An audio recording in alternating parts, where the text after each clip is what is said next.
A Portrait of the Artist as a Young Man. Joyce, James. Chapter 1. Once upon a time, and a very good time it was, there was a moocow coming down along the road, and this moocow that was coming down along the road met a nice little boy named Baby Tuckoo. His father told him that story. His father looked at him through a glass. He had a hairy face. He was Baby Tuckoo. The moocow came down the road where Betty Byrne lived. She sold lemon platt. Oh, the wild rose blossoms on the little green place. He sang that song. That was his song. Oh, the green wothy bothet. When you wet the bed first it is warm, then it gets cold. His mother put on the oil sheet. That had the queer smell. His mother had a nicer smell than his father. She played on the piano the sailor's hornpipe for him to dance. He danced. Tralala-lala, tralala-tralality, tralala-lala, tralala-lala. Uncle Charles and Dante clapped. They were older than his father and mother. But Uncle Charles was older than Dante. Dante had 2 brushes in her press. The brush with the maroon velvet back was for Michael DeWitt, and the brush with the green velvet back was for Parnell. Dante gave him a cashew every time he brought her a piece of tissue paper. The Vances lived in number 7. They had a different father and mother. They were Ileana's father and mother.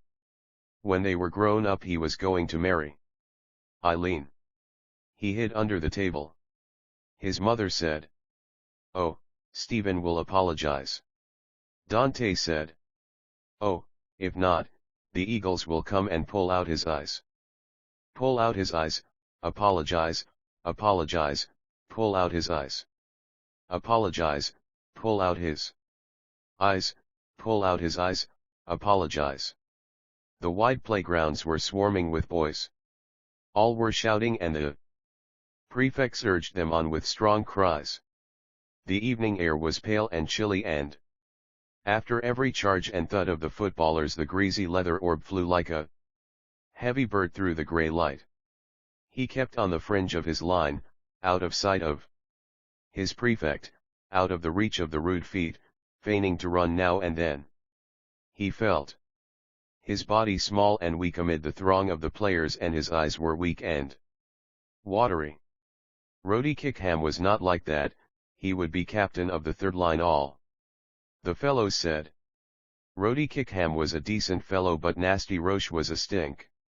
Rhodey Kickham had greaves in his number and a hamper in the refectory.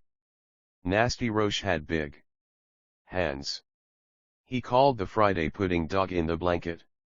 And one Davy had asked, "What is your name?" Stephen had answered, "Stephen Dedalus." Then Nasty Roche had said, "What kind of a name is that?" And when Stephen had not been able to answer, Nasty Roche had asked, "What is your father?" Stephen had answered, "A gentleman." Then Nasty Roche had asked, "Is he a magistrate?" He crept about from point to point on the fringe of his line, making little runs now and then. But his hands were bluish with cold. He kept his hands in the side pockets of his belted grey suit. That was a belt round his pocket. And belt was also to give a fellow a belt. One day a fellow said to Cantwell, "I'd give you such a belt in a second." Cantwell had answered, "Go and fight your match. Give Cecil Thunder a belt. I'd like to see you. He'd give you a toe in the rump for yourself." That was not a nice expression. His mother had told him not to speak with the rough boys in the college. Nice mother. The first day in the hall of the castle, when she had said goodbye, she had put up her veil double to her nose to kiss him, and her nose and eyes were red. But he had pretended not to see that she was going to cry. She was a nice mother, but she was not so nice when she cried. And his father had given him 2 5-shilling pieces for pocket money. And his father had told him, if he wanted anything, to write home to him, and, whatever he did, never to peach on a fellow. Then at the door of the castle the rector had shaken hands with his father and mother, his soutane fluttering in the breeze, and the car had driven off with his father and mother on it. They had cried to him from the car, waving their hands. "Goodbye, Stephen, goodbye. Goodbye, Stephen, goodbye." He was caught in the whirl of a scrimmage and, fearful of the flashing eyes and muddy boots, bent down to look through the legs. The fellows were struggling and groaning, and their legs were rubbing and kicking and stamping.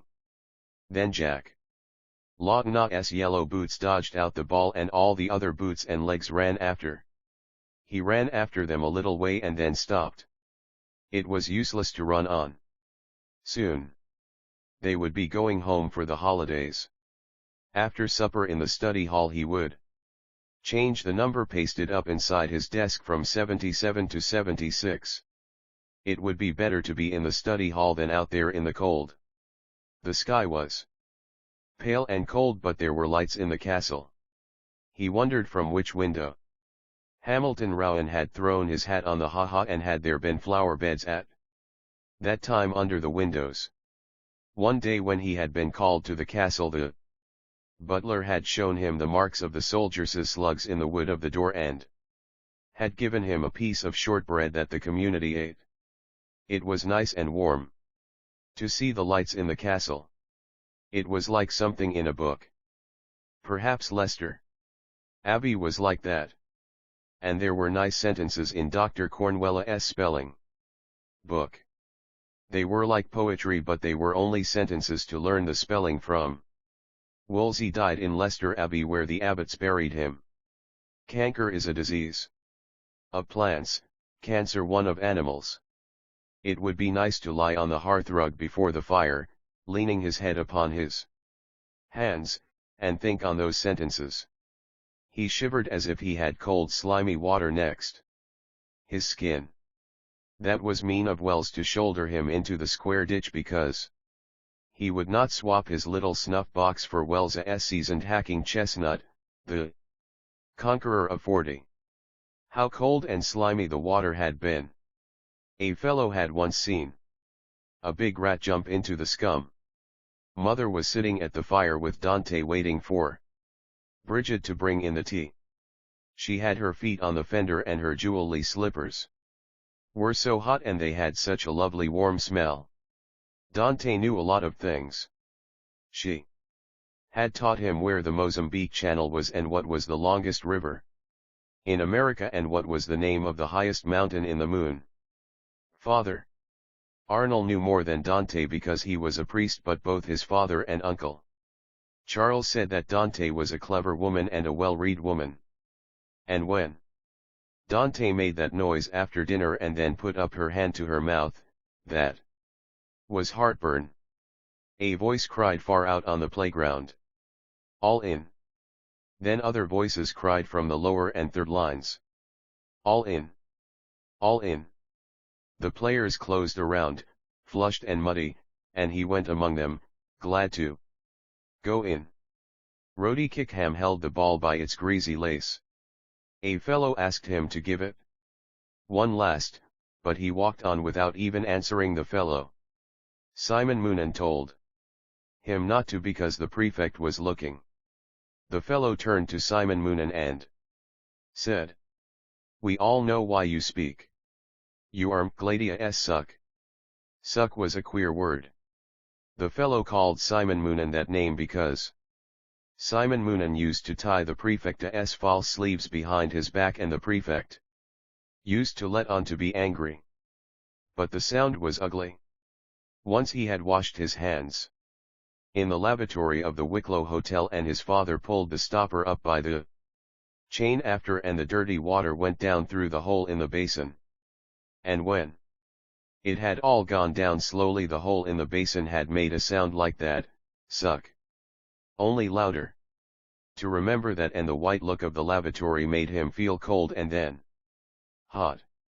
There were two cocks that you turned and water came out, cold and hot.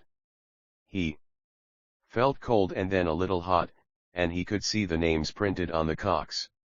That was a very queer thing. And the air in the corridor chilled him too. It was queer and wettish. But soon the gas would be lit, and in burning it made a light noise like a little song. Always the same, and when the fellows stopped talking in the playroom you could hear it. It was the hour for sums. Father Arnold wrote a hard sum on the board and then said, "Now then, who will win? Go ahead, York. Go ahead, Lancaster." Stephen tried his best, but the sum was too hard and he felt confused. The little silk badge with the white rose on it that was pinned on the breast of his jacket began to flutter. He was no good at sums, but he tried his best so that York might not lose. Father Arnold's face looked very black, but he was not in a wax, he was laughing. Then Jack Lawton cracked his fingers and Father Arnold looked at his copybook and said, "Right. Bravo Lancaster. The red rose wins. Come on now, York. Forge ahead." Jack Lawton looked over from his side. The little silk badge with the red rose on. It looked very rich because he had a blue sailor top on. Stephen felt his own face red too, thinking of all the bets about who would get first place in elements, Jack Lawton or he. Some weeks Jack Lawton got the card for first and some weeks he got the card for first. His white silk badge fluttered and fluttered as he worked at the next sum and heard Father Arnold's voice. Then all his eagerness passed away. And he felt his face quite cool. He thought his face must be white because it felt so cool. He could not get out the answer for the sum, but it did not matter. White roses and red roses, those were beautiful colors to think of. And the cards for first place and second place and third place were beautiful colors too, pink and cream and lavender. Lavender and cream and pink roses were beautiful to think of. Perhaps a wild rose might be like those colors, and he remembered the song about the wild rose blossoms on the little green place. But you could not have a green rose. But perhaps somewhere in the world you could. The bell rang and then the classes began to file out of the rooms and along the corridors towards the refectory. He sat looking at the 2 prints of butter on his plate but could not eat the damp bread. The tablecloth was damp and limp. But he drank off the hot weak tea which the clumsy scullion, girt with a white apron, poured into his cup. He wondered whether the scullion's apron was damp too, or whether all white things were cold and damp. Nasty Roche and Sorin drank cocoa that their people sent them in tins. They said they could not drink the tea, that it was hogwash. Their fathers were magistrates, the fellows said. All the boys seemed to him very strange. They had all fathers and mothers, and different clothes and voices. He longed to be at home and lay his head on his mother's lap. But he could not, and so he longed for the play and study and prayers to be over and to be in bed. He drank another cup of hot tea and Fleming said, "What's up? Have you a pain or what's up with you?" "I don't know," Stephen said. "Sick in your bread basket," Fleming said, "because your face looks white. It will go away." "Oh yes," Stephen said. But he was not sick there. He thought that he was sick in his heart. If you could be sick in that place. Fleming was very decent to ask him. He wanted to cry. He leaned his elbows on the table and shut and opened the flaps of his ears. Then he heard the noise of the refectory every time he opened the flaps of his ears. It made a roar like a train at night. And when he closed the flaps the roar was shut off like a train going into a tunnel. That night at Dalkey the train had roared like that, and then, when it went into the tunnel, the roar stopped. He closed his eyes and the train went on, roaring and then stopping, roaring again, stopping. It was nice to hear it roar and stop and then roar out of the tunnel again and then stop. Then the higher line fellows began to come down along the matting in the middle of the refectory, Paddy Rath, and Jimmy McGee and the Spaniard who was allowed to smoke cigars and the little Portuguese who wore the woolly cap. And then the lower line tables and the tables of the third line. And every single fellow had a different way of walking. He sat in a corner of the playroom pretending to watch a game of dominoes, and once or twice he was able to hear for an instant the little song of the gas. The prefect was at the door with some boys and Simon Moonan was nodding his false sleeves. He was telling them something about Tulab Egg. Then he went away from the door and Wells came over to Stephen and said, "Tell us, Daedalus, do you kiss your mother before you go to bed?" Stephen answered, "I do."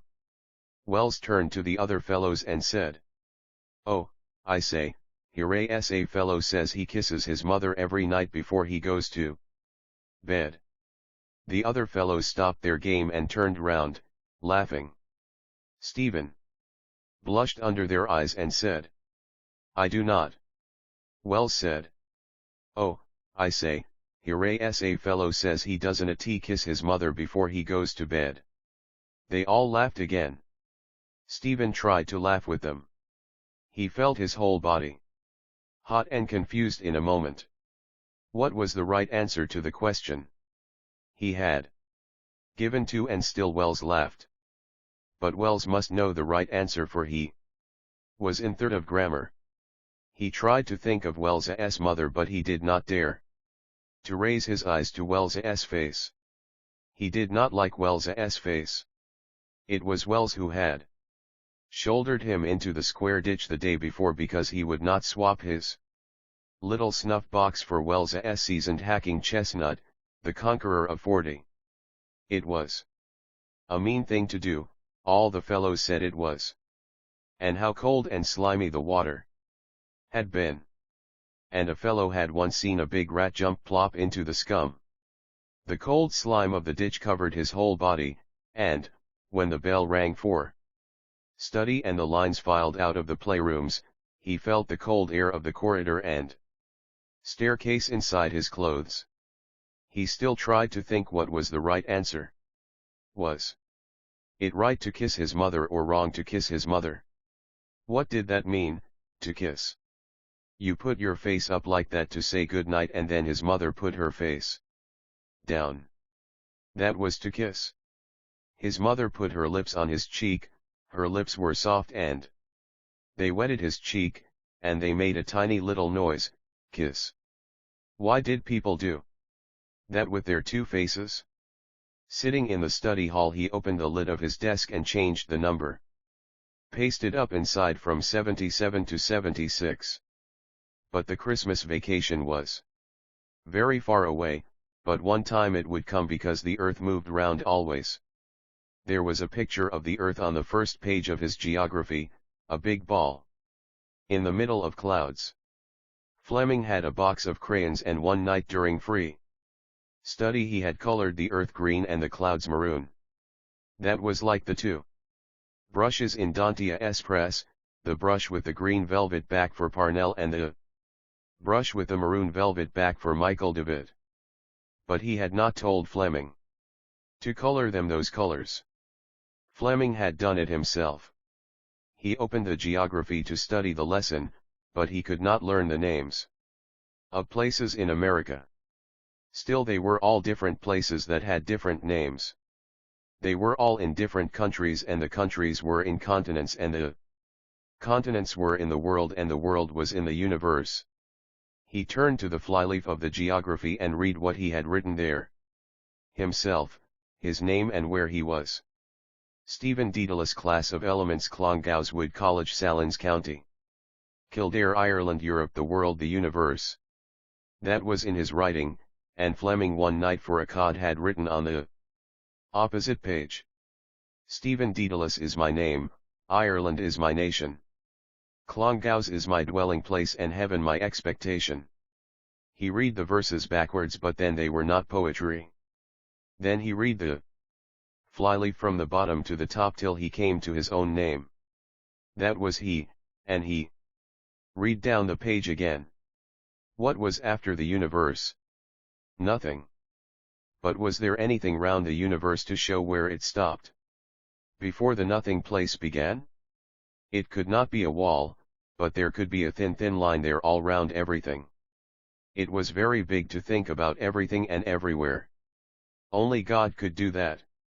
He tried to think what a big thought that must be, but he could only think of God.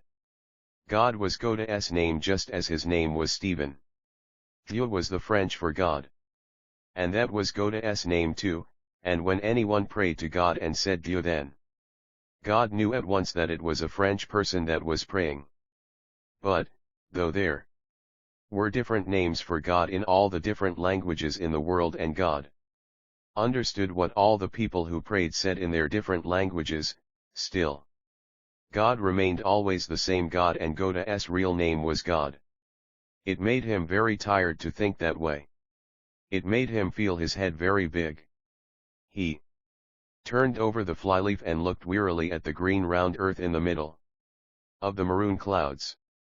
He wondered which was right, to be for the green or for the maroon, because Dante had ripped the green velvet back off the brush that was for Parnell one day with her scissors and had told him that Parnell was a bad man.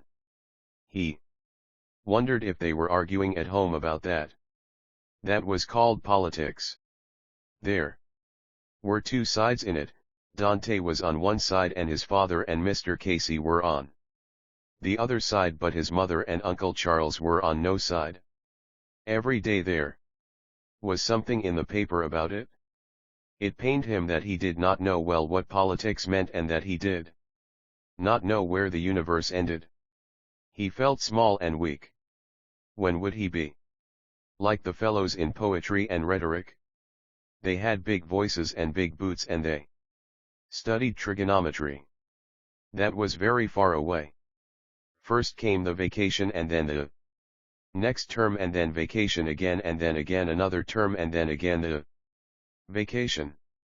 It was like a train going in and out of tunnels, and that was like the noise of the boys eating in the refectory when you opened and closed the flaps of the ears. Term, vacation, tunnel, out, noise, stop.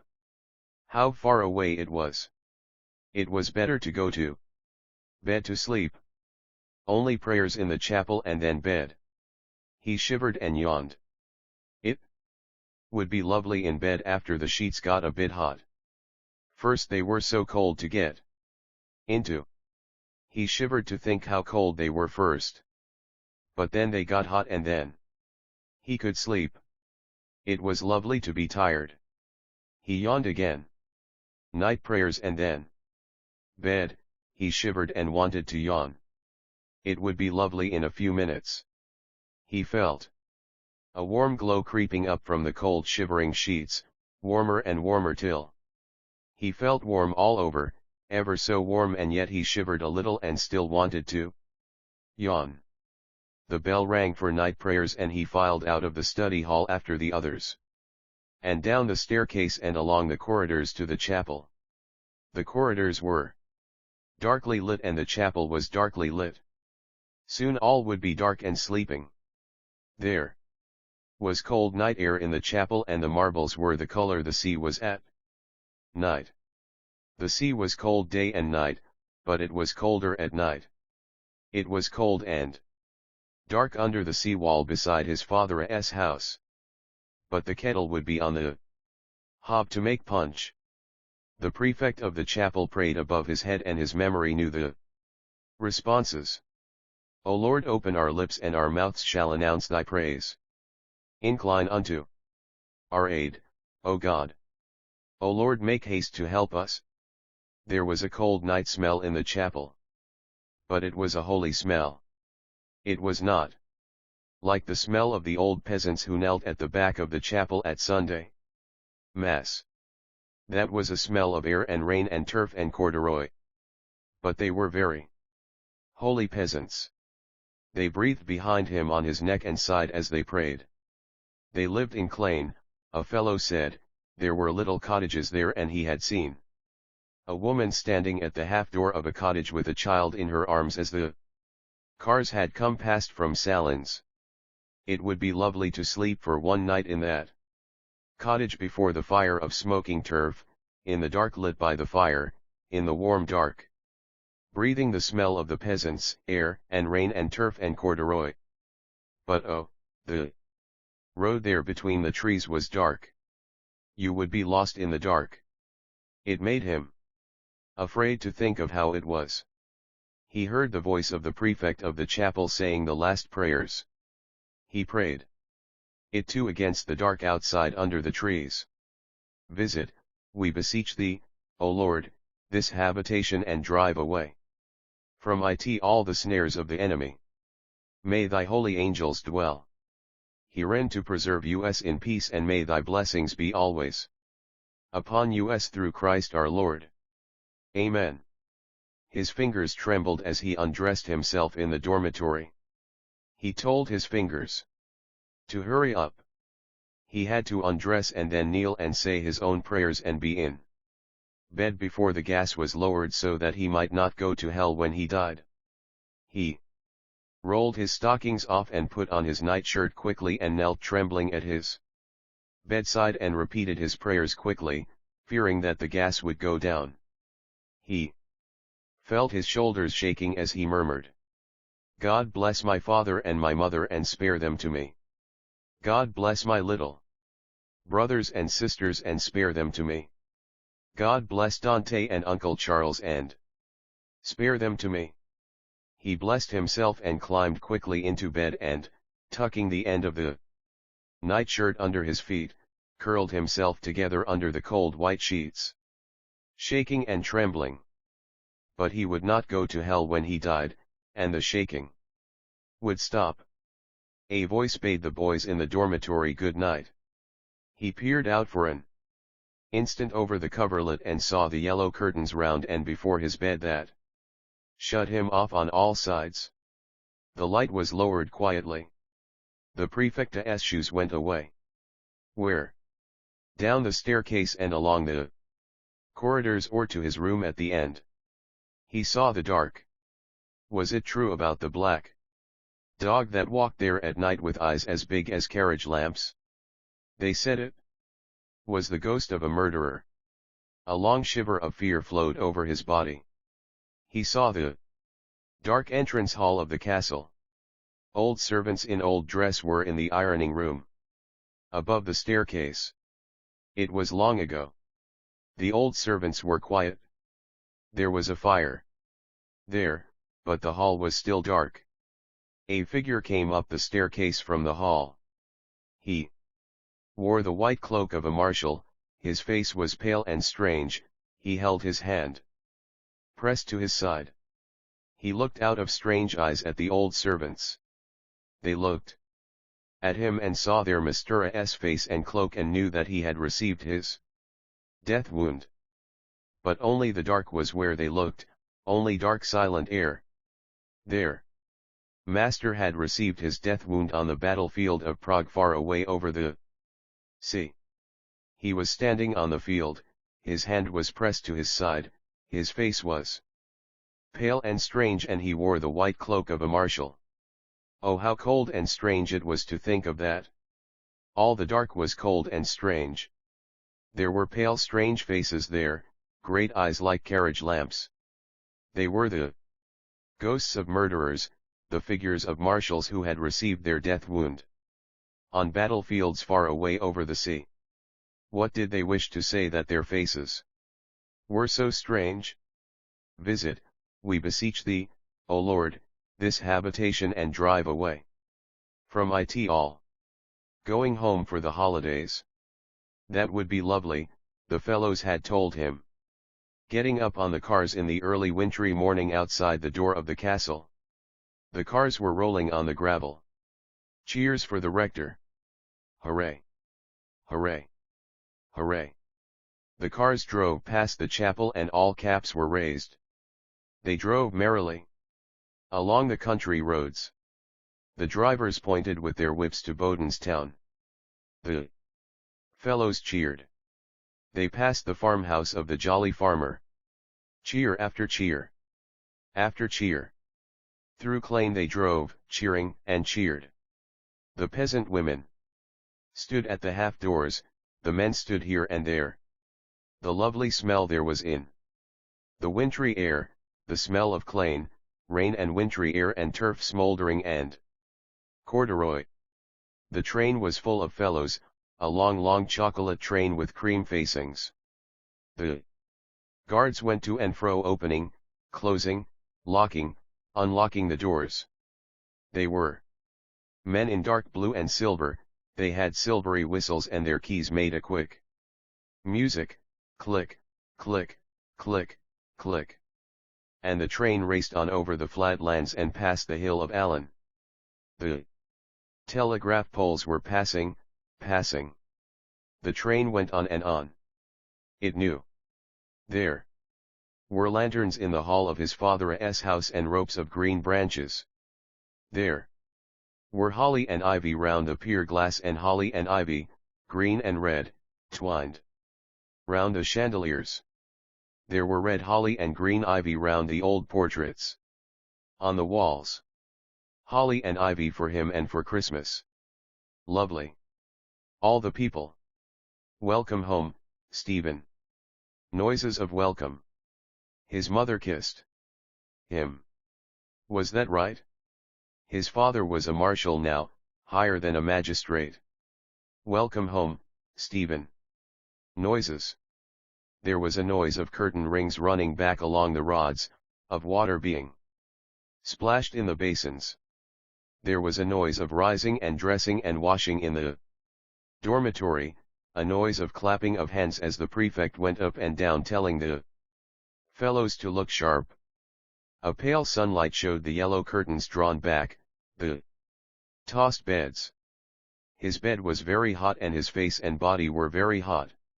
He got up and sat on the side of his bed. He was weak. He tried to pull on his stocking. It had a horrid rough feel. The sunlight was queer and cold. Fleming said, "Are you not well?" He did not know, and Fleming said, "Get back into bed. I'll tell McGlade you are not well. He is sick." "Who is?" "Tell McGlade. Get back into bed." "Is he sick?" A fellow held his arms while he loosened the stocking clinging to his foot and climbed back into the hot bed. He crouched down between the sheets, glad of their tepid glow. He heard the fellows talk among themselves about him as they dressed for mass. It was a mean thing to do, to shoulder him into the square ditch, they were saying. Then their voices ceased, they had gone. A voice at his bed said, "Daedalus, don't a tea spy on us, sure you want a tea?" Wells's face was there. He looked at it and saw that Wells was afraid. "I didn't tea mean to." "Sure you want a tea?" His father had told him, whatever he did, never to peach on a fellow. He shook his head and answered no and felt glad. Wells said, "I didn't tea mean to, honor bright. It was only for cod. I am sorry." The face and the voice went away. Sorry because he was afraid. Afraid that it was some disease. Canker was a disease of plants and cancer one of animals, or another different. That was a long time ago. Then out on the playgrounds in the evening light, creeping from point to point on the fringe of his line, a heavy bird flying low through the grey light. Leicester Abbey lit up. Wolsey died there.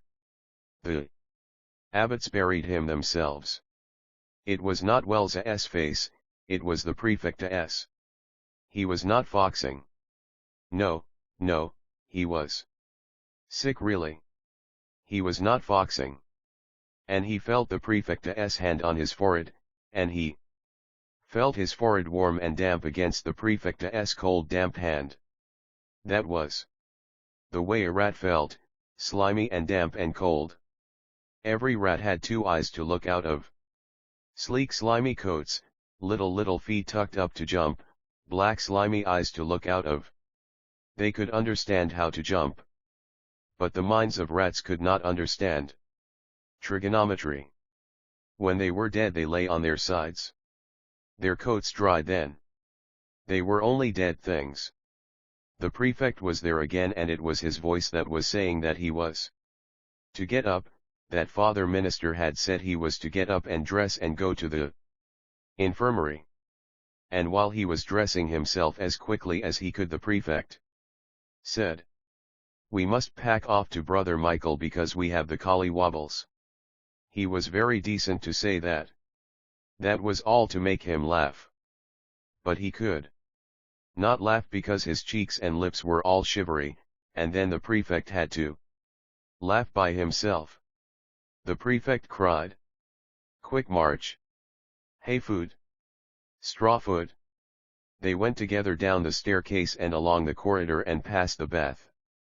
As he passed the door he remembered with a vague fear the warm turf-colored bog water, the warm moist air, the noise of plunges, the smell of the towels, like medicine.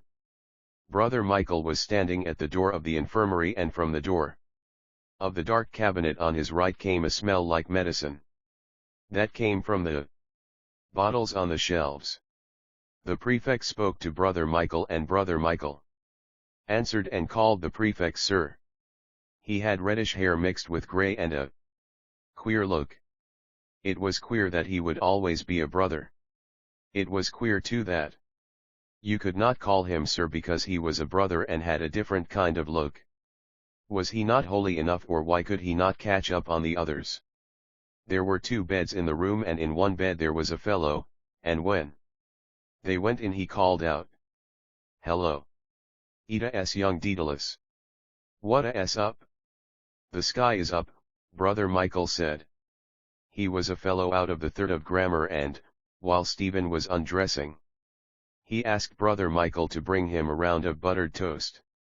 "Ah, do," he said. "Butter you up?" said Brother Michael. "You'll get your walking papers in the morning when the doctor comes." "Will I?" the fellow said. "I am not well yet." Brother Michael repeated. "You'll get your walking papers, I tell you." He bent down to rake the fire. He had a long back like the long back of a tram horse. He shook the poker gravely and nodded his head at the fellow out of 3rd of grammar. Then Brother Michael went away, and after a while the fellow out of 3rd of grammar turned in towards the wall and fell asleep. That was the infirmary. He was sick then. Had they written home to tell his mother and father? But it would be quicker for one of the priests to go himself to tell them. Or he would write a letter for the priest to bring. "Dear mother, I am sick. I want to go home. Please come and take me home. I am in the infirmary. Your fond son, Stephen." How far away they were. There was cold sunlight outside the window. He wondered if he would die. You could die just the same on a sunny day. He might die before his mother came. Then he would have a dead mass in the chapel like the way the fellows had told him it was when Little had died. All the fellows would be at the mass, dressed in black, all with sad faces. Wells too would be there, but no fellow would look at him. The rector would be there in a cope of black and gold, and there would be tall yellow candles on the altar and round the catafalque. And they would carry the coffin out of the chapel slowly, and he would be buried in the little graveyard of the community off the main avenue of limes. And Wells would be sorry then for what he had done. And the bell would toll slowly. He could hear the tolling. He said over to himself the song that Bridget had taught him. Ding dong, the castle bell. Farewell, my mother. Bury me in the old churchyard, beside my eldest brother. My coffin shall be black, 6 angels at my back, 2 to sing and 2 to pray and 2 to carry my soul away. How beautiful and sad that was. How beautiful the words were where they said, "Bury me in the old churchyard." A tremor passed over his body. How sad! And how beautiful! He wanted to cry quietly, but not for himself, for the words, so beautiful and sad, like music. The bell. The bell. Farewell. Oh, farewell. The cold sunlight was weaker and Brother Michael was standing at his bedside, with a bowl of beef tea. He was glad, for his mouth was hot and dry. He could hear them playing in the playgrounds. And the day was going on in the college just as if he were there. Then Brother Michael was going away, and the fellow out of the third of grammar told him to be sure and come back and tell him all the news in the paper.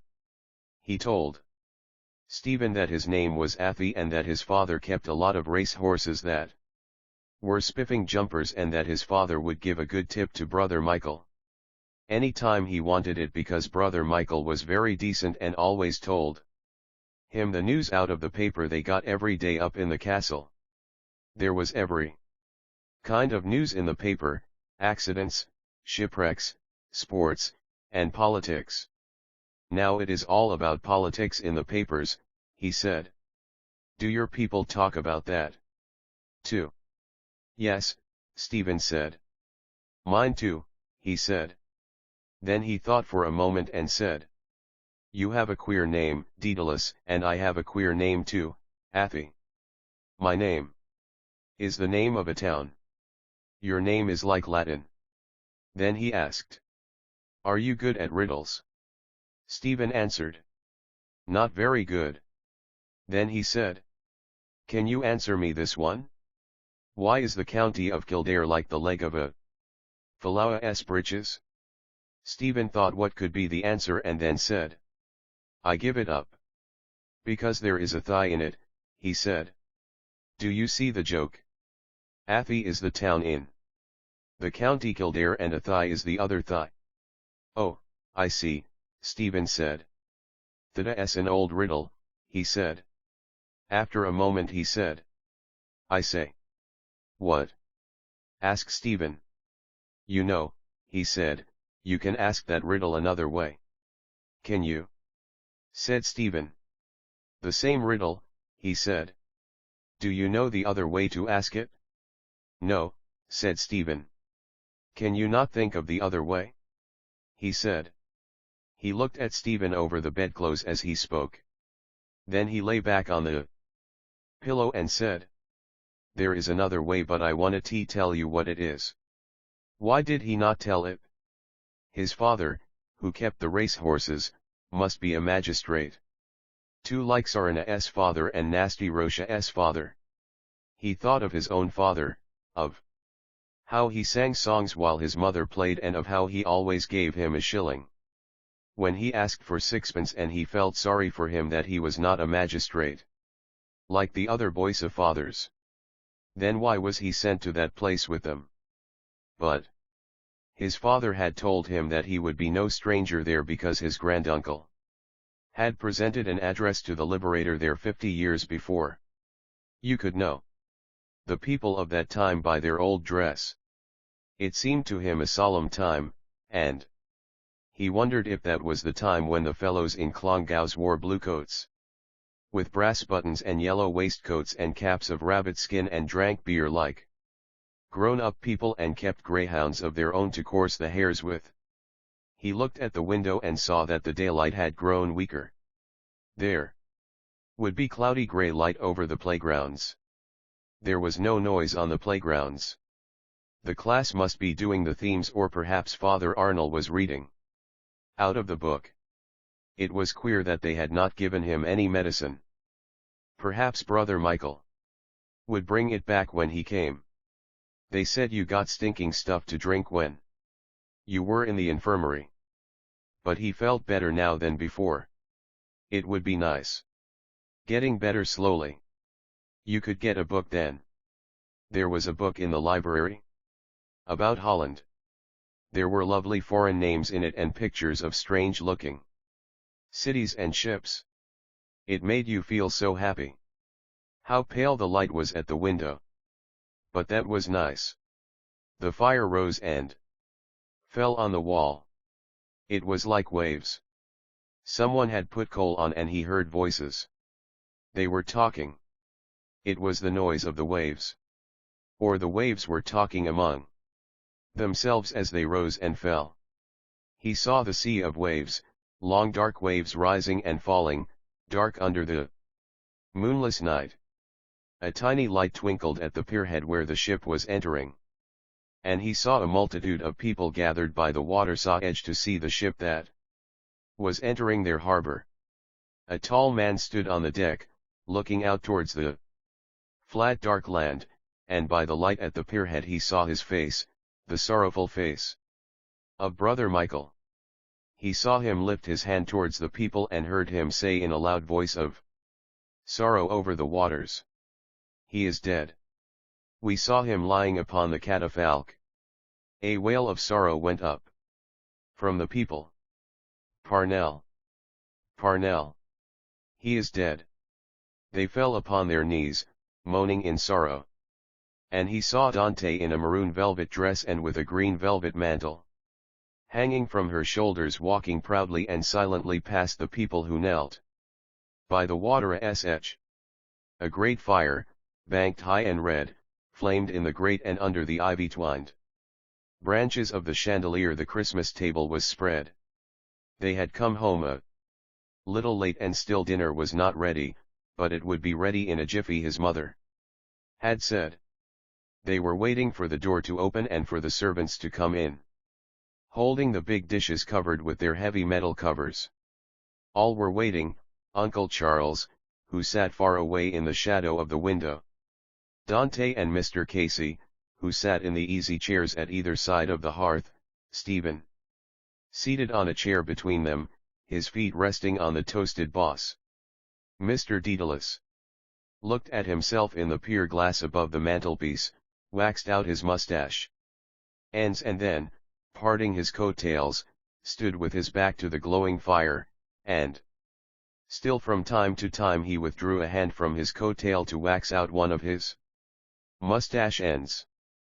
Mr. Casey leaned his head to one side and, smiling, tapped the gland of his neck with his fingers.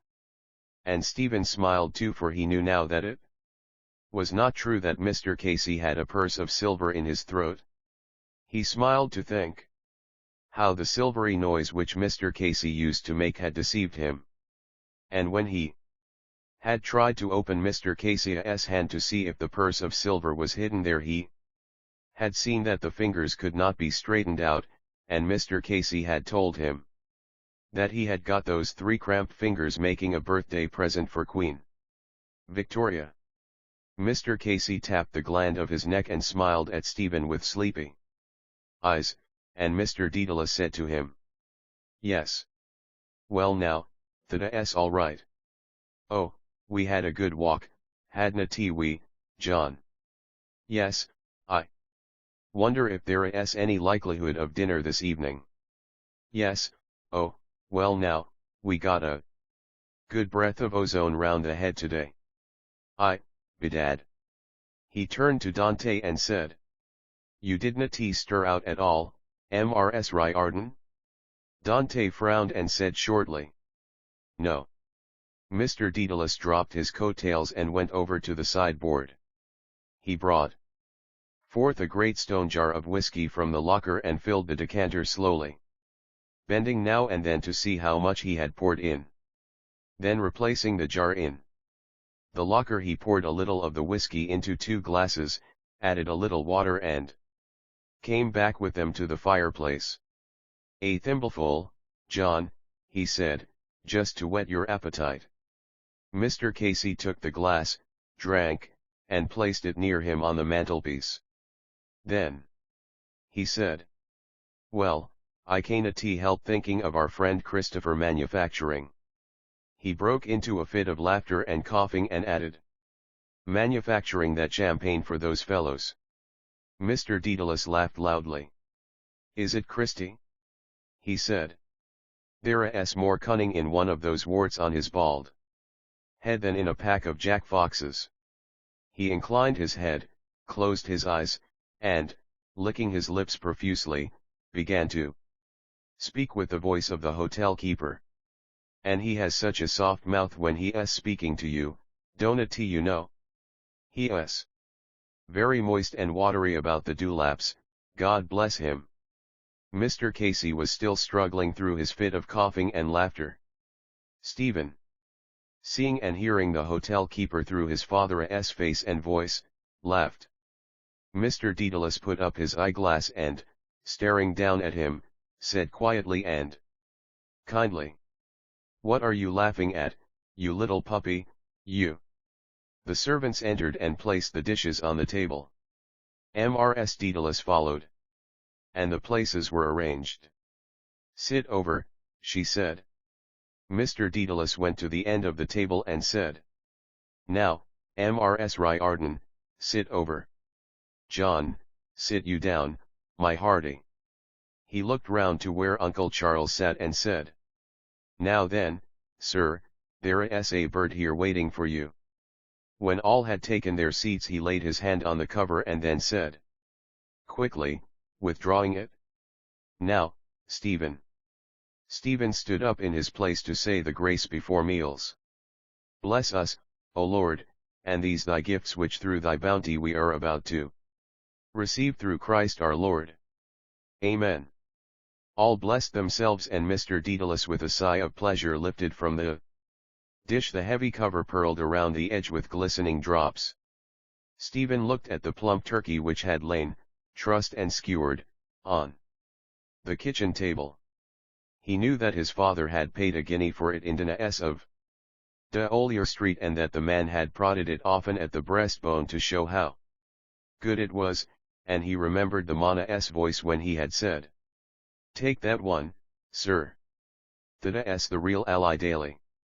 Why did Mr. Barrett in Clongowes call his pandabat a turkey? But Clongowes was far away, and the warm heavy smell of turkey and ham and celery rose from the plates and dishes, and the great fire was banked high and red in the grate, and the green ivy and red holly made you feel so happy, and when dinner was ended the big plum pudding would be carried in, studded with peeled almonds and sprigs of holly, with bluish fire running around it and a little green flag flying from the top. It was his first Christmas dinner, and he thought of his little brothers and sisters, who were waiting in the nursery, as he had often waited, till the pudding came. The deep low collar and the Eton jacket made him feel queer and oldish, and that morning when his mother had brought him down to the parlor, dressed for mass, his father had cried. That was because he was thinking of his own father. And Uncle Charles had said so too. Mr. Dedalus covered the dish and began to eat hungrily. Then he said, "Poor old Christy, he's nearly lopsided now with roguery." "Simon," said Mrs. Dedalus, "you haven't given Mrs. Riordan any sauce." Mr. Dedalus seized the sauce boat. "Haven't he cried. Mrs. Riordan, pity the poor blind." Dante covered her plate with her hands and said, "No, thanks." Mr. Dedalus turned to Uncle Charles. "How are you off, sir?" "Right as the mail, Simon." "You, John?" "I am all right. Go on yourself." "Mary." "Here, Stephen, here is something to make your hair curl." He poured sauce freely over Stephena's plate and set the boat again on the table. Then he asked Uncle Charles, was it tender? Uncle Charles could not speak because his mouth was full, but he nodded that it was. "That was a good answer our friend made to the canon." "What?" said Mr. Dedalus. "I didn't think he had that much in him," said Mr. Casey. "I'll pay your dues, father, when you cease turning the house of God into a polling booth." "A nice answer," said Dante, "for any man calling himself a Catholic to give to his priest." "They have only themselves to blame," said Mr. Dedalus suavely. "If they took a fool's advice they would confine their attention to religion." "It is religion," Dante said.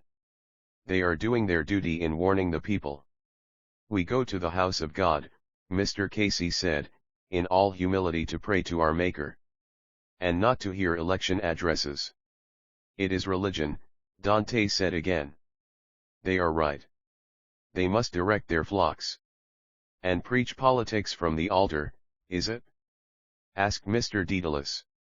Certainly, said Dante. It is a question of public morality.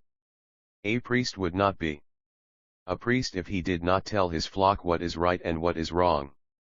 Mrs. Daedalus laid down her knife and fork, saying, For pity's sake and for pity's sake let us have no political discussion on this day of all days in the year. Quite right, ma'am, said Uncle Charles. Now, Simon, that's quite enough now. Not another word now. Yes, yes, said Mr. Daedalus quickly. He uncovered the dish boldly and said, Now then, woe-s for more turkey. Nobody answered. Dante said, Nice language for any Catholic to use. Mrs. Riordan, I appeal to you, said Mrs. Daedalus, to let the matter drop now. Dante turned on her and said, And am I to sit here and listen to the pastors of my church being flouted? Nobody is saying a word against them, said Mr. Daedalus, so long as they don't meddle in politics. The bishops and priests of Ireland have spoken, said Dante, and they must be obeyed. Let them leave politics alone, said Mr. Casey, or the people may leave their church alone. You hear? Said Dante, turning to Mrs. Daedalus. Mr. Casey. Simon. Said Mrs. Daedalus, let it end now. Too bad. Too bad. Said Uncle Charles. What? Cried Mr. Daedalus. Were we to desert him at the bidding of the English people? He was no longer worthy to lead, said Dante. He was a public sinner. We are all sinners and black sinners, said Mr. Casey coldly. Woe be to the man by whom the scandal cometh, said Mrs. Riordan. It would be better for him that a millstone were tied about his neck and that he were cast into the depths of the sea rather than that he should scandalize one of these, my least little ones. That is the language of the Holy Ghost. And very bad language if you ask me, said Mr. Daedalus coolly. Simon. Simon. Said Uncle Charles. The boy. Yes, yes, said Mr. Daedalus. I was thinking about the bad language of the railway porter. Well now, that's all right. Here, Stephen, show me your plate, old chapter, eat away now. Here. He heaped up the food on Stephena's plate and served Uncle Charles and Mr. Casey 2 large pieces of turkey and splashes of sauce. Mrs. Daedalus was eating little and Dante sat with her hands in her lap. She was red in the face. Mr. Daedalus rooted with the carvers at the end of the dish and said, There's a tasty bit here we call the Pope's nose. If any lady or gentleman. He held a piece of fowl up on the prong of the carving fork. Nobody spoke. He put it on his own plate, saying, Well, you can't say but you were asked. I think I had better eat it myself because I am not well in my health lately.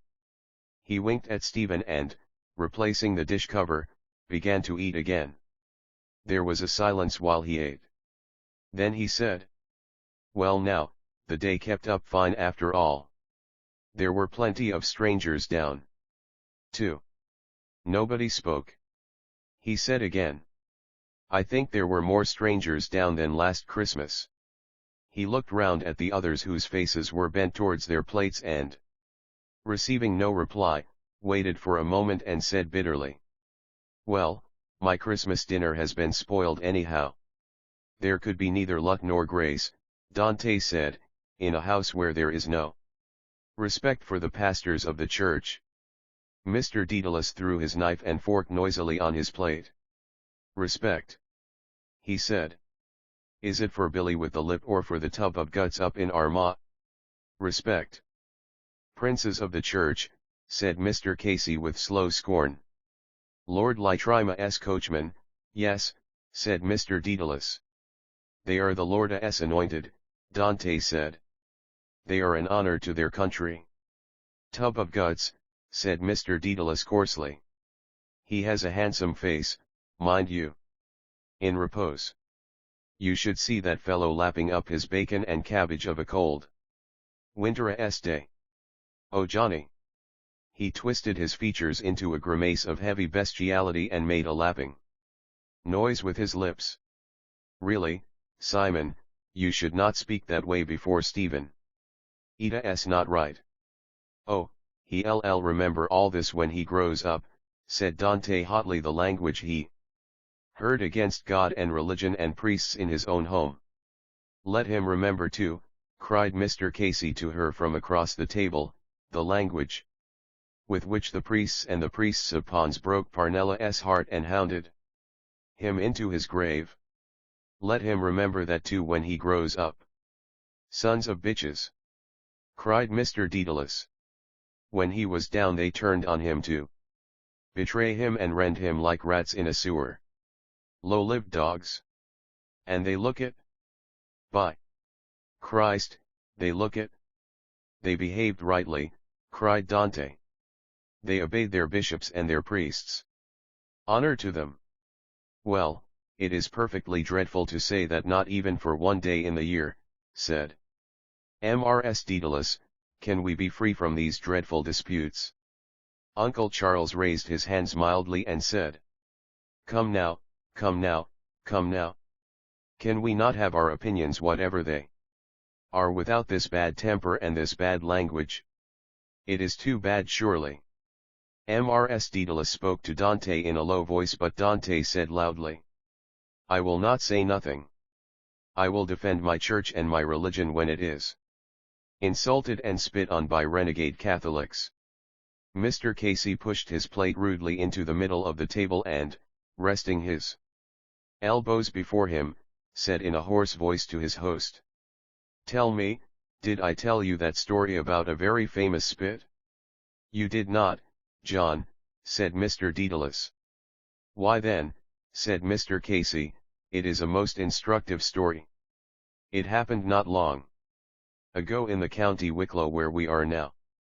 He broke off and, turning towards Dante, said with quiet indignation, And I may tell you, ma'am, that I, if you mean me, am no renegade Catholic. I am a Catholic as my father was and his father before him and his father before him. Again, when we gave up our lives rather than sell our faith. The more shame to you now, Dante said, to speak as you do. The story, John, said Mr. Daedalus smiling. Let us have the story anyhow. Catholic indeed, repeated Dante ironically. The blackest Protestant in the land would not speak the language I have heard this evening. Mr. Daedalus began to sway his head to and fro, crooning like a country singer. I am no Protestant, I tell you again, said Mr. Casey, flushing. Mr. Daedalus, still crooning and swaying his head, began to sing in a grunting nasal tone. Oh, come all you Roman Catholics that never went to Mass. He took up his knife and fork again in good humor and set to eating, saying to Mr. Casey, Let us have the story, John. It will help us to digest. Stephen looked with affection at Mr. Casey's face, which stared across the table over his joined hands. He liked to sit near him at the fire, looking up at his dark, fierce face. But his dark eyes were never fierce and his slow voice was good to listen to. But why was he then against the priests? Because Dante must be right. Then. But he had heard his father say that she was a spoiled nun and that she had come out of the convent in the Alleghenies when her brother had got the money from the savages for the trinkets and the Chinese. Perhaps that made her severe against Parnell. and she did not like him to play with Eileen because Eileen was a Protestant, and when she was young she knew children that used to play with Protestants, and the Protestants used to make fun of the Litany of the Blessed Virgin. Tower of Ivory, they used to say, House of Gold. How could a woman be a Tower of Ivory or a House of Gold? Who was right then? And he remembered the evening in the infirmary in Clongowes, the dark waters, the light at the pierhead, and the moan of sorrow from the people when they had heard. Eileen had long white hands. One evening when playing Tig she had put her hands over his eyes, long and white and thin and cold and soft. That was ivory, a cold white thing. That was the meaning of Tower of Ivory. The story is very short and sweet, Mr. Casey said. It was one day down in Arklow. A cold bitter day, not long before the chief died. May God have mercy on him. He closed his eyes wearily and paused. Mr. Dedalus took a bone from his plate and tore some meat from it with his teeth, saying, "Before he was killed, you mean?" Mr. Casey opened his eyes, sighed and went on. "It was down in Arklow one day. We were down there at a meeting, and after the meeting was over we had to make our way to the railway station through the crowd. Such booing and banging, man, you never heard. They called us all the names in the world. Well, there was one old lady, and a drunken old harridan she was surely, that paid all her attention to me. She kept dancing along beside me in the mud, bawling and screaming into my face, 'Priest Hunter! The Paris funds! Mr. Fox! Kitty O'Ashea!'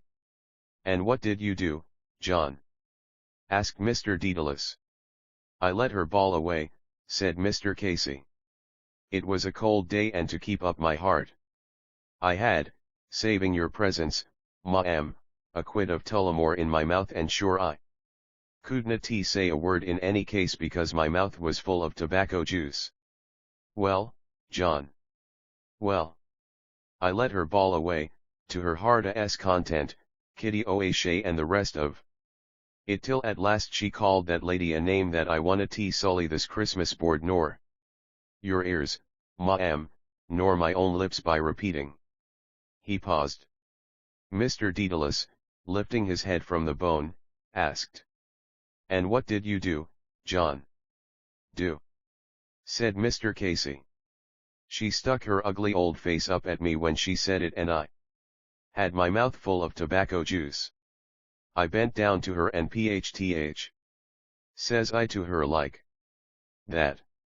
He turned aside and made the act of spitting. "PhtH. Says I to her like that, right into her eye." He clapped his hand to his eye and gave a hoarse scream of pain. "Oh Jesus, Mary and Joseph!" says she. "I am blinded. I am blinded and drowned."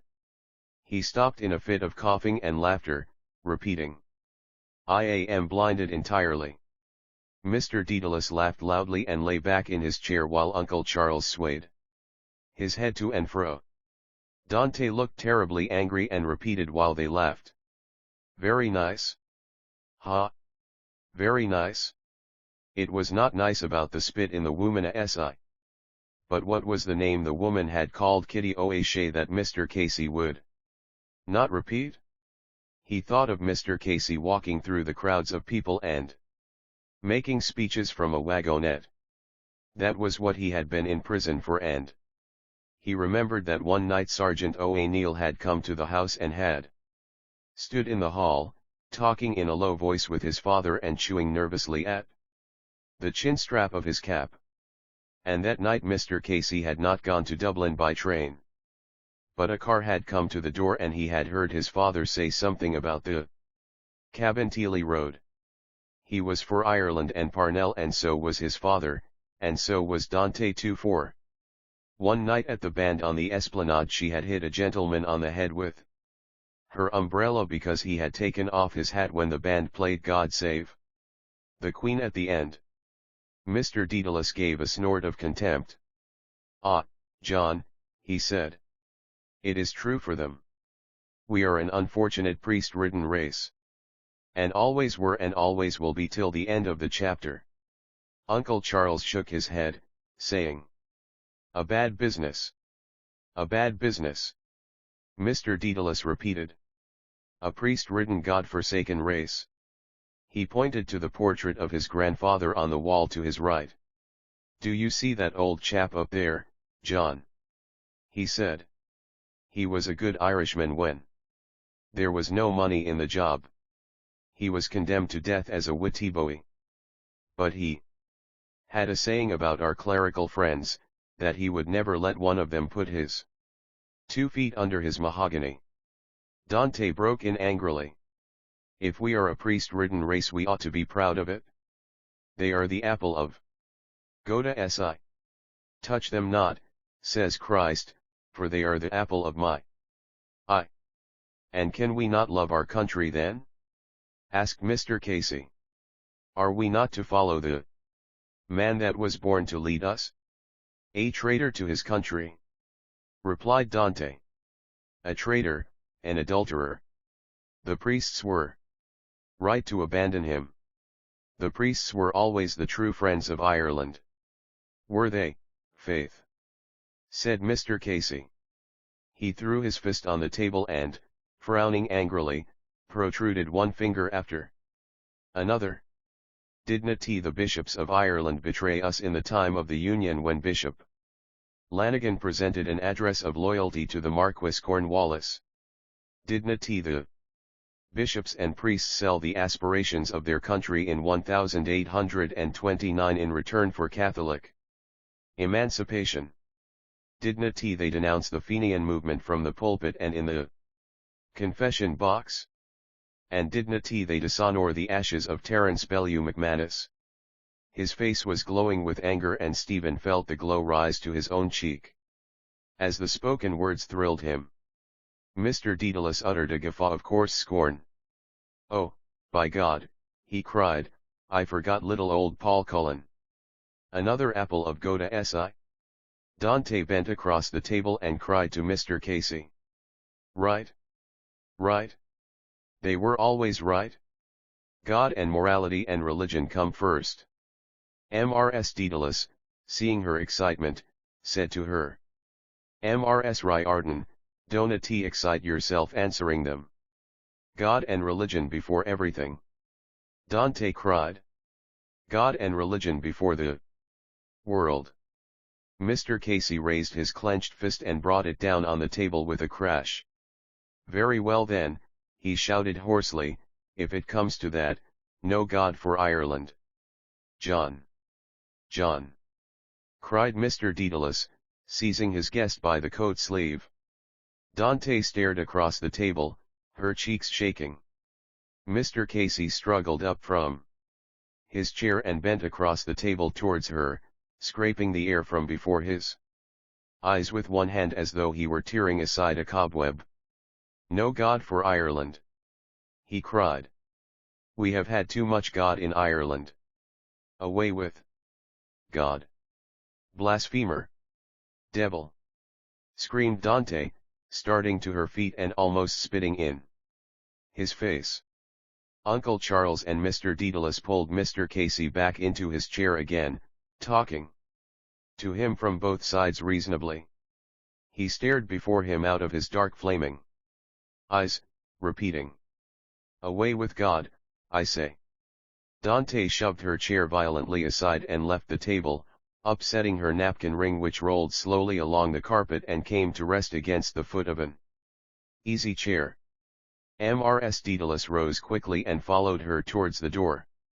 At the door, Dante turned round violently and shouted down the room, her cheeks flushed and quivering with rage. "Devil out of hell! We won! We crushed him to death! Fiend!" The door slammed behind her. Mr. Casey, freeing his arms from his holders, suddenly bowed his head on his hands with a sob of pain. "Poor Parnell!" he cried loudly. "My dead king!" he sobbed loudly and bitterly. Stephen, raising his terror-stricken face, saw that his father's eyes were full of tears. The fellows talked together in little groups. One fellow said, "They were caught near the Hill of Lions." "Who caught them?" "Mr. Gleason and the minister. They were on a car." The same fellow added, "A fellow in the higher line told me." Fleming asked, "But why did they run away? Tell us." "I know why," Cecil Thunder said. "Because they had fecked cash out of the rector's room." "Who fecked it?" "Kickhammer's brother. And they all went shares in it." "But that was stealing." "How could they have done that?" "A fat lot you know about it, Thunder." Wells said, "I know why they scut." "Tell us why." "I was told not to," Wells said. "Oh, go on, Wells," all said. "You might tell us. We wanna let it out." Stephen bent forward his head to hear. Wells looked round to see if anyone was coming. Then he said secretly, "You know the altar wine they keep in the press in the sacristy?" "Yes." "Well, they drank that and it was found out who did it by the smell." "And ths. Why they ran away, if you want to know." And the fellow who had spoken first said, "Yes, that's what I heard too from the fellow in the higher line." The fellows all were silent. Stephen stood among them, afraid to speak, listening. A faint sickness of awe made him feel weak. How could they have done that? He thought of the dark silent sacristy. There were dark wooden presses there where the crimped surplices lay quietly folded. It was not the chapel, but still you had to speak under your breath. It was a holy place. He remembered the summer evening. He had been there to be dressed as boat-bearer, the evening of the procession to the little altar in the wood. A strange and holy place. The boy that held the censer had swung it lifted by the middle chain to keep the coals lighting. That was called charcoal, and it had burned quietly as the fellow had swung it gently and had given off a weak sour smell. And then when all were vested he had stood holding out the boat to the rector, and the rector had put a spoonful of incense in it and it had hissed on the red coals. The fellows were talking together in little groups here and there on the playground. The fellow seemed to him to have grown smaller. That was because a sprinter had knocked him down the day before, a fellow out of second of grammar. He had been thrown by the fellow's machine lightly on the cinder path, and his spectacles had been broken in 3 pieces, and some of the grit of the cinders had gone into his mouth. That was why the fellow seemed to him smaller and farther away, and the goalposts so thin and far, and the soft grey sky so high up. But there was no play on the football grounds, for cricket was coming, and some said that Barnes would be prof, and some said it would be Flowers. And all over the playgrounds they were playing rounders and bowling twisters and lobs. And from here and from there came the sounds of the cricket bats through the soft grey air. They said, pick, pack, pock, puck, little drops of water in a fountain slowly falling in the brimming bowl. Athie, who had been silent, said quietly, "You are all wrong." All turned towards him eagerly. "Why? Do you know? Who told you? Tell us, Athie." Athie pointed across the playground to where Simon Moonan was walking by, himself kicking a stone before him. "Ask him," he said. The fellows looked there and then said, "Why him? Is he in it?" Athie lowered his voice and said, "Do you know why those fellows scut? I will tell you, but you must not let on you." "No. Tell us, Athie." "Go on. You might if you know." He paused for a moment and then said mysteriously, "They were caught with Simon Moonan and Tusker Boyle in the square one night." The fellows looked at him and asked, "Caught? What doing?" Athie said, "Smugging." All the fellows were silent, and Athie said, "And that's why." Stephen looked at the faces of the fellows, but they were all looking across the playground. He wanted to ask somebody about it. What did that mean about the smugging in the square? Why did the 5 fellows out of the higher line run away? For that? It was a joke, he thought. Simon Moonan had nice clothes, and one night he had shown him a ball of creamy sweets that the fellows of the football 15 had rolled down to him along the carpet in the middle of the refectory when he was at the door. It was the night of the match against the Bective Rangers, and the ball was made just like a red and green apple, only it opened and it was full of the creamy sweets. And one day Boyle had said that Art Elephant had 2 tuskers instead of 2 tusks, and that was why he was called Tusker Boyle, but some fellows called him Lady Boyle because he was always at his nails, paring them. Eileen had long thin cool white hands too because she was a girl. They were like ivory, only soft. That was the meaning of Tower of Ivory, but Protestants could not understand it and made fun of it.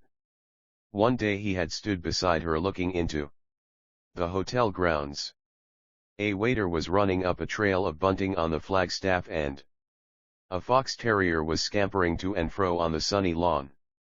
She had put her hand into his pocket where his hand was, and he had felt how cool and thin and soft her hand was. She had said that pockets were funny things to have, and then all of a sudden she had broken away and had run laughing down the sloping curve of the path. Her fair hair had streamed out behind her like gold in the sun. Tower of Ivory. House of Gold. By thinking of things you could understand them. But why in the square? You went there when you wanted to do something. It was all thick slabs of slate, and water trickled all day out of tiny pinholes, and there was a queer smell of stale water there. And behind the door of one of the closets there was a drawing in red pencil of a bearded man in a Roman dress with a brick in each hand, and underneath was the name of the drawing. Balbus was building a wall. Some fellow had drawn it there for a cod. It had a funny face, but it was very like a man with a beard. And on the wall of another closet there was written in backhand in beautiful writing, Julius Caesar wrote the Calico Belly. Perhaps that was why they were there, because it was a place where some fellows wrote things for cod. But all the same it was queer what Athie said and the way he said it. It was not a cod because they had run away. He looked with the others across the playground and began to feel afraid. At last Fleming said, "And we are all to be punished for what other fellows did? I wanna come back, see if I do," Cecil Thunder said. 3 days silence in the refectory and sending us up for 6 and 8 every minute. "Yes," said Wells. "And old Barrett has a new way of twisting the note so that you can't open it and fold it again to see how many fairly you are to get. I wanna come back too." "Yes," said Cecil Thunder, and the prefect of studies was in second of grammar this morning. "Let us get up a rebellion," Fleming said. "Will we?" All the fellows were silent. The air was very silent, and you could hear the cricket bats, but more slowly than before. Pick, pock. Wells asked, "What is going to be done to them?" "Simon Moonan and Tusker are going to be flogged," Athie said, "and the fellows in the higher line got their choice of flogging or being expelled." "And which are they taking?" asked the fellow who had spoken first. "All are taking expulsion except Corrigan," Athie answered. "He's going to be flogged by Mr. Gleason." "I know why," Cecil Thunder said. "He is right and the other fellows are wrong. Because a flogging wears off after a bit, but a fellow that has been expelled from college is known all his life on account of it. Besides, Gleason wanted to flog him hard. It's best of his play not to," Fleming said. "I wouldn't like to be Simon Moonan and Tusker," Cecil Thunder said. "But I don't believe they will be flogged. Perhaps they will be sent up for twice 9. No, no, said Athie. They'll both get it on the vital spot. Wells rubbed himself and said in a crying voice, "Please, sir, let me off." Athie grinned and turned up the sleeves of his jacket, saying, "It can't be helped, it must be done. So down with your breeches and out with your bum." The fellows laughed, but he felt that they were a little afraid. In the silence of the soft grey air he heard the cricket bats from here and from there, pock. That was a sound to hear, but if you were hit then you would feel a pain. The panda bat made a sound too, but not like that. The fellows said it was made of whalebone and leather with lead inside, and he wondered what was the pain like. There were different kinds of sounds. A long thin cane would have a high whistling sound, and he wondered what was that pain like. It made him shivery to think of it, and cold. And what Athie said too. But what was there to laugh at in it? It made him shivery. But that was because you always felt like a shiver when you let down your trousers. It was the same in the bath when you undressed yourself. He wondered who had to let them down, the master or the boy himself. Oh, how could they laugh about it that way? He looked at Athea's rolled up sleeves and knuckly inky hands. He had rolled up his sleeves to show how Mr. Gleason would roll up his sleeves. But Mr. Gleason had round shiny cuffs and clean white wrists and fattish white hands, and the nails of them were long and pointed. Perhaps he pared them too like Lady Boyle. But they were terribly long and pointed nails. So long and cruel they were, though the white fattish hands were not cruel but gentle. And though he trembled with cold and fright to think of the cruel long nails and of the high whistling sound of the cane and of the chill you felt at the end of your shirt when you undressed yourself, yet he felt a feeling of queer quiet pleasure inside him to think of the white fattish hands, clean and strong and gentle. And he thought of what Cecil Thunder had said, that Mr. Gleason would not flog Corrigan hard. And Fleming had said he would not, because it was best of his play not to. But that was not why.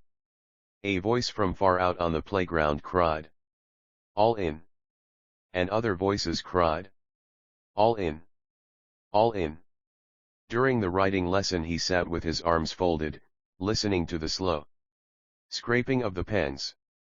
Mr. Harford went to and fro making little signs in red pencil, and sometimes sitting beside the boy to show him how to hold his pen. He had tried to spell out the headline for himself, though he knew already what it was, for it was the last of the book. Zeal without prudence is like a ship adrift. But the lines of the letters were like fine invisible threads, and it was only by closing his right eye tight and staring out of the left eye that he could make out the full curves of the capital. But Mr. Harford was very decent and never got into a wax. All the other masters got into dreadful waxes. But why were they to suffer for what fellows in the higher line did? Wells had said that they had drunk some of the altar wine out of the press in the sacristy, and that it had been found out who had done it by the smell. Perhaps they had stolen a monstrance to run away with and sell it somewhere. That must have been a terrible sin, to go in there quietly at night, to open the dark press and steal the flashing gold thing into which God was put on the altar in the middle of flowers and candles at benediction, while the incense went up in clouds at both sides. As the fellow swung the censer and Dominic Kelly sang the first part by himself in the choir. But God was not in it, of course, when they stole it. But still it was a strange and a great sin even to touch it. He thought of it with deep awe, a terrible and strange sin. It thrilled him to think of it in the silence when the pens scraped lightly.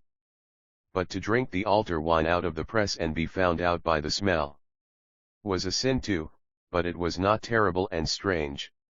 It only made you feel a little sickish on account of the smell of the wine. Because on the day when he had made his first Holy Communion in the chapel he had shut his eyes and opened his mouth, and put out his tongue a little, and when the rector had stooped down to give him the Holy Communion he had smelt a faint winey smell off the rector's breath after the wine of the Mass. The word was beautiful, wine. It made you think of dark purple. Because the grapes were dark purple that grew in Greece outside houses like white temples. But the faint smell of the rector's breath had made him feel a sick feeling. On the morning of his first communion, the day of your first communion was the happiest day of your life. And once a lot of generals had asked Napoleon what was the happiest day of his life. They thought he would say the day he won some great battle or the day he was made an emperor. But he said, "Gentlemen, the happiest day of my life was the day on which I made my first Holy Communion." Father Arnold came in and the Latin lesson began and he remained still, leaning on the desk with his arms folded. Father Arnold gave out the theme books and he said that they were scandalous and that they were all to be written out again, with the corrections at once. But the worst of all was Fleming's theme because the pages were stuck together by a blot, and Father Arnold held it up by a corner and said it was an insult to any master to send him up such a theme. Then he asked Jack Lawton to decline the noun mare and Jack Lawton stopped at the ablative singular and could not go on with the plural. "You should be ashamed of yourself," said Father Arnold sternly. "You, the leader of the class." Then he asked the next boy and the next and the next. Nobody knew. Father Arnold became very quiet, more and more quiet as each boy tried to answer it and could not. But his face was black looking and his eyes were staring though his voice was so quiet. Then he asked Fleming and Fleming said that the word had no plural. Father Arnold suddenly shut the book and shouted at him, "Kneel out there in the middle of the class. You are one of the idlest boys I ever met. Copy out your themes again the rest of you." Fleming moved heavily out of his place and knelt between the two last benches. The other boys bent over their theme books and began to write. A silence filled the classroom and Stephen, glancing timidly at Father Arnold's dark face, saw that it was a little red from the wax he was in. Was that a sin for Father Arnold to be in a wax, or was he allowed to get into a wax when the boys were idle because that made them study better, or was he only letting on to be in a wax? It was because he was allowed, because a priest would know what a sin was and would not do it. But if he did it one time by mistake, what would he do to go to confession? Perhaps he would go to confession to the minister. And if the minister did it, he would go to the rector, and the rector to the provincial, and the provincial to the general of the Jesuits. That was called the order, and he had heard his father say that they were all clever men. They could all have become high-up people in the world if they had not become Jesuits. And he wondered what Father Arnold and Patty Barrett would have become and what Mr. McGlade and Mr. Gleason would have become if they had not become Jesuits. It was hard to think. What, because you would have to think of them in a different way with different colored coats and trousers and with beards and mustaches and different kinds of hats. The door opened quietly and closed. A quick whisper ran through the class, "The prefect of studies." There was an instant of dead silence and then the loud crack of a panda bat on the last desk. Stefana's heart leapt up in fear. "Any boys want flogging here, Father Arnold?" cried the prefect of studies. "Any lazy idle loafers that want flogging in this class?" He came to the middle of the class and saw Fleming on his knees. "Ho ho!" he cried. "Who is this boy? Why is he on his knees? What is your name, boy?" "Fleming, sir." "Ho ho, Fleming. An idler, of course. I can see it in your eye. Why is he on his knees, Father Arnold?" He wrote a bad Latin theme, Father Arnold said, and he missed all the questions. In grammar. Of course he did. Cried the prefect of studies, of course he did. A born idler.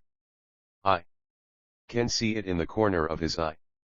He banged his pandabat down on the desk and cried. Up, Fleming. Up, my boy. Fleming stood up slowly. Hold out. Cried the prefect of studies. Fleming held out his hand.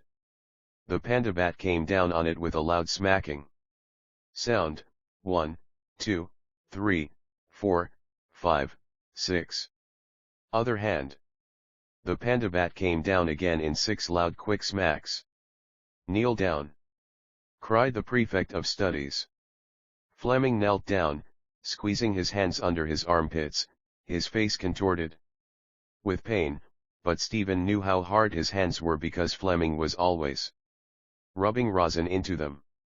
But perhaps he was in great pain for the noise of the pandabat was terrible. Stefana's heart was beating and fluttering. At your work, all of you! Shouted the prefect of studies. We want no lazy idle loafers here, lazy idle little schemers. At your work, I tell you. Father Dolan will be in to see you every day. Father Dolan will be in tomorrow. He poked one of the boys in the side with his pandabat, saying, You, boy. When will Father Dolan be in again? Tomorrow, sir, said Tom Furlong-Gott's voice. Tomorrow and tomorrow and tomorrow, said the prefect of studies. Make up your minds for that. Every day Father Dolan. Right away. You, boy, who are you? Stefana's heart jumped suddenly. Daedalus, sir. Why are you not writing like the others? I am why. He could not speak with fright. Why is he not writing, Father Arnold? He broke his glasses, said Father Arnold, and I exempted him from work. Broke. What is this I hear? What is this your name is? Said the prefect of studies. Daedalus, sir. Out here, Daedalus. Lazy little schemer. I see schemer in your face. Where did you break your glasses? Stephen stumbled into the middle of the class, blinded by fear and haste. Where did you break your glasses? Repeated the prefect of studies. The cinder path, sir. Ho ho. The cinder path. Cried the prefect of studies. I know that trick. Stephen lifted his eyes in wonder and saw for a moment Father Delana's white-grey not young face, his baldy white-grey head with fluff at the sides of it, the steel rims of his spectacles and his no-colored eyes looking through the glasses. Why? Did he say he knew that trick? Lazy idle little loafer. Cried the prefect of studies. Broke my glasses. An old schoolboy trick. Out with your hand this moment. Stephen closed his eyes and held out in the air his trembling hand with the palm upwards. He felt the prefect of studies touch it for a moment at the fingers, to straighten it, and then the swish of the sleeve of the soutane as the pandabat was lifted to strike. A hot burning stinging tingling blow like the loud crack of a broken stick made his trembling hand crumple together like a leaf in the fire, and at the sound and the pain scalding tears were driven into his eyes. His whole body was shaking with fright, his arm was shaking and his crumpled burning livid hand shook like a loose leaf in the air. A cry sprang to his lips, a prayer to be let off. But though the tears scalded his eyes and his limbs quivered with pain and fright, he held back the hot tears and the cry that scalded his throat. Other hand! Shouted the prefect of studies. Stephen drew back his maimed and quivering right arm and held out his left hand. The soutane sleeve swished again as the pandabat was lifted, and a loud crashing sound and a fierce maddening tingling burning pain made his hand shrink together with the palms and fingers in a livid quivering mass. The scalding water burst forth from his eyes and, burning with shame and agony and fear, he drew back his shaking arm in terror and burst out into a whine of pain. His body shook. With a palsy of fright and in shame and rage he felt the scalding cry come from his throat and the scalding tears falling out of his eyes and down his flaming cheeks. "Kneel down," cried the prefect of studies. Stephen knelt down quickly, pressing his beaten hands to his sides. To think of them beaten and swollen with pain all in a moment made him feel so sorry for them. As if they were not his own but someone else's that he felt sorry for. And as he knelt, calming the last sobs in his throat and feeling the burning tingling pain pressed into his sides, he thought of the hands which he had held out in the air with the palms up and of the firm touch of the prefect of studies when he had steadied the shaking fingers and of the beaten swollen reddened mass of palm and fingers that shook helplessly in the air. "Get at your work, all of you," cried the prefect of studies from the door. "Father Dolan will be in every day to see if any boy, any lazy idle little loafer wants flogging. Every day. Every day." The door closed behind him. The hushed class continued to copy out the themes. Father Arnold rose from his seat and went among them, helping the boys with gentle words and telling them the mistakes they had made. His voice was very gentle and soft. Then he returned to his seat and said to Fleming and Stephen, "You may return to your places, you two." Fleming and Stephen rose and, walking to their seats, sat down. Stephen, scarlet with shame, opened a book quickly with one weak hand and bent down upon it, his face close to the page. It was unfair and cruel because the doctor had told him not to read without glasses and he had written home to his father that morning to send him a new pair. And Father Arnold had said that he need not study till the new glasses came. Then, to be called a schemer before the class and to be panded when he always got the card for first or second and was the leader of the Yorkists. How could the prefect of studies know that it was a trick? He felt the touch of the prefect's fingers as they had steadied his hand, and at first he had thought he was going to shake hands with him because the fingers were soft and firm, but then in an instant he had heard the swish of the soutane sleeve and the crash. It was cruel and unfair to make him kneel in the middle of the class then, and Father Arnold had told them both that they might return to their places without making any difference between them. He listened to Father Arnold's low and gentle voice as he corrected the themes. Perhaps he was sorry now and wanted to be decent. But it was unfair and cruel. The prefect of studies was a priest, but that was cruel and unfair. And his white-gray face and the no-colored eyes behind the steel-rimmed spectacles were cruel-looking because he had steadied the hand first with his firm soft fingers, and that was to hit it better and louder. "It's a stinking mean thing, that's what it is," said Fleming in the corridor as the classes were passing out in file to the refectory, "to pandy a fellow for what is not his fault. You really broke your glasses by accident, didn't you?" Nasty Roche asked. Stephen felt his heart filled by Fleming's words and did not answer. "Of course he did," said Fleming. "I wouldn't stand it. I'd go up and tell the rector on him." "Yes," said Cecil Thunder eagerly, "and I saw him lift the panda bat over his shoulder, and he's not allowed to do that." "Did they hurt you much?" Nasty Roche asked. "Very much," Stephen said. "I wouldn't stand it," Fleming repeated, "from Baldy Head or any other Baldy Head. It's a stinking mean low trick, that's what it is. I'd go straight up to the rector and tell him about it after dinner." "Yes, do." "Yes, do," said Cecil Thunder. "Yes, do." "Yes, go up and tell the rector on him, Daedalus," said Nasty Roche. "Because he said that he'd come in tomorrow again and panda you." "Yes, yes. Tell the rector," all said. and there were some fellows out of second of grammar listening, and one of them said, "The Senate and the Roman people declared that Daedalus had been wrongly punished. It was wrong, it was unfair and cruel, and, as he sat in the refectory, he suffered time after time in memory the same humiliation, until he began to wonder whether it might not really be that there was something in his face which made him look like a schemer, and he wished he had a little mirror to see. But there could not be. And it was unjust and cruel and unfair. He could not eat the blackish fish fritters they got on Wednesdays in Lent, and one of his potatoes had the mark of the spade in it. Yes, he would do what the fellows had told him. He would go up and tell the rector that he had been wrongly punished. A thing like that had been done before by somebody in history, by some great person whose head was in the books of history.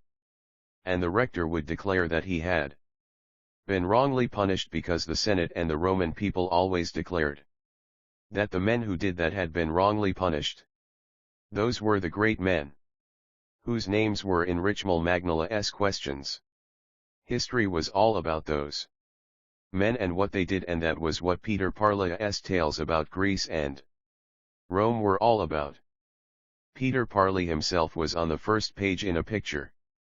There was a road over a heath with grass at the side and little bushes, and Peter Parley had a broad hat like a Protestant minister and a big stick, and he was walking fast along the road to Greece and Rome. It was easy what he had to do.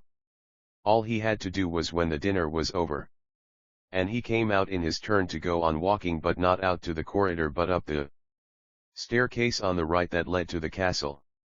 He had nothing to do but that, to turn to the right and walk fast up the staircase, and in half a minute he would be in the low dark narrow corridor that led through the castle to the rector's room. And every fellow had said that it was unfair, even the fellow out of second of grammar who had said that about the Senate and the Roman people. What would happen? He heard the fellows of the higher line stand up at the top of the refectory, and heard their steps as they came down the matting, Paddy Rath and Jimmy McGee. And the Spaniard and the Portuguese, and the fifth was Big Corrigan, who was going to be flogged by Mr. Gleason. That was why the prefect of studies had called him a schemer and panted him for nothing, and, straining his weak eyes, tired with the tears, he watched Big Corrigan's broad shoulders and big hanging black head passing in the file. But he had done something, and besides, Mr. Gleason would not flog him hard, and he remembered how Big Corrigan looked in the bath. He had skin the same color as the turf-colored bog water in the shallow end of the bath. And when he walked along the side, his feet slapped loudly on the wet tiles, and at every step his thighs shook a little because he was fat. The refectory was half empty, and the fellows were still passing out in file. He could go up the staircase because there was never a priest or a prefect outside the refectory door. But he could not go. The rector would side with the prefect of studies and think it was a schoolboy trick, and then the prefect of studies would come in every day the same, only it would be worse because he would be dreadfully waxy at any fellow going up to the rector about him. The fellows had told him to go, but they would not go themselves. They had forgotten all about it. No, it was best to forget all about it, and perhaps the prefect of studies had only said he would come in. No, it was best to hide out of the way, because when you were small and young, you could often escape that way. The fellows at his table stood up. He stood up and passed out among them in the file. He had to decide. He was coming near the door. If he went on with the fellows, he could never go up to the rector, because he could not leave the playground for that. And if he went and was panted all the same, all the fellows would make fun and talk about young Daedalus going up to the rector to tell on the prefect of studies. He was walking down along the matting, and he saw the door before him. It was impossible, he could not. He thought of the baldy head of the prefect of studies. with the cruel no-colored eyes looking at him, and he heard the voice of the prefect of studies asking him twice what his name was. Why could he not remember the name when he was told the first time? Was he not listening the first time, or was it to make fun out of the name?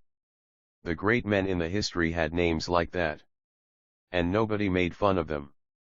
It was his own name that he should have made fun of if he wanted to make fun. Dolan, it was like the name of a woman who washed clothes. He had reached the door and, turning quickly up to the right, walked up the stairs and, before he could make up his mind to come back, he had entered the low, dark narrow corridor that led to the castle. And as he crossed the threshold of the door of the corridor, he saw, without turning his head to look, that all the fellows were looking after him as they went filing by. He passed along the narrow dark corridor, passing little doors that were the doors of the rooms of the community. He peered in front of him and right and left through the gloom and thought that those must be portraits. It was dark and silent, and his eyes were weak and tired with tears so that he could not see. But he thought they were the portraits of the saints and great men of the order who were looking down on him silently as he passed, Saint Ignatius Loyola holding an open book and pointing to the words Ad Majorem Dei Gloriam in it, Saint Francis Xavier pointing to his chest, Lorenzo Ricci with his beretta on his head like one of the prefects of the lines, the three patrons of holy youth Saint Stanislaus Kostka, Saint Aloysius Gonzago, and Blessed John Birchmans, all with young faces because they died when they were young, and Father Peter Kenny sitting in a chair wrapped in a big cloak. He came out on the landing above the entrance hall and looked about him. That was where Hamilton Rowan had passed, and the marks of the soldiers' slugs were there. And it was there that the old servants had seen the ghost in the white cloak of a marshal. An old servant was sweeping at the end of the landing. He asked him where was the rector's room, and the old servant pointed to the door at the far end and looked after him as he went onto it and knocked. There was no answer. He knocked again more loudly, and his heart jumped when he heard a muffled voice say, "Come in." He turned the handle and opened the door and fumbled for the handle of the green baize door inside. He found it and pushed it open and went in. He saw the rector sitting at a desk writing. There was a skull on the desk and a strange solemn smell in the room like the old leather of chairs.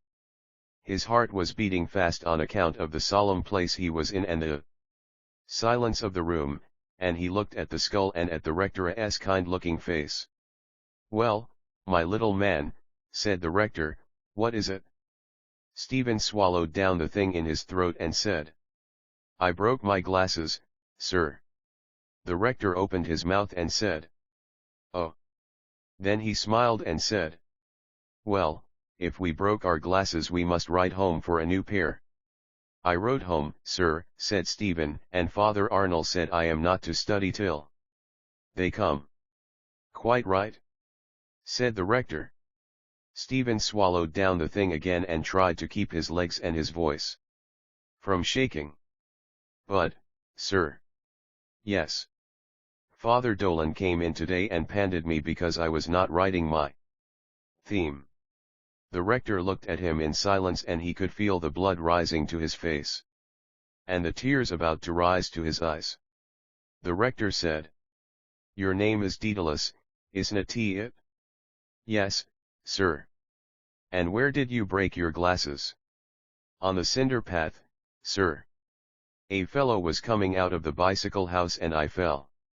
And they got broken. I don't know the fellow's name." The rector looked at him again in silence. Then he smiled and said, "Oh, well, it was a mistake, I am sure Father Dolan did not know. But I told him I broke them, sir, and he panted me." "Did you tell him that you had written home for a new pair?" the rector asked. "No, sir." "Oh well then," said the rector, "Father Dolan did not understand." You can say that. I excuse you from your lessons for a few days. Stephen said quickly for fear his trembling would prevent him. Yes, sir, but Father Dolan said he will come in tomorrow to pandemy again for it. Very well, the rector said, it is a mistake and I shall speak to Father Dolan myself. Will that do now? Stephen felt the tears wetting his eyes and murmured. Oh yes sir, thanks. The rector held his hand across the side of the desk where the skull was and Stephen, placing his hand in it for a moment, felt a cool moist palm. Good day now, said the rector, withdrawing his hand and bowing. Good day, sir, said Stephen. He bowed and walked quietly out of the room, closing the doors carefully and slowly. But when he had passed the old servant on the landing and was again in the low narrow dark corridor, he began to walk faster and faster. Faster and faster he hurried on through the gloom excitedly. He bumped his elbow against the door at the end and, hurrying down the staircase, walked quickly through the two corridors and out into the air. He could hear the cries of the fellows on the playgrounds. He broke into a run and, running quicker and quicker, ran across the cinder path and reached the third line playground, panting. The fellows had seen him running. They closed round him in a ring, pushing one against another to hear. Tell us. Tell us. What did he say? Did you go in? What did he say? Tell us. Tell us. He told them what he had said and what the rector had said, and, when he had told them, all the fellows flung their caps spinning up into the air and cried, Hurrah! They caught their caps and sent them up again spinning sky high and cried again, Hurrah! Hurrah! They made a cradle of their locked hands and hoisted him up among them and carried him along till he struggled to get free. And when he had escaped from them, they broke away in all directions, flinging their caps again into the air and whistling as they went spinning up and crying, Hurrah! And they gave 3 groans for Baldy Head Dolan and 3 cheers for Conmee. And they said he was the decentest rector that was ever in Clongowes. The cheers died away in the soft grey air. He was alone. He was happy and free. But he would not be anyway proud with Father Dolan. He would be very quiet and obedient, and he wished that he could do something kind for him to show him that he was not proud. The air was soft and grey and mild and evening was coming. There was the smell of evening in the air, the smell of the fields in the country where they digged up turnips to peel them and eat them when they went out for a walk to Major Barton's. The smell there was in the little wood beyond the pavilion where the gallnuts were. The fellows were practicing long shies and bowling lobs and slow twisters. In the soft grey silence he could hear the bump of the balls, and from here and from there through the quiet air the sound of the cricket bats, pick, pack, pock, puck, like drops of water in a fountain falling softly in the brimming bowl. Chapter 2. Uncle Charles smoked such black twist that at last his nephew suggested to him to enjoy his morning smoke in a little outhouse at the end of the garden. Very good, Simon. All serene, Simon, said the old man tranquilly. Anywhere you like. The outhouse will do me nicely, it will be more salubrious. Damn me, said Mr. Dedalus frankly, if I know how you can smoke such villainous, awful tobacco. It's like gunpowder, by God. It's very nice, Simon, replied the old man. Very cool and mollifying. Every morning, therefore, Uncle Charles repaired to his outhouse, but not before. He had greased and brushed scrupulously his back hair and brushed and put on his tall hat. While he smoked, the brim of his tall hat and the bowl of his pipe were just visible beyond the jambs of the outhouse door. His arbor, as he called the reeking outhouse which he shared with the cat and the garden tools, served him also as a sounding box, and every morning he hummed contentedly one of his favorite songs, "Oh, twine me a bower or blue eyes and golden hair or the groves of Blarney," while the grey and blue coils of smoke rose slowly from his pipe and vanished in the pure air. During the first part of the summer in Blackrock, Uncle Charles was Stephena's constant companion. Uncle Charles was a hale old man with a well-tanned skin, rugged features and white side whiskers. On weekdays he did messages between the house in Carysfort Avenue and those shops in the main street of the town with which the family dealt. Stephen was glad to go with him on these errands, for Uncle Charles helped him very liberally to handfuls of whatever was exposed in open boxes and barrels outside the counter. He would seize a handful of grapes and sawdust or 3 or 4 American apples and thrust them generously into his grandnephew's hand, while the shopman smiled uneasily, and, on Stephena's feigning reluctance to take them, he would frown and say, "Take them, sir. Do you hear me, sir? They're good for your bowels." When the order list had been booked, the two would go on to the park, where an old friend of Stephena's father, Mike Flynn, would be found seated on a bench, waiting for them. Then would begin Stephena's run round the park. Mike Flynn would stand at the gate near the railway station, watch in hand, while Stephen ran round the track in the style Mike Flynn favored, his head high lifted, his knees well lifted and his hands held straight down by his sides. When the morning practice was over, the trainer would make his comments and sometimes illustrate them by shuffling along for a yard or so comically in an old pair of blue canvas shoes. A small ring of wonder-struck children and nursemaids would gather to watch him, and linger even when he and Uncle Charles had sat down again and were talking athletics and politics. Though he had heard his father say that Mike Flynn had put some of the best runners of modern times through his hands, Stephen often glanced at his trainer's flabby stubble-covered face, as it bent over the long stained fingers, through which he rolled his cigarette, and with pity at the mild lusterless blue eyes, which would look up suddenly from the task and gaze vaguely into the blue distance, while the long swollen fingers ceased their rolling and grains and fibers of tobacco fell back into the pouch. On the way home, Uncle Charles would often pay a visit to the chapel, and, as the font was above Stephena's reach, the old man would dip his hand and then sprinkle the water briskly about Stephena's clothes and on the floor of the porch. While he prayed, he knelt on his red handkerchief and read above his breath from a blackened prayer book wherein catchwords were printed at the foot of every page. Stephen knelt at his side, respecting, though he did not share, his piety. He often wondered what his grand-uncle prayed for so seriously.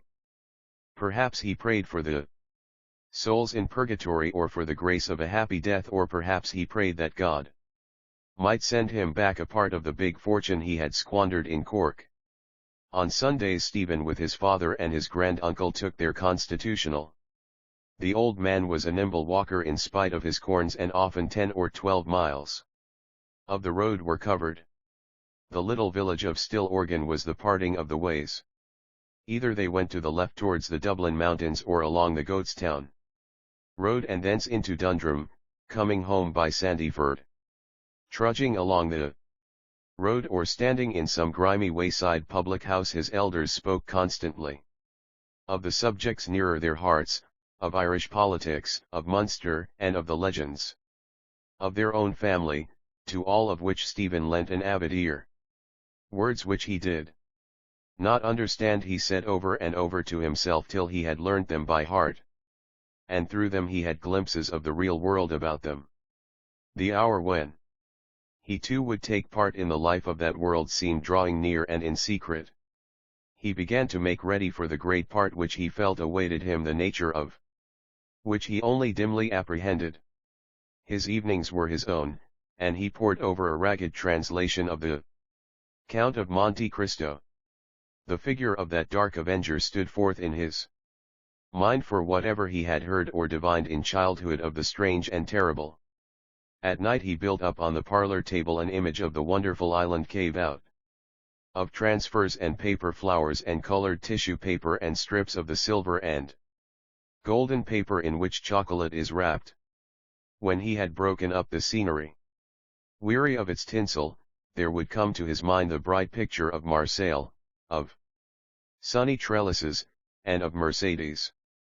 Outside Black Rock, on the road that led to the mountains, stood a small whitewashed house in the garden of which grew many rosebushes, and in this house, he told himself, another Mercedes lived.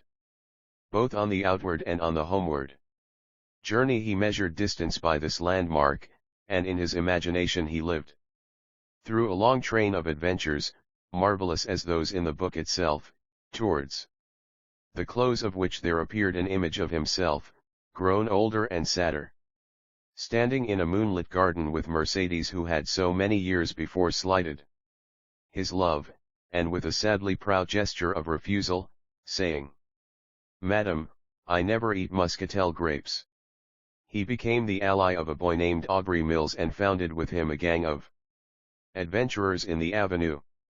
Aubrey carried a whistle dangling from his buttonhole, and a bicycle lamp attached to his belt, while the others had short sticks thrust dagger-wise through theirs.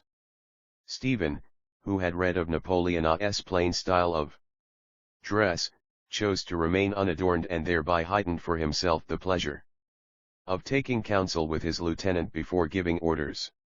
The gang made forays into the gardens of old maids or went down to the castle and fought a battle on the shaggy weed-grown rocks, coming home after it weary stragglers with the stale odors of the foreshore in their nostrils and the rank oils of the sea-wrack upon their hands and in their hair. Aubrey and Stephen had a common milkman, and often they drove out in the milk car to Carrick Mines where the cows were at grass. While the men were milking, the boys would take turns in riding the tractable mare round the field. But when autumn came, the cows were driven home from the grass, and the first sight of the filthy cowyard at Stradbroke with its foul green puddles and clots of liquid dung and steaming bran troughs, sickened Stephena's heart. The cattle which had seemed so beautiful in the country on sunny days revolted him, and he could not even look at the milk they yielded. The coming of September did not trouble him this year, for he was not to be sent back to Clongowes. The practice in the park came to an end when Mike Flynn went into hospital. Aubrey was at school and had only an hour or two free in the evening. The gang fell asunder and there were no more nightly forays or battles on the rocks. Stephen sometimes went round with the car which delivered the evening milk, and these chilly drives blew away his memory of the filth of the cowyard, and he felt no repugnance at seeing the cow hairs and hayseeds on the milkman's coat.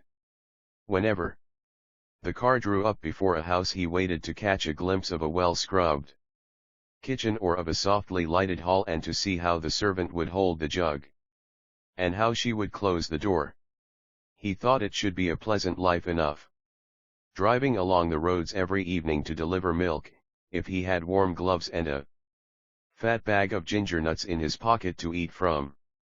But the same foreknowledge which had sickened his heart and made his legs sag suddenly as he raced round the park, the same intuition which had made him glance with mistrust at his trainer's flabby, stubble-covered face as it bent heavily over his long stained fingers, dissipated any vision of the future. In a vague way he understood that his father was in trouble, and that this was the reason why he himself had not been sent back to Clongowes. For some time he had felt the slight change in his house, and those changes in what he had deemed unchangeable were so many slight shocks to his boyish conception of the world. The ambition which he felt astir at times in the darkness of his soul sought no outlet. A dusk like that of the outer world obscured his mind as he heard the Maria's hoofs clattering along the tram track on the rock road and the great can swaying and rattling behind him. He returned to Mercedes, and, as he brooded upon her image, a strange unrest crept into his blood. Sometimes a fever gathered within him and led him to rove Alone in the evening along the quiet avenue. The peace of the gardens and the kindly lights in the windows poured a tender influence into his restless heart. The noise of children at play annoyed him, and their silly voices made him feel, even more keenly than he had felt at Clongowes, that he was different from others. He did not want to play. He wanted to meet in the real world the unsubstantial image which his soul so constantly beheld. He did not know where to seek it or how, but a premonition which led him on told him that this image would, without any overt act of his, encounter him. They would meet quietly as if they had known each other, and had made their tryst, perhaps at one of the gates or in some more secret place. They would be alone, surrounded by darkness and silence, and in that moment of supreme tenderness he would be transfigured. He would fade into something impalpable under her eyes, and then in a moment he would be transfigured. Weakness and timidity and inexperience would fall from him in that magic moment. Two great yellow caravans had halted one morning before the door, and men had come tramping into the house to dismantle it. The furniture had been hustled out through the front garden, which was strewn with wisps of straw and rope ends, and into the huge vans at the gate. When all had been safely stowed, the vans had set off noisily down the avenue, and from the window of the railway carriage, in which he had sat with his red-eyed mother, Stephen had seen them lumbering along the Marion Road. The parlour fire would not draw that evening, and Mr. Dedalus rested the poker against the bars of the grate to attract the flame. Uncle Charles dozed in a corner of the half-furnished uncarpeted room, and near him the family portraits leaned against the wall. The lamp on the table shed a weak light over the boarded floor, mudded by the feet of the van men. Stephen sat on a footstool beside his father, listening to a long and incoherent monologue.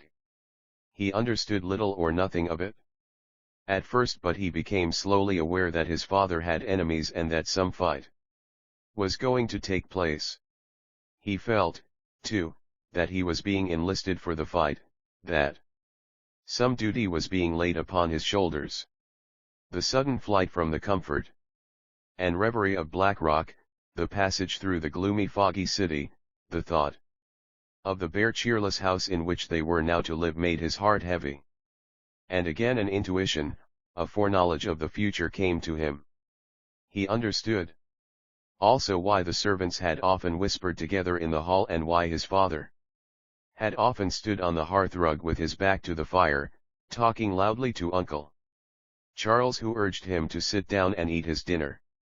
"There's a crack of the whip left in me yet, Stephen, old chap," said Mr. Dedalus, poking at the dull fire with fierce energy. "We're not dead yet, sonny. No, by the Lord Jesus, God forgive me, not half dead." Dublin was a new and complex sensation.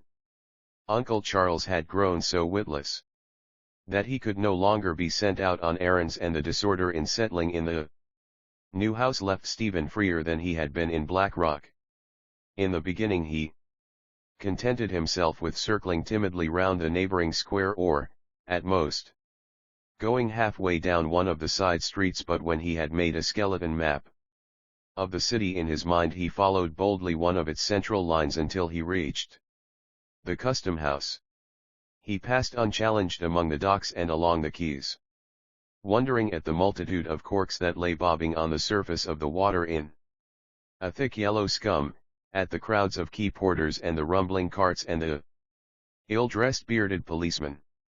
The vastness and strangeness of the life suggested to him by the bales of merchandise stocked along the walls or swung aloft out of the holds of steamers wakened again in him the unrest which had sent him wandering in the evening from garden to garden in search of Mercedes. And amid this new bustling life he might have fancied himself in another Marseille, but that he missed the bright sky and the some warm trellises of the wine shops. A vague dissatisfaction grew up within him as he looked on the quays and on the river, and on the lowering skies, and yet he continued to wander up and down day after day as if he really sought someone that eluded him. He went once or twice with his mother to visit their relatives, and though they passed a jovial array of shops lit up and adorned for Christmas, his mood of embittered silence did not leave him. The causes of his embitterment were many, remote and near. He was angry with himself for being young and the prey of restless, foolish impulses, angry also with the change of fortune which was reshaping the world about him into a vision of squalor and insincerity. Yet his anger lent nothing to the vision. He chronicled with patience what he saw, detaching himself from it, and tasting its mortifying flavor in secret. He was sitting on the backless chair in his aunt's kitchen. A lamp with a reflector hung on the japanned wall of the fireplace, and by its light his aunt was reading the evening paper that lay on her knees. She looked a long time at a smiling picture that was set in it, and said musingly, "The beautiful Mabel Hunter." A ringlet girl stood on tiptoe to peer at the picture and said softly, "What is she in, Mud?" "In a pantomime, love." The child leaned her ringlet head against her mother's sleeve, gazing on the picture, and murmured as if fascinated, "The beautiful Mabel Hunter." As if fascinated, her eyes rested long upon those demurely taunting eyes, and she murmured devotedly, "Isn't she an exquisite creature?" And the boy who came in from the street, stamping crookedly under his stone of coal, heard her words. He dropped his load promptly on the floor and hurried to her side to see. He mauled the edges of the paper with his reddened and blackened hands, shouldering her aside and complaining that he could not see. He was sitting in the narrow breakfast room high up in the old dark windowed house. The firelight flickered on the wall, and beyond the window a spectral dusk was gathering upon the river. Before the fire an old woman was busy making tea. And, as she bustled at the task, she told in a low voice of what the priest and the doctor had said. She told too of certain changes they had seen in her of late, and of her odd ways and sayings. He sat listening to the words and following the ways of adventure that lay open in the coals, arches and vaults and winding galleries and jagged caverns. Suddenly he became aware of something in the doorway. A skull appeared, suspended in the gloom of the doorway. A feeble creature like a monkey was there, drawn thither by the sound of voices at the fire. A whining voice came from the door, asking, "Is that Josephine?" The old bustling woman answered cheerily from the fireplace, "No, Ellen, Ida Stephen." Oh, good evening, Stephen." He answered the greeting and saw a silly smile break over the face in the doorway. "Do you want anything, Ellen?" asked the old woman at the fire. But she did not answer the question and said, "I thought it was Josephine." "I thought you were Josephine, Stephen." And, repeating this several times, she fell to laughing feebly. He was sitting in the midst of a children's party at Harold's Cross. His silent, watchful manner had grown upon him, and he took little part in the games. The children, wearing the spoils of their crackers, danced and romped noisily, and, though he tried to share their merriment, he felt himself a gloomy figure amid the gay cocked hats and sunbonnets. But when he had sung his song and withdrawn into a snug corner of the room, he began to taste the joy of his loneliness. The mirth, which in the beginning of the evening had seemed to him false and trivial, was like a soothing air to him, passing gaily by his senses, hiding from other eyes the feverish agitation of his blood, while through the circling of the dancers and amid the music and laughter her glance traveled to his corner, flattering, taunting, searching, exciting his heart. In the hall the children who had stayed latest were putting on their things. The party was over. She had thrown a shawl about her, and, as they went together towards the tram, sprays of her fresh warm breath flew gaily above her cowled head. and her shoes tapped blithely on the glassy road. It was the last tram. The lank brown horses knew it and shook their bells to the clear night in admonition. The conductor talked with the driver, both nodding often. In the green light of the lamp, on the empty seats of the tram were scattered a few colored tickets. No sound of footsteps came up or down the road. No sound broke the peace of the night save when the lank brown horses rubbed their noses together and shook their bells. They seemed to listen, he on the upper step and she on the lower. She came up to his step many times and went down to hers again between their phrases, and once or twice stood close beside him for some moments on the upper step, forgetting to go down, and then went down. His heart danced upon her movements like a cork upon a tide. He heard what her eyes said to him from beneath their cowl and knew that in some dim past, whether in life or reverie, he had heard their tale before. He saw her urge her vanities, her fine dress and sash and long black stockings, and knew that he had yielded to them 1,000 times. Yet a voice within him spoke, above the noise of his dancing heart, asking him would he take her gift, to which he had only to stretch out his hand. And he remembered the day when he and Eileen had stood looking into the hotel grounds, watching the waiters running up a trail of bunting on the flagstaff and the fox terrier scampering to and fro on the sunny lawn. And how, all of a sudden, she had broken out into a peal of laughter and had run down the sloping curve of the path. Now, as then, he stood listlessly in his place, seemingly a tranquil watcher of the scene before him. She too wants me to catch hold of her, he thought. That's why she came with me to the tram. I could easily catch hold of her when she comes up to my step, nobody is looking. I could hold her and kiss her.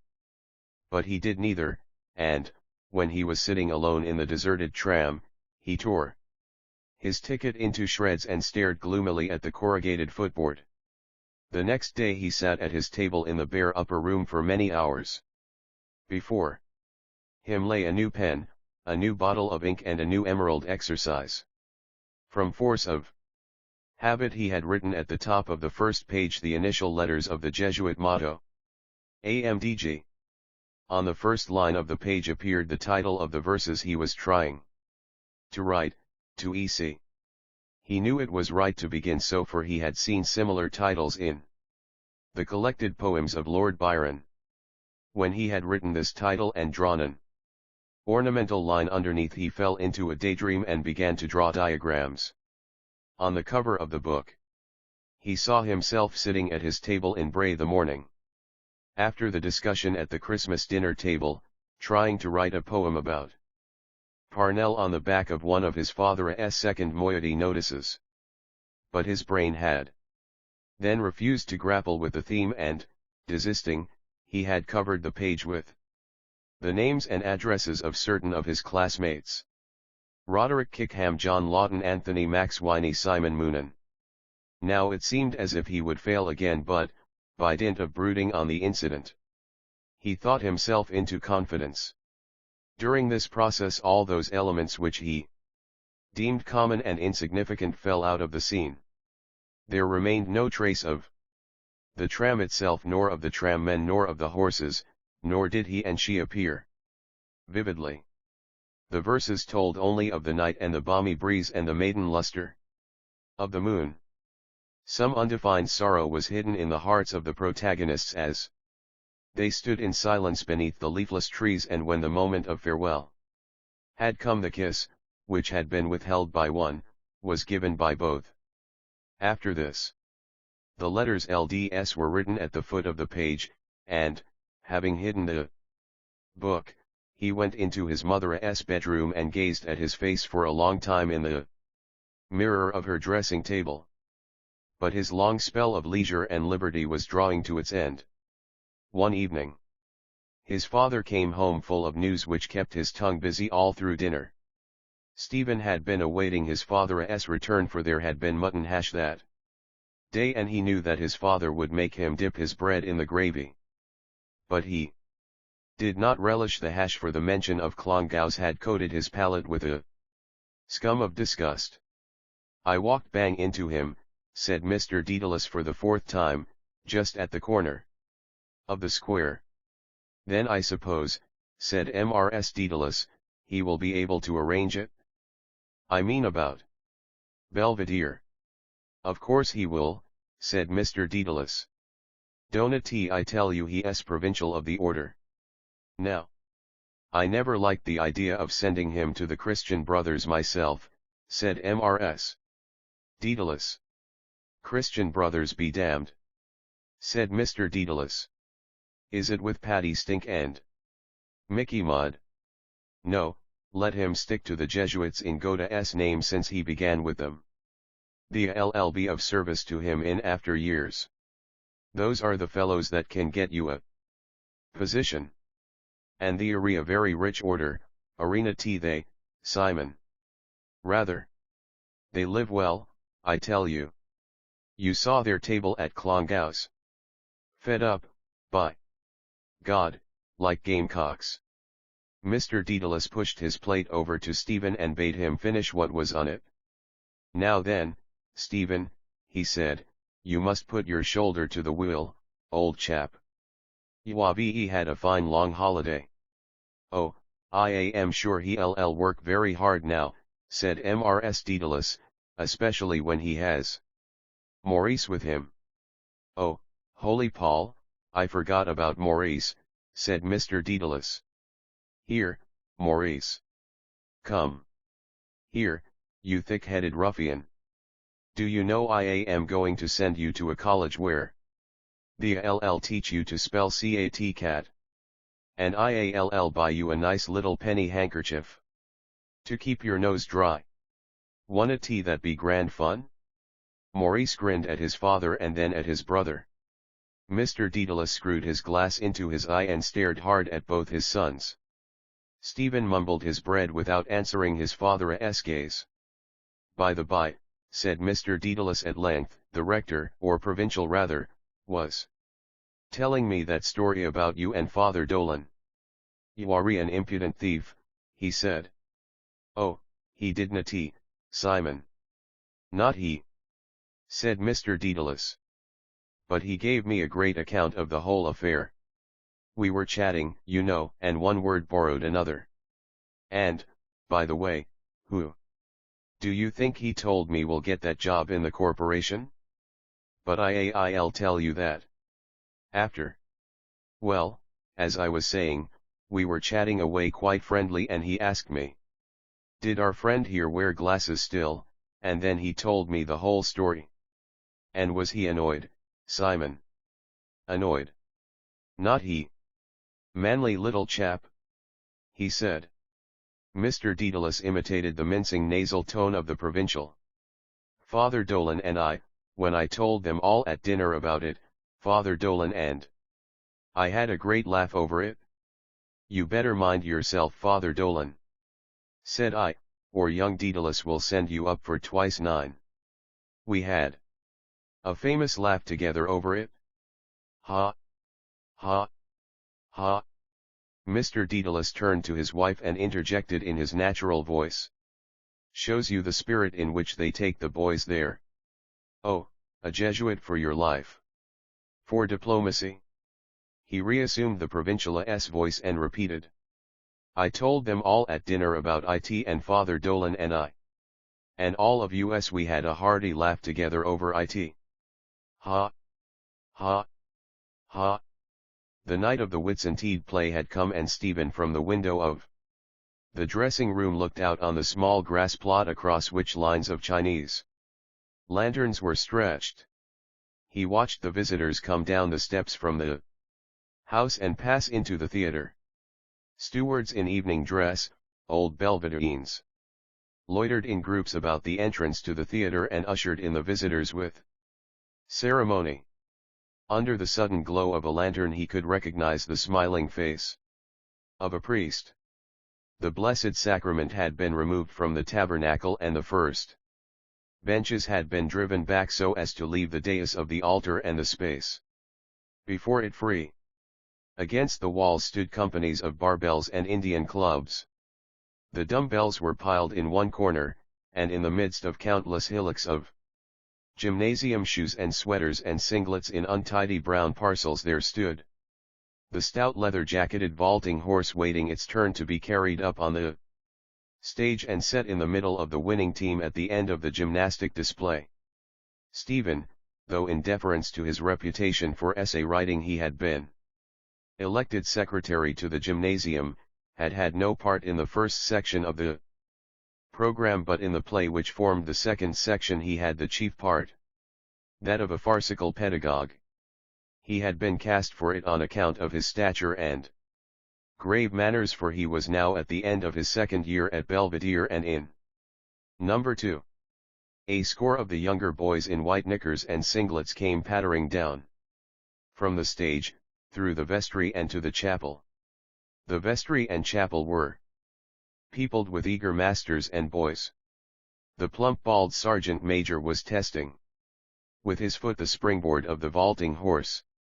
The lean young man in a long overcoat, who was to give a special display of intricate club swinging, stood near, watching with interest, his silver-coated clubs peeping out of his deep side pockets.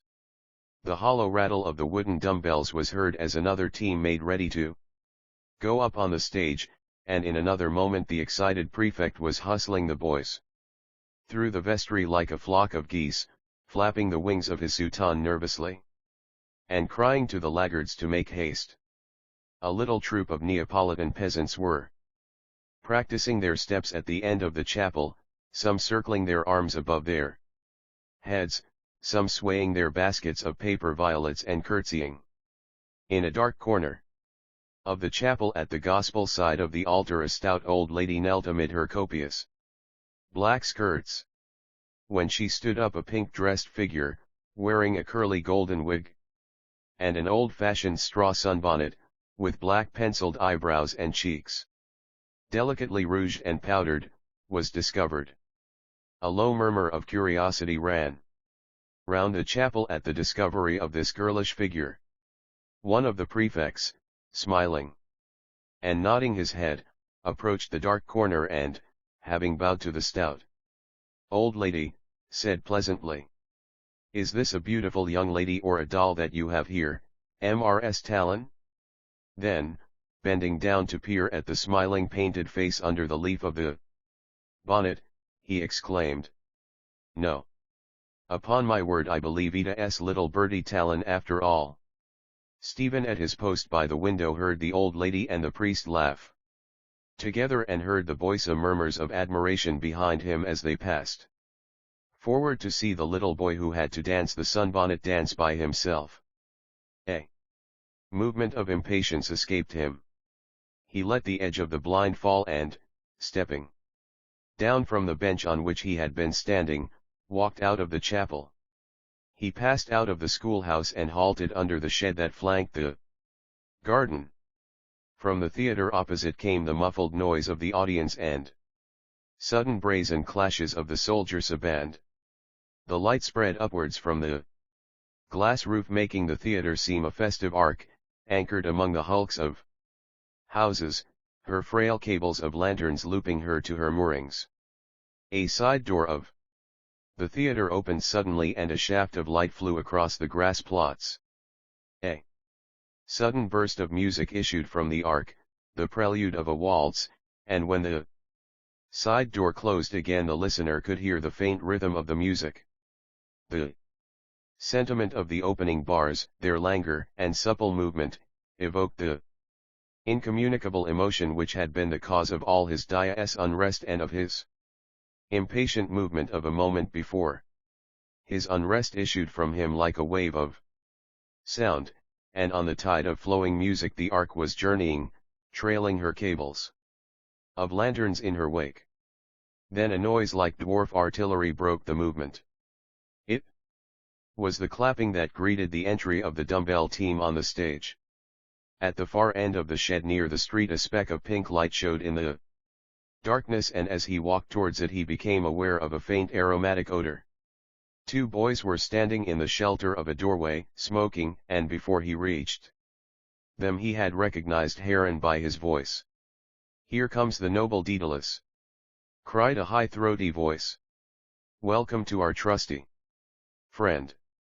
This welcome ended in a soft peal of mirthless laughter as Heron salaamed and then began to poke the ground with his cane. "Here I am," said Stephen, halting and glancing from Heron to his friend. The latter was a stranger to him, but in the darkness, by the aid of the glowing cigarette tips, he could make out a pale dandyish face over which a smile was traveling slowly, a tall overcoat figure and a hard hat. Heron did not trouble himself about an introduction but said instead, "I was just telling my friend Wallace what a lark it would be tonight if you took off the rector in the part of the schoolmaster. It would be a ripping good joke." Heron made a poor attempt to imitate for his friend Wallace the rector's pedantic bass and then, laughing at his failure, asked Stephen to do it. "Go on, Daedalus," he urged, "you can take him off ripplingly."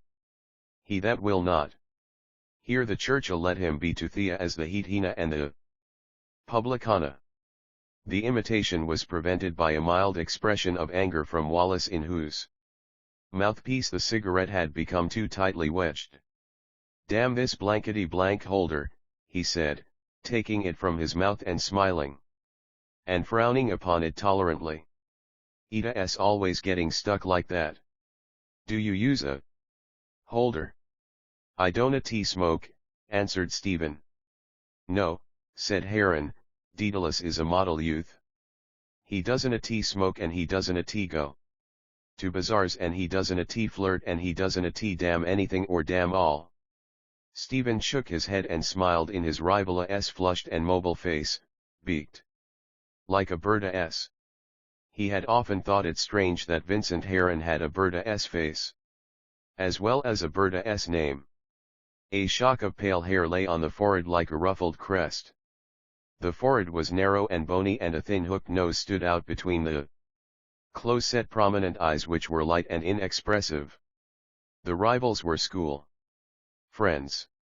They sat together in class, knelt together in the chapel, talked together after beads over their lunches.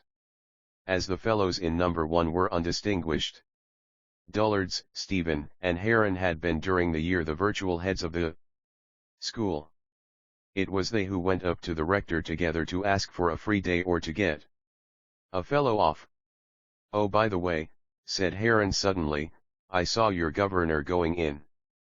The smile waned on Stefana's face. Any allusion made to his father by a fellow or by a master put his calm to rout in a moment. He waited in timorous silence to hear what Heron might say next. Heron, however, nudged him expressively with his elbow and said, "You are a sly dog." "Why so?" said Stephen. "You think butter wouldn't melt in your mouth," said Heron. "But I am afraid you are a sly dog." "Might I ask you what you are talking about?" said Stephen urbanely. "Indeed you might," answered Heron. "We saw her, Wallace, didn't we? And deucedly pretty she is too. And inquisitive. And what part does Stephen take, Mr. Daedalus? And will Stephen not sing, Mr. Daedalus?" Your governor was staring at her through that eyeglass of his for all he was worth, so that I think the old man has found you out too. I wouldn't care a bit, by Jove. She's ripping, isn't he? She, Wallace. Not half bad, answered Wallace quietly as he placed his holder once more in a corner of his mouth. A shaft of momentary anger flew through Stefana's mind at these indelicate allusions in the hearing of a stranger. For him there was nothing amusing in a girl's interest and regard. All day he had thought of nothing but their leave-taking. On the steps of the tram at Harolda's Cross, the stream of moody emotions it had made to course through him and the poem he had written about it. All day he had imagined a new meeting with her, for he knew that she was to come to the play. The old restless moodiness had again filled his breast as it had done on the night of the party, but had not found an outlet in verse. The growth and knowledge of 2 years of boyhood stood between then and now, forbidding such an outlet, and all day the stream of gloomy tenderness within him had started forth and returned upon itself, in dark courses and eddies, wearying him in the end until the pleasantry of the prefect and the painted little boy had drawn from him a movement of impatience. So you may as well admit, Heron went on, that we've fairly found you out this time. You can't play the saint on me any more, the S1 sure 5. A soft peal of mirthless laughter escaped from his lips and, bending down as before, he struck Stephen lightly across the calf of the leg with his cane, as if in jesting reproof. Stefana's moment of anger had already passed. He was neither flattered nor confused, but simply wished the banter to end. He scarcely resented what had seemed to him a silly indelicateness, for he knew that the adventure in his mind stood in no danger from these words, and his face mirrored his rival's false smile. Admit, repeated Heron, striking him again with his cane across the calf of the leg. The stroke was playful but not so lightly given as the first one had been. Stephen felt the skin tingle and glow slightly and almost painlessly, and, bowing submissively, as if to meet his companion's jesting mood, began to recite the Confiteor. The episode ended well, for both Heron and Wallace laughed indulgently at the irreverence. The confession came only from Stefana's lips, and, while they spoke the words, a sudden memory had carried him to another scene called up, as if by magic, at the moment when he had noted the faint cruel dimples at the corners of Heron's smiling lips, and had felt the familiar stroke of the cane against his calf, and had heard the familiar word of admonition. Admit. It was towards the close of his first term in the college, when he was in number 6. His sensitive nature was still smarting under the lashes of an undivined and squalid way of life. His soul was still disquieted and cast down by the dull phenomenon of Dublin. He had emerged from a 2-years spell of reverie to find himself in the midst of a new scene, every event and figure of which affected him intimately, disheartened him or allured, and, whether alluring or disheartening, filled him always with unrest and bitter thoughts. All the leisure which his school life left him was passed in the company of subversive writers whose gibes and violence of speech set up a ferment in his brain before they passed out of it into his crude writings. The essay was for him the chief labor of his week, and every Tuesday, as he marched from home to the school, he read his fate in the incidents of the way, pitting himself against some figure ahead of him and quickening his pace to outstrip it before a certain goal was reached, or planting his steps scrupulously in the spaces of the patchwork of the pathway, and telling himself that he would be first and not first in the weekly essay. On a certain Tuesday the course of his triumphs was rudely broken.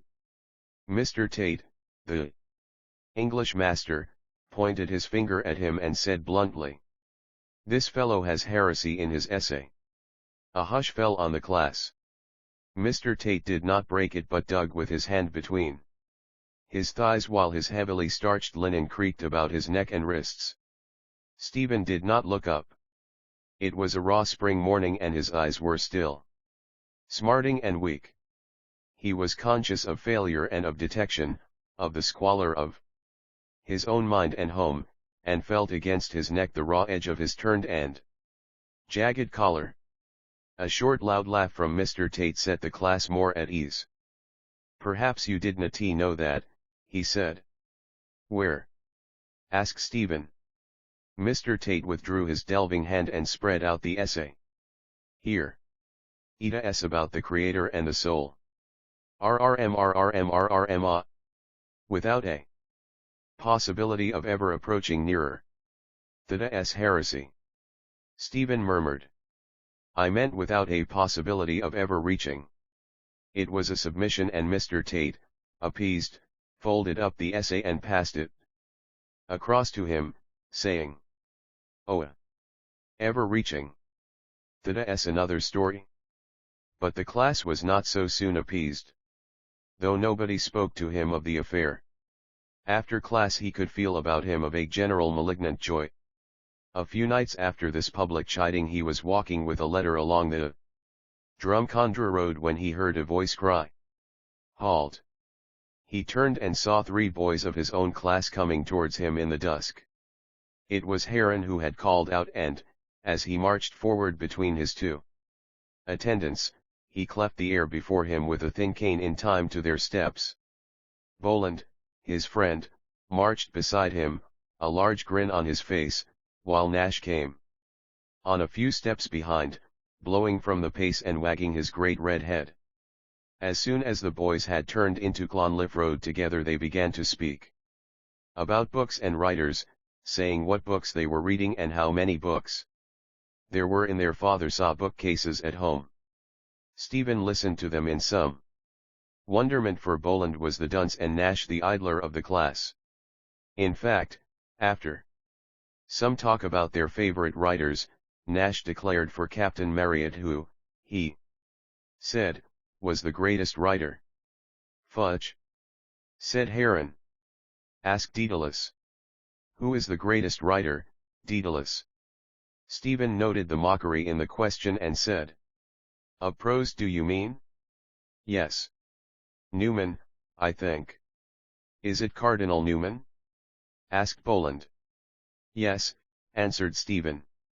The grin broadened on Nash's freckled face as he turned to Stephen and said, "And do you like Cardinal Newman, Daedalus?"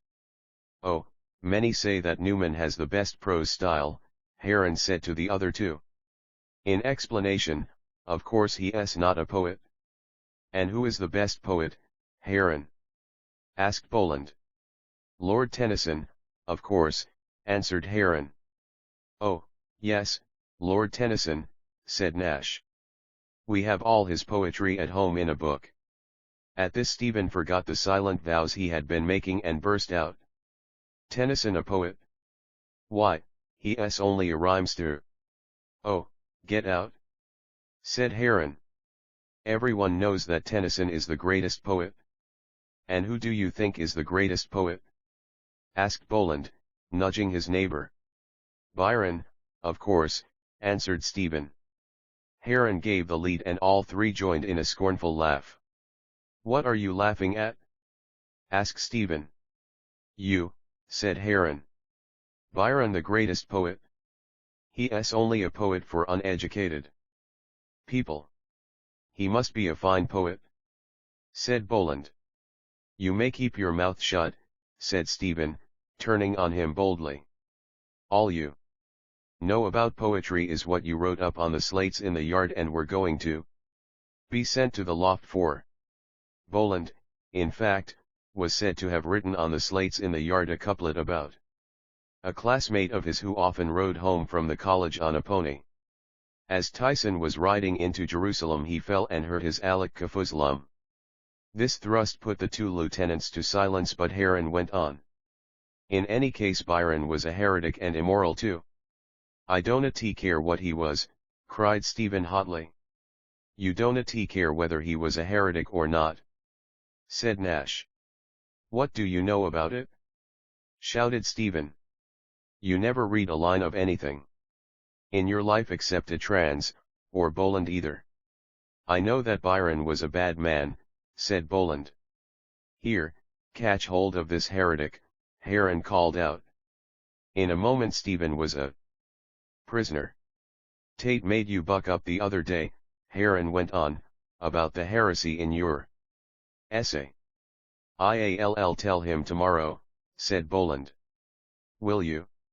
said Stephen. "You ought to be afraid to open your lips." "Afraid? I? Afraid of your life? Behave yourself," cried Heron, cutting at Stefana's legs with his cane. It was the signal for their onset. Nash pinioned his arms behind while Boland seized a long cabbage stump which was lying in the gutter. Struggling and kicking. Under the cuts of the cane and the blows of the knotty stump, Stephen was borne back against a barbed wire fence. Admit that Byron was no good. No. Admit. No. Admit. No. No. At last, after a fury of plunges, he wrenched himself free. His tormentors set off towards Jones's road, laughing and jeering at him, while he, half blinded with tears, stumbled on, clenching his fists madly and sobbing. While he was still repeating the confiteor amid the indulgent laughter of his hearers, and while the scenes of that malignant episode were still passing sharply and swiftly before his mind, he wondered why he bore no malice now to those who had tormented him. He had not forgotten a whit of their cowardice and cruelty, but the memory of it called forth no anger from him. All the descriptions of fierce love and hatred which he had met in books had seemed to him therefore unreal. Even that night, as he stumbled homewards along Jones's road, he had felt that some power was divesting him of that sudden woven anger as easily as a fruit is divested of its soft ripe peel. He remained standing with his two companions at the end of the shed, listening idly to their talk or to the bursts of applause in the theatre. She was sitting there among the others, perhaps waiting for him to appear. He tried to recall her appearance but could not.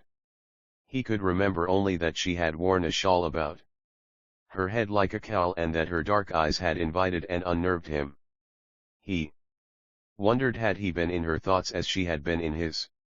Then in the dark and unseen by the other two, he rested the tips of the fingers of one hand upon the palm of the other hand, scarcely touching it lightly. But the pressure of her fingers had been lighter and steadier, and suddenly the memory of their touch traversed his brain and body like an invisible wave. A boy came towards them, running along under the shed. He was excited and breathless. "Oh, Daedalus," he cried, "Doyle is in a great bake about you. You are to go in at once and get dressed for the play. Hurry up, you better." "He's coming now," said Heron to the messenger with a haughty drawl, "when he wants to." The boy turned to Heron and repeated, "But Doyle is in an awful bake. Will you tell Doyle with my best compliments that I damned his eyes?" answered Heron. "Well, I must go now," said Stephen, who cared little for such points of honor. "I wouldn't," said Heron, "damn me if I would. There's no way to send for one of the senior boys in a bake, indeed. I think it's quite enough that you are taking a part in his bally old play." This spirit of quarrelsome comradeship which he had observed lately in his rival had not seduced Stephen from his habits of quiet obedience. He mistrusted the turbulence and doubted the sincerity of such comradeship, which seemed to him a sorry anticipation of manhood. The question of honor here raised was, like all such questions, trivial to him. While his mind had been pursuing its intangible phantoms and turning in irresolution from such pursuit, he had heard about him the constant voices of his father and of his masters, urging him to be a gentleman above all things, and urging him to be a good Catholic above all things. These voices had now come to be hollow sounding in his ears. When the gymnasium had been opened, he had heard another voice urging him to be strong and manly and healthy. And when the movement towards national revival had begun to be felt in the college, yet another voice had bidden him be true to his country and help to raise up her language and tradition. In the profane world, as he foresaw, a worldly voice would bid him raise up his father's fallen state by his labors, and, meanwhile, the voice of his school comrades urged him to be a decent fellow, to shield others from blame, or to beg them off, and to do his best to get free days for the school. And it was the din of all these hollow-sounding voices that made him halt irresolutely in the pursuit of phantoms.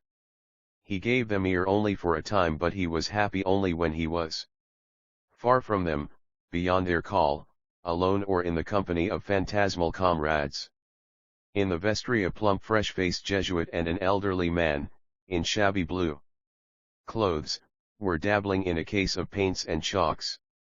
The boys who had been painted walked about or stood still awkwardly, touching their faces in a gingerly fashion with their furtive fingertips. In the middle of the vestry a young Jesuit, who was then on a visit to the college, stood rocking himself rhythmically from the tips of his toes to his heels and back again, his hands thrust well forward into his side pockets. His small head set off with glossy red curls and his newly shaven face agreed well with the spotless decency of his soutane and with his spotless shoes. As he watched this swaying form and tried to read for himself the legend of the priestess' mocking smile, there came into Stephanas' memory a saying which he had heard from his father before he had been sent to Clongowes, that you could always tell a Jesuit by the style of his clothes.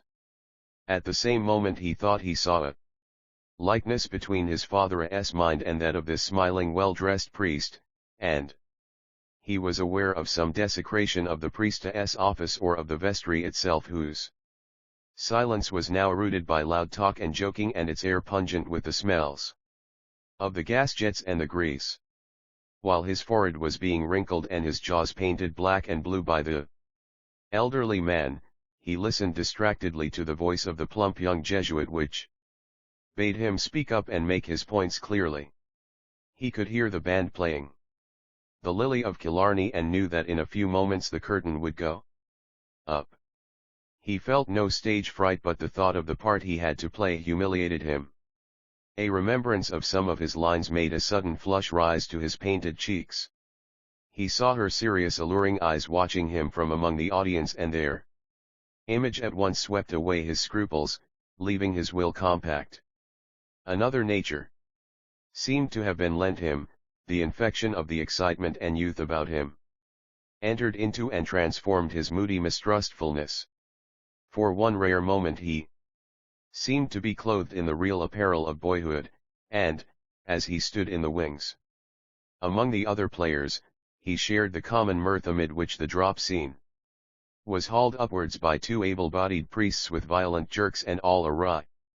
A few moments after he found himself on the stage amid the garish gas and the dim scenery, acting before the innumerable faces of the void. It surprised him to see that the play which he had known at rehearsals for a disjointed lifeless thing had suddenly assumed a life of its own. It seemed now to play itself, he and his fellow actors aiding it with their parts. When the curtain fell on the last scene he heard the void filled with applause and, through a rift in a side scene, saw the simple body before which he had acted magically deformed, the void of faces breaking at all points and falling asunder into busy groups. He left the stage quickly and rid himself of his mummery and passed out through the chapel into the college garden. Now that the play was over his nerves cried for some further adventure. He hurried onwards as if to overtake it. The doors of the theatre were all open and the audience had emptied out. On the lines which he had fancied the moorings of an ark a few lanterns swung in the night breeze, flickering cheerlessly.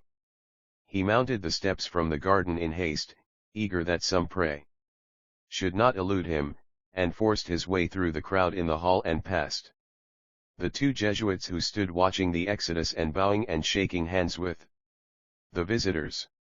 He pushed onward nervously, feigning a still greater haste and faintly conscious of the smiles and stares and nudges which his powdered head left in its wake. When he came out on the steps he saw his family waiting for him at the first lamp. In a glance he noted that every figure of the group was familiar and ran down the steps angrily. "I have to leave a message down in Georgia's street," he said to his father quickly. "I'll be home after you." Without waiting for his father's questions he ran across the road and began to walk at breakneck speed down the hill. He hardly knew where he was walking. Pride and hope and desire like crushed herbs in his heart sent up vapors of maddening incense before the eyes of his mind. He strode down the hill amid the tumult of sudden risen vapors of wounded pride and fallen hope and baffled desire. They streamed upwards before his anguished eyes in dense and maddening fumes, and passed away above him till at last the air was clear and cold again. A film still veiled his eyes, but they burned no longer. A power, akin to that which had often made anger or resentment fall from him, brought his steps to rest. He stood still and gazed up at the somber porch of the morgue and from that to the dark cobbled laneway at its side. He saw the word "lots" on the wall of the lane, and breathed slowly the rank heavy air. That is horse piss and rotted straw, he thought. It is a good odor to breathe. It will calm my heart. My heart is quite calm now. I will go back. Stephen was once again seated beside his father in the corner of a railway carriage at Kingsbridge.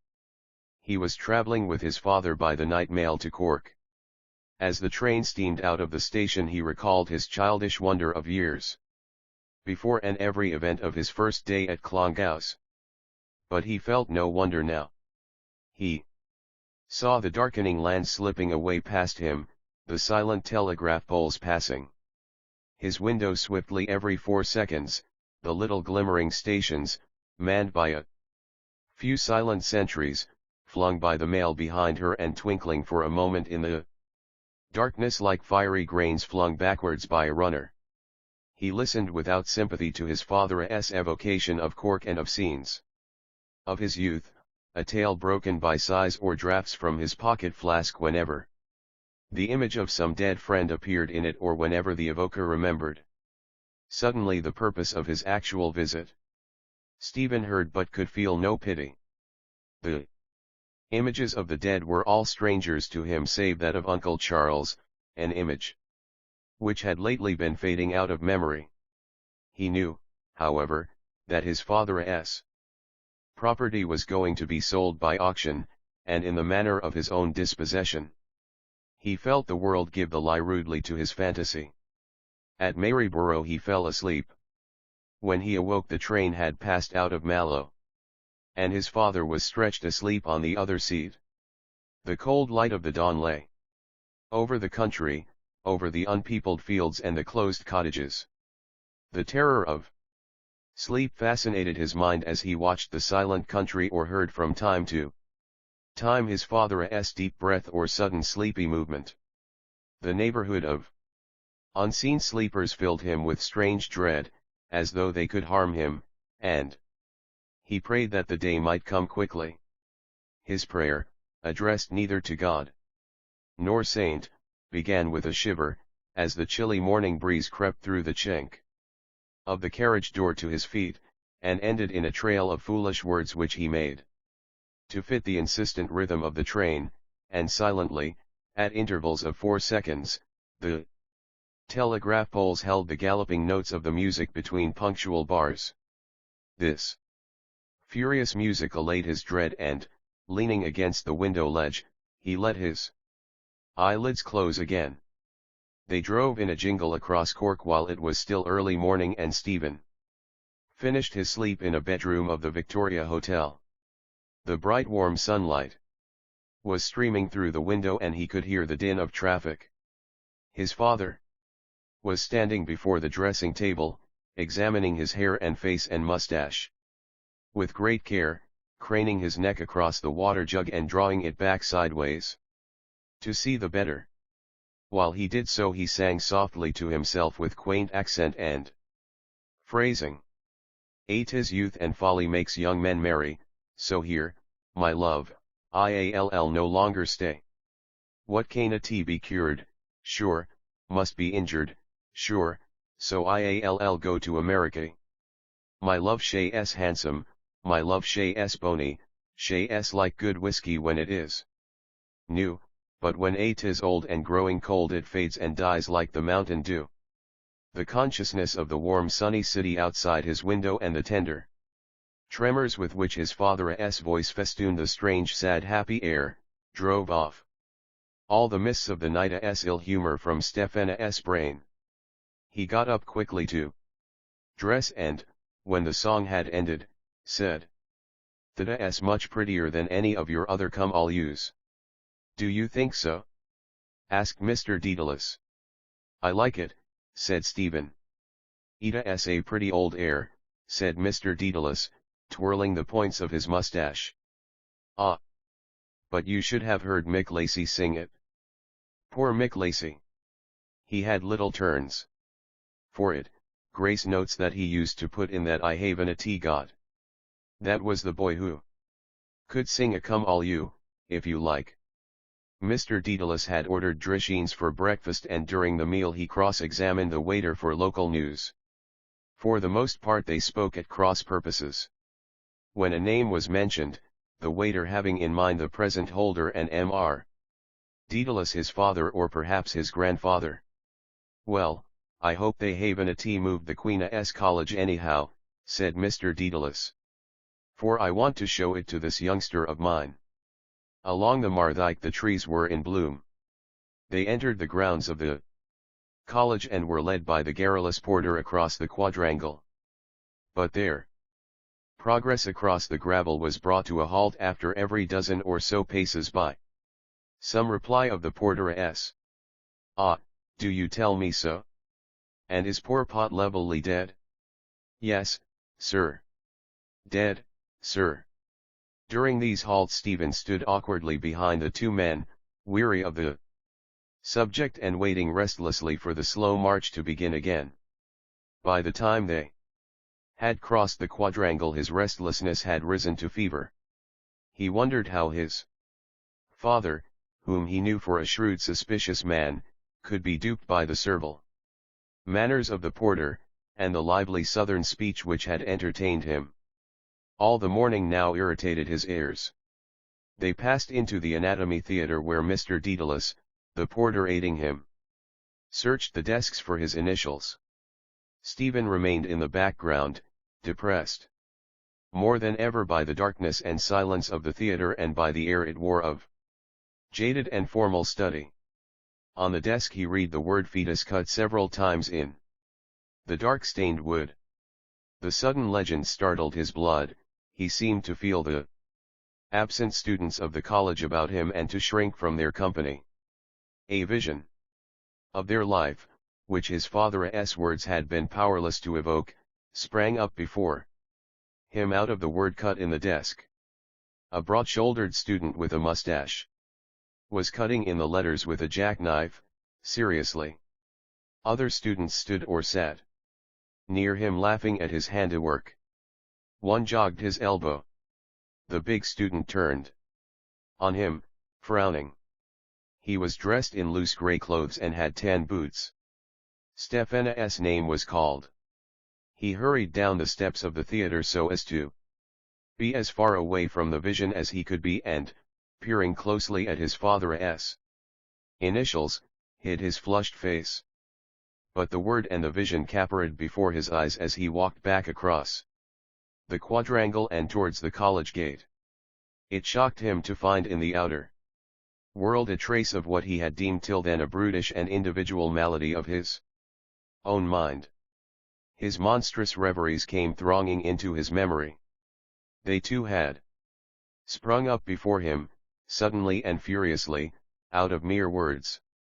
He had soon given into them and allowed them to sweep across and abase his intellect, wondering always where they came from what den of monstrous images, and always weak and humble towards others, restless and sickened of himself when they had swept over him. Bedad! And there's the groceries sure enough!" cried Mr. Dedalus. "You often heard me speak of the groceries, didn't you, Stephen?"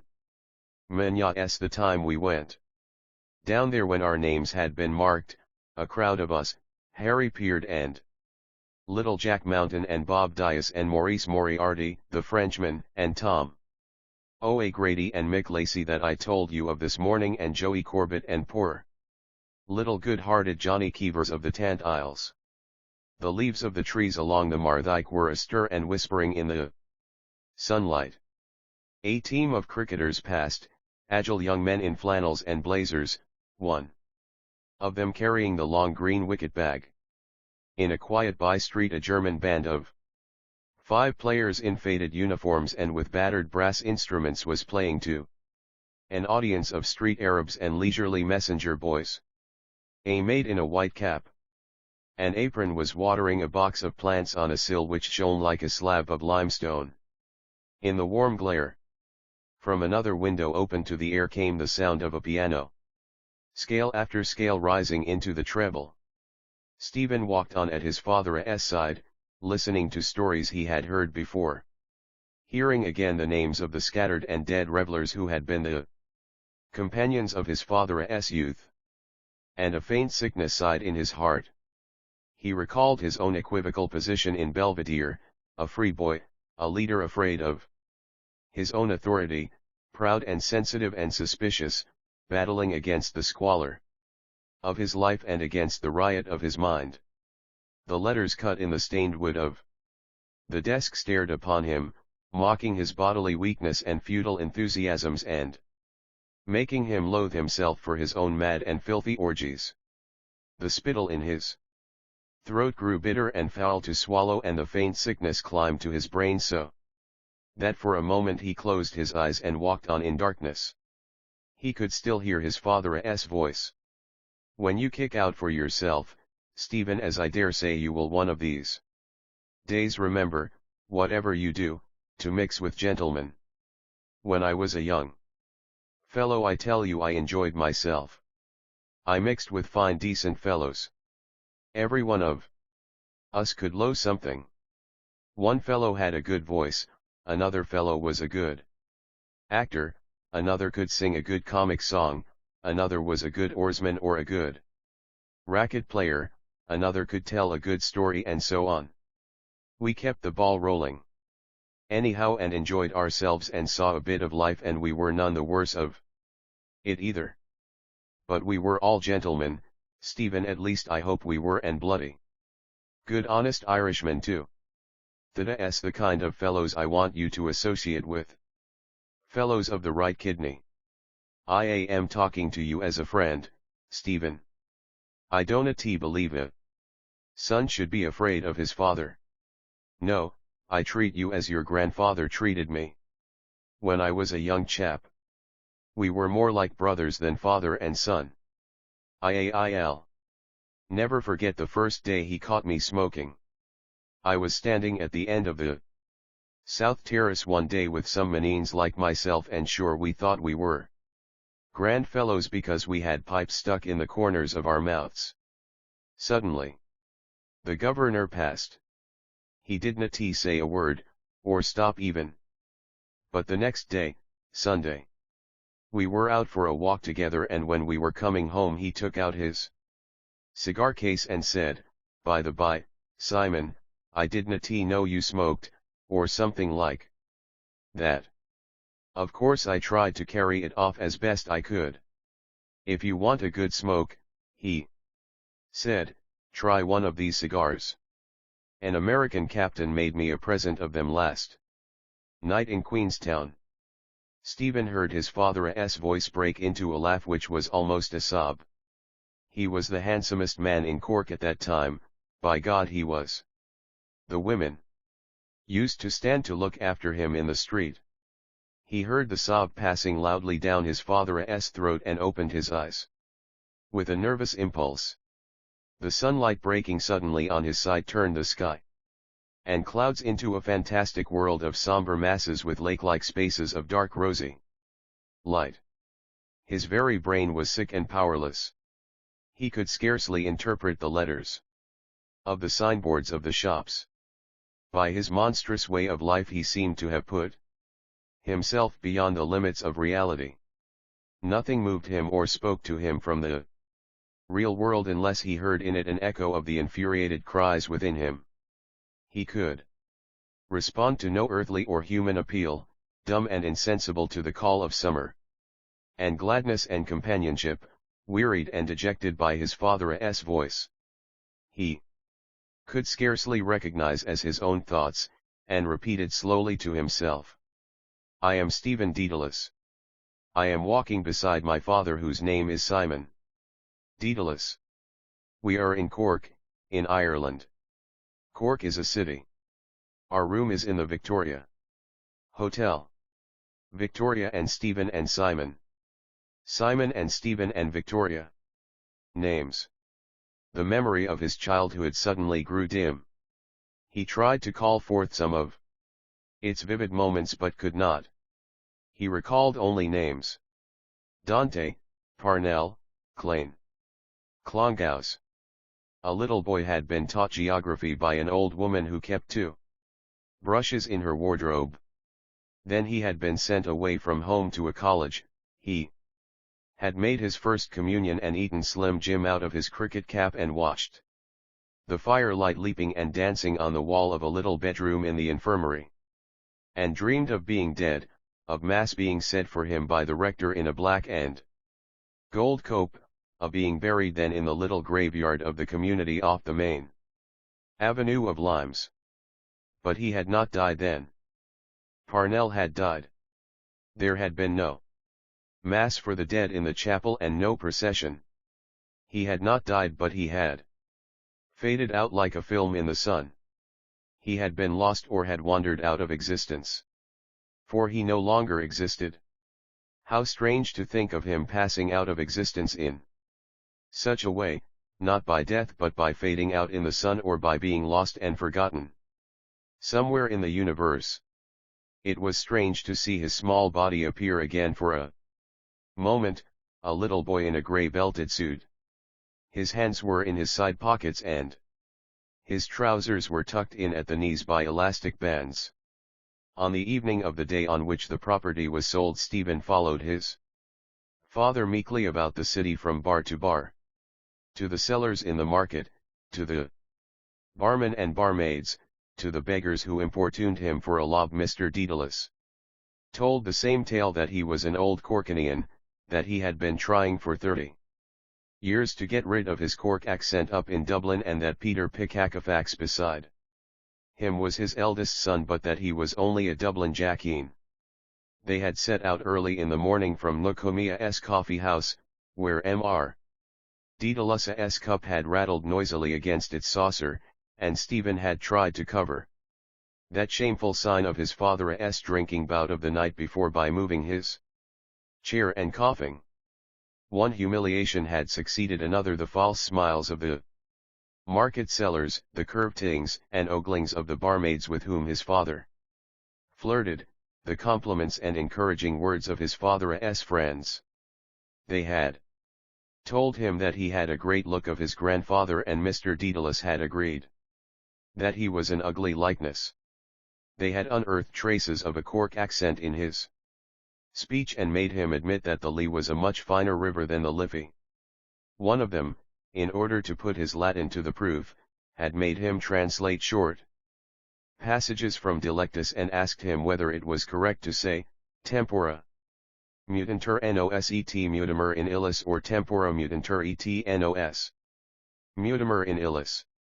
Another, a brisk old man, whom Mr. Dedalus called Johnny Cashman, had covered him with confusion by asking him to say which were prettier, the Dublin girls or the Cork girls.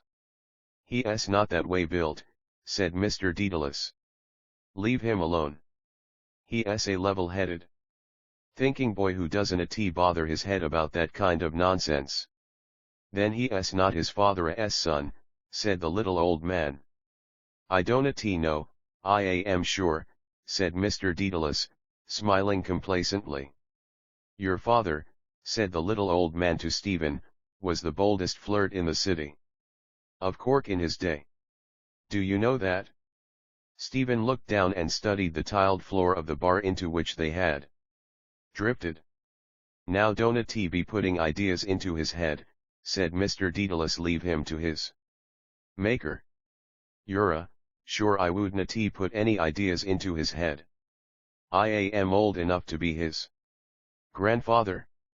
"And I am a grandfather," said the little old man to Stephen. "Do you know that?" are you? Asked Stephen. Bedad I am, said the little old man. I have 2 bouncing grandchildren out at Sunday as well. Now, then. What age do you think I am? And I remember seeing your grandfather in his red coat riding out to hounds. That was before you were born. Or thought of, said Mr. Daedalus. Bedad I did, repeated the little old man. And, more than that, I can remember even your great-grandfather, old John Stephen Daedalus, and a fierce old fire-eater he was. Now, then. There's a memory for you. There's 3 generations 4 generations, said another of the company. Why, Johnny Cashman, you must be nearing the century.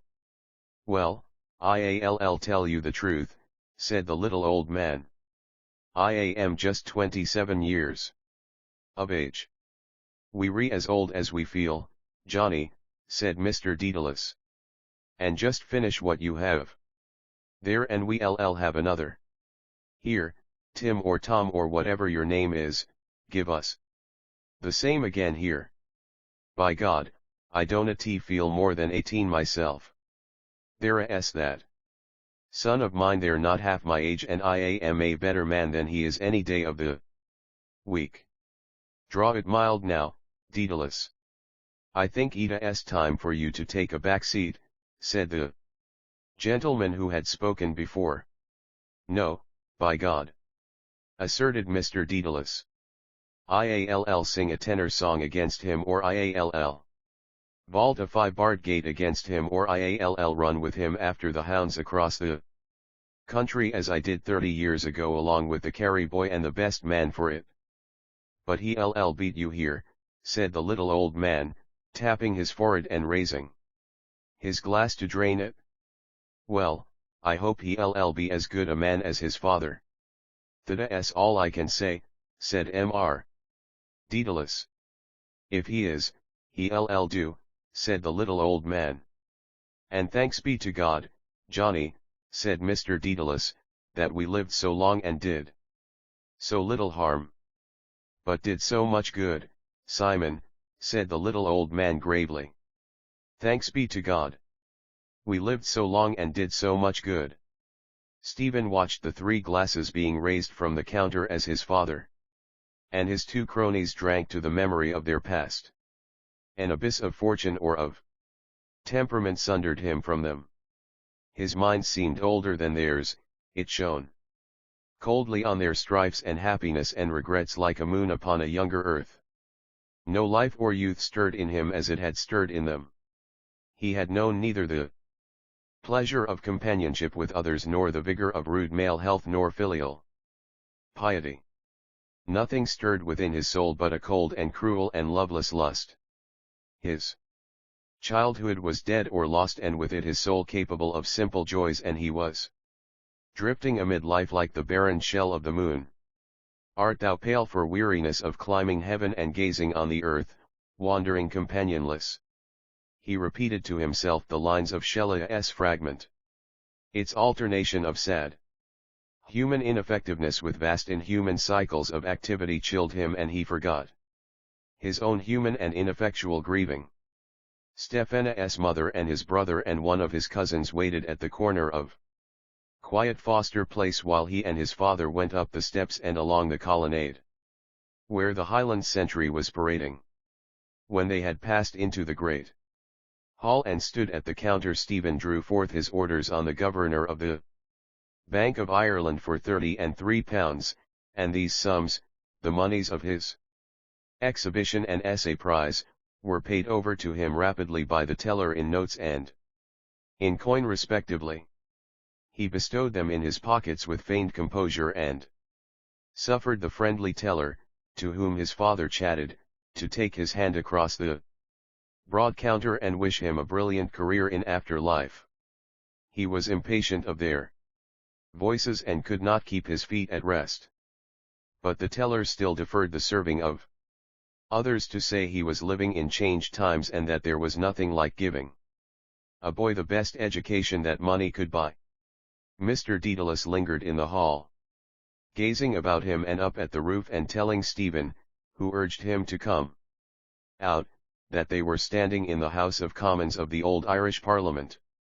God help us, he said piously, to think of the men of those times, Stephen, Helley, Hutchinson and Flood and Henry Grattan and Charles Kendall Bush, and the noblemen we have now, leaders of the Irish people at home and abroad.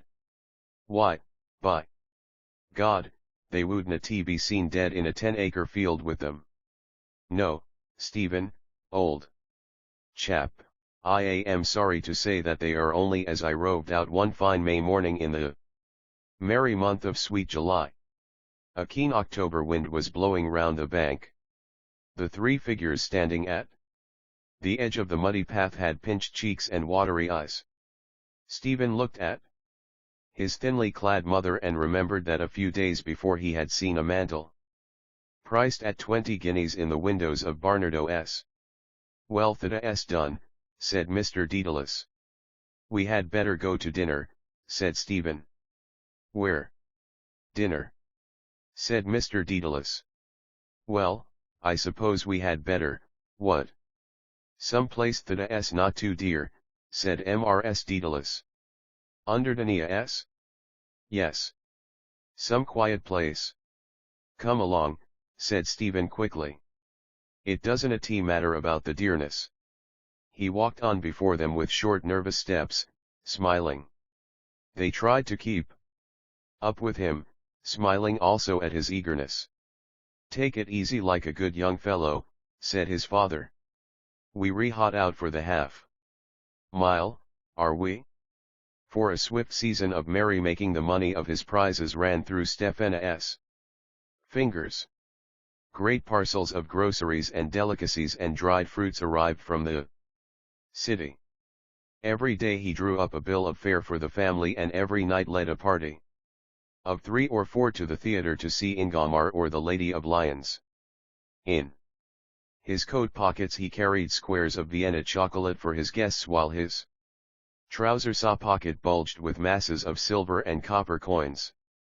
He bought presents for everyone, overhauled his room, wrote out resolutions, marshaled his books up and down their shelves, pored upon all kinds of price lists, drew up a form of commonwealth for the household by which every member of it held some office, opened a loan bank for his family and pressed loans on willing borrowers so that he might have the pleasure of making out receipts and reckoning the interests on the sums lent. When he could do no more he drove up and down the city in trams. Then the season of pleasure came to an end. The pot of pink enamel paint gave out and the wainscot of his bedroom remained with its unfinished and ill-plastered coat. His household returned to its usual way of life. His mother had no further occasion to upbraid him for squandering his money. He too returned to his old life. At school and all his novel enterprises fell to pieces. The Commonwealth fell, the loan bank closed its coffers and its books on a sensible loss, the rules of life which he had drawn about himself fell into desuetude. How foolish his aim had been!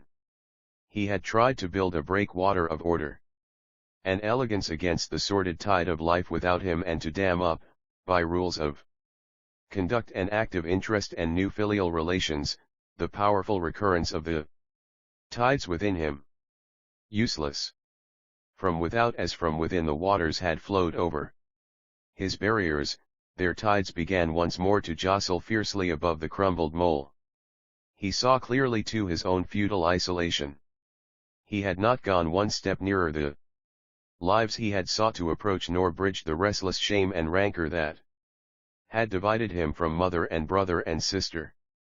He felt that he was hardly of the one blood with them but stood to them rather in the mystical kinship of fosterage, foster child, and foster brother. He turned to appease the fierce longings of his heart before which everything else was idle and alien. He cared little that he was in mortal sin, that his life had grown to be a tissue of subterfuge and falsehood. Beside the savage desire within him to realize the enormities which he brooded on. Nothing was sacred. He bore cynically with the shameful details of his secret riots in which he exulted to defile with patience whatever image had attracted his eyes. By day and by night he moved among distorted images of the outer world. A figure that had seemed to him by day demure and innocent came towards him by night through the winding darkness of sleep, her face transfigured by a lecherous cunning, her eyes bright with brutish joy. Only the morning pained him with its dim memory of dark orgiastic riot, its keen and humiliating sense of transgression. He returned to his wanderings. The veiled autumnal evenings led him from street to street as they had led him years before along the quiet avenues of Black Rock.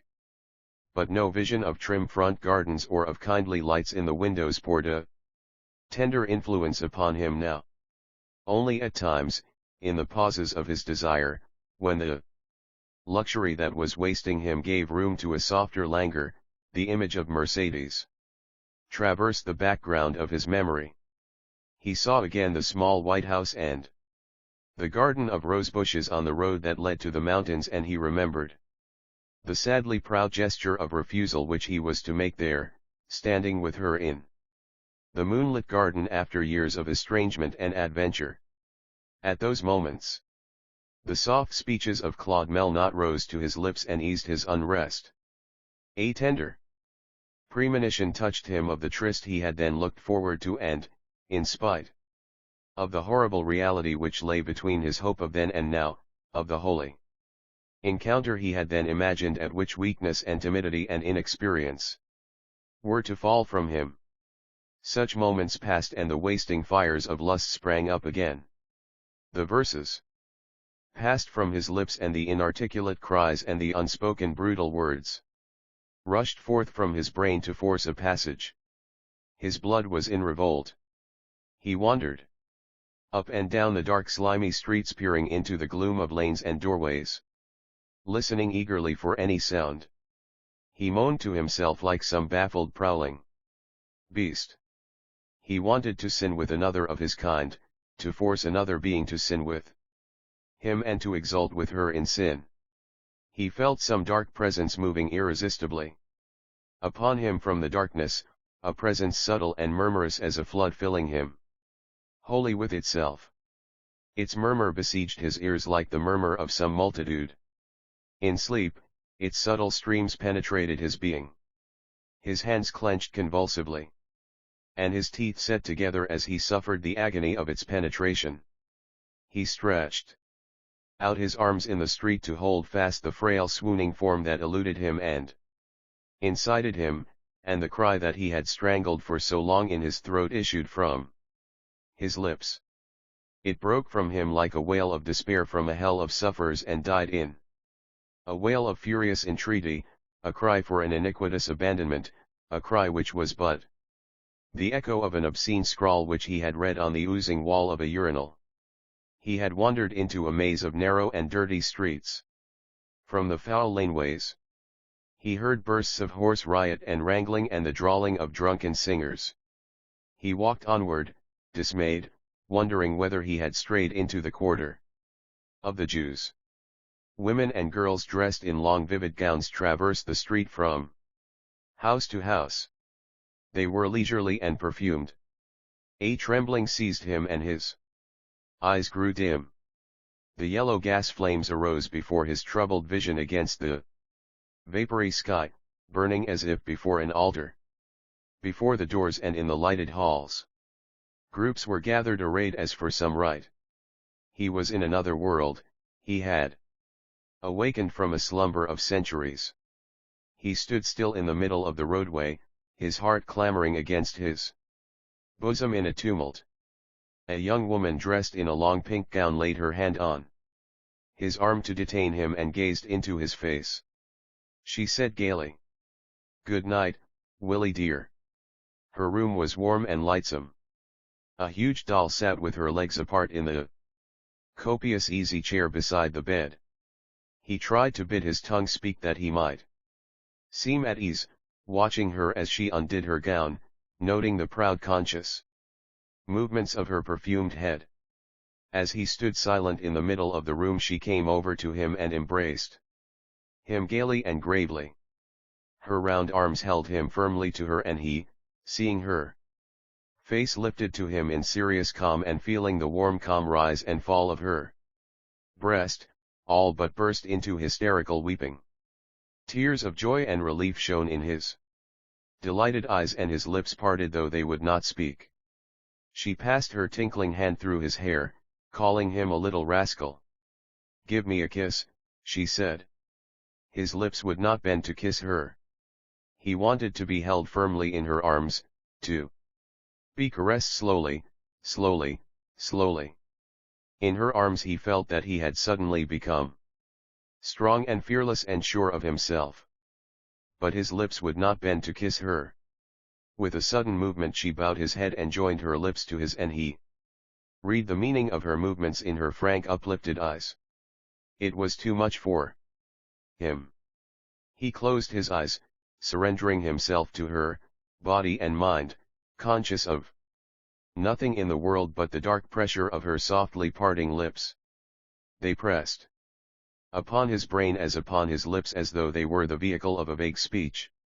And between them he felt an unknown and timid pressure, darker than the swoon of sin, softer than sound or odor.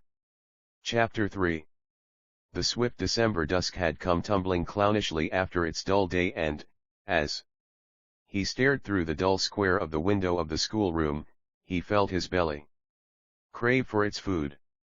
He hoped there would be stew for dinner, turnips and carrots, and bruised potatoes and fat mutton pieces to be ladled out in thick peppered, flour-fattened sauce. "Stuff it into you," his belly counseled him. It would be a gloomy secret night.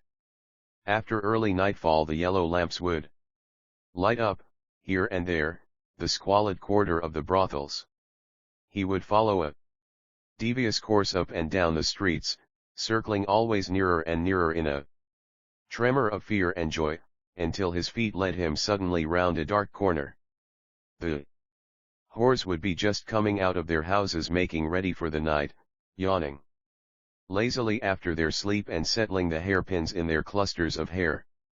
He would pass by them calmly, waiting for a sudden movement of his own will or a sudden call to his sin-loving soul from their soft perfumed flesh. Yet as he prowled in quest of that call, his senses, stultified only by his desire, would note keenly all that wounded or shamed them: his eyes, a ring of porter froth on a clothless table, or a photograph of two soldiers standing to attention, or a gaudy playbill; his ears, the drawling jargon of greeting. "Hello, Bertie, any good in your mind? Is that you, pigeon? Number 10. Fresh Nellie is waiting on you. Good night, husband. Coming in to have a short time?" The equation on the page of his scribbler began to spread out a widening tail. Eyed and starred like a peacock's, and, when the eyes and stars of its indices had been eliminated, began slowly to fold itself together again. The indices appearing and disappearing were eyes opening and closing; the eyes opening and closing were stars being born and being quenched. The vast cycle of starry life bore his weary mind outward to its verge and inward to its center, a distant music accompanying him outward and inward. What music? The music came nearer, and he recalled the words of Shelley's fragment upon the moon wandering companionless, pale for weariness. The stars began to crumble, and a cloud of fine stardust fell through space. The dull light fell more faintly upon the page whereon another equation began to unfold itself slowly and to spread abroad its widening tail. It was his own soul, going forth to experience, unfolding itself sin by sin, spreading abroad the bale fire of its burning stars and folding back upon itself, fading slowly, quenching its own lights and fires. They were quenched, and the cold darkness filled chaos. A cold lucid indifference reigned in his soul. At his first violent sin he had felt a wave of vitality pass out of him and had feared to find his body or his soul maimed by the excess. Instead the vital wave had carried him on its bosom out of himself and back again when it receded, and no part of body or soul had been maimed, but a dark peace had been established between them. The chaos in which his ardor extinguished itself was a cold indifferent knowledge of himself. He had sinned mortally not once but many times, and he knew that, while he stood in danger of eternal damnation for the first sin alone, by every succeeding sin he multiplied his guilt and his punishment. His days and works and thoughts could make no atonement for him, the fountains of sanctifying grace having ceased to refresh his soul. At most, by an alms given to a beggar whose blessing he fled from, he might hope wearily to win for himself some measure of actual grace. Devotion had gone by the board. What did it avail to pray when he knew that his soul lusted after its own destruction? A certain pride, a certain awe, withheld him from offering to God even one prayer at night, though he knew it was in God's power to take away his life while he slept and hurl his soul hellward ere he could beg for mercy. His pride in his own sin, his loveless awe of God, told him that his offense was too grievous to be atoned for in whole or in part by a false homage to the all-seeing and all-knowing. Well now, Ennis, I declare you have a head and so has my stick. Do you mean to say that you are not able to tell me what a cert is? The blundering answer stirred the embers of his contempt of his fellows. Towards others he felt neither shame nor fear. On Sunday mornings as he passed the church door he glanced coldly at the worshippers who stood bareheaded, 4 deep, outside the church, morally present at the Mass which they could neither see nor hear. Their dull piety and the sickly smell of the cheap hair oil with which they had anointed their heads repelled him from the altar they prayed at. He stooped to the evil of hypocrisy with others, skeptical of their innocence which he could cajole so easily. On the wall of his bedroom hung an illuminated scroll, the certificate of his prefecture in the College of the Sodality of the Blessed Virgin Mary. On Saturday mornings when the Sodality met in the chapel to recite the little office, his place was a cushioned kneeling desk at the right of the altar from which he led his wing of boys through the responses. The falsehood of his position did not pain him. If at moments he felt an impulse to rise from his post of honor and, confessing before them all his unworthiness, to leave the chapel, a glance at their faces restrained him. The imagery of the Psalms of prophecy soothed his barren pride. The glories of Mary held his soul captive, spikenard and myrrh and frankincense, symbolizing her royal lineage, her emblems, the late flowering plant and late blossoming tree, symbolizing the age-long gradual growth of her cultus among men. When it fell to him to read the lesson towards the close of the office, he read it in a veiled voice, lulling his conscience to its music. Quasi cedrus exaltatus sum in Libanon et quasi cupresses in Monte Zion. Quasi palma exaltatus sum in Gades et quasi plantatio rossi in Jericho. Quasi uliva speciosa in Campis et quasi Platanus exaltatus sum juxta aquam in Plataeus. Sicut cinnamomum et balsamum aromatizans odorum dedi et quasi myrrha. Electa dedi suavitatem odoris. His sin, which had covered him from the sight of God, had led him nearer to the refuge of sinners. Her eyes seemed to regard him with mild pity, her holiness, a strange light glowing faintly upon her frail flesh, did not humiliate the sinner who approached her. If ever he was impelled to cast sin from him and to repent, the impulse that moved him was the wish to be her knight. If ever his soul, re-entering her dwelling shyly after the frenzy of his body's lust had spent itself, was turned towards her whose emblem is the morning star, bright and musical, telling of heaven and infusing peace, it was when her names were murmured softly by lips whereon there still lingered foul and shameful words, the savor itself of a lewd kiss. That was strange. He tried to think how it could be. But the dusk, deepening in the schoolroom, covered over his thoughts. The bell rang. The master marked the sums and cuts to be done for the next lesson and went out. Heron, beside Stephen, began to hum tunelessly. My excellent friend Bomadouz. Ennis, who had gone to the yard, came back, saying, "The boy from the house is coming up for the rector." A tall boy behind Stephen rubbed his hands and said, "Thada's game ball. We can scut the whole hour. He won a TV until after 2:30. Then you can ask him questions on the catechism, Daedalus." Stephen, leaning back and drawing idly on his scribbler, listened to the talk about him, which Heron checked from time to time by saying, "Shut up, will you? Don't make such a bally racket." It was strange too that he found an arid pleasure in following up to the end the rigid lines of the doctrines of the Church and penetrating into obscure silences, only to hear and feel the more deeply his own condemnation.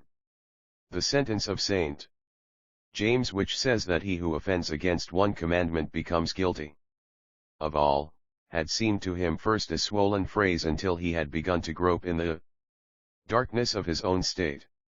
From the evil seed of lust all other deadly sins had sprung forth: pride in himself and contempt of others, covetousness in using money for the purchase of unlawful pleasures, envy of those whose vices he could not reach to end, calumnious murmuring against the pious, gluttonous enjoyment of food, the dull, glowering anger amid which he brooded upon his longing, the swamp of spiritual and bodily sloth in which his whole being had sunk. As he sat in his bench gazing calmly at the rector's shrewd harsh face, his mind wound itself in and out of the curious questions proposed to it.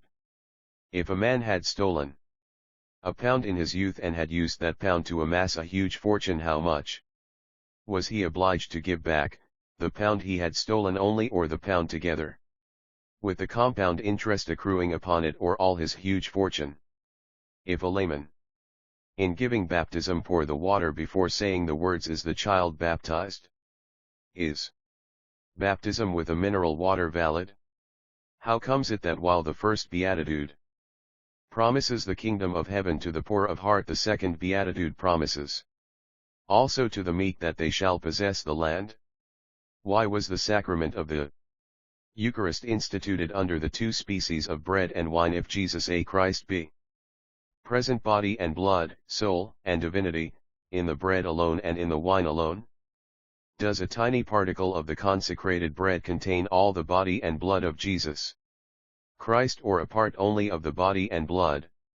If the wine change into vinegar and the host crumble into corruption after they have been consecrated, is Jesus Christ still present under their species as God and as man? Here he is. Here he is. A boy from his post at the window had seen the rector come from the house. All the catechisms were opened and all heads bent upon them silently. The rector entered and took his seat on the dais. A gentle kick from the tall boy in the bench behind urged Stephen to ask a difficult question. The rector did not ask for a catechism to hear the lesson from.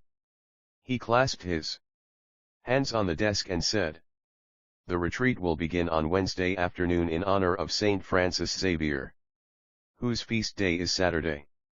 The retreat will go on from Wednesday to Friday. On Friday confession will be heard all the afternoon after beads. If any boys have special confessors, perhaps it will be better for them not to change.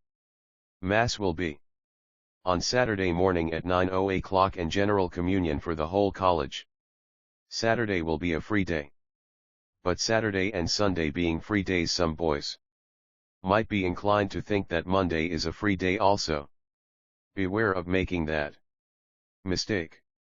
I think you, Lawless, are likely to make that mistake." "I, sir? Why, sir, A little wave of quiet mirth broke forth over the class of boys from the rector's grim smile. Stefana's heart began slowly to fold and fade with fear like a withering flower. The rector went on gravely. You are all familiar with the story of the life of Saint Francis Xavier, I suppose. The patron of your college. He came of an old and illustrious Spanish family, and you remember that he was one of the first followers of Saint Ignatius. They met in Paris, where Francis Xavier was professor of philosophy at the university. This young and brilliant nobleman and man of letters entered heart and soul into the ideas of our glorious founder, and you know that he, at his own desire, was sent by Saint Ignatius to preach to the Indians. He is called, as you know, the Apostle of the Indies. He went from country to country in the East, from Africa to India, from India to Japan, baptizing the people. He is said to have baptized as many as 10,000 idolaters in 1 month. It is said that his right arm had grown powerless from having been raised so often over the heads of those whom he baptized. He wished then to go to China to win still more souls for God, but he died of fever on the island of Sancian. A great saint, Saint Francis Xavier. A great soldier of God. The rector paused and then, shaking his clasped hands before him, went on. He had the faith in him that moves mountains. 10,000 souls won for God in a single month. That is a true conqueror, true to the motto of our order, Ad Majorum Dei Gloriam. A saint who has great power in heaven, remember. Power to intercede for us in our grief, power to obtain whatever we pray for if it be for the good of our souls, power above all to obtain for us the grace to repent if we be in sin. A great saint, Saint Francis Xavier. A great fisher of souls. He ceased to shake his clasped hands and, resting them against his forehead, looked right and left of them keenly at his listeners out of his dark stern eyes. In the silence their dark fire kindled the dusk into a tawny glow. Stefana's heart had withered up like a flower of the desert that feels the simoom coming from afar. Remember only thy last things, and thou shalt not sin for ever. Words taken, my dear little brothers in Christ, from the book of Ecclesiastes. 7th chapter, 40th verse. In the name of the Father and of the Son and of the Holy Ghost. Amen. Stephen sat in the front bench of the chapel. Father Arnold sat at a table to the left of the altar. He wore about his shoulders a heavy cloak, his pale face was drawn and his voice broken with rheum. The figure of his old master, so strangely rearisen, brought back to Stephan's mind his life at Clongowes, the wide playgrounds, swarming with boys, the square ditch, the little cemetery off the main avenue of limes where he had dreamed of being buried, the firelight on the wall of the infirmary where he lay sick, the sorrowful face of Brother Michael. His soul, as these memories came back to him, became again a child's soul. We are assembled here today, my dear little brothers in Christ, for one brief moment far away from the busy bustle of the outer world to celebrate and to honor one of the greatest of saints, the Apostle of the Indies, the patron saint also of your college, Saint Francis Xavier. Year after year, for much longer than any of you, my dear little boys, can remember, or than I can remember, the boys of this college have met in this very chapel to make their annual retreat before the feast day of their patron saint. Time has gone on and brought with it its changes. Even in the last few years, what changes can most of you not remember? Many of the boys who sat in those front benches a few years ago are perhaps now in distant lands, in the burning tropics, or immersed in professional duties, or in seminaries, or voyaging over the vast expanse of the deep, or, it may be, already called by the great God to another life and to the rendering up of their stewardship. And still as the years roll by, bringing with them changes for good and bad, the memory of the great saint is honored by the boys of this college who make every year their annual retreat. On the days preceding the feast day set apart by our Holy Mother the Church to transmit to all the ages the name and fame of one of the greatest sons of Catholic Spain. Now what is the meaning of this word retreat, and why is it allowed on all hands to be a most salutary practice for all who desire to lead before God and in the eyes of men a truly Christian life? A retreat, my dear boys, signifies a withdrawal for a while from the cares of our life, the cares of this workaday world, in order to examine the state of our conscience, to reflect on the mysteries of holy religion, and to understand better why we are here in this world. During these few days I intend to put before you some thoughts concerning the four last things. They are, as you know from your catechism, death, judgment, hell, and heaven. We shall try to understand them fully during these few days so that we may derive from the understanding of them a lasting benefit to our souls. And remember, my dear boys, that we have been sent into this world for one thing and for one thing alone, to do God's holy will and to save our immortal souls. All else is worthless. One thing alone is needful, the salvation of Oni's soul. What doth it profit a man to gain the whole world if he suffer the loss of his immortal soul? Ah, my dear boys, believe me, there is nothing in this wretched world that can make up for such a loss. I will ask you, therefore, my dear boys, to put away from your minds during these few days all worldly thoughts, whether of study or pleasure or ambition, and to give all your attention to the state of your souls.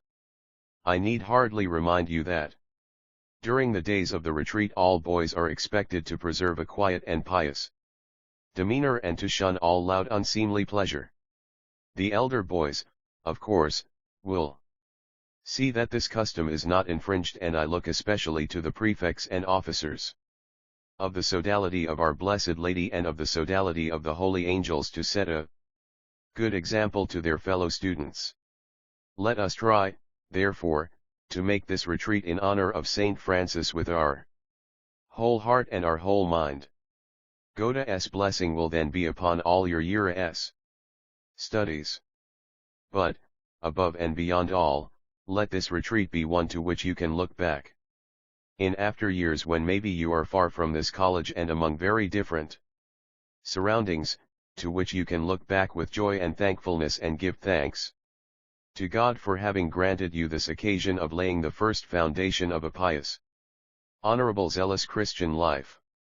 And if, as may so happen, there be at this moment in these benches any poor soul who has had the unutterable misfortune to lose God's holy grace and to fall into grievous sin, I fervently trust and pray that this retreat may be the turning point in the life of that soul. I pray to God through the merits of his zealous servant Francis Xavier, that such a soul may be led to sincere repentance, and that the Holy Communion on Saint Francis's day of this year may be a lasting covenant between God and that soul. For just and unjust, for saint and sinner alike, may this retreat be a memorable one. Help me, my dear little brothers in Christ. Help me by your pious attention, by your own devotion, by your outward demeanor. Banish from your minds all worldly thoughts and think only of the last things, death, judgment, hell, and heaven. He who remembers these things, says Ecclesiastes, shall not sin forever.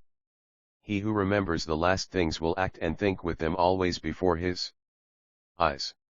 He will live a good life and die a good death, believing and knowing that, if he has sacrificed much in this earthly life, it will be given to him 100-fold and 1,000-fold more in the life to come, in the kingdom without end of blessing, my dear boys, which I wish you from my heart, one and all, in the name of the Father, and of the Son and of the Holy Ghost.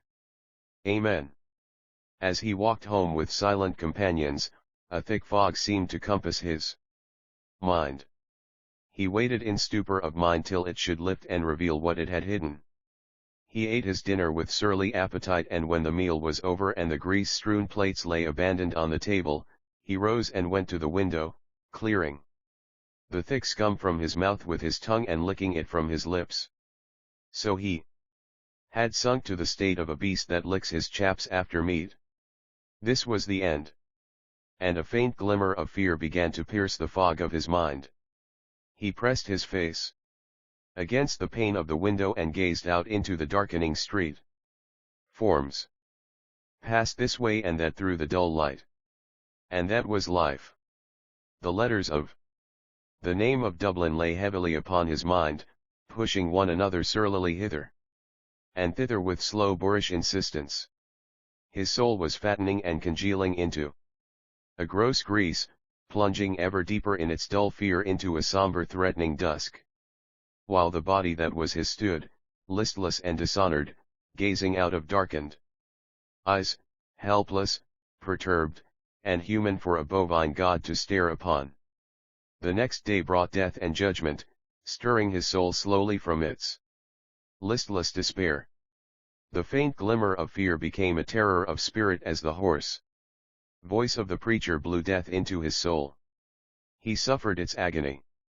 He felt the death chill touch the extremities and creep onward towards the heart, the film of death veiling the eyes, the bright centers of the brain extinguished one by one like lamps, the last sweat oozing upon the skin, the powerlessness of the dying limbs. The speech thickening and wandering and failing, the heart throbbing faintly and more faintly, all but vanquished, the breath, the poor helpless human spirit, sobbing and sighing, gurgling and rattling in the throat. No help. No help. He himself, his body to which he had yielded, was dying. Into the grave. With it. Nail it down into a wooden box, the corpse. Carry it out of the house on the shoulders of hirelings. Thrust it out of Mina's sight into a long hole in the ground. Into the grave, to rot, to feed the mass of its creeping worms and to be devoured by scuttling plump-bellied rats. And while the friends were still standing in tears by the bedside, the soul of the sinner was judged. At the last moment of consciousness the whole earthly life passed before the vision of the soul, and, ere it had time to reflect, the body had died and the soul stood terrified before the judgment seat. God, who had long been merciful, would then be just. He had long been patient, pleading with the sinful soul, giving it time to repent, sparing it yet a while. But that time had gone. Time was to sin and to enjoy, time was to scoff at God and at the warnings of His Holy Church, time was to defy His Majesty, to disobey His commands, to hoodwink Oni's fellow men, to commit sin after sin and to hide Oni's corruption from the sight of men. But that time was over. Now it was Goda's turn, and he was not to be hoodwinked or deceived. Every sin would then come forth from its lurking place, the most rebellious against the divine will and the most degrading to our poor corrupt nature, the tiniest imperfection and the most heinous atrocity. What did it avail? Then to have been a great emperor, a great general, a marvelous inventor, the most learned of the learned? All were as one before the judgment seat of God. He would reward the good and punish the wicked. One single instant was enough for the trial of Amana's soul. One single instant after the body's death, the soul had been weighed in the balance. The particular judgment was over and the soul had passed to the abode of bliss or to the prison of purgatory or had been hurled howling into hell.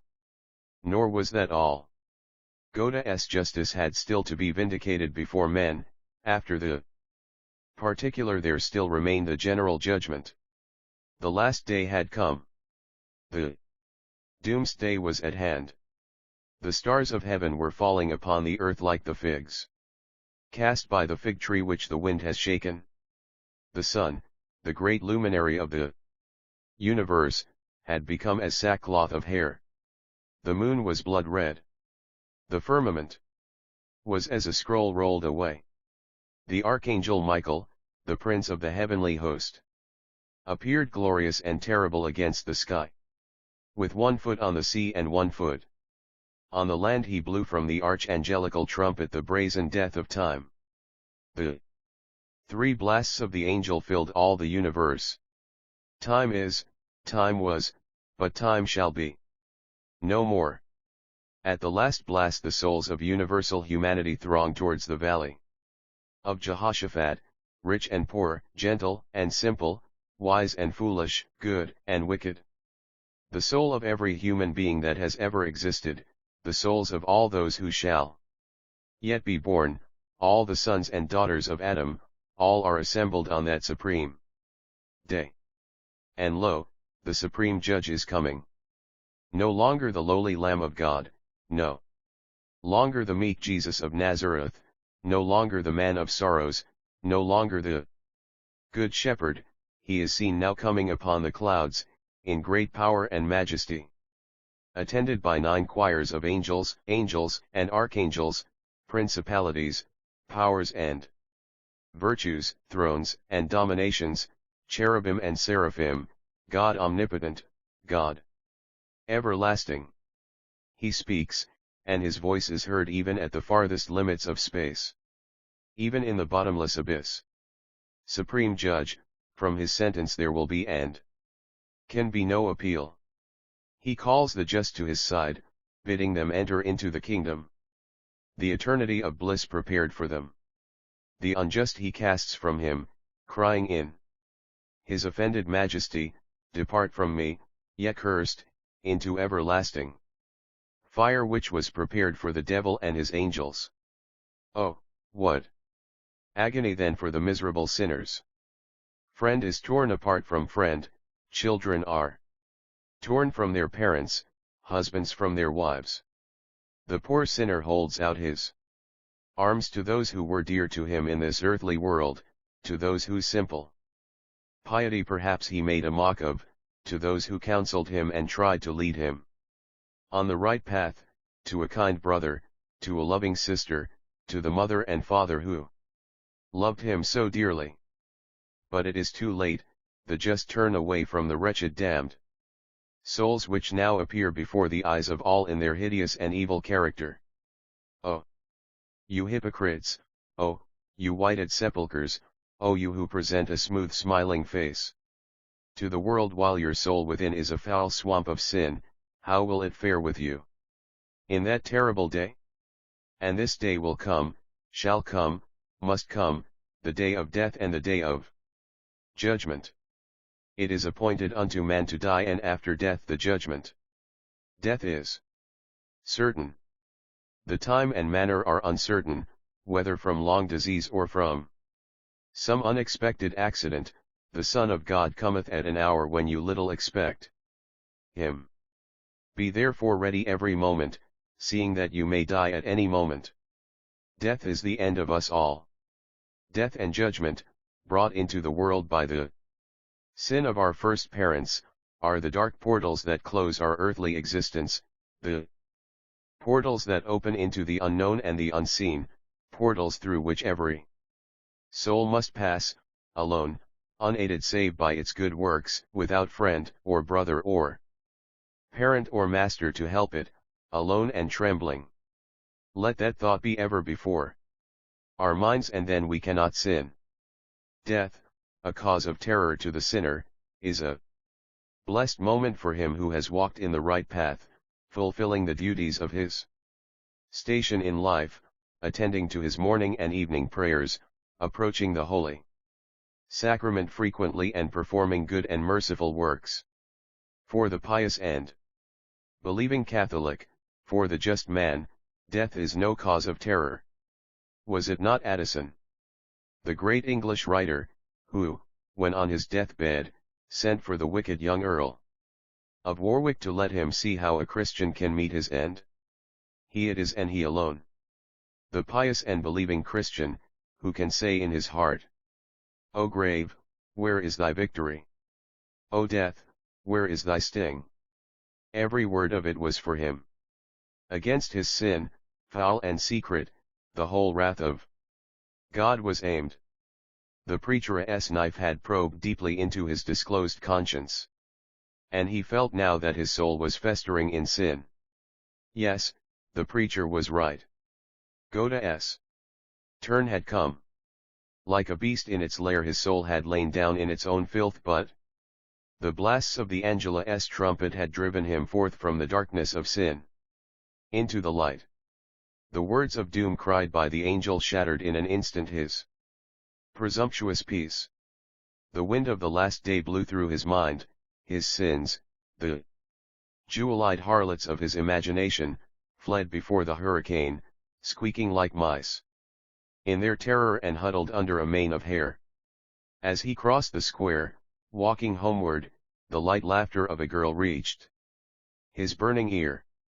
The frail gay sound smote his heart more strongly than a trumpet blast, and, not daring to lift his eyes, he turned aside and gazed, as he walked, into the shadow of the tangled shrubs.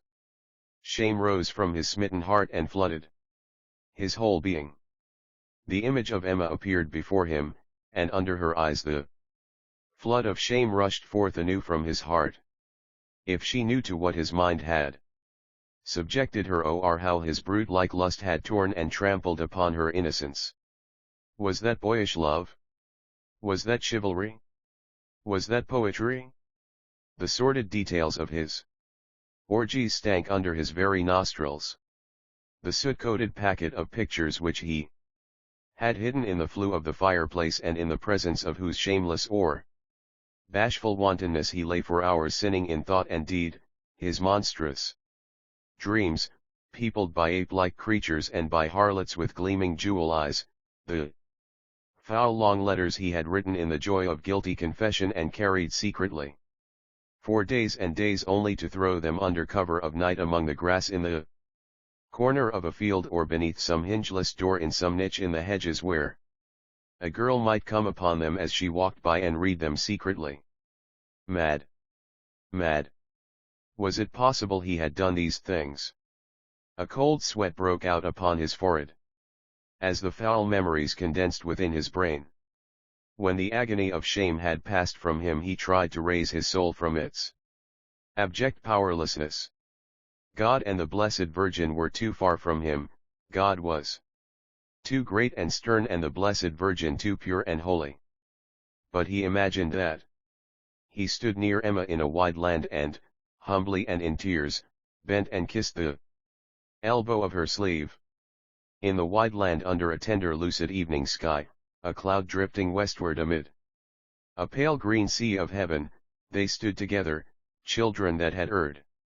Their error had offended deeply God's majesty, though it was the error of two children, but it had not offended her, whose beauty is not like earthly beauty, dangerous to look upon, but like the morning star which is its emblem, bright and musical.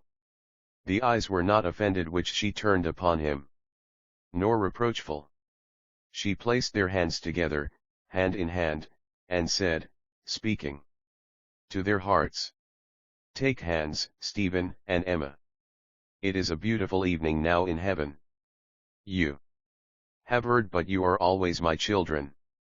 It is one heart that loves another heart. Take hands together, my dear children, and you will be happy together, and your hearts will love each other." The chapel was flooded by the dull scarlet light that filtered through the lowered blinds, and through the fissure between the last blind and the sasha shaft of wan light entered like a spear and touched the embossed brasses of the candlesticks upon the altar that gleamed like the battle-worn mail armor of angels. Rain was falling on the chapel, on the garden, on the college. It would rain forever, noiselessly. The water would rise inch by inch, covering the grass and shrubs, covering the trees and houses, covering the monuments and the mountain tops. All life would be choked off, noiselessly, birds, men, elephants, pigs, children. Noiselessly floating corpses amid the litter of the wreckage of the world. 40 days. And 40 nights the rain would fall till the waters covered the face of the earth. It might be. Why not? Hell has enlarged its soul and opened its mouth without any limits. Words taken, my dear little brothers in Christ Jesus, from the book of Isaiah, 5th chapter, 14th verse. In the name of the Father and of the Son, and of the Holy Ghost. Amen. The preacher took a chainless watch from a pocket within his soutane and, having considered its dial for a moment in silence, placed it silently before him on the table. He began to speak in a quiet tone. Adam and Eve, my dear boys, were, as you know, our first parents, and you will remember that they were created by God in order that the seats in heaven left vacant by the fall of Lucifer and his rebellious angels might be filled again. Lucifer, we are told, was a son of the morning, a radiant and mighty angel, yet he fell and there fell with him a third part of the host of heaven. He fell and was hurled with his rebellious angels into hell. What his sin was we cannot say. Theologians consider that it was the sin of pride, the sinful thought conceived in an instant. Non serviam, I will not serve. That instant was his ruin. He offended the majesty of God by the sinful thought of one instant, and God cast him out of heaven into hell forever. Adam and Eve were then created by God and placed in Eden, in the plain of Damascus, that lovely garden resplendent with sunlight and color, teeming with luxuriant vegetation. The fruitful earth gave them her bounty, beasts and birds were their willing servants. They knew not the ills our flesh is heir to, disease and poverty and death. All that a great and generous God could do for them was done. But there was one condition imposed on them by God, obedience to his word. They were not to eat of the fruit of the forbidden tree. Alas, my dear little boys, they too fell. The devil, once a shining angel, a son of the morning, now a foul fiend, came in the shape of a serpent, the subtlest of all the beasts of the field. He envied them. He, the fallen great one, could not bear to think that man, a being of clay, should possess the inheritance which he by his sin had forfeited forever. He came to the woman, the weaker vessel, and poured the poison of his eloquence into her ear, promising her, oh, the blasphemy of that promise, that if she and Adam ate of the forbidden fruit they would become as gods, nay, as God himself. Eve yielded to the wiles of the arch-tempter. She ate the apple and gave it also to Adam, who had not the moral courage to resist her. The poison tongue of Satan had done its work.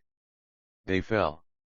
And then the voice of God was heard in that garden, calling his creature man to account, and Michael, prince of the heavenly host, with a sword of flame in his hand, appeared before the guilty pair and drove them forth from Eden into the world of sickness and striving, of cruelty and disappointment, of labor and hardship, to earn their bread in the sweat of their brow.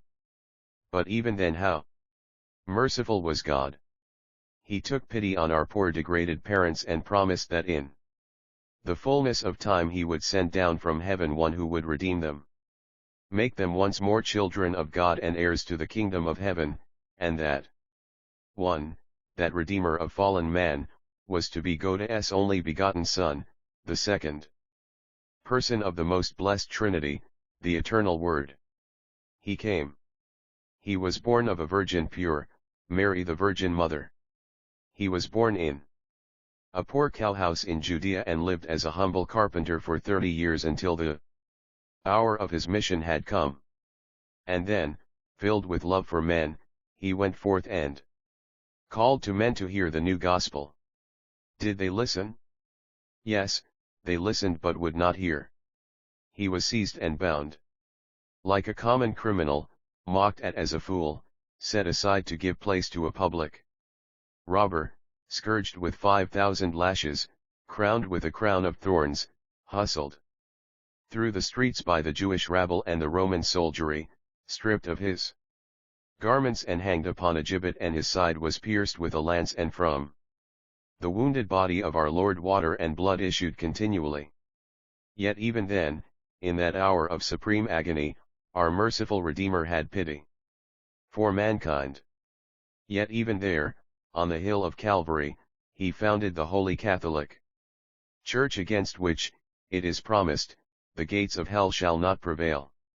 He founded it upon the rock of ages, and endowed it with his grace, with sacraments and sacrifice, and promised that if men would obey the word of his church they would still enter into eternal life, but if, after all that had been done for them, they still persisted in their wickedness, there remained for them an eternity of torment, hell.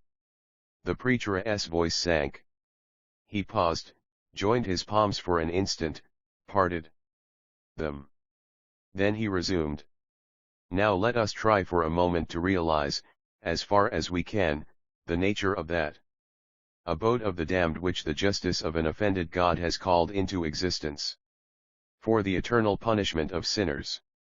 Hell is a strait and dark and foul-smelling prison, an abode of demons and lost souls, filled with fire and smoke.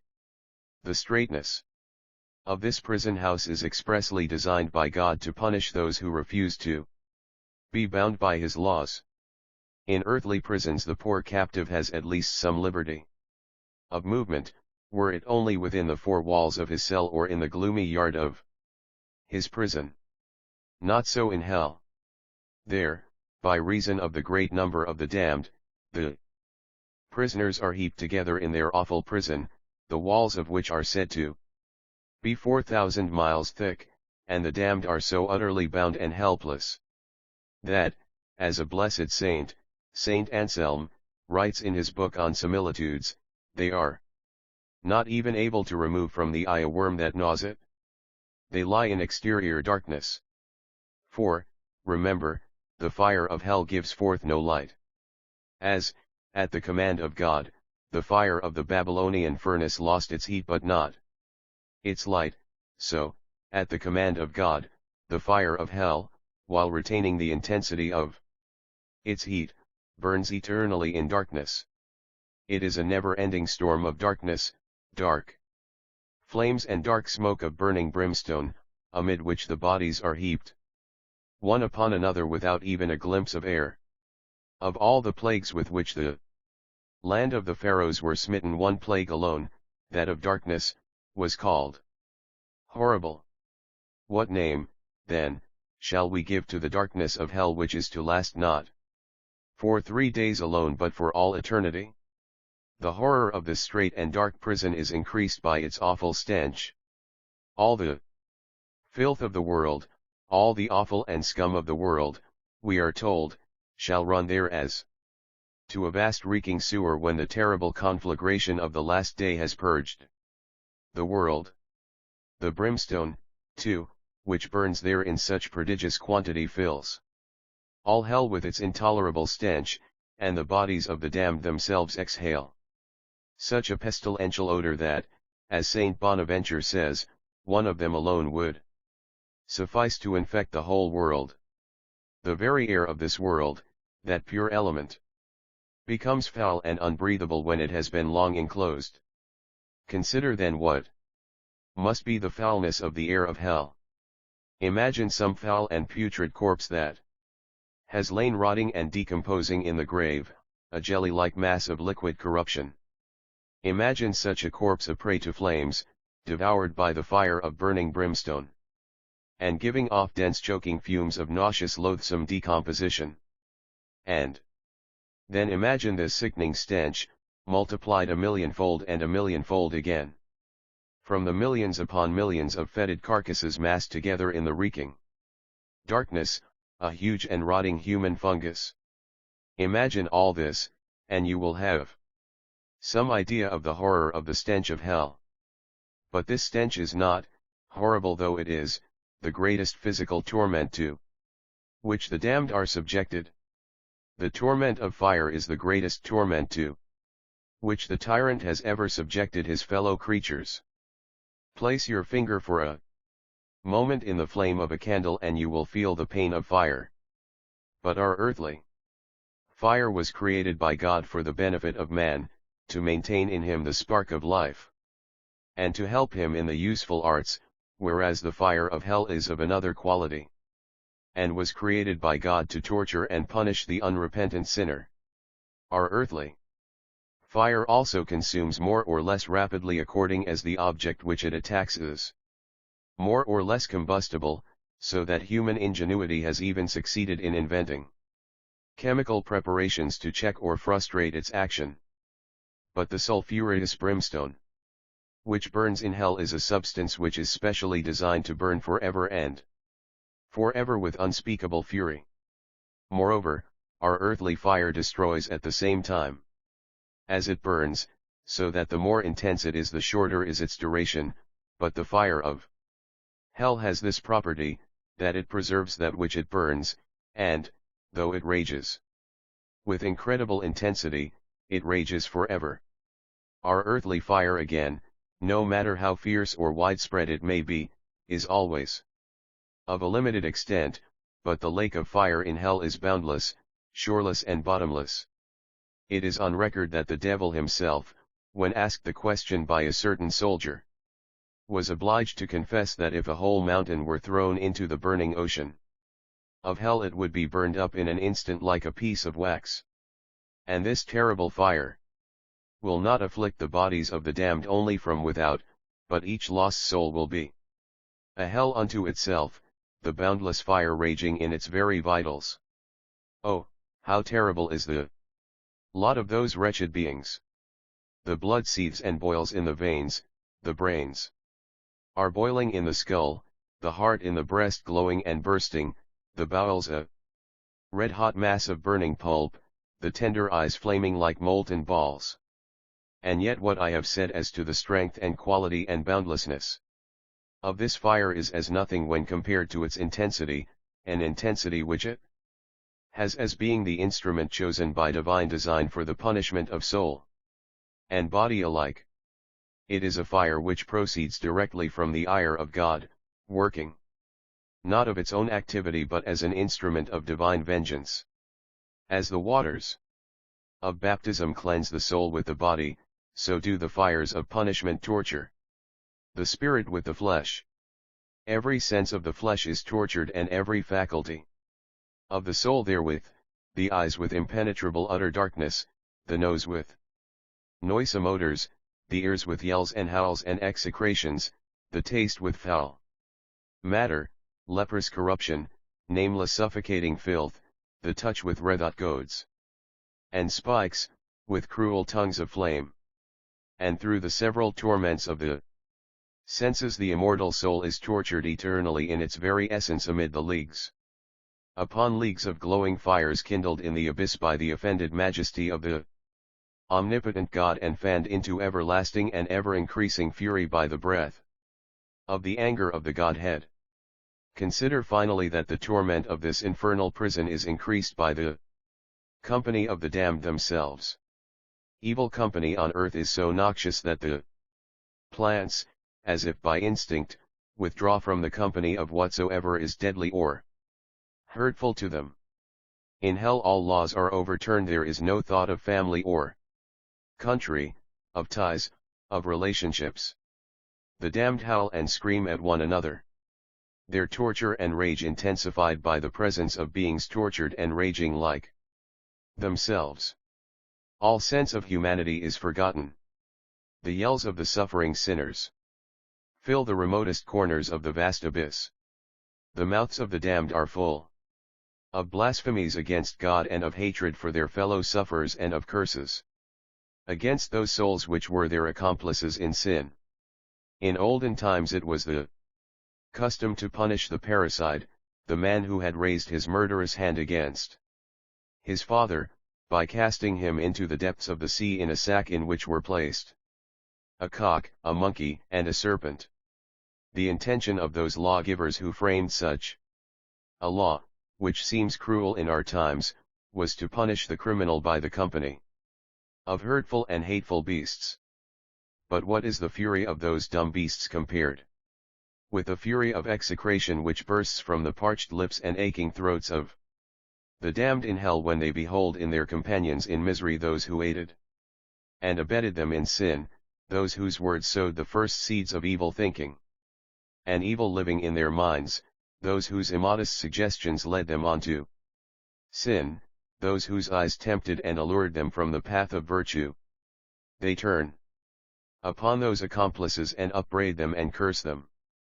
But they are helpless and hopeless. It is too late now for repentance. Last of all, consider the frightful torment to those damned souls, tempters and tempted alike, of the company of the devils. These devils will afflict the damned in two ways, by their presence and by their reproaches. We can have no idea of how horrible these devils are. Saint Catherine of Siena once saw a devil, and she has written that, rather than look again for one single instant on such a frightful monster, she would prefer to walk until the end of her life along a track of red coals. These devils, who were once beautiful angels, have become as hideous and ugly as they once were beautiful. They mock and jeer at the lost souls whom they dragged down to ruin. It is they, the foul demons, who are made in hell the voices of conscience. Why did you sin? Why did you lend an ear to the temptings of friends?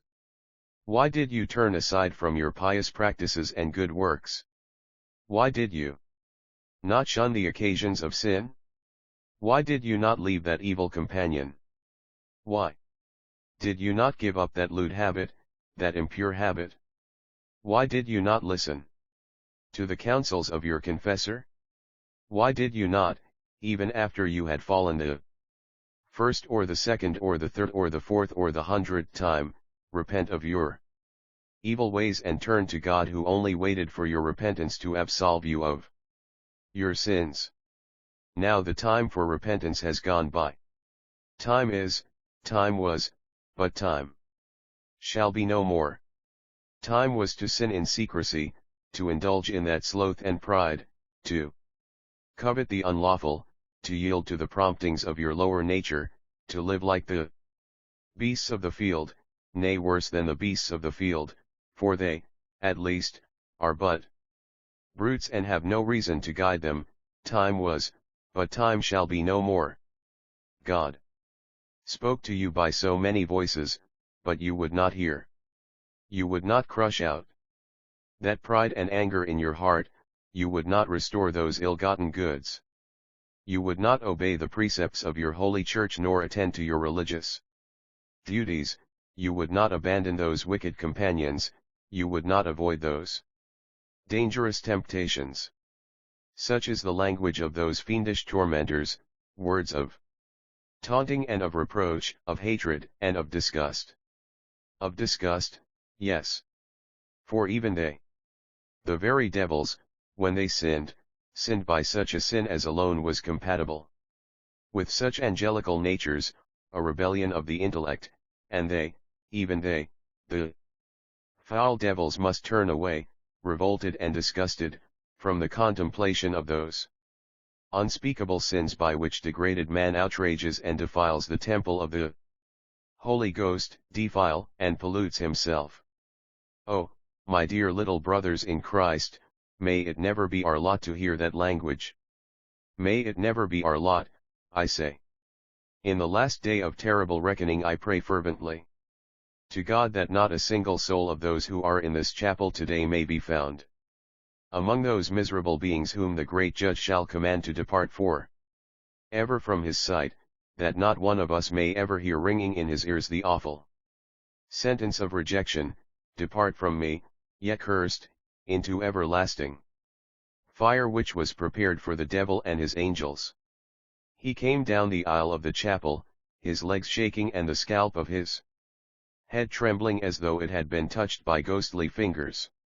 He passed up the staircase and into the corridor along the walls of which the overcoats and waterproofs hung like gibbeted malefactors, headless and dripping and shapeless. And at every step he feared that he had already died, that his soul had been wrenched forth of the sheath of his body, that he was plunging headlong through space. He could not grip the floor with his feet and sat heavily at his desk, opening one of his books at random and poring over it. Every word for him. It was true. God was Almighty. God could call him now, call him as he sat at his desk, before he had time to be conscious of the summons. God had called him. Yes. What? Yes. His flesh shrank together as it felt the approach of the ravenous tongues of flames, dried up as it felt about it the swirl of stifling air. He had died. Yes. He was judged. A wave of fire swept through his body, the first. Again a wave. His brain began to glow. Another. His brain was simmering and bubbling within the cracking tenement of the skull. Flames burst forth from his skull like a corolla, shrieking like voices. Hell! Hell! Hell! Hell! Hell! Voices spoke near him. On hell. I suppose he rubbed it into you well. You bet he did. He put us all into a blue funk. That's what you fellows want, and plenty of it to make you work. He leaned back weakly in his desk. He had not died. God had spared him still. He was still in the familiar world of the school. Mr. Tate and Vincent Heron stood at the window, talking, jesting, gazing out at the bleak rain, moving their heads. I wish it would clear up. I had arranged to go for a spin on the bike with some fellows out by Malahide. But the roads must be knee-deep. It might clear up, sir. The voices that he knew so well, the common words, the quiet of the classroom. When the voices paused and the silence was filled by the sound of softly browsing cattle as the other boys munched their lunches tranquilly, lulled his aching soul. There was still time. O Mary, refuge of sinners, intercede for him. O Virgin, undefiled, save him from the gulf of death. The English lesson began with the hearing of the history. Royal persons, favorites, intriguers, bishops, passed like mute phantoms behind their veil of names. All had died, all had been judged. What did it profit a man to gain the whole world if he lost his soul? At last he had understood, and human life lay around him, a plain of peace whereon ant-like men labored in brotherhood, their dead sleeping under quiet mounds. The elbow of his companion touched him and his heart was touched. And when he spoke to answer a question of his master he heard his own voice full of the quietude of humility and contrition. His soul sank back deeper into depths of contrite peace, no longer able to suffer the pain of dread, and sending forth, as he sank, a faint prayer. Ah yes, he would still be spared, he would repent in his heart and be forgiven, and then those above, those in heaven, would see what he would do to make up for the past, a whole life. Every hour of life. Only wait. All, God. All. A messenger came to the door to say that confessions were being heard in the chapel. 4 boys left the room, and he heard others passing down the corridor. A tremulous chill blew round his heart, no stronger than a little wind, and yet, listening and suffering silently, he seemed to have laid an ear against the muscle of his own heart, feeling it close and quail, listening to the flutter of its ventricles. No escape. He had to confess, to speak out in words what he had done and thought, sin after sin. How? Father, I. The thought slid like a cold shining rapier into his tender flesh, confession. But not there in the chapel of the college. He would confess all, every sin of deed and thought, sincerely, but not there among his school companions. Far away from there. In some dark place he would murmur out his own shame, and he besought God humbly not to be offended with him if he did not dare to confess in the college chapel. And in utter abjection of spirit he craved forgiveness mutely of the boyish hearts about him. Time passed. He sat again in the front bench of the chapel.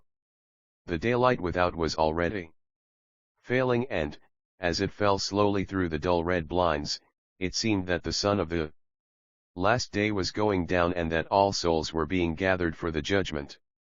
I am cast away from the sight of thine eyes, words taken, my dear little brothers in Christ, from the book of Psalms, 30th chapter, 23rd verse. In the name of the Father and of the Son and of the Holy Ghost. Amen. The preacher began to speak in a quiet friendly tone. His face was kind and he joined gently the fingers of each hand, forming a frail cage by the union of their tips. This morning we endeavored, in our reflection upon hell, to make what our holy founder calls in his book of spiritual exercises, the composition of place. We endeavored, that is, to imagine with the senses of the mind, in our imagination, the material character of that awful place and of the physical torments which all who are in hell endure. This evening we shall consider for a few moments the nature of the spiritual torments of hell. Sin, remember, is a twofold enormity. It is a base consent to the promptings of our corrupt nature, to the lower instincts, to that which is gross and beast-like, and it is also a turning away from the counsel of our higher nature, from all that is pure and holy, from the holy God himself. For this reason mortal sin is punished in hell by two different forms of punishment, physical and spiritual. Now of all these spiritual pains by far the greatest is the pain of loss, so great, in fact, that in itself it is a torment greater than all the others. Saint Thomas, the greatest doctor of the Church, the angelic doctor, as he is called, says that the worst damnation consists in this, that the understanding of man is totally deprived of divine light and his affection obstinately turned away from the goodness of God. God, remember, is a being infinitely good, and therefore the loss of such a being must be a loss infinitely painful. In this life we have not a very clear idea of what such a loss must be, but the damned in hell, for their greater torment, have a full understanding of that which they have lost, and understand that they have lost it through their own sins and have lost it forever. At the very instant of death the bonds of the flesh are broken asunder and the soul at once flies towards God as towards the center of her existence. Remember, my dear little boys, our souls long to be with God. We come from God, we live by God, we belong to God, we are His. Inalienably His. God loves with a divine love every human soul, and every human soul lives in that love. How could it be otherwise? Every breath that we draw, every thought of our brain, every instant of life proceeds from God's inexhaustible goodness. And if it be pain for a mother to be parted from her child, for a man to be exiled from hearth and home, for friend to be sundered from friend, oh think what pain, what anguish it must be for the poor soul to be spurned from the presence of the supremely good and loving Creator who has called that soul into existence from nothingness and sustained it in life and loved it with an immeasurable love. This, then, to be separated forever from its greatest good, from God, and to feel the anguish of that separation, knowing full well that it is unchangeable, this is the greatest torment which the created soul is capable of bearing, pona damna, the pain of loss. The second pain which will afflict the souls of the damned in hell is the pain of conscience.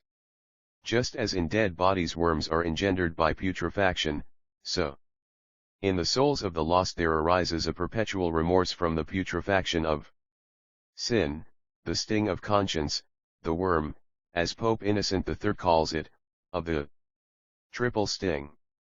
The first sting inflicted by this cruel worm will be the memory of past pleasures. Oh, what a dreadful memory will that be! In the lake of all-devouring flame. The proud king will remember the pomps of his court, the wise but wicked man his libraries and instruments of research, the lover of artistic pleasures his marbles and pictures and other art treasures, he who delighted in the pleasures of the table. His gorgeous feasts, his dishes prepared with such delicacy, his choice wines, the miser will remember his hoard of gold, the robber his ill-gotten wealth, the angry and revengeful and merciless murderers their deeds of blood and violence in which they revelled, the impure and adulterous the unspeakable and filthy pleasures in which they delighted. They will remember all this and loathe themselves and their sins.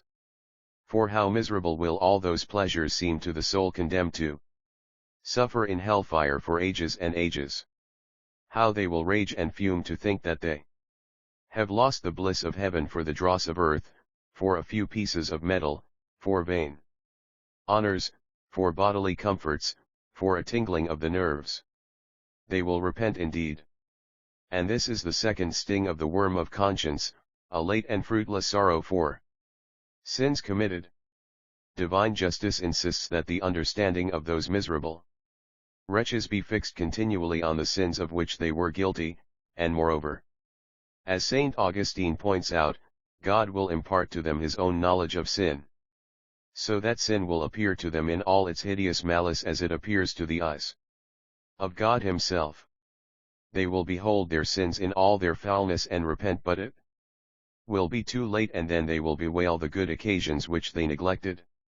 This is the last and deepest and most cruel sting of the worm of conscience. The conscience will say, you had time and opportunity to repent and would not. You were brought up religiously by your parents. You had the sacraments and grace and indulgences of the church to aid you. You had the minister of God to preach to you, to call you back when you had strayed, to forgive you your sins, no matter how many, how abominable, if only you had confessed and repented. No. You would not. You flouted the ministers of holy religion, you turned your back on the confessional. You wallowed deeper and deeper in the mire of sin. God appealed to you, threatened you, entreated you to return to him. Oh, what shame, what misery! The ruler of the universe entreated you, a creature of clay, to love him who made you and to keep his law. No. You would not. And now, though you were to flood all hell with your tears, if you could still weep, all that sea of repentance would not gain for you what a single tear of true repentance shed during your mortal life would have gained for you. You implore now a moment of earthly life wherein to repent, in vain. That time is gone, gone forever. Such is the threefold sting of conscience, the viper which gnaws the very heart's core of the wretches in hell, so that filled with hellish fury they curse themselves for their folly and curse the evil companions who have brought them to such ruin, and curse the devils who tempted them in life and now mock them in eternity, and even revile and curse the Supreme Being whose goodness and patience they scorned and slighted, but whose justice and power they cannot evade. The next spiritual pain to which the damned are subjected is the pain of extension. Man, in this earthly life, though he be capable of many evils, is not capable of them all at once, inasmuch as one evil corrects and counteracts another just as one poison frequently corrects another. In hell, on the contrary, one torment, instead of counteracting another, lends it still greater force, and, moreover, as the internal faculties are more perfect than the external senses, so are they more capable of suffering. Just as every sense is afflicted with a fitting torment, so is every spiritual faculty, the fancy with horrible images, the sensitive faculty with Alternate longing and rage, the mind and understanding with an interior darkness. More terrible even than the exterior darkness which reigns in that dreadful prison. The malice, impotent though it be, which possesses these demon souls is an evil of boundless extension, of limitless duration, a frightful state of wickedness which we can scarcely realize unless we bear in mind the enormity of sin and the hatred God bears to it. Opposed to this pain of extension and yet coexistent with it we have the pain of intensity. Hell is the center of evils and, as you know, things are more intense at their centers than at their remotest points. There are no contraries or admixtures of any kind to temper or soften in the least the pains of hell. Nay, things which are good in themselves become evil in hell. Company, elsewhere a source of comfort to the afflicted, will be there a continual torment. Knowledge, so much longed for as the chief good of the intellect, will there be hated worse than ignorance. Light, so much coveted by all creatures from the Lord of creation down to the humblest plant in the forest, will be loathed intensely. In this life our sorrows are either not very long or not very great, because nature either overcomes them by habits, or puts an end to them by sinking under their weight. But in hell the torments cannot be overcome by habit, for while they are of terrible intensity they are at the same time of continual variety, each pain, so to speak, taking fire from another, and re-endowing that which has enkindled it with a still fiercer flame. Nor can nature escape from these intense and various tortures by succumbing to them, for the soul is sustained and maintained in evil so that its suffering may be the greater. Boundless extension of torment, incredible intensity of suffering, unceasing variety of torture, this is what the divine majesty, so outraged by sinners, demands. This is what the holiness of heaven, slighted and set aside for the lustful and low pleasures of the corrupt flesh, requires. This is what the blood of the innocent Lamb of God, shed for the redemption of sinners, trampled upon by the vilest of the vile, insists upon. Last and crowning torture of all the tortures of that awful place is the eternity of hell. Eternity. Oh, dread and dire word. Eternity. What mind of man can understand it? And remember, it is an eternity of pain. Even though the pains of hell were not so terrible as they are, yet they would become infinite, as they are destined to last forever. But while they are everlasting they are at the same time, as you know, intolerably intense, unbearably extensive. To bear even the sting of an insect for all eternity would be a dreadful torment. What must it be, then, to bear the manifold tortures of hell forever? Forever. For all eternity. Not for a year or for an age, but forever. Try to imagine the awful meaning of this. You have often seen the sand on the seashore. How fine are its tiny grains! And how many of those tiny little grains go to make up the small handful which a child grasps in its play. Now, imagine a mountain of that sand, 1,000,000 miles high, reaching from the earth to the farthest heavens, and 1,000,000 miles broad, extending to remotest space, and 1,000,000 miles in thickness, and imagine such an enormous mass of countless particles of sand multiplied as often as there are leaves in the forest, drops of water in the mighty ocean, feathers on birds, scales on fish, hairs on animals, atoms in the vast expanse of the air, and imagine that at the end of every 1,000,000 years a little bird came to that mountain and carried away in its beak a tiny grain of that sand. How many millions upon millions of centuries would pass before that bird had carried away even a square foot of that mountain? How many eons upon eons of ages before it had carried away all? Yet at the end of that immense stretch of time not even one instant of eternity could be said to have ended. At the end of all those billions and trillions of years eternity would have scarcely begun. and if that mountain rose again after it had been all carried away, and if the bird came again, and carried it all away again grain by grain, and if it so rose and sank as many times as there are stars in the sky, atoms in the air, drops of water in the sea, leaves on the trees, feathers upon birds, scales upon fish, hairs upon animals, at the end of all those innumerable risings and sinkings of that immeasurably vast mountain, not one single instant of eternity could be said to have ended, even then, at the end of such a period, after that eon of time the mere thought of which makes our very brain reel dizzily, eternity would scarcely have begun. A holy saint, one of our own fathers I believe it was once vouchsafed a vision of hell. It seemed to him that he stood in the midst of a great hall, dark and silent save for the ticking of a great clock. The ticking went on unceasingly, and it seemed to the saint that the sound of the ticking was the ceaseless repetition of the words ever, never, ever, never.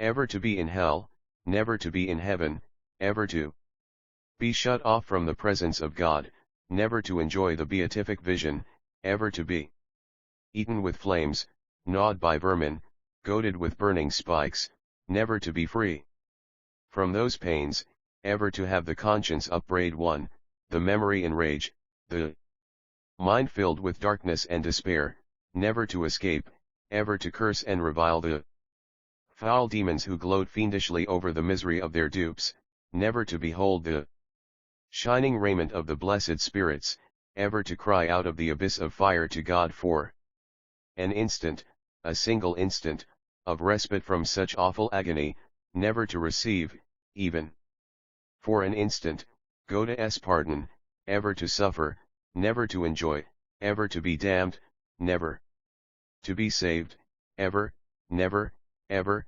never. Oh, what a dreadful punishment! An eternity of endless agony, of endless bodily and spiritual torment, without one ray of hope, without one moment of cessation, of agony limitless in intensity, of torment infinitely varied, of torture that sustains eternally that which it eternally devours, of anguish that everlastingly preys upon the spirit while it racks the flesh, an eternity, every instant of which is itself an eternity of woe. Such is the terrible punishment decreed for those who die in mortal sin by an almighty and a just God. Yes, a just God. Men, reasoning always as men, are astonished that God should mete out an everlasting and infinite punishment in the fires of hell for a single grievous sin. They reason thus because, blinded by the gross illusion of the flesh and the darkness of human understanding, they are unable to comprehend the hideous malice of mortal sin. They reason thus because they are unable to comprehend that even venial sin is of such a foul and hideous nature that even if the omnipotent Creator could end all the evil and misery in the world, the wars, the diseases, the robberies, the crimes, the deaths, the murders, on condition that he allowed a single venial sin to pass unpunished, a single venial sin, a lie, an angry look, a moment of willful sloth, he, the great omnipotent God, could not do so because sin, be it in thought or deed, is a transgression of his law, and God would not be God if he did not punish the transgressor. A sin, an instant of rebellious pride of the intellect, made Lucifer and a third part of the cohort of angels fall from their glory. A sin, an instant of folly and weakness, drove Adam and Eve out of Eden and brought death and suffering into the world. To retrieve the consequences of that sin, the only begotten Son of God came down to earth, lived and suffered and died a most painful death, hanging for 3 hours on the cross. Oh, my dear little brethren in Christ Jesus, will we then offend that good Redeemer and provoke his anger? Will we trample again upon that torn and mangled corpse? Will we spit upon that face so full of sorrow and love? Will we too, like the Cruel Jews and the brutal soldiers, mocked that gentle and compassionate Savior, who trod alone for our sake the awful winepress of sorrow. Every word of sin is a wound in his tender side. Every sinful act is a thorn piercing his head. Every impure thought, deliberately yielded to, is a keen lance transfixing that sacred and loving heart. No, no. It is impossible for any human being to do that which offends so deeply the divine majesty, that which is punished by an eternity of agony, that which crucifies again the Son of God and makes a mockery of him. I pray to God that my poor words may have availed today to confirm in holiness those who are in a state of grace, to strengthen the wavering, to lead back to the state of grace the poor soul that has strayed, if any such be among you. I pray to God. And do you pray with me, that we may repent of our sins. I will ask you now, all of you, to repeat after me the act of contrition, kneeling here in this humble chapel in the presence of God. He is there in the tabernacle, burning with love for mankind, ready to comfort the afflicted. Be not afraid. No matter how many or how foul the sins, if you only repent of them, they will be forgiven you. Let no worldly shame hold you back. God is still the merciful Lord, who wishes not the eternal death of the sinner, but rather that he be converted and live. He calls you to him. You are his. He made you out of nothing. He loved you as only a God can love. His arms are open to receive you even though you have sinned against him. Come to him, poor sinner, poor vain and erring sinner. Now is the acceptable time. Now is the hour. The priest rose and, turning towards the altar, knelt upon the step before the tabernacle in the fallen gloom. He waited till all in the chapel had knelt and every least noise was still. Then, raising his head, he repeated the act of contrition, phrase by phrase, with fervor. The boys answered him phrase by phrase. Stephen, his tongue cleaving to his palate, bowed his head, praying with his heart. O my God! O my God! I am heartily sorry for having offended thee, and I detest my sins, and I detest my sins above every other evil, because they displease thee, my God, because they displease thee, my God, who art so deserving of all my love, and I firmly purpose by thy holy grace, never more to offend thee, and to amend my life. He went up to his room after dinner in order to be alone with his soul, and at every step his soul seemed to sigh, at every step his soul mounted with his feet, sighing in the ascent, through a region of viscid gloom. He halted on the landing before the door, and then, grasping the porcelain knob, opened the door quickly. He waited in fear, his soul pining within him, praying silently that death might not touch his brow as he passed over the threshold, that the fiends that inhabit darkness might not be given power over him. He waited still. At the threshold, as at the entrance to some dark cave, faces were there, eyes, they waited and watched. We knew perfectly well, of course, that though it was bound to come to the light, he would find considerable difficulty in endeavoring to try to induce himself to endeavor to ascertain the spiritual plenipotentiary, and so we knew, of course, perfectly well. Murmuring faces waited and watched, murmurous voices filled the dark shell of the cave. He feared intensely in spirit and in flesh, but, raising his head bravely, he strode into the room firmly. A doorway, a room, same window. He told himself calmly that those words had absolutely no sense which had seemed to rise murmurously from the dark. He told himself that it was simply his room with the door open. He closed the door and, walking swiftly to the bed, knelt beside it and covered his face with his hands. His hands were cold and damp and his limbs ached with chill. Bodily unrest and chill and weariness beset him, rooting his thoughts. Why was he kneeling there like a child saying his evening prayers? To be alone with his soul, to examine his conscience, to meet his sins face to face, to recall their times and manners and circumstances, to weep over them. He could not weep. He could not summon them to his memory. He felt only an ache of soul and body, his whole being, memory, will, understanding, flesh, benumbed and weary. That was the work of devils, to scatter his thoughts and overcloud his conscience. Assailing him at the gates of the cowardly and sin-corrupted flesh, and, praying God timidly to forgive him his weakness, he crawled up onto the bed and, wrapping the blankets closely about him, covered his face again with his hands. He had sinned. He had sinned so deeply against heaven and before God that he was not worthy to be called God's child. Could it be that he, Stephen Daedalus, had done those things? His conscience sighed in answer.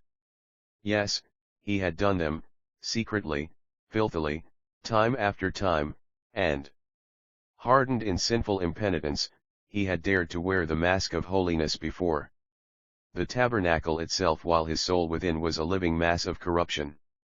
How came it that God had not struck him dead? The leprous company of his sins closed about him, breathing upon him, bending over him from all sides. He strove to forget them in an act of prayer, huddling his limbs closer together and binding down his eyelids, but the senses of his soul would not be bound and, though his eyes were shut fast, he saw the places where he had sinned and, though his ears were tightly covered, he heard. He desired with all his will not to hear or see. He desired till his frame shook under the strain of his desire and until the senses of his soul closed. They closed for an instant and then opened. He saw a field of stiff weeds and thistles and tufted nettle bunches. Thick among the tufts of rank stiff growth lay battered canisters and clots and coils of solid excrement. A faint marsh light struggling upwards from all the ordure through the bristling grey-green weeds. An evil smell, faint and foul as the light, curled upward sluggishly out of the canisters and from the stale-crusted dung. Creatures were in the field, 1, 3, 6, creatures were moving in the field. Hither and thither. Goatish creatures with human faces, horny-browed, lightly bearded and grey as India rubber. The malice of evil glittered in their hard eyes as they moved hither and thither, trailing their long tails behind them. A rictus of cruel malignity lit up greyly their old bony faces. One was clasping about his ribs a torn flannel waistcoat, another complained monotonously as his beard stuck in the tufted weeds. Soft language issued from their spittleless lips as they swished in slow circles round and round the field, winding hither and thither through the weeds, dragging their long tails amid the rattling canisters. They moved in slow circles, circling closer and closer to enclose, soft language issuing from their lips, their long swishing tails besmeared with stale shite, thrusting upwards. Their terrific faces. Help! He flung the blankets from him madly to free his face and neck. That was his hell. God had allowed him to see the hell reserved for his sins, stinking, bestial, malignant, a hell of lecherous goatish fiends. For him. For him. He sprang from the bed, the reeking odor pouring down his throat, clogging and revolting his entrails. Air. The air of heaven. He stumbled towards the window, groaning and almost fainting with sickness.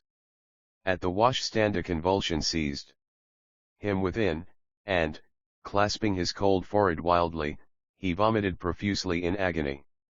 When the fit had spent itself he walked weakly to the window and, lifting the sash, sat in a corner of the embrasure and leaned his elbow upon the sill. The rain had drawn off, and amid the moving vapors from point to point of light the city was spinning about herself a soft cocoon of yellowish haze. Heaven was still and faintly luminous and the air sweet to breathe, as in a thicket drenched with showers, and amid peace and shimmering lights and quiet fragrance he made a covenant with his heart. He prayed. He once had meant to come on earth in heavenly glory, but we sinned, and then he could not safely visit us but with a shrouded majesty and a bedimmed radiance, for he was God. So he came himself in weakness not in power, and he sent thee a creature in his stead, with a creature's comeliness and luster suited to our state. And now thy very face and form, dear mother, soaked to us of the eternal, not like earthly beauty, dangerous to look upon, but like the morning star which is thy emblem, bright and musical, breathing purity, telling of heaven, and infusing peace. O harbinger of day! O light of the pilgrim! Lead us still as thou hast led in the dark night, across the bleak wilderness. Guide us on to our Lord Jesus, guide us home. His eyes were dimmed with tears, and, looking humbly up to heaven, he wept for the innocence he had lost. When evening had fallen he left the house, and the first touch of the damp dark air and the noise of the door as it closed behind him made ache again his conscience, lulled by prayer and tears. Confess. Confess. It was not enough to lull the conscience with a tear and a prayer. He had to kneel before the minister of the Holy Ghost and tell over his hidden sins truly and repentantly. Before he heard again the footboard of the house or trail over the threshold as it opened to let him in, before he saw again the table in the kitchen set for supper, he would have knelt and confessed. It was quite simple. The ache of conscience ceased, and he walked onward swiftly through the dark streets. There were so many flagstones on the footpath of that street, and so many streets in that city, and so many cities in the world. Yet eternity had no end. He was in mortal sin. Even once was a mortal sin. It could happen in an instant. But how so quickly? By seeing, or by thinking of seeing. The eyes see the thing, without having wished first to see. Then in an instant it happens. But does that part of the body understand, or what? The serpent, the most subtle beast of the field.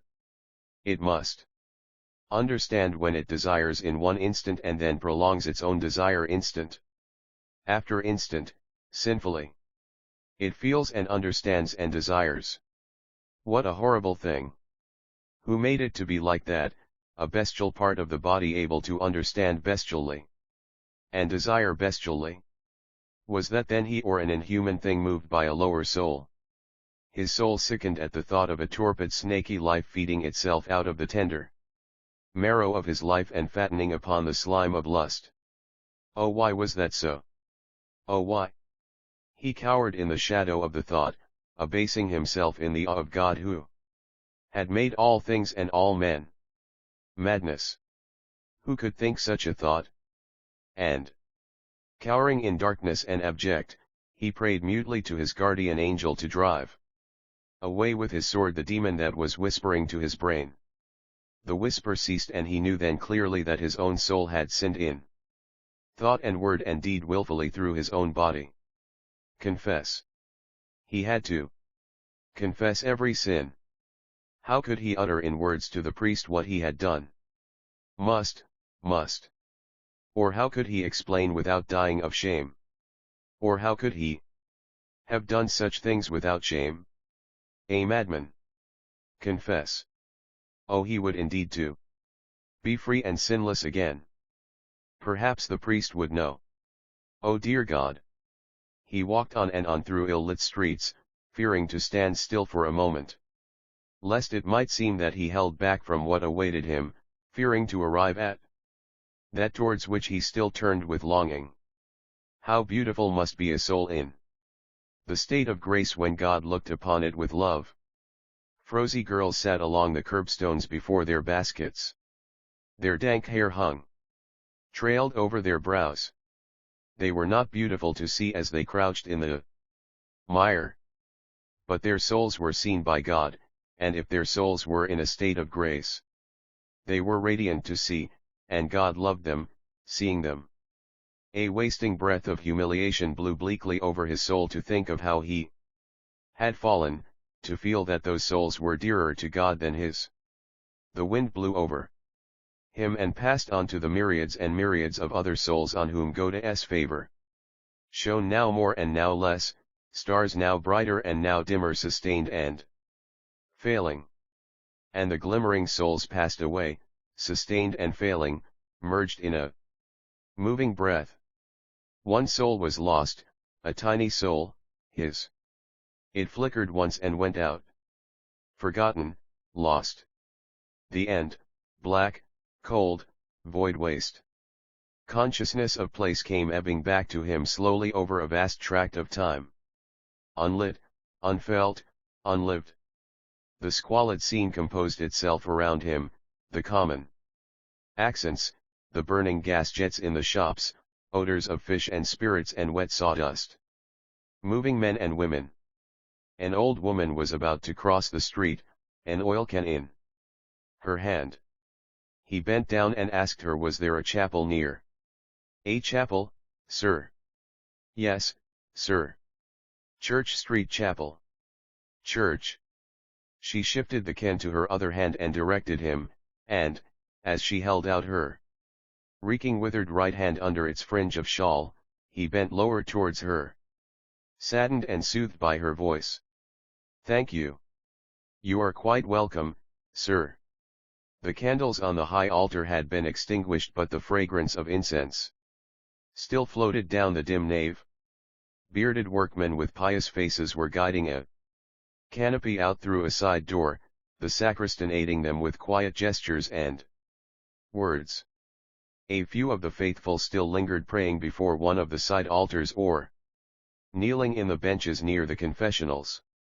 He approached timidly and knelt at the last bench in the body, thankful for the peace and silence and fragrant shadow of the church.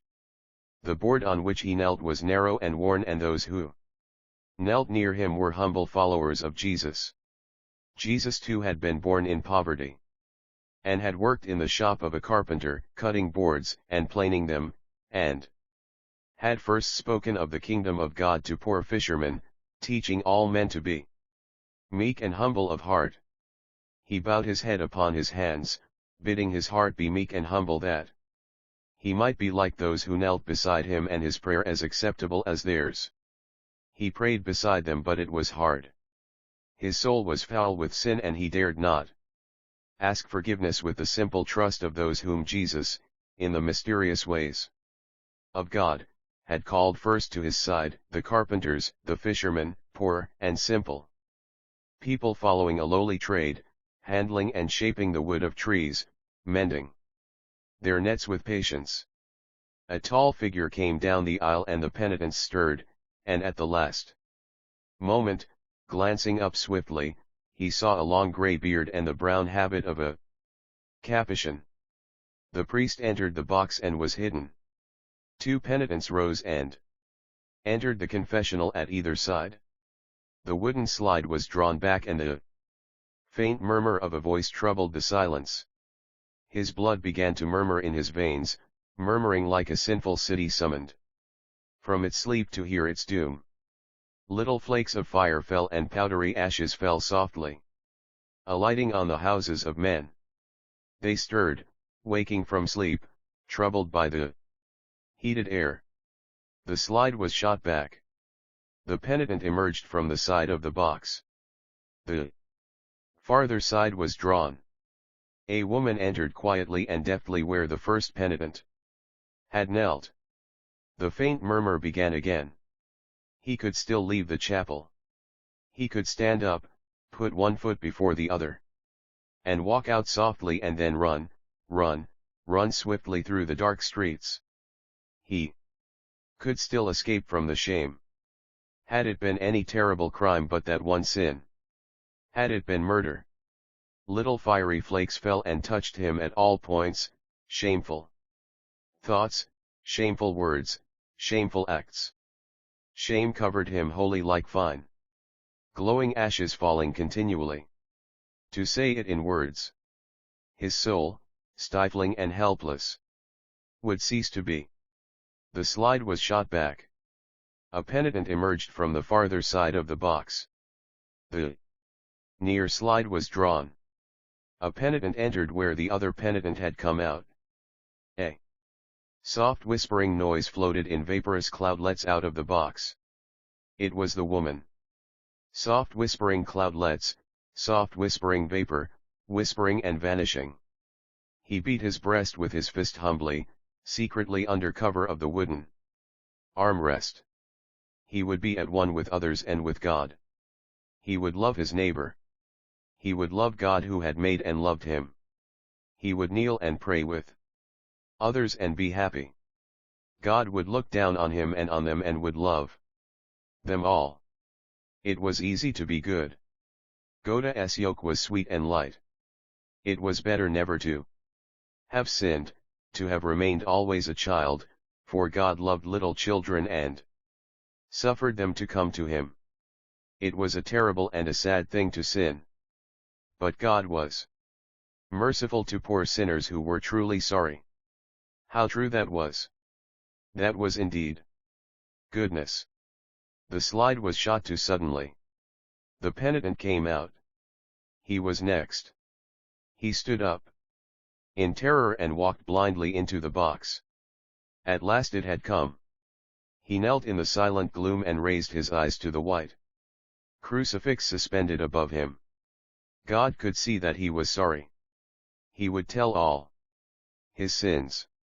His confession would be long, long. Everybody in the chapel would know.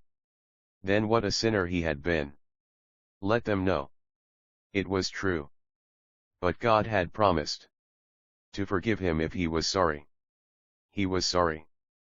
He clasped his hands and raised them towards the white form, praying with his darkened eyes, praying with all his trembling body, swaying his head to and fro like a lost creature, praying with whimpering lips.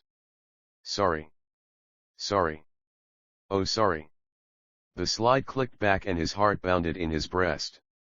The face of an old priest was at the grating, averted from him, leaning upon a hand.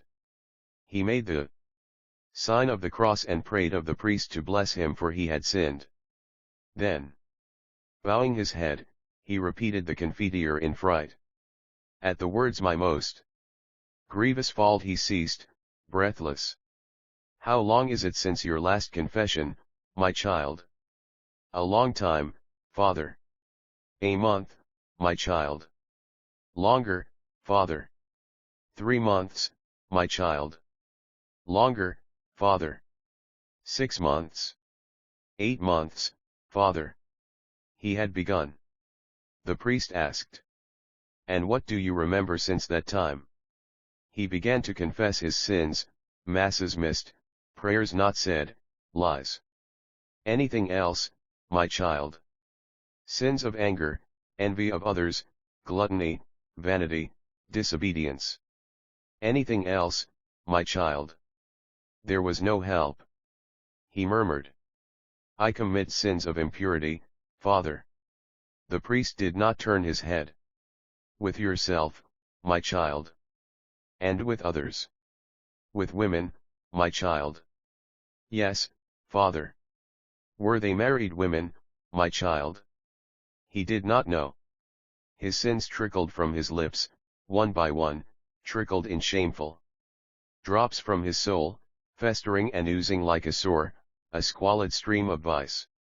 The last sins oozed forth, sluggish, filthy. There was no more to tell. He bowed his head. Overcome. The priest was silent. Then he asked. How old are you, my child? 16, Father. The priest passed his hand several times over his face. Then, resting his forehead Against his hand, he leaned towards the grating and, with eyes still averted, spoke. Slowly. His voice was weary and old. "You are very young, my child," he said, "and let me implore of you to give up that sin. It is a terrible sin. It kills the body and it kills the soul. It is the cause of many crimes and misfortunes. Give it up, my child, for God's sake. It is dishonorable and unmanly. You cannot know where that wretched habit will lead you or where it will come against you.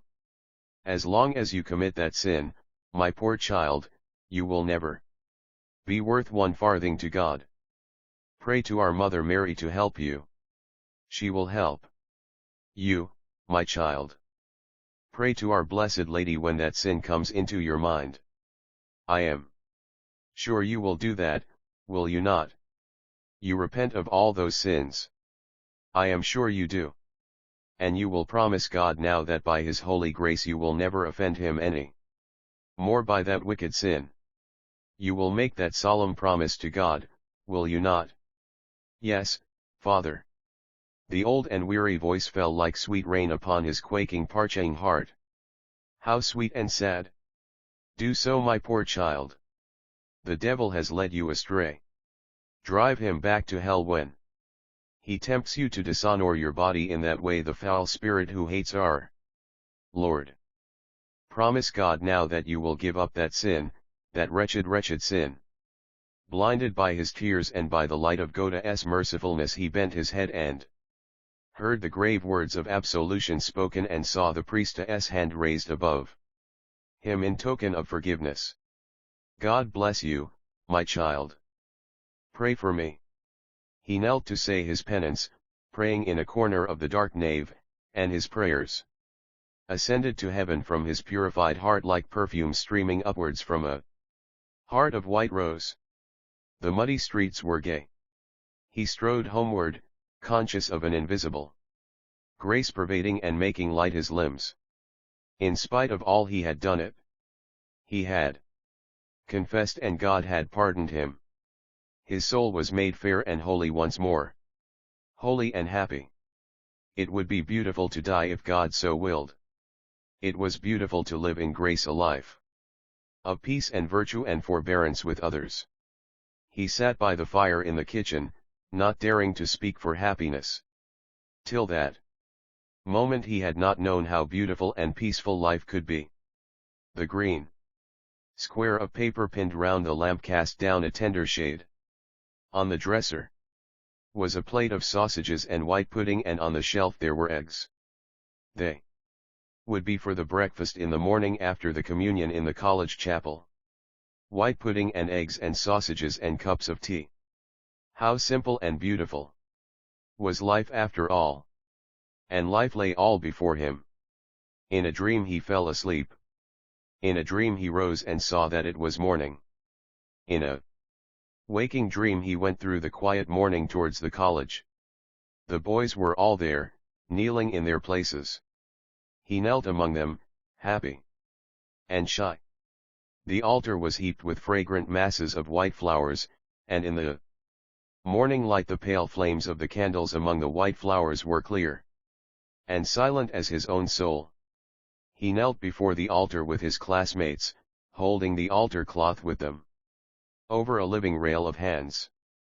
His hands were trembling and his soul trembled as he heard the priest pass with the ciborium from communicant to communicant. Corpus Domini Nostri. Could it be? He knelt there sinless and timid, and he would hold upon his tongue the host, and God would enter his purified body. In vitam aeternam. Amen. Another life. A life of grace and virtue and happiness. It was true. It was not a dream from which he would wake. The past was past. Corpus Domini Nostri. The ciborium had come to him. Chapter 4.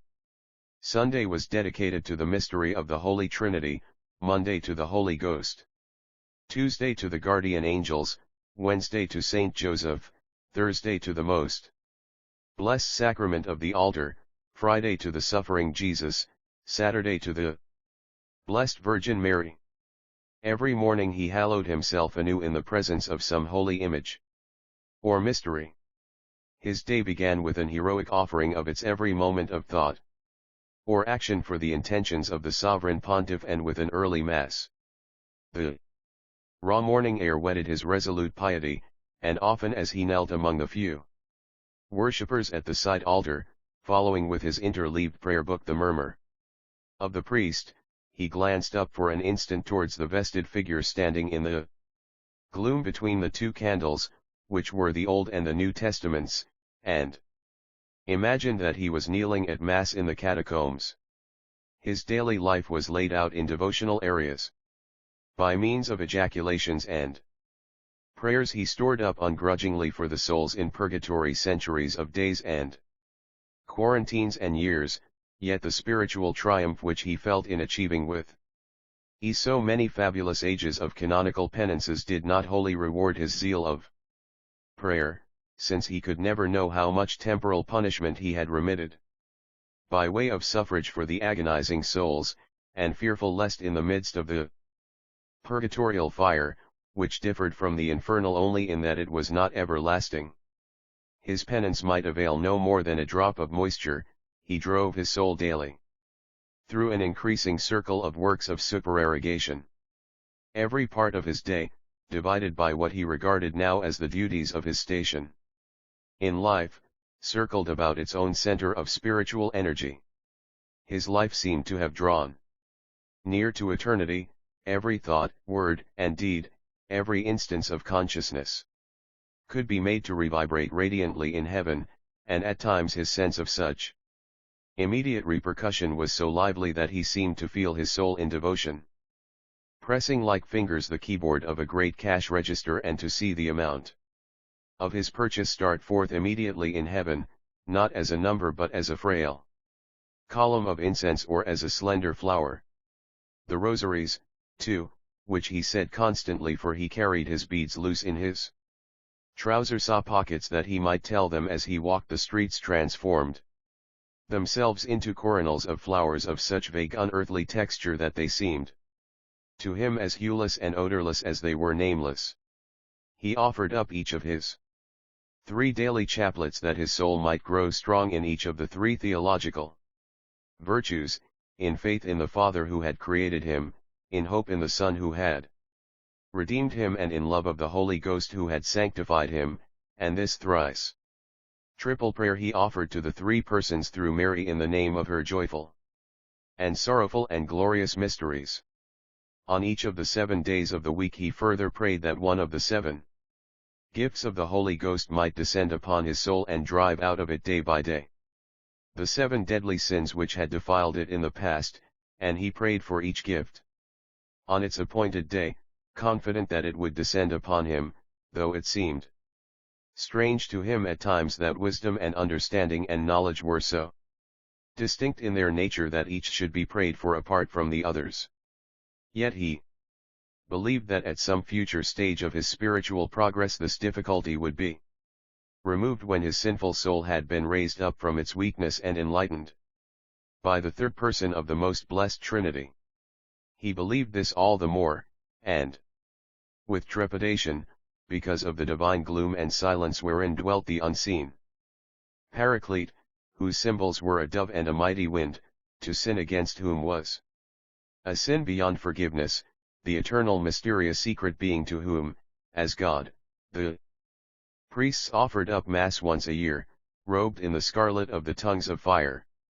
The imagery through which the nature and kinship of the 3 persons of the Trinity were darkly shadowed forth in the books of devotion which he read, the Father contemplating from all eternity as in a mirror his divine perfections, and thereby begetting eternally the eternal Son, and the Holy Spirit proceeding out of Father and Son from all eternity, were easier of acceptance by his mind by reason of their august incomprehensibility than was the simple fact that God had loved his soul from all eternity, 4 ages before he had been born into the world, 4 ages before the world itself had existed. He had heard the names of the passions of love and hate pronounced solemnly on the stage and in the pulpit, had found them set forth solemnly in books and had wondered why his soul was unable to harbor them for any time or to force his lips to utter their names with conviction. A brief anger had often invested him, but he had never been able to make it an abiding passion and had always felt himself passing out of it as if his very body were being divested with ease of some outer skin or peel. He had felt a subtle, dark, and murmurous presence penetrate his being and fire him with a brief iniquitous lust. It, too, had slipped beyond his grasp, leaving his mind lucid and indifferent. This, it seemed, was the only love and that the only hate his soul would harbor. But he could no longer disbelieve in the reality of love, since God himself had loved his individual soul with divine love from all eternity. Gradually, as his soul was enriched with spiritual knowledge, he saw the whole world forming one vast, symmetrical expression of God's power and love.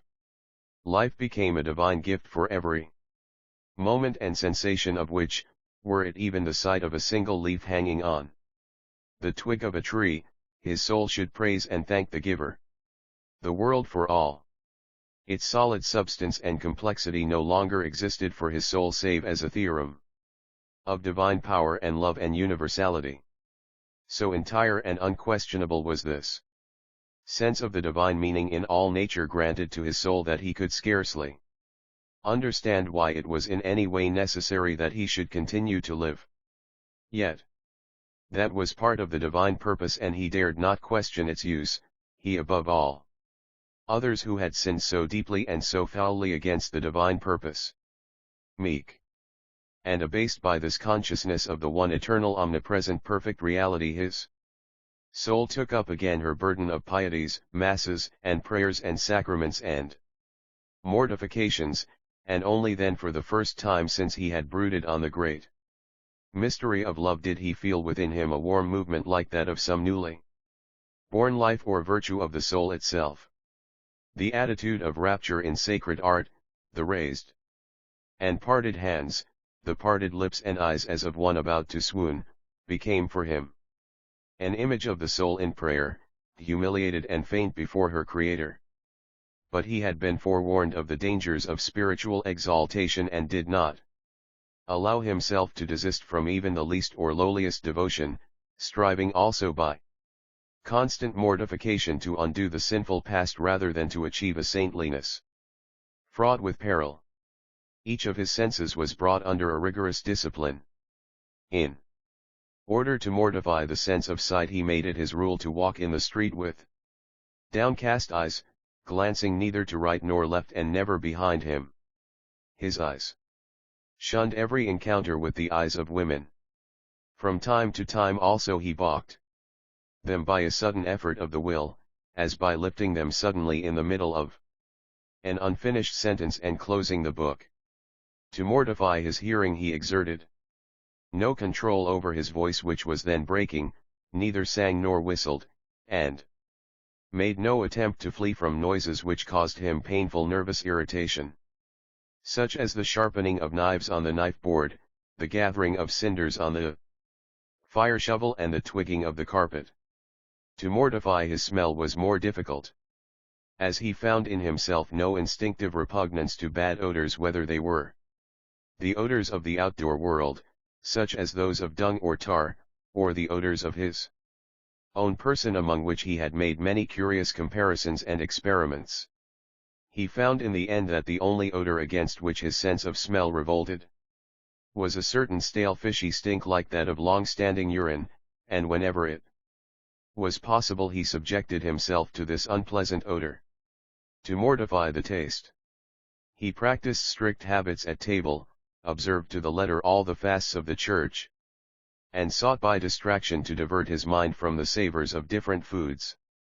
But it was to the mortification of touch he brought the most assiduous ingenuity of inventiveness. He never consciously changed his position in bed, sat in the most uncomfortable positions, suffered patiently every itch and pain, kept away from the fire, remained on his knees all through the Mass except at the Gospels, left part of his neck and face undried so that air might sting them, and, whenever he was not saying his beads, carried his arms stiffly at his sides like a runner and never in his pockets or clasped behind him. He had no temptations to sin mortally. It surprised him, however, to find that, at the end of his course of intricate piety and self-restraint, he was so easily at the mercy of childish and unworthy imperfections. His prayers and fasts availed him little for the suppression of anger at hearing his mother sneeze or at being disturbed in his devotions. It needed an immense effort of his will to master the impulse which urged him to give outlet to such irritation. Images of the outbursts of trivial anger which he had often noted among his masters, their twitching mouths, close-shut lips and flushed cheeks, recurred to his memory, discouraging him, for all his practice of humility, by the comparison.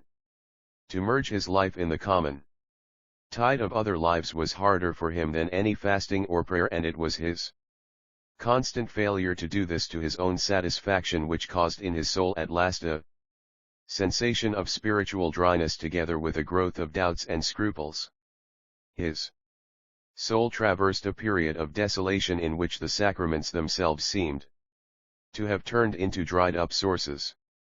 His confession became a channel for the escape of scrupulous and unrepented imperfections. His actual reception of the Eucharist did not bring him the same dissolving moments of virginal self-surrender as did those spiritual communions made by him sometimes at the close of some visit to the Blessed Sacrament. The book which he used for these visits was an old, neglected book written by Saint Alphonsus Liguori, with fading characters and sere, fox-papered leaves. A faded world of fervent love and virginal responses seemed to be evoked for his soul by the reading of its pages, in which the imagery of the canticles was interwoven with the communicanta's prayers. An inaudible voice seemed to caress the soul, telling her names and glories, bidding her arise as for espousal, and come away, bidding her look forth, a spouse, from Amana and from the mountains of the leopards, and the soul seemed to answer with the same inaudible voice, surrendering herself, inter juvera mea camera bitter. This idea of surrender had a perilous attraction for his mind now that he felt his soul beset once again by the insistent voices of the flesh which began to murmur to him again during his prayers and meditations. It gave him an intense sense of power to know that he could, by a single act of consent, in a moment of thought, undo all that he had done. He seemed to feel a flood slowly advancing towards his naked feet, and to be waiting for the first faint timid noiseless wavelet to touch his fevered skin. Then, almost at the instant of that touch, almost at the verge of sinful consent, he found himself standing far away from the flood upon a dry shore, saved by a sudden act of the will or a sudden ejaculation, and, seeing the silver line of the flood far away and beginning again its slow advance towards his feet, a new thrill of power and satisfaction shook his soul to know that he had not yielded nor undone all. When he had eluded the flood of temptation many times in this way, he grew troubled and wondered whether the grace which he had refused to lose was not being filched from him little by little. The clear certitude of his own immunity grew dim, and to it succeeded a vague fear that his soul had really fallen unawares. It was with difficulty that he won back his old consciousness of his state of grace by telling himself that he had prayed to God at every temptation, and that the grace which he had prayed for must have been given to him inasmuch as God was obliged to give it. The very frequency and violence of temptations showed him at last the truth of what he had heard about the trials of the saints. Frequent and violent temptations were a proof that the citadel of the soul had not fallen, and that the devil raged to make it fall. Often when he had confessed his doubts and scruples, some momentary inattention at prayer, a movement of trivial anger in his soul, or a subtle willfulness in speech or act, he was bidden by his confessor to name some sin of his past life before Absolution was given him. He named it with humility and shame and repented of it. Once more, it humiliated and shamed him to think that he would never be freed from it wholly, however holily he might live or whatever virtues or perfections he might attain. A restless feeling of guilt would always be present with him. He would confess and repent and be absolved, confess and repent again and be absolved again. Fruitlessly. Perhaps that first hasty confession wrung from him by the fear of hell had not been good. Perhaps, concerned only for his imminent doom, he had not had sincere sorrow for his sin. But the surest sign that his confession had been good, and that he had had sincere sorrow for his sin was, he knew, the amendment of his life. I have amended my life, have I not? He asked himself. The director stood in the embrasure of the window, his back to the light, leaning an elbow on the brown cross blind, and, as he spoke and smiled, slowly dangling and looping the cord of the other blind, Stephen stood before him, following for a moment with his eyes the waning of the long summer daylight above the roofs or the slow deft movements of the priestly fingers. The priestess' face was in total shadow. But the waning daylight from behind him touched the deeply grooved temples and the curves of the skull. Stephen followed also with his ears the accents and intervals of the priestess' voice. As he spoke gravely and cordially of indifferent themes, the vacation which had just ended, the colleges of the order abroad, the transference of masters. The grave and cordial voice went on easily with its tale, and in the pauses Stephen felt bound to set it on again with respectful questions. He knew that the tale was a prelude, and his mind waited for the sequel. Ever since the message of summons had come for him from the director, his mind had struggled to find the meaning of the message. And, during the long restless time he had sat in the college parlor waiting for the director to come in, his eyes had wandered from one sober picture to another around the walls, and his mind wandered from one guest to another until the meaning of the summons had almost become clear. Then, just as he was wishing that some unforeseen cause might prevent the director from coming, he had heard the handle of the door turning and the swish of a soutane. The director had begun to speak of the Dominican and Franciscan orders and of the friendship between St. Thomas and St. Bonaventure. The Capuchin dress, he thought, was rather too. Stefana's face gave back the priestess' indulgent smile, and, not being anxious to give an opinion, he made a slight dubitative movement with his lips. I believe, continued the director, that there is some talk now among the Capuchins themselves of doing away with it and following the example of the other Franciscans. I suppose they would retain it in the cloisters? Said Stephen. Oh, certainly, said the director. For the cloister it is all right, but for the street I really think it would be better to do away with it, don't it to you? It must be troublesome, I imagine. Of course it is, of course. Just imagine when I was in Belgium I used to see them out cycling in all kinds of weather with this thing up about their knees. It was really ridiculous. Les jupes, they call them in Belgium. The vowel was so modified as to be indistinct. What do they call them? Les jupes. Oh. Stephen smiled again in answer to the smile which he could not see on the priestess' shadowed face, its image or spectre only passing rapidly across his mind as the low, discreet accent fell upon his ear. He gazed calmly before him at the waning sky, glad of the cool of the evening and of the faint yellow glow which hid the tiny flame kindling upon his cheek. The names of articles of dress worn by women or of certain soft and delicate stuffs used in their making brought always to his mind a delicate and sinful perfume. As a boy he had imagined the reins by which horses are driven as slender silken bands. And it shocked him to feel at Stradbroke the greasy leather of harness. It had shocked him, too, when he had felt for the first time beneath his tremulous fingers the brittle texture of a woman's stocking for, retaining nothing of all he read save that which seemed to him an echo or a prophecy of his own state. It was only amid soft-worded phrases or within rose-soft stuff that he dared to conceive of the soul or body of a woman moving with tender life. But the phrase on the priest's lips was disingenuous, for he knew that a priest should not speak lightly on that theme. The phrase had been spoken lightly with design, and he felt that his face was being searched by the eyes in the shadow. Whatever he had heard or read of the craft of Jesuits he had put aside frankly, as not borne out by his own experience. His masters, even when they had not attracted him, had seemed to him always intelligent and serious priests, athletic and high-spirited prefects. He thought of them as men who washed their bodies briskly with cold water and wore clean cold linen. During all the years he had lived among them in Clongowes and in Belvedere he had received only 2 pandas, and though these had been dealt him in the wrong, he knew that he had often escaped punishment. During all those years he had never heard from any of his masters a flippant word.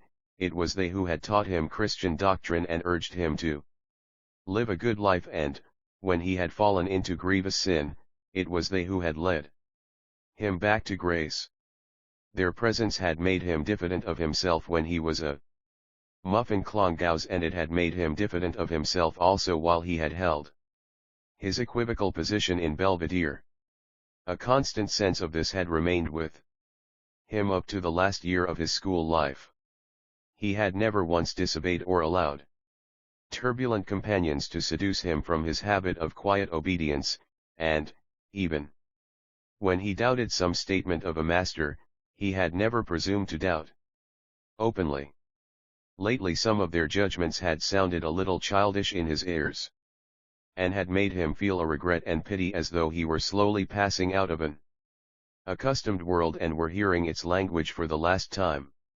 One day when some boys had gathered round a priest under the shed near the chapel, he had heard the priest say, "I believe that Lord Macaulay was a man who probably never committed a mortal sin in his life, that is to say, a deliberate mortal sin." Some of the boys had then asked the priest if Victor Hugo were not the greatest French writer. The priest had answered that Victor Hugo had never written half so well when he had turned against the church as he had written when he was a Catholic. "But there are many eminent French critics," said the priest, "who consider that even Victor Hugo, great as he certainly was, had not so pure a French style as Louis Vuillet." The tiny flame which the priest's allusion had kindled upon Stéphane's cheek had sunk down again, and his eyes were still fixed calmly on the colourless sky. But an unresting doubt flew hither and thither before his mind. Masked memories passed quickly before him. He recognized scenes and persons, yet he was conscious that he had failed to perceive some vital circumstance in them. He saw himself walking about the grounds watching the sports in Clongowes and eating Slim Jim out of his cricket cap. Some Jesuits were walking round the cycle track in the company of ladies. The echoes of certain expressions used in Clongowes sounded in remote caves of his mind. His ears were listening to these distant echoes amid the silence of the parlor, when he became aware that the priest was addressing him in a different voice. "I sent for you today, Stephen, because I wished to speak to you on a very important subject." "Yes, sir." "Have you ever felt that you had a vocation?" Stephen parted his lips to answer yes, and then withheld the word suddenly. The priest waited for the answer and added, "I mean, have you ever felt within yourself, in your soul, a desire to join the order?" "Think. I have sometimes thought of it," said Stephen. The priest let the blind cord fall to one side and, uniting his hands, leaned his chin gravely upon them, communing with himself. "In a college like this," he said at length, "there is one boy, or perhaps 2 or 3 boys, whom God calls to the religious life. Such a boy is marked off from his companions by his piety, by the good example he shows to others. He is looked up to by them, he is chosen perhaps as prefect by his fellow sodalists. And you, Stephen, have been such a boy in this college, prefect of our blessed Lydia's sodality. Perhaps you are the boy in this college whom God designs to call to himself. A strong note of pride reinforcing the gravity of the priestess' voice made Stephena's heart quicken in response. To receive that call, Stephen, said the priest, is the greatest honor that the Almighty God can bestow upon a man. No king or emperor on this earth has the power of the priest of God. No angel or archangel in heaven, no saint, not even the Blessed Virgin herself, has the power of a priest of God, the power of the keys, the power to bind and to loose from sin, the power of exorcism, the power to cast out from the creatures of God the evil spirits that have power over them, the power, the authority, to make the great God of heaven come down upon the altar and take the form of bread and wine. What an awful power, Stephen! A flame began to flutter again on Stephena's cheek as he heard in this proud address an echo of his own proud musings. How often had he seen himself as a priest wielding calmly and humbly the awful power of which angels and saints stood in reverence. His soul had loved to muse in secret on this desire. He had seen himself, a young and silent-mannered priest, entering a confessional swiftly, ascending the altar steps, incensing, genuflecting, accomplishing the vague acts of the priesthood which pleased him by reason of their semblance of reality and of their distance from it. In that dim life which he had lived through in his musings he had assumed the voices and gestures which he had noted with various priests.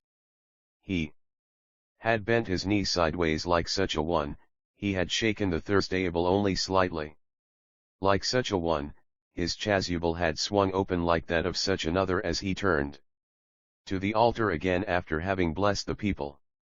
And above all it had pleased him to fill the second place in those dim scenes of his imagining. He shrank from the dignity of celebrant because it displeased him to imagine that all the vague pomp should end in his own person, or that the ritual should assign to him so clear and final an office. He longed for the minor sacred offices, to be vested with the tunicle of subdeacon at high mass, to stand aloof from the altar, forgotten by the people, his shoulders covered with a humeral veil, holding the paten within its folds, or, when the sacrifice had been accomplished, to stand as deacon in a dalmatic of cloth of gold on the step below the celebrant, his hands joined and his face towards the people, and sing the chant Ite Missa Est. If ever he had seen himself celebrant, it was as in the pictures of the Mass in his child's Mass book, in a church without worshippers, save for the angel of the sacrifice, at a bare altar, and served by an acolyte scarcely more boyish than himself. In vague sacrificial or sacramental acts alone his will seemed drawn to go forth to encounter reality, and it was partly the absence of an appointed rite which had always constrained him to inaction, whether he had allowed silence to cover his anger or pride, or had suffered only an embrace he longed to give. He listened in reverent silence now to the priestess' appeal, and through the words he heard even more distinctly a voice bidding him approach, offering him secret knowledge and secret power. He would know then what was the sin of Simon Magus, and what the sin against the Holy Ghost for which there was no forgiveness. He would know obscure things, hidden from others, from those who were conceived and born children of wrath.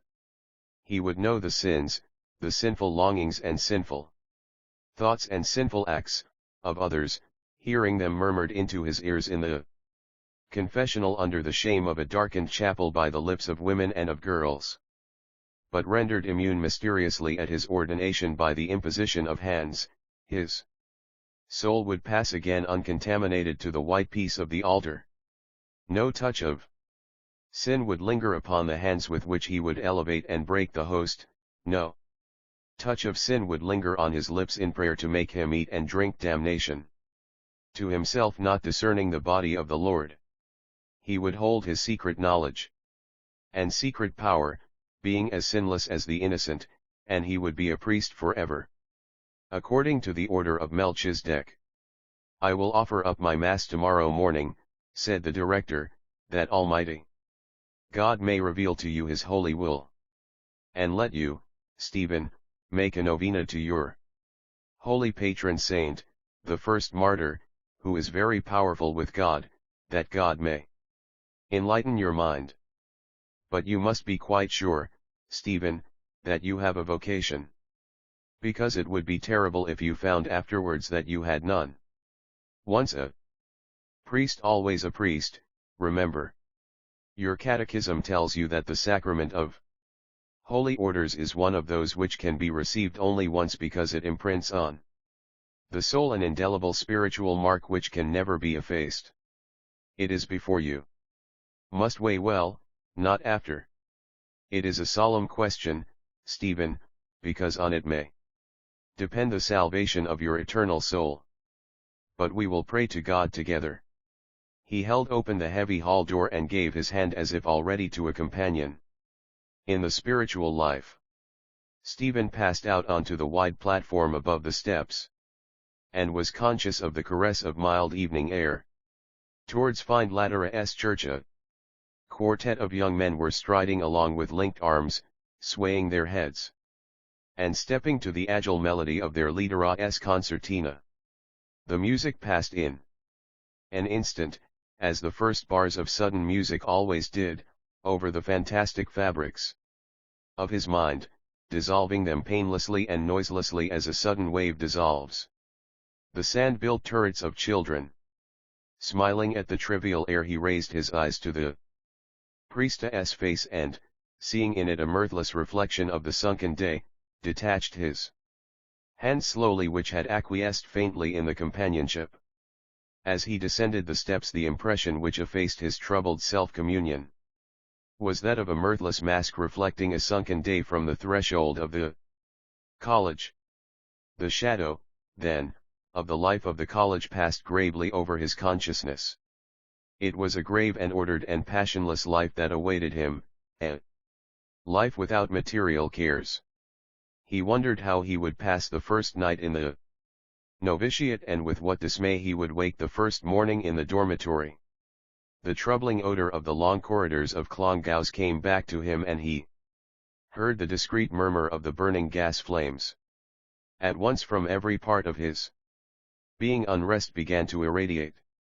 A feverish quickening of his pulses followed, and a din of meaningless words drove his reasoned thoughts hither and thither confusedly. His lungs dilated and sank as if he were inhaling a warm, moist, unsustaining air. And he smelt again the moist, warm air which hung in the bath in Clongowes above. The sluggish, turf-colored water. Some instinct, waking at these memories, stronger than education or piety, quickened within him at every near approach to that life, an instinct subtle and hostile, and armed him against acquiescence. The chill and order of the life repelled him. He saw himself rising in the cold of the morning and filing down with the others to early mass, and trying vainly to struggle with his prayers against the fainting sickness of his stomach. He saw himself sitting at dinner with the community of a college. What, then, had become of that deep-rooted shyness of his which had made him loath to eat or drink under a strange roof? What had come of the pride of his spirit which had always made him conceive himself as a being apart in every order? The Reverend Stephen Dedalus, S.J. His name in that new life leaped into characters before his eyes, and to it there followed a mental sensation of an undefined face or color of a face. The color faded and became strong like a changing glow of pallid brick red. Was it the raw, reddish glow he had so often seen on wintry mornings on the shaven gills of the priests? The face was eyeless and sour-favored and devout, shot with pink tinges of suffocated anger. Was it not a mental spectre of the face of one of the Jesuits, whom some of the boys called Lantern Jaws and others Foxy Campbell? He was passing at that moment before the Jesuit house in Gardner Street and wondered vaguely which window would be his if he ever joined the order. Then he wondered at the vagueness of his wonder, at the remoteness of his own soul from what he had hitherto imagined her sanctuary, at the frail hold which so many years of order and obedience had of him when once a definite and irrevocable act of his threatened to end forever, in time and in eternity, his freedom. The voice of the director urging upon him the proud claims of the church and the mystery and power of the priestly office repeated itself idly in his memory. His soul was not there to hear and greet it, and he knew now that the exhortation he had listened to had already fallen into an idle formal tale. He would never swing the thirstable before the tabernacle as priest. His destiny was to be elusive of social or religious orders. The wisdom of the priestess appeal did not touch him to the quick. He was destined to learn his own wisdom apart from others, or to learn the wisdom of others himself. Wandering among the snares of the world. The snares of the world were its ways of sin. He would fall. He had not yet fallen. But he would fall silently, in an instant. Not to fall was too hard, and he felt the silent lapse of his soul, as it would be at some instant to come, falling. Falling, but not yet fallen, still unfallen, but about to fall. He crossed the bridge over the stream of the Tolka and turned his eyes coldly for an instant towards the faded blue shrine of the Blessed Virgin which stood foul-wise on a pole in the middle of a ham-shaped encampment of poor cottages. Then, bending to the left, he followed the lane which led up to his house. The faint dour stink of rotted cabbages came towards him from the kitchen gardens on the rising ground above the river. He smiled to think that it was this disorder, the misrule and confusion of his father's house and the stagnation of vegetable life, which was to win the day in his soul. Then a short laugh broke from his lips as he thought of that solitary farmhand in the kitchen gardens behind their house whom they had nicknamed the man with the hat. A second laugh, taking rise from the first after a pause, broke from him involuntarily as he thought of how the man with the hat worked, considering in turn the 4 points of the sky and then regretfully plunging his spade in the earth. He pushed open the latchless door of the porch and passed through the naked hallway into the kitchen. A group of his brothers and sisters was sitting round the table. Tea was nearly over and only the last of the second watered tea remained in the bottoms of the small glass jars and jampots which did service for teacups. Discarded crusts and lumps of sugared bread, turned brown by the tea which had been poured over them, lay scattered on the table. Little wells of tea lay here and there on the board, and a knife with a broken ivory handle was stuck through the pith of a ravaged turnover. The sad quiet grey-blue glow of the dying day came through the window and the open door, covering over and allaying quietly a sudden instinct of remorse in Stefana's heart. All that had been denied them had been freely given to him, the eldest, but the quiet glow of evening showed him in their faces no sign of rancor. He sat near them at the table and asked where his father and mother were. One answered, Gonborough Taborough Lookborough Atborough Aborough Houseborough. Still another removal. A boy named Fallon in Belvedere had often asked him, with a silly laugh, why they moved so often. A frown of scorn darkened quickly his forehead as he heard again the silly laugh of the questioner. He asked, why are we on the move again if it's a fair question? Because borough Theborough Landborough Lordborough Wilborough Pootborough Oosborough Outborough. The voice of his youngest brother from the farther side of the fireplace began to sing the air oft in the stilly night. One by one the others took up the air, until a full choir of voices was singing.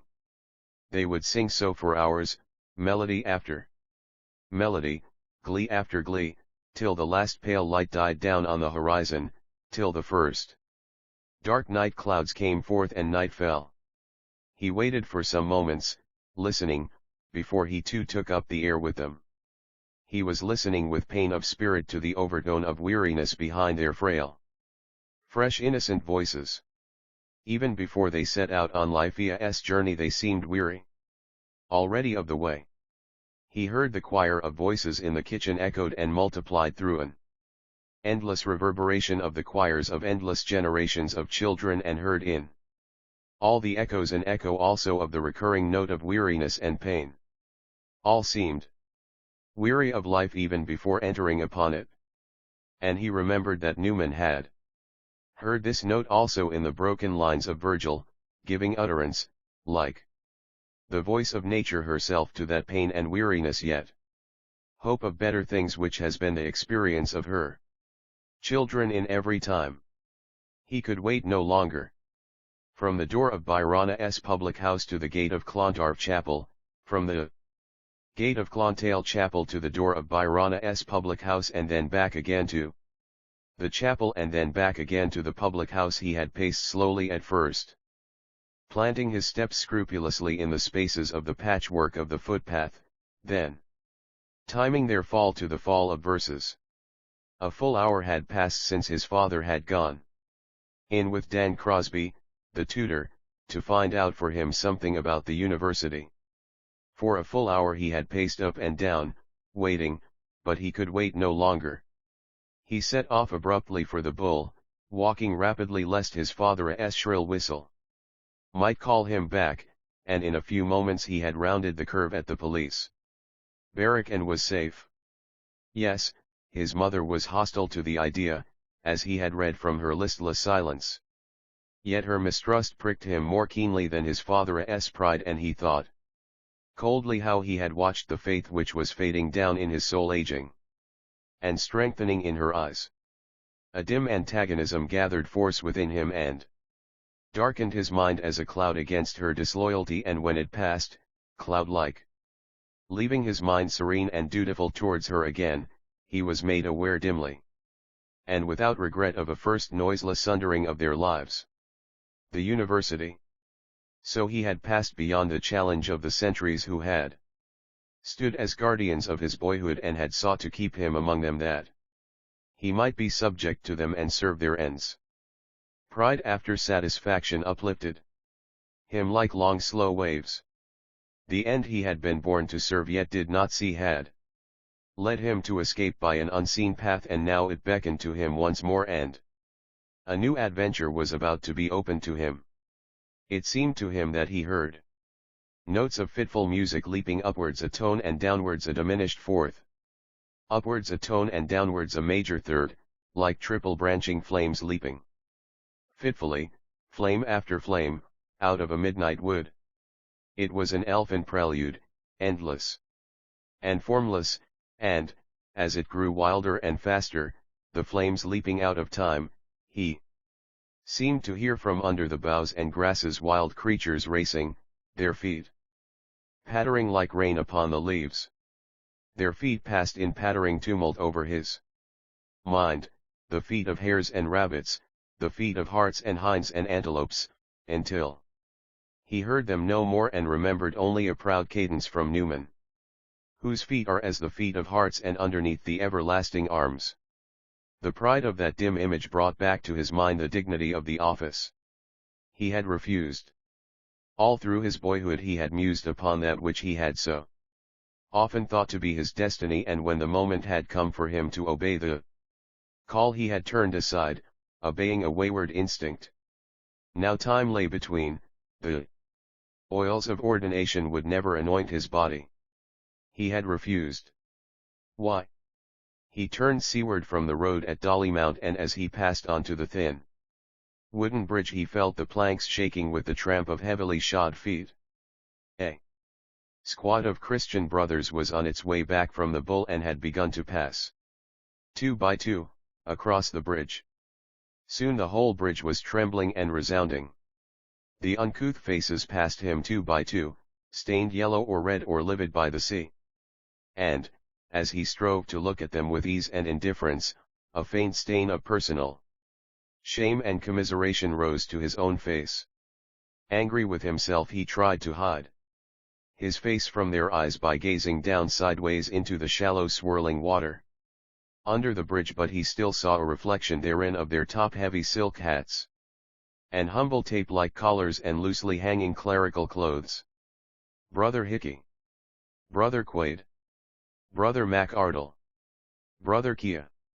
Their piety would be like their names, like their faces, like their clothes, and it was idle for him to tell himself that their humble and contrite hearts, it might be, paid a far richer tribute of devotion than his had ever been, a gift tenfold more acceptable than his elaborate adoration. It was idle for him to move himself to be generous towards them, to tell himself that if he ever came to their gates, stripped of his pride, beaten and in beggar's weeds, that they would be generous towards him, loving him as themselves. Idle and embittering, finally, to argue against his own dispassionate certitude, that the commandment of love bade us not to love our neighbor as ourselves with the same amount and intensity of love, but to love him as ourselves with the same kind of love. He drew forth a phrase from his treasure and spoke it softly to himself. A day of dappled sea-born clouds. The phrase and the day and the scene harmonized in accord. Words. Was it there? Colors. He allowed them to glow and fade, hue after hue, sunrise gold, the russet and green of apple orchards, azure of waves, the grey-fringed fleece of clouds. No, it was not their colors, it was the poise and balance of the period itself. Did he then love the rhythmic rise and fall of words better than their associations of legend and color? Or was it that, being as weak of sight as he was shy of mind, he drew less pleasure from the reflection of the glowing sensible world through the prism of a language many-colored and richly storied than from the contemplation of an inner world of individual emotions mirrored perfectly in a lucid supple periodic prose? He passed from the trembling bridge onto firm land again. At that instant, as it seemed to him, the air was chilled and, looking askance towards the water, he saw a flying squall darkening and crisping suddenly the tide. A faint click at his heart, a faint throb in his throat told him once more of how his flesh dreaded the cold infrahuman odor of the sea, yet he did not strike across the downs on his left, but held straight on along the spine of rocks that pointed against the Riviera's mouth.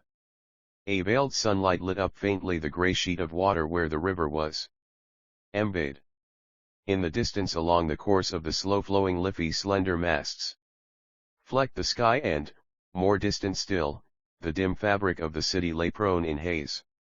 Like a scene on some vague eros, old as Mana's weariness, the image of the seventh city of Christendom was visible to him across the timeless air, no older nor more weary nor less patient of subjection than in the days of the thing mote. Disheartened, he raised his eyes towards the slow drifting clouds, dappled and sea-born. They were voyaging across the deserts of the sky, a host of nomads on the march, voyaging high over Ireland, westward bound. The Europe they had come from lay out there beyond the Irish Sea, Europe of strange tongues and valleyed and wood begirt and citadeled and of entrenched and marshalled races. He heard a confused music within him as of memories and names which he was almost conscious of but could not capture even for an instant. Then the music seemed to recede, to recede, to recede, and from each receding trail of nebulous music there fell always one long-drawn calling note, piercing like a star the dusk of silence. Again. Again. Again. A voice from beyond the world was calling. Hello, Stephanos. Here comes the Daedalus. Ayo. Give it over, Dwyer, I am telling you, or I'll give you a stuff in the kisser. For yourself. Ayo. Good man, Towser. Duck him. Come along, Daedalus. Bou Stephanoumenos. Bou Stephanforos. Duck him. Guzzle him now, Towser. Help. Help. Ayo. He recognized their speech collectively before he distinguished their faces. The mere sight of that medley of wet nakedness chilled him to the bone. Their bodies, corpse white or suffused with a pallid golden light or rawly tanned by the sun, gleamed with the wet of the sea. Their diving stone, poised on its rude supports and rocking under their plunges, and the rough-hewn stones of the sloping breakwater, over which they scrambled in their horseplay, gleamed with cold wet luster. The towels with which they smacked their bodies were heavy with cold sea water, and drenched with cold brine was their matted hair. He stood still in deference to their calls and parried their banter with easy words. How characterless they looked, Shuley without his deep unbuttoned collar, Ennis without his scarlet belt with the snaky clasp, and Connolly without his Norfolk coat, with the flapless side pockets. It was a pain to see them, and a sword-like pain to see the signs of adolescence that made repellent their pitiable nakedness. Perhaps they had taken refuge in number and noise from the secret dread in their souls. But he, apart from them and in silence, remembered in what dread he stood of the mystery of his own body. Stephanos Daedalos. Bou Stephanoumenos. Bou Stephanforos. Their banter was not new to him, and now it flattered his mild proud sovereignty. Now, as never before, his strange name seemed to him a prophecy. So timeless seemed the grey warm air, so fluid and impersonal his own mood, that all ages were as one to him.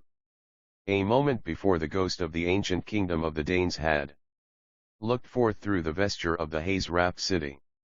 Now, at the name of the fabulous artificer, he seemed to hear the noise of dim waves and to see a winged form flying above the waves and slowly climbing the air. What did it mean? Was it a quaint device opening a page of some medieval book of prophecies and symbols, a hawk-like man flying sunward above the sea, a prophecy of the end he had been born to serve and had been following through the mists of childhood and boyhood, a symbol of the artist forging anew in his workshop out of the sluggish matter of the earth a new soaring impalpable imperishable being?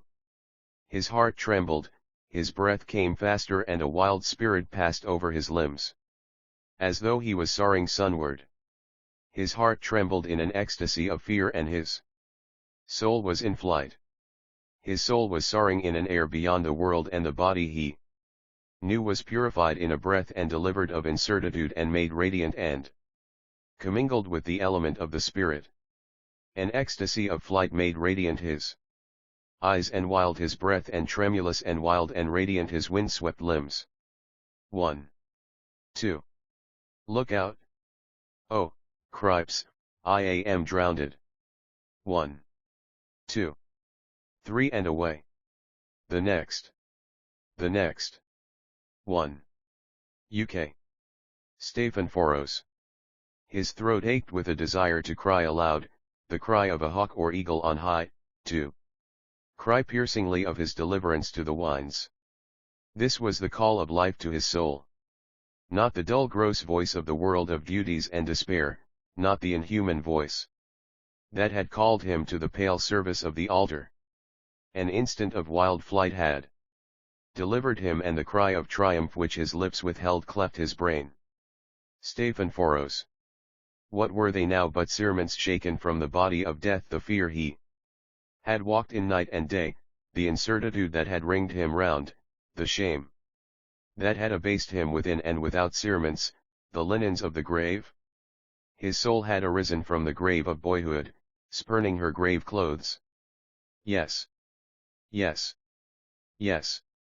He would create proudly out of the freedom and power of his soul, as the great artificer whose name he bore, a living thing, new and soaring and beautiful. Impalpable, imperishable. He started up nervously from the stone block, for he could no longer quench the flame in his blood. He felt his cheeks aflame and his throat throbbing with song. There was a lust of wandering in his feet that burned to set out for the ends of the earth. On. On. His heart seemed to cry. Evening would deepen above the sea, night fall upon the plains, dawn glimmer before the wanderer and show him strange fields and hills and faces. Where? He looked northward towards Houth. The sea had fallen below the line of Sirak on the shallow side of the breakwater, and already the tide was running out fast along the foreshore. Already one long oval bank of sand lay warm and dry amid the wavelets. Here and there warm isles of sand gleamed above the shallow tide, and about the isles and around the long bank and amid the shallow currents of the beach were light-clad figures, wading and delving. In a few moments he was barefoot, his stockings folded in his pockets and his canvas shoes dangling by their knotted laces over his shoulders, and, picking a pointed salt-eaten stick out of the jetsam among the rocks, he clambered down the slope of the breakwater. There was a long rivulet in the strand, and, as he waded slowly up its course, he wondered at the endless drift of seaweed. Emerald and black and russet and olive, it moved beneath the current, swaying and turning. The water of the rivulet was dark with endless drift and mirrored the high drifting clouds. The clouds were drifting above him silently, and silently the sea angle was drifting below him, and the grey warm air was still, and a new wild life was singing in his veins. Where was his boyhood now? Where was the soul that had hung back from her destiny, to brood alone upon the shame of her wounds, and in her house of squalor and subterfuge to queen it in faded cerements and in wreaths that withered at the touch? Or where was he? He was alone. He was unheeded, happy, and near to the wild heart of life. He was alone and young and wilful and wild-hearted, alone amid a waste of wild air and brackish waters and the sea harvest of shells and tangle and veiled grey sunlight, and gay-clad light-clad figures of children and girls and voices childish and girlish in the air. A girl stood before him in midstream, alone and still, gazing out to sea. She seemed like one whom magic had changed into the likeness of a strange and beautiful sea bird. Her long slender bare legs were delicate as a crania's and pure, save where an emerald trail of seaweed had fashioned itself as a sign upon the flesh. Her thighs, fuller and soft-hued as ivory, were bared almost to the hips, where the white fringes of her drawers were like feathering of soft white down. Her slate blue skirts were kilted boldly about her waist and dovetailed behind her. Her bosom was as a bird's, soft and slight and soft as the breast of some dark-plumaged dove. But her long fair hair was girlish, and touched with the wonder of mortal beauty, her face. She was alone and still, gazing out to sea, and when she felt his presence and the worship of his eyes, her eyes turned to him in quiet sufferance of his gaze, without shame or wantonness.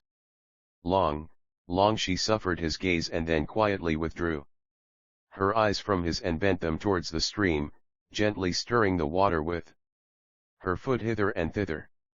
The first faint noise of gently moving water broke the silence, low and faint and whispering, faint as the bells of sleep, hither and thither, and a faint flame trembled on her cheek. Heavenly God! Cried Stephana's soul, in an outburst of profane joy. He turned away from her suddenly and set off across the strand. His cheeks were aflame, his body was aglow, his limbs were trembling. On and on and on and on he strode, far out over the sands, singing wildly to the sea, crying to greet the advent of the life that had cried to him. Her image had passed into his soul forever, and no word had broken the holy silence of his ecstasy. Her eyes had called him, and his soul had leaped at the call. To live, to err, to fall, to triumph, to recreate life out of life. A wild angel had appeared. To him, the angel of mortal youth and beauty, an envoy from the fair courts of life. To throw open before him in an instant of ecstasy the gates of all the ways of error and glory. On and on and on and on. He halted suddenly and heard his heart in the silence. How far had he walked? What hour was it? There was no human figure near him nor any sound borne to him over the air. But the tide was near the turn and already the day was on the wane. He turned landward and ran towards the shore and, running up the sloping beach, reckless of the sharp shingle, found a sandy nook amid a ring of tufted sand knolls and lay down there that the peace and silence of the evening might still the riot of his blood. He felt above him the vast indifferent dome and the calm processes of the heavenly bodies, and the earth beneath him, the earth that had borne him, had taken him to her breast. He closed his eyes in the languor of sleep. His eyelids trembled as if they felt the vast cyclic movement of the earth, and her watchers trembled as if they felt the strange light of some new world. His soul was swooning into some new world. Fantastic, dim, uncertain as undersea, traversed by cloudy shapes and beings. A world, a glimmer, or a flower. Glimmering and trembling, trembling and unfolding. A breaking light, an opening flower, it spread in endless succession to itself, breaking in full crimson and unfolding and fading to palest rose, leaf by leaf and wave of light by wave of light, flooding all the heavens with its soft flushes, every flush deeper than the other. Evening had fallen when he woke and the sand and arid grasses of his bed glowed no longer. He rose slowly and, recalling the rapture of his sleep, sighed at its joy. He climbed to the crest of the sand hill and gazed about him. Evening had fallen. A rim of the young moon cleft the pale waste of skyline, the rim of a silver hoop embedded in grey sand, and the tide was flowing in fast to the land with a low whisper of her waves, islanding a few last figures in distant pools. Chapter 5. He drained his third cup of watery tea to the dregs and set to chewing the crusts of fried bread that were scattered near him, staring into the dark pool of the jar. The yellow dripping had been scooped out like a big hole, and the pool under it brought back to his memory the dark turf-colored water of the bath in Clongowes. The box of pawn tickets at his elbow had just been rifled, and he took up idly one after another in his greasy fingers the blue and white dockets, scrawled and sanded and creased and bearing the name of the pledger as Daly or McAvoy. 1 pair buskins. 1 D-coat. 3 articles and white. 1 Mana S pants. Then he put them aside and gazed thoughtfully at the lid of the box, speckled with louse marks, and asked vaguely, "How much is the clock fast now?"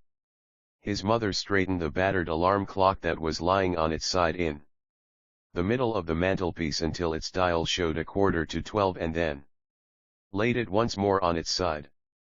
"An hour and 25 minutes, she said. "The right time now is 20 past 10. The dear knows you might try to be in time for your lectures." "Fill out the place for me to wash," said Stephen. "Katie, fill out the place for Stephen to wash."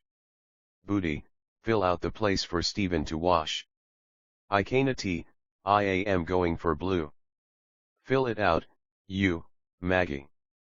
When the enameled basin had been fitted into the well of the sink and the old washing glove flung on the side of it, he allowed his mother to scrub his neck and root into the folds of his ears and into the interstices at the wings of his nose.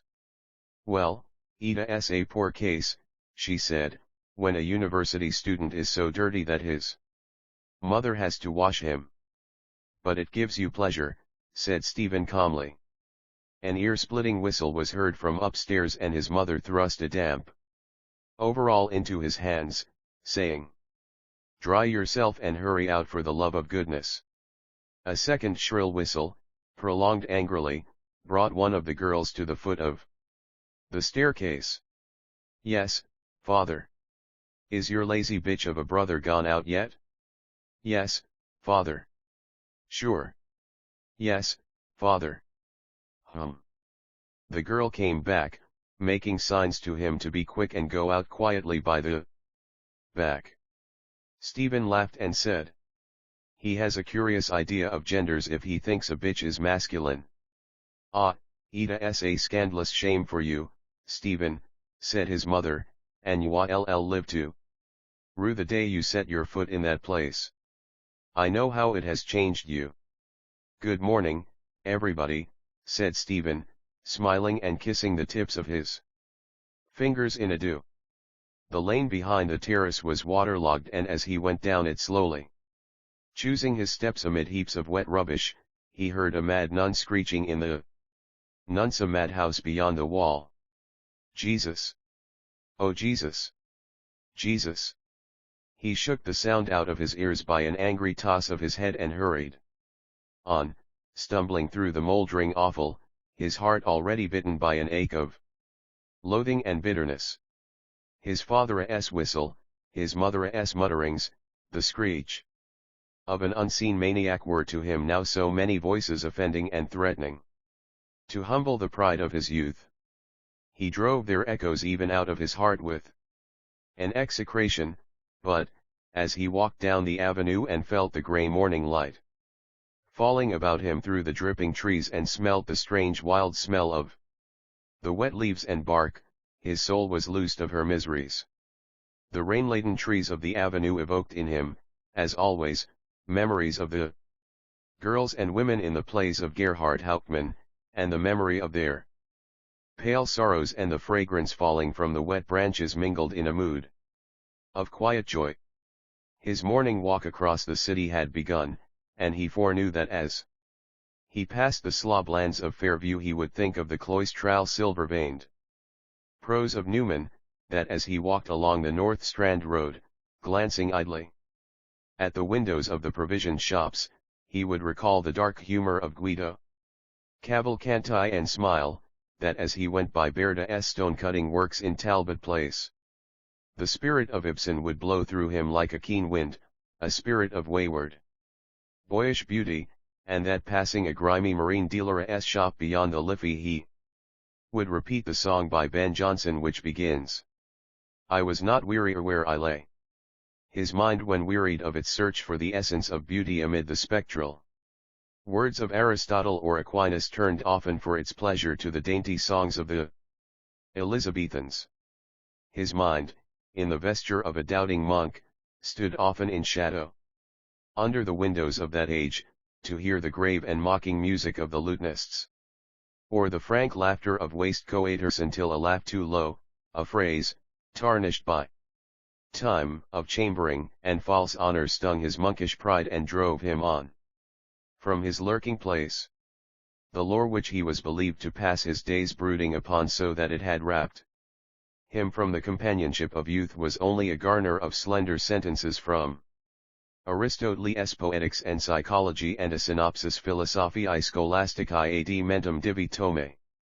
His thinking was a dusk of doubt and self-mistrust, lit up at moments by the lightnings of intuition, but lightnings of so clear a splendor that in those moments the world perished about his feet as if it had been fire-consumed, and thereafter his tongue grew heavy and he met the eyes of others with unanswering eyes, for he felt that the spirit of beauty had folded him round like a mantle and that in reverie at least he had been acquainted with nobility. But when this brief pride of silence upheld him no longer he was glad to find himself still in the midst of common lives, passing on his way amid the squalor and noise and sloth of the city fearlessly and with a light heart. Near the hoardings on the canal he met the consumptive man with the dolla's face and the brimless hat coming towards him down the slope of the bridge with little steps, tightly buttoned into his chocolate overcoat, and holding his furled umbrella a span or two from him like a divining rod. It must be 11, he thought, and peered into a dairy to see the time. The clock in the dairy told him that it was 5 minutes to 5, but, as he turned away, he heard a clock somewhere near him, but unseen, beating 11 strokes in swift precision. He laughed as he heard it, for it made him think of McCann, and he saw him a squat figure in a shooting jacket and breeches, and with a fair goatee, standing in the wind at Hopkinsaw Corner, and heard him say, "Daedalus, you are an antisocial being, wrapped up in yourself. I am not. I am a Democrat, and I'll work and act for social liberty and equality among all classes and sexes in the United States of the Europe of the future." 11. Then he was late for that lecture too. What day of the week was it? He stopped at a newsagent's to read the headline of a placard. Thursday. 10 to 11. English, 11 to 12, French, 12 to 1, Physics. He fancied to himself the English lecture and felt, even at that distance, restless and helpless.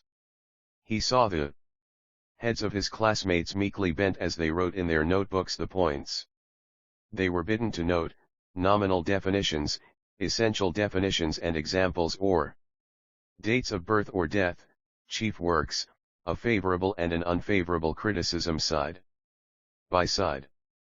His own head was unbent, for his thoughts wandered abroad, and whether he looked around the little class of students or out of the window across the desolate gardens of the green, an odor assailed him of cheerless cellar damp and decay. Another head than his, right before him in the first benches, was poised squarely above its bending fellows, like the head of a priest appealing without humility to the tabernacle for the humble worshippers about him. Why was it that when he thought of Cranley he could never raise before his mind the entire image of his body, but only the image of the head and face? Even now, against the grey curtain of the morning, he saw it before him like the phantom of a dream, the face of a severed head or death mask, crowned on the brows by its stiff black upright hair as by an iron crown.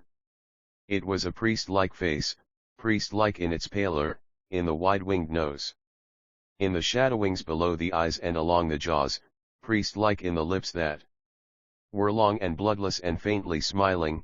And Stephen, remembering swiftly how he had told Cranley of all the tumults and unrest and longings in his soul, day after day and night by night, only to be answered by his friend's listening silence, would have told himself that it was the face of a guilty priest who heard confessions of those whom he had not power to absolve, but that he felt again in memory the gaze of its dark womanish eyes. Through this image he had a glimpse of a strange dark cavern of speculation, but at once turned away from it, feeling that it was not yet the hour to enter it. But the nightshade of his friend's listlessness seemed to be diffusing in the air around him a tenuous and deadly exhalation, and he found himself glancing from one casual word to another on his right or left in stolid wonder that they had been so silently emptied of instantaneous sense, until every mean shop legend bound his mind like the words of a spell, and his soul shriveled up sighing with age as he walked on in a lane among heaps of dead language. His own consciousness of language was ebbing from his brain and trickling into the very words themselves, which set to band and disband themselves in wayward rhythms. The ivy winds upon the wall, and winds and twines upon the wall, the yellow ivy upon the wall, ivy, ivy up the wall. Did anyone ever hear such drivel? Lord Almighty! Who ever heard of ivy whining on a wall? Yellow ivy, that was all right. Yellow ivory also. And what about ivory? Ivy. The word now shone in his brain, clearer and brighter than any ivory sawn from the mottled tusks of elephants. Ivory, ivoire, avorio, abur. One of the first examples that he had learned in Latin had run, India mitted ebur, and he recalled the shrewd northern face of the rector who had taught him to construe the metamorphoses of Ovid in a courtly English, made whimsical by the mention of porkers and potsherds and chins of bacon. He had learnt what little he knew of the laws of Latin verse from a ragged book written by a Portuguese priest. Contrahete orator, variant in carmine vates. The crises and victories and secessions in Roman history were handed on to him. In the trite words in tanto discrimine, and he had tried to peer into the social life of the city of cities through the words implere allum denariorum, which the rector had rendered sonorously as the filling of a pot with denaries. The pages of his time-worn Horace never felt cold to the touch, even when his own fingers were cold. They were human pages, and 50 years before they had been turned by the human fingers of John Duncan Inverarity and by his brother, William Malcolm Inverarity. Yes, those were noble names on the dusky flyleaf, and, even for so poor a Latinist as he, the dusky verses were as fragrant as though they had lain all those years in myrtle and lavender and vervain. But yet it wounded him to think that he would never be but a shy guest at the feast of the world's culture, and that the monkish learning, in terms of which he was striving to forge out an aesthetic philosophy, was held no higher by the age he lived in than the subtle and curious jargons of heraldry and falconry. The grey block of Trinity on his left, set heavily in the city's ignorance like a dull stone set in a cumbrous ring, pulled his mind downward, and while he was striving this way and that to free his feet from the fetters of the reformed conscience, he came upon the droll statue of the national poet of Ireland. He looked at it without anger, for, though sloth of the body and of the soul crept over it like unseen vermin, over the shuffling feet and up the folds of the cloak, and around the servile head, it seemed humbly conscious of its indignity. It was a furbolg in the borrowed cloak of a Milesian, and he thought of his friend Davin, the peasant student.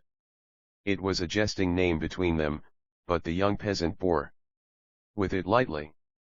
"Go on, Stevie, I have a hard head, you tell me. Call me what you will." The homely version of his Christian name on the lips of his friend had touched Stephen pleasantly when first heard, for he was as formal in speech with others as they were with him. Often, as he sat in Davina's rooms in Grantham Street, wondering at his friend's well-made boots that flanked the wall pair by pair, and repeating for his friend's simple ear the verses and cadences of others which were the veils of his own longing and dejection, the rude furbolg mind of his listener had drawn his mind towards it and flung it back again, drawing it by a quiet inbred courtesy of attention, or by a quaint turn of old English speech, or by the force of its delight in rude bodily skill, for Davin had sat at the feet of Michael Cusack, the gale repelling swiftly and suddenly by a grossness of intelligence, or by a bluntness of feeling, or by a dull stare of terror in the eyes, the terror of soul of a starving Irish village in which the curfew was still a nightly fear. Side by side with his memory of the deeds of prowess of his uncle Matt Davin, the athlete, the young peasant worshipped the sorrowful legend of Ireland. The gossip of his fellow students which strove to render the flat life of the college significant. At any cost loved to think of him as a young Fenian. His nurse had taught him Irish and shaped his rude imagination by the broken lights of Irish myth. He stood towards the myth upon which no individual mind had ever drawn out a line of beauty, and to its unwieldy tales that divided against themselves as they moved down the cycles in the same attitude as towards the Roman Catholic religion, the attitude of a dull-witted loyal serf. Whatsoever of thought or of feeling came to him from England or by way of English culture, his mind stood armed against in obedience to a password, and of the world that lay beyond England he knew only the Foreign Legion of France, in which he spoke of serving. Coupling this ambition with the young Mana's humour, Stephen had often called him one of the tame geese, and there was even a point of irritation in the name, pointed against that very reluctance of speech and deed in his friend which seemed so often to stand between Stephena's mind, eager of speculation, and the hidden ways of Irish life. One night the young peasant, his spirit stung by the violent or luxurious language in which Stephen escaped from the cold silence of intellectual revolt, had called up before Stephena's mind a strange vision. The two were walking slowly towards Davina's rooms through the dark narrow streets of the poorer Jews. A thing happened to myself, Stevie, last autumn, coming on winter, and I never told it to a living soul, and you are the first person now I ever told it to. I disremember if it was October or November. It was October because it was before I came up here to join the matriculation class. Stephen had turned his smiling eyes towards his friend's face, flattered by his confidence and won over to sympathy by the speaker's simple accent. I was away all that day from my own place over in Butt Evant. I don't know if you know where that is, at a hurling match between the Croquia own boys and the Fearless Thulls, and by God, Stevie, that was the hard fight. My first cousin, Fonzie Davin, was stripped to his buff that day minding cool for the Limericks, but he was up with the forwards half the time and shouting like mad. I never will forget that day. One of the Croaks made a woeful wipe at him one time with his Cayman, and I declare to God he was within an ace of getting it at the side of his temple. Oh, honest to God, if the crook of it caught him that time he was done for. I am glad he escaped, Stephen had said with a laugh, but surely that's not the strange thing that happened you. Well, I suppose that doesn't interest you, but leastways there was such noise after the match that I missed the train home, and I couldn't get any kind of a yoke to give me a lift, for, as luck would have it, there was a mass meeting that same day over in Castletown Roche, and all the cars in the country were there. So there was nothing for it only to stay the night or to foot it out. Well, I started to walk, and on I went, and it was coming on night when I got into the Ballahura Hills. That's better than 10 miles from Kilmallock, and there's a long lonely road after that. You wouldn't see the sign of a Christian house along the road or hear a sound. It was pitch dark almost. Once or twice I stopped by the way under a bush to redden my pipe, and only for the dew was thick I'd have stretched out there and slept. At last, after a bend of the road, I spied a little cottage with a light in the window. I went up and knocked at the door. A voice asked who was there, and I answered I was over at the match in Butt Evant and was walking back, and that I'd be thankful for a glass of water. After a while a young woman opened the door and brought me out a big mug of milk. She was half undressed as if she was going to bed when I knocked, and she had her hair hanging, and I thought by her figure and by something in the look of her eyes that she must be carrying a child. She kept me in talk a long while at the door, and I thought it strange because her breast and her shoulders were bare. She asked me was I tired and would I like to stop the night there. She said she was all alone in the house, and that her husband had gone that morning to Queenstown with his sister to see her off. And all the time she was talking, Stevie, she had her eyes fixed on my face, and she stood so close to me I could hear her breathing. When I handed her back the mug at last, she took my hand to draw me in over the threshold and said, come in and stay the night here. You've no call to be frightened. There's no one in it but ourselves. I didn't go in, Stevie. I thanked her and went on my way. Again, all in a fever. At the first bend of the road I looked back, and she was standing at the door. The last words of Davina's story sang in his memory, and the figure of the woman in the story stood forth reflected in other figures of the peasant women whom he had seen standing in the doorways at Clane as the college cars drove by, as a type of her race and of his own, a bat-like soul waking to the consciousness of itself in darkness and secrecy and loneliness, and, through the eyes and voice and gesture of a woman without guile, calling the stranger to her bed. A hand was laid on his arm, and a young voice cried, "Ah, gentlemen, your own girl, sir. The first handsel today, gentlemen. Buy that lovely bunch. Will you, gentlemen?" the blue flowers which she lifted towards him, and her young blue eyes seemed to him at that instant images of guilelessness, and he halted till the image had vanished and he saw only her ragged dress and damp coarse hair and hoydenish face. Do, gentlemen, don't forget your own girl, sir. I have no money, said Stephen.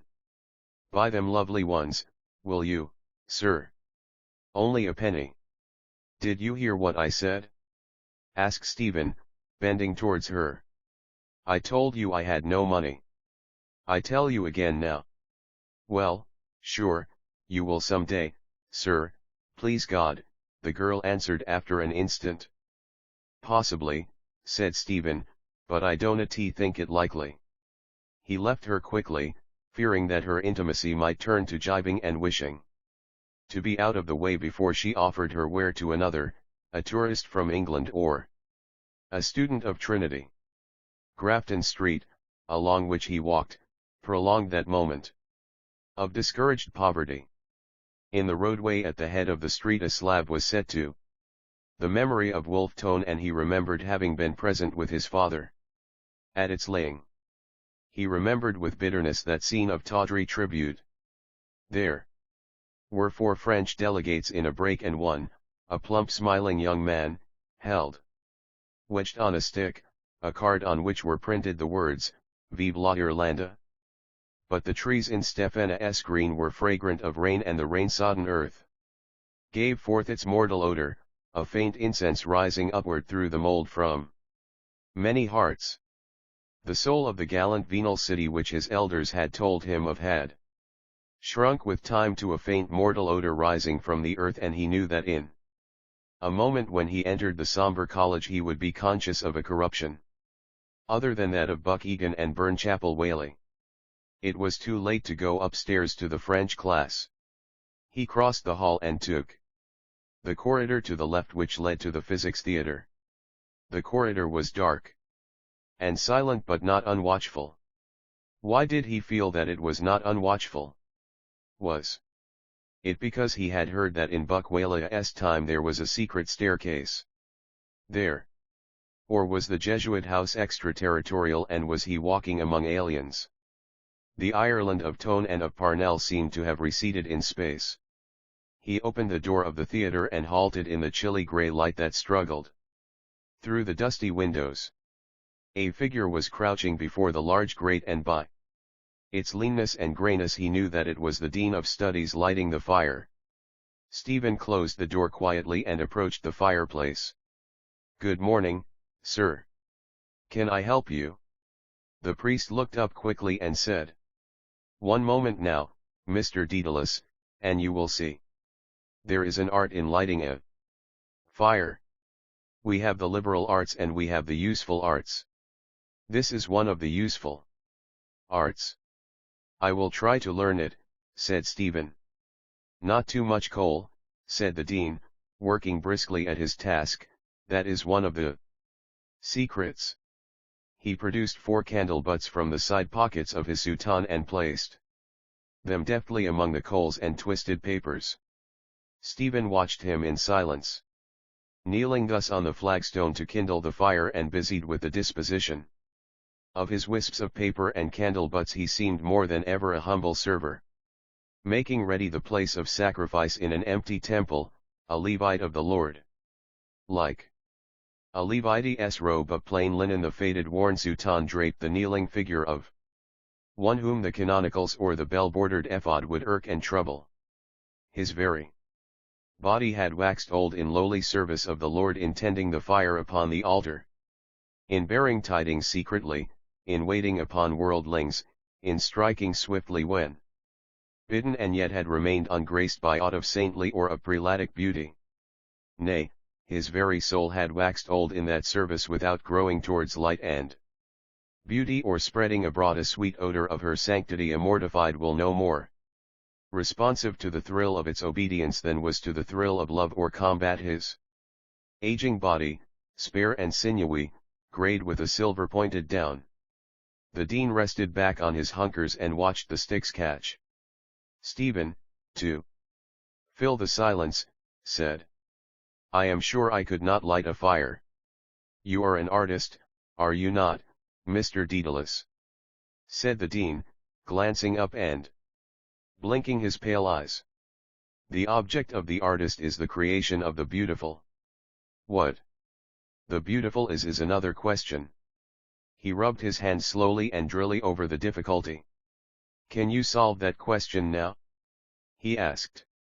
Aquinas, answered Stephen, says pulchra sunt quae visa placent.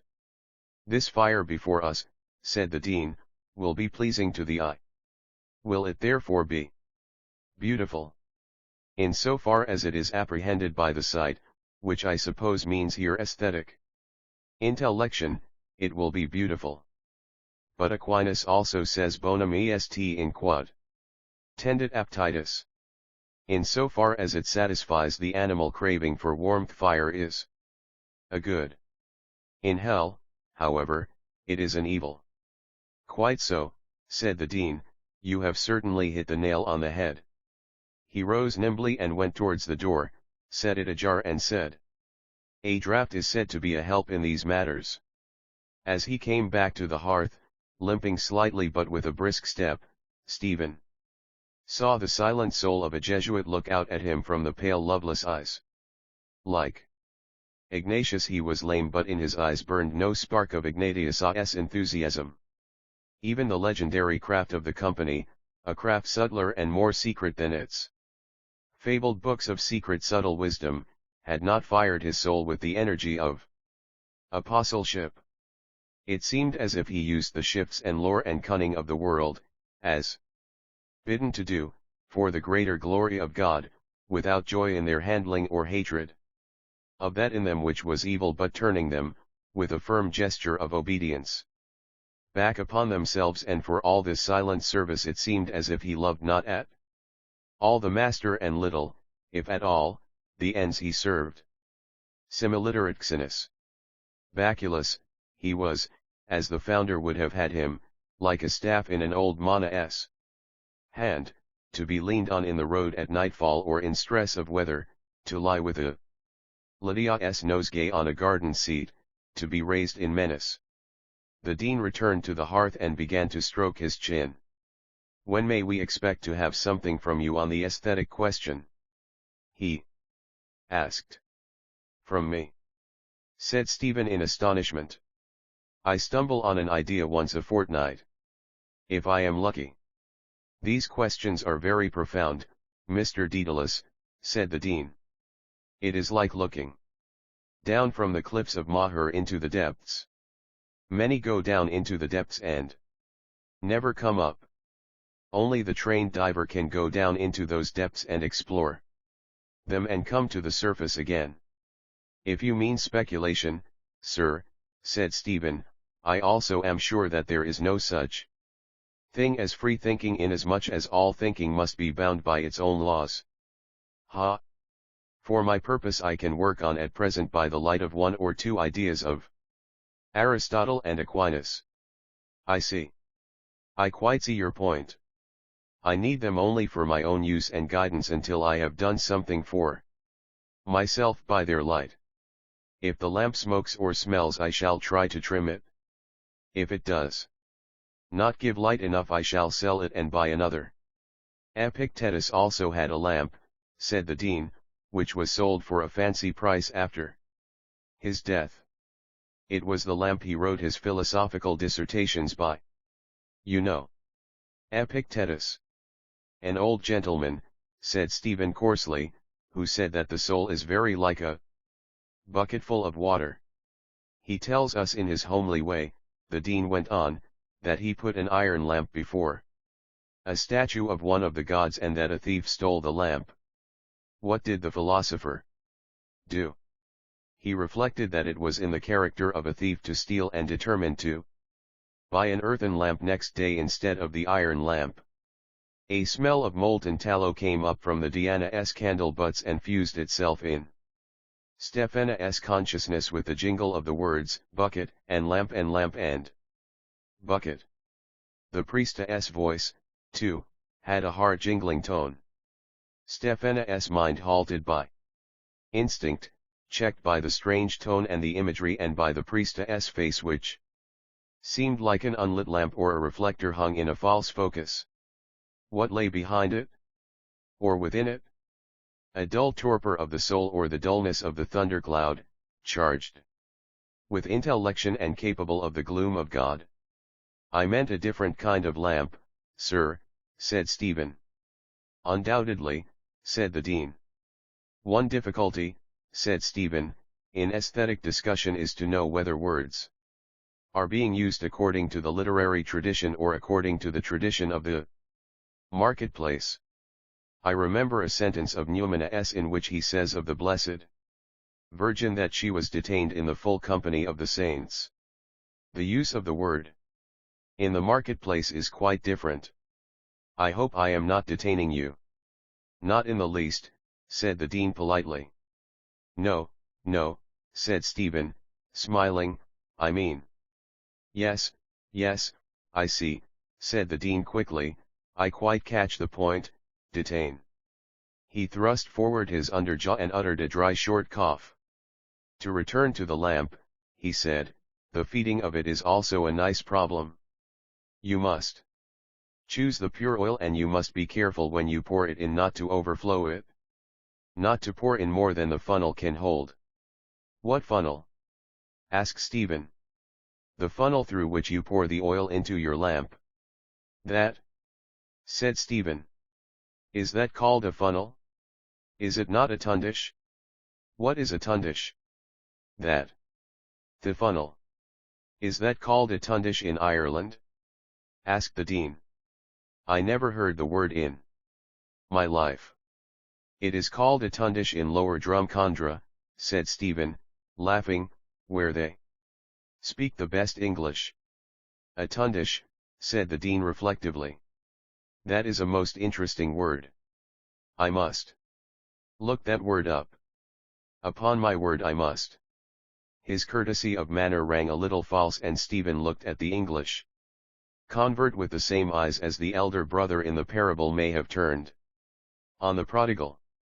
A humble follower in the wake of clamorous conversions, a poor Englishman in Ireland, he seemed to have entered on the stage of Jesuit history. When that strange play of intrigue and suffering and envy and struggle and indignity had been all but given through a latecomer, a tardy spirit. From what had he set out? Perhaps he had been born and bred among serious dissenters, seeing salvation in Jesus only and abhorring the vain pomps of the establishment. Had he felt the need of an implicit faith amid the welter of sectarianism and the jargon of its turbulent schisms, six principal men, peculiar people, seed and snake Baptists, supralapsarian dogmatists? Had he found the true church all of a sudden in winding up to the end like a reel of cotton some fine-spun line of reasoning upon insufflation, on the imposition of hands or the procession of the Holy Ghost? Or had Lord Christ touched him and bidden him follow, like that disciple who had sat at the receipt of custom, as he sat by the door of some zinc-roofed chapel, yawning and telling over his church pants? The dean repeated the word yet again. Tundish. Well now, that is interesting. The question you asked me a moment ago seems to me more interesting. What is that beauty which the artist struggles to express from lumps of earth? Said Stephen coldly. The little word seemed to have turned a rapier point of his sensitiveness against this courteous and vigilant foe. He felt with a smart of dejection that the man to whom he was speaking was a countryman of Ben Jonson. He thought, the language in which we are speaking is his before it is mine. How different are the words home, Christ, ale, master, on his lips and on mine. I cannot speak or write these words without unrest of spirit. His language, so familiar and so foreign, will always be for me an acquired speech. I have not made or accepted its words. My voice holds them at bay. My soul frets in the shadow of his language. And to distinguish between the beautiful and the sublime, the dean added, to distinguish between moral beauty and material beauty, and to inquire what kind of beauty is proper to each of the various arts. These are some interesting points we might take up.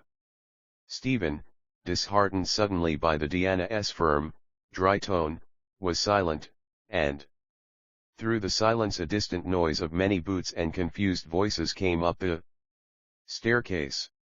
In pursuing these speculations, said the dean conclusively, there is, however, the danger of perishing of inanition. First you must take your degree. Set that before you as your first aim. Then, little by little, you will see your way. I mean in every sense, your way in life and in thinking. It may be uphill peddling at first. Take Mr. Moonan.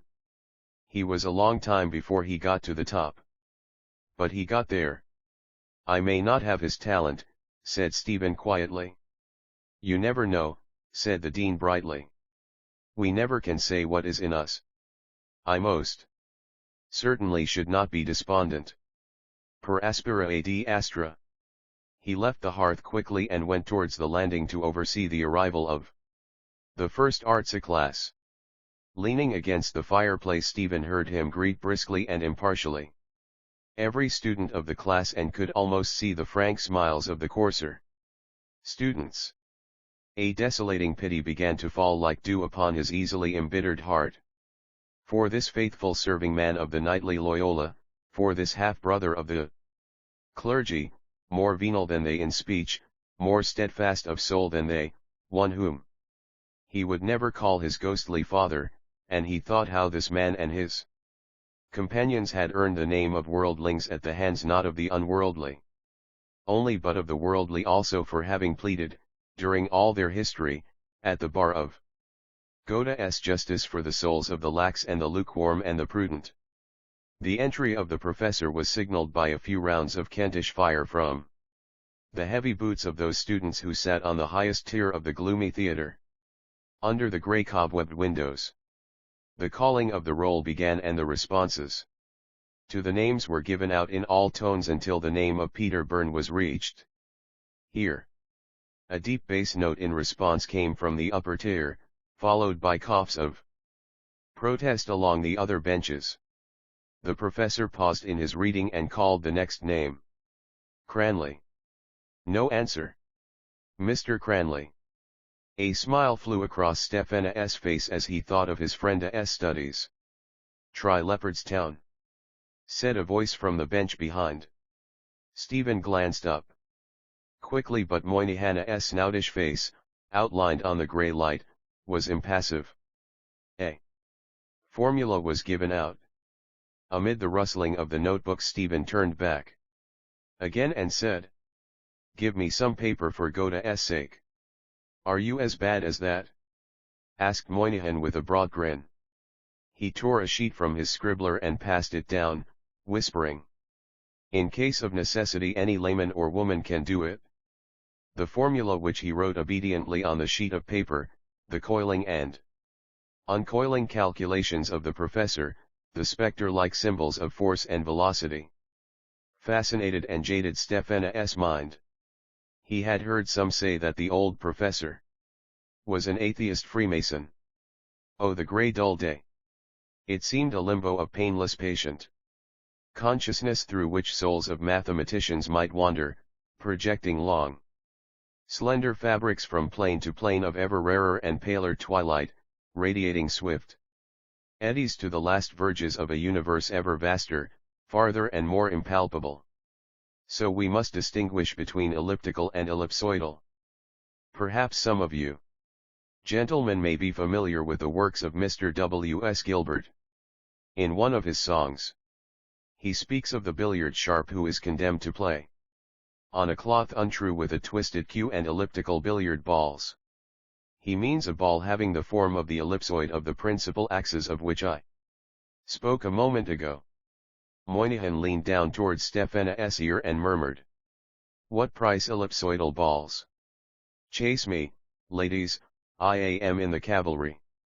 His fellow student's rude humor ran like a gust through the cloister of Stephen's mind, shaking into gay life limp priestly vestments that hung upon the walls, setting them to sway and caper in a Sabbath of misrule.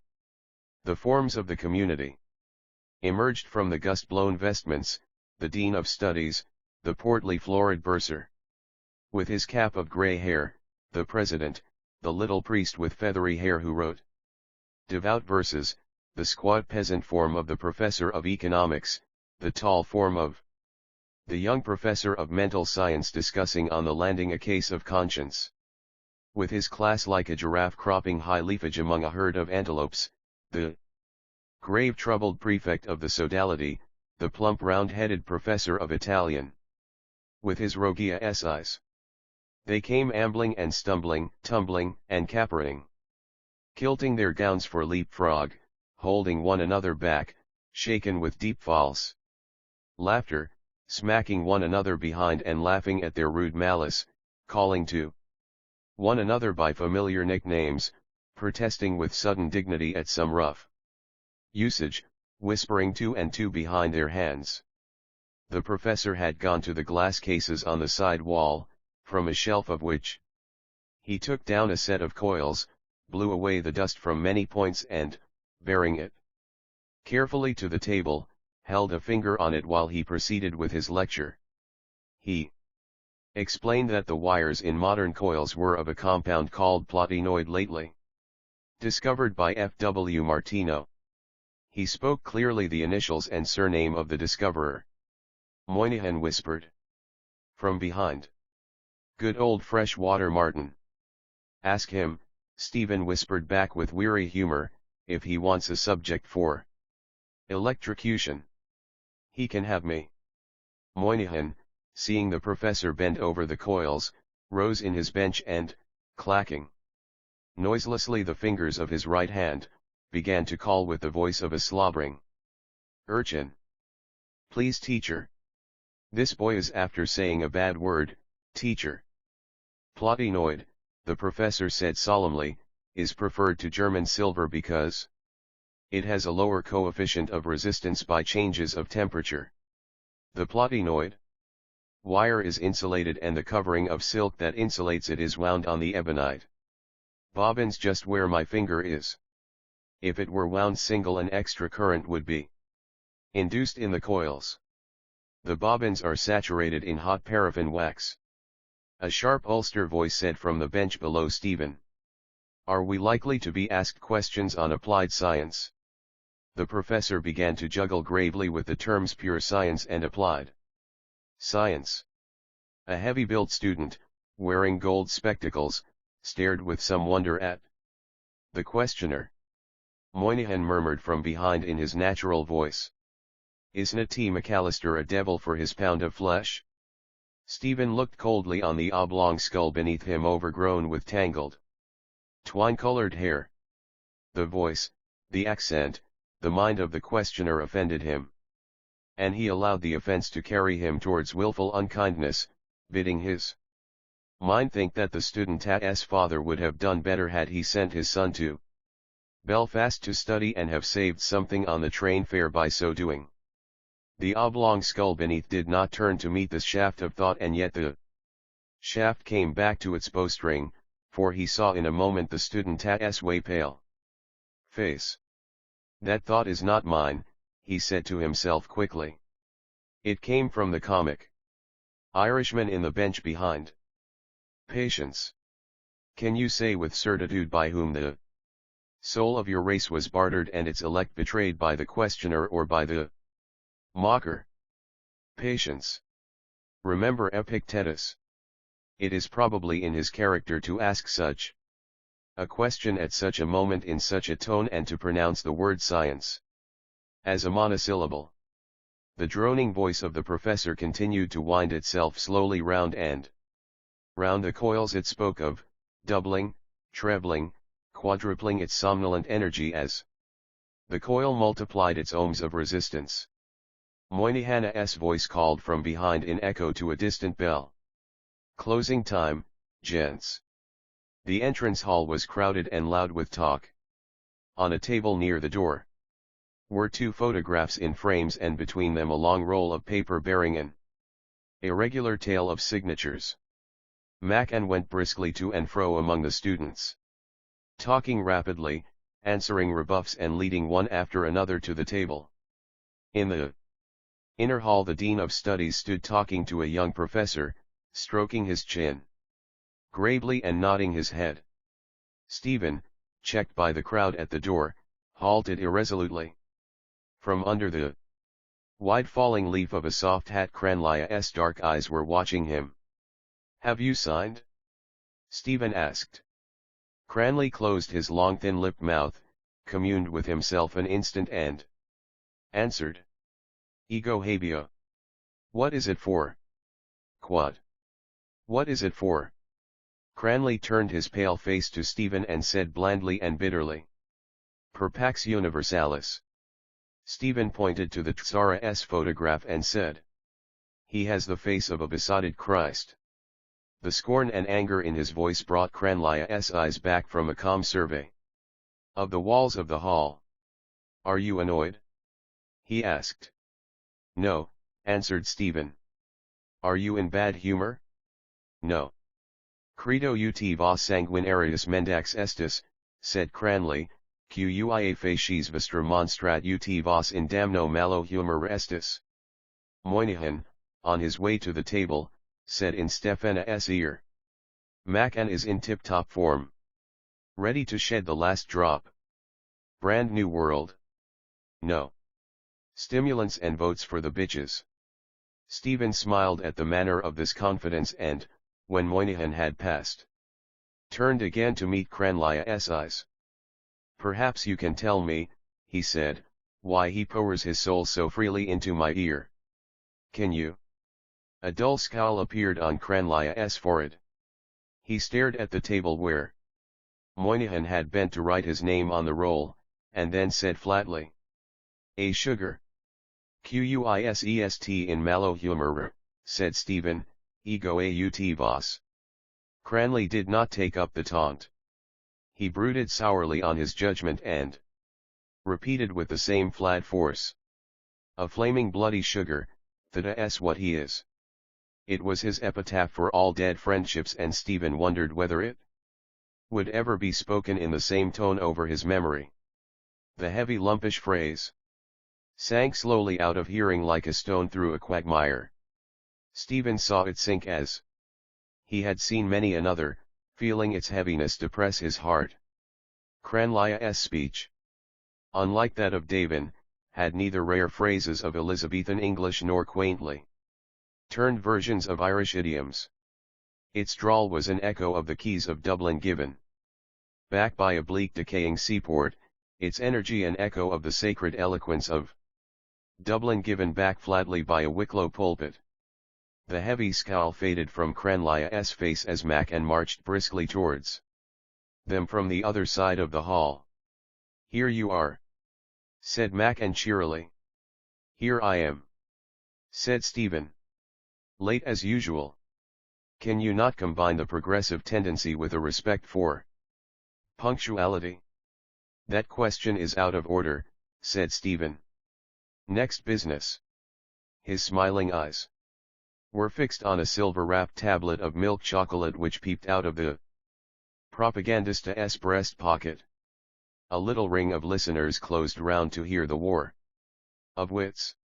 A lean student with olive skin and lank black hair thrust his face between the two, glancing from one to the other at each phrase and seeming to try to catch each flying phrase in his open moist mouth. Cranley took a small grey handball from his pocket and began to examine it closely, turning it over and over. "Next business," said Macan. "Hum." He gave a loud cough of laughter, smiled broadly and tugged twice at the straw-colored goatee which hung from his blunt chin. "The next business is to sign the testimonial." "Will you pay me anything if I sign?" asked Stephen. "I thought you were an idealist," said Macan. The gypsy-like student looked about him and addressed the onlookers in an indistinct bleating voice. "By hell, that's a queer notion. I consider that notion to be a mercenary notion." His voice faded into silence. No heed was paid to his words. He turned his olive face, equine in expression, towards Stephen, inviting him to speak again. Mac N began to speak with fluent energy of the Tsara's rescript, of stead, of general disarmament arbitration in cases of international disputes, of the signs of the times, of the new humanity and the new gospel of life which would make it the business of the community to secure as cheaply as possible the greatest possible happiness of the greatest possible number.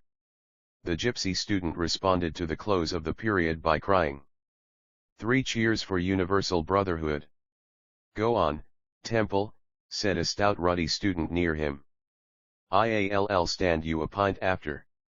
"I am a believer in universal brotherhood," said Temple, glancing about him out of his dark oval eyes.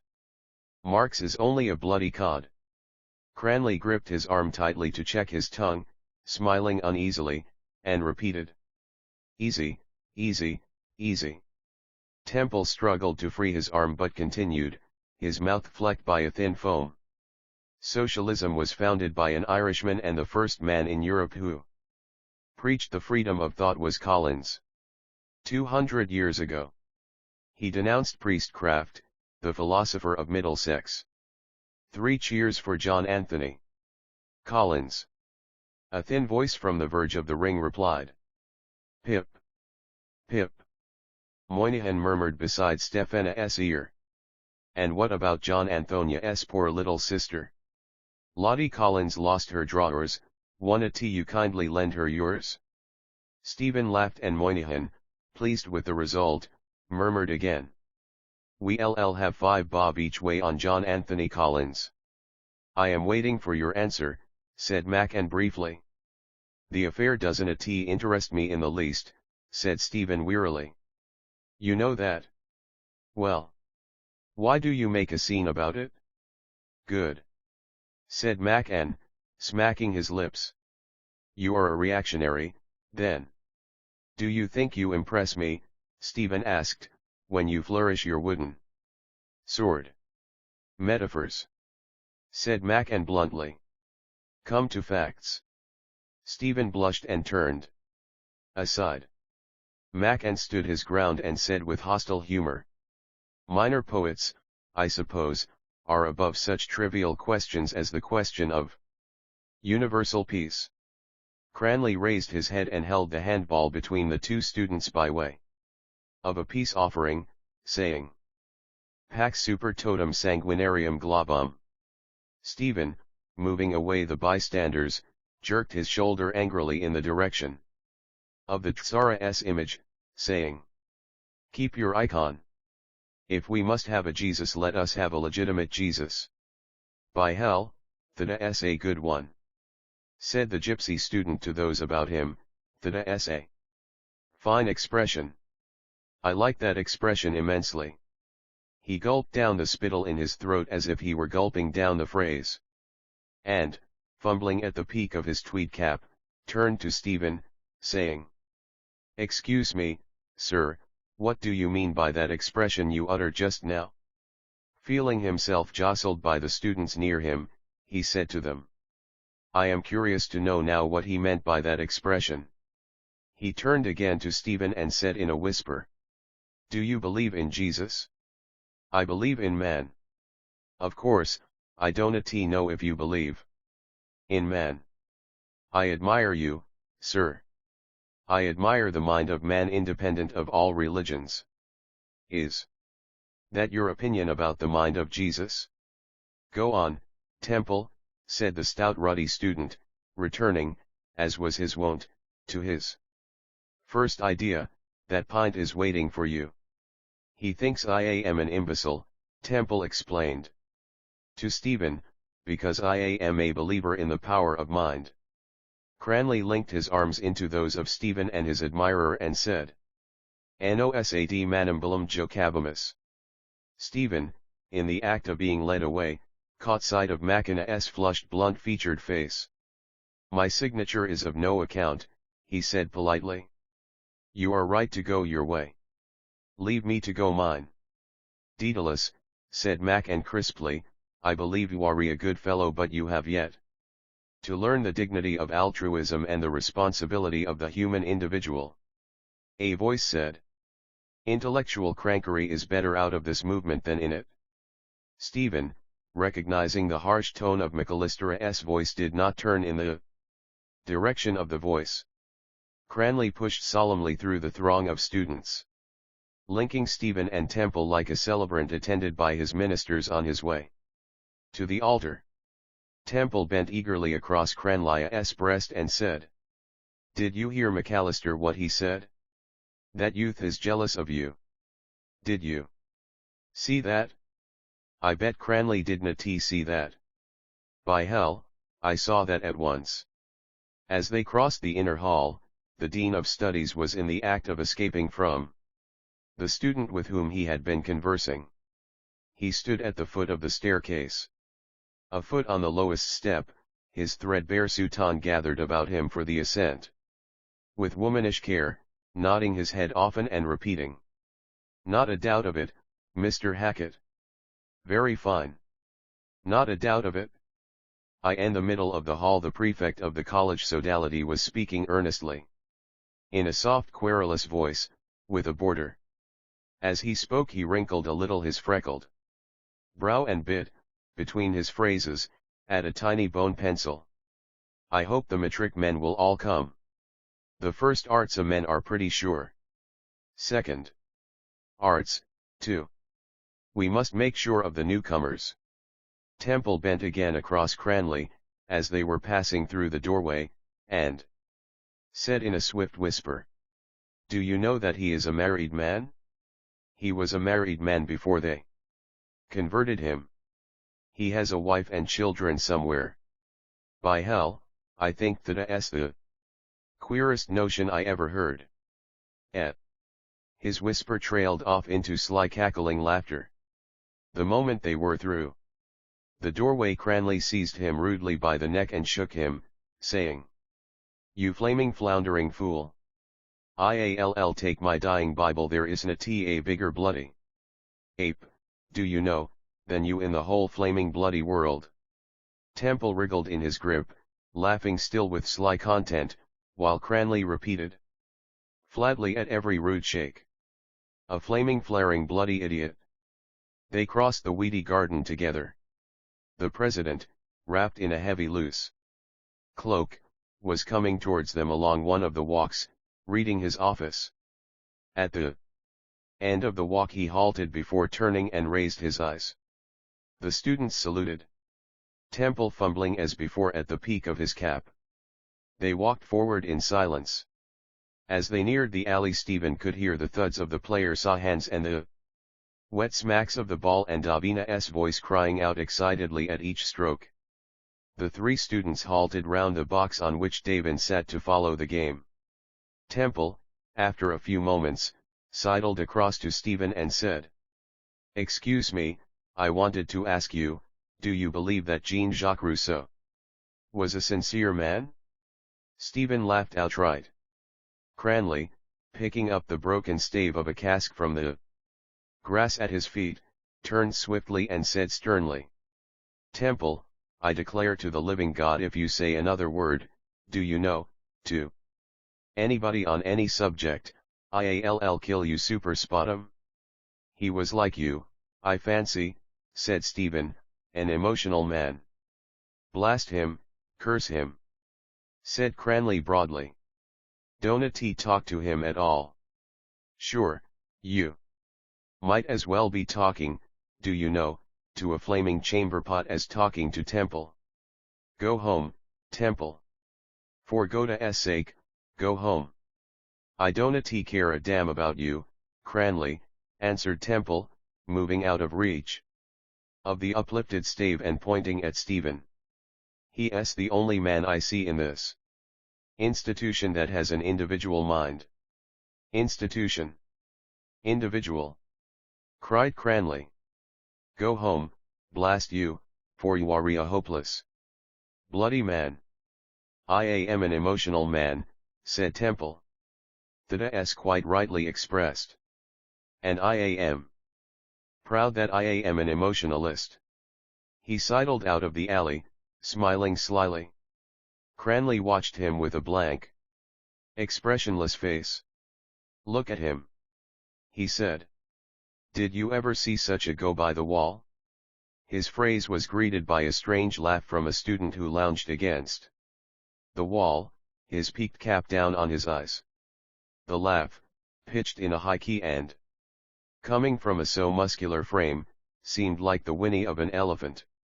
The student's body shook all over and, to ease his mirth, he rubbed both his hands delightedly over his groins. "Lynch is awake," said Cranley. Lynch, for answer, straightened himself and thrust forward his chest. "Lynch puts out his chest," said Stephen, as a criticism of life. Lynch smote himself sonorously on the chest and said, "Who has anything to say about my girth?" Cranley took him at the word and the two began to tussle. When their faces had flushed with the struggle they drew apart, panting. Stephen bent down towards David who, intent on the game, had paid no heed to the talk of the others. "And how is my little tame goose?" he asked. "Did he sign, too?" David nodded and said, "And you, Stevie?" Stephen shook his head. "You are a terrible man, Stevie," said David, taking the short pipe from his mouth. "Always alone." "Now that you have signed the petition for universal peace," said Stephen, "I suppose you will burn that little copybook I saw in your room." As David did not answer, Stephen began to quote. "Long pace, Fianna. Right incline, Fianna. Fianna, by numbers, salute, 1, 2. That's a different question," said David. "I am an Irish nationalist, first and foremost. But that's you all out. You are a born sneerer, Stevie. When you make the next rebellion with hurley sticks," said Stephen, "and want the indispensable informer, tell me. I can find you a few in this college." "I can't understand you," said David. "One time I hear you talk against English literature. Now you talk against the Irish informers. What with your name and your ideas, are you Irish at all? Come with me now to the office of arms and I will show you the tree of my family," said Stephen. "Then be one of us," said David. "Why don't you learn Irish? Why did you drop out of the league class after the first lesson?" "You know one reason why," answered Stephen. David tossed his head and laughed. "Oh, come now," he said. "Is it on account of that certain young lady and father? Moran. But that's all in your own mind, Stevie. They were only talking and laughing." Stephen paused and laid a friendly hand upon Davina's shoulder. "Do you remember," he said, "when we knew each other first? The first morning we met you asked me to show you the way to the matriculation class, putting a very strong stress on the first syllable. You remember? Then you used to address the Jesuits as Father, you remember? I ask myself about you, is he as innocent as his speech?" "I am a simple person," said David. "You know that. When you told me that night in Harcourt Street those things about your private life, honest to God, Stevie, I was not able to eat my dinner. I was quite bad. I was awake a long time that night." "Why did you tell me those things?" "Thanks," said Stephen. "You mean I am a monster?" "No," said David. "But I wish you had not told me." A tide began to surge beneath the calm surface of Stefana's friendliness. "This race and this country and this life produced me," he said. "I shall express myself as I am." "Try to be one of us," repeated David. "In heart you are an Irishman, but your pride is too powerful. My ancestors threw off their language and took another," Stephen said. "They allowed a handful of foreigners to subject them. Do you fancy I am going to pay in my own life and person debts they made? What for? For our freedom, said David. No honorable and sincere man, said Stephen, has given up to you his life and his youth and his affections from the days of Tone to those of Parnell, but you sold him to the enemy or failed him in need or reviled him and left him for another. And you invite me to be one of you. IADC you damned first. They died for their ideals, Stevie, said David. Our day will come yet, believe me. Stephen, following his own thought, was silent for an instant. The soul is born, he said vaguely, first in those moments I told you of. It has a slow and dark birth, more mysterious than the birth of the body. When the soul of a man is born in this country there are nets flung at it to hold it back from flight. You talk to me of nationality, language, religion. I shall try to fly by those nets. David knocked the ashes from his pipe. Too deep for me, Stevie, he said. But Amana's country comes first. Ireland first. Stevie. You can be a poet or a mystic after. Do you know what Ireland is? Asked Stephen with cold violence. Ireland is the old sow that eats her farrow. David rose from his box and went towards the players, shaking his head sadly. But in a moment his sadness left him and he was hotly disputing with Cranley and the two players who had finished their game. A match of 4 was arranged, Cranley insisting, however, that his ball should be used. He let it rebound twice or thrice to his hand and struck it strongly and swiftly towards the base of the alley, exclaiming, in answer to its thud, your soul. Stephen stood with Lynch till the score began to rise. Then he plucked him by the sleeve to come away. Lynch obeyed, saying, let us eke go, as Cranley has it. Stephen smiled at this side thrust. They passed back through the garden and out through the hall where the doddering porter was pinning up a hall notice in the frame. At the foot of the steps they halted and Stephen took a packet of cigarettes from his pocket and offered it to his companion. I know you are poor, he said. Damn your yellow insolence, answered Lynch. This second proof of Lynch's culture made Stephen smile again. It was a great day for European culture, he said, when you made up your mind to swear in yellow. They lit their cigarettes and turned to the right. After a pause Stephen began. Aristotle has not defined pity and terror. I have. I say. Lynch halted and said bluntly. Stop. I wanna listen. I am sick. I was out last night on a yellow drunk with Horan and Goggins. Stephen went on. Pity is the feeling which arrests the mind in the presence of whatsoever is grave and constant in human sufferings and unites it with the human sufferer. Terror is the feeling which arrests the mind in the presence of whatsoever is grave and constant in human sufferings and unites it with the secret cause. Repeat, said Lynch. Stephen repeated the definition slowly. A girl got into a hansom a few days ago, he went on, in London. She was on her way to meet her mother whom she had not seen for many years. At the corner of a street the shaft of a lorry shivered the window of the hansom in the shape of a star. A long fine needle of the shivered glass pierced her heart. She died on the instant. The reporter called it a tragic death. It is not. It is remote from terror and pity according to the terms of my definitions. The tragic emotion, in fact, is a face looking two ways, towards terror and towards pity, both of which are phases of it. You see, I use the word arrest.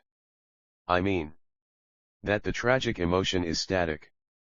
Or rather the dramatic emotion is. The feelings excited by improper art are kinetic, desire or loathing. Desire urges us to possess, to go to something, loathing urges us to abandon, to go from something. The arts, which excite them, pornographical or didactic, are therefore improper arts. The aesthetic emotion, I use the general term, is therefore static.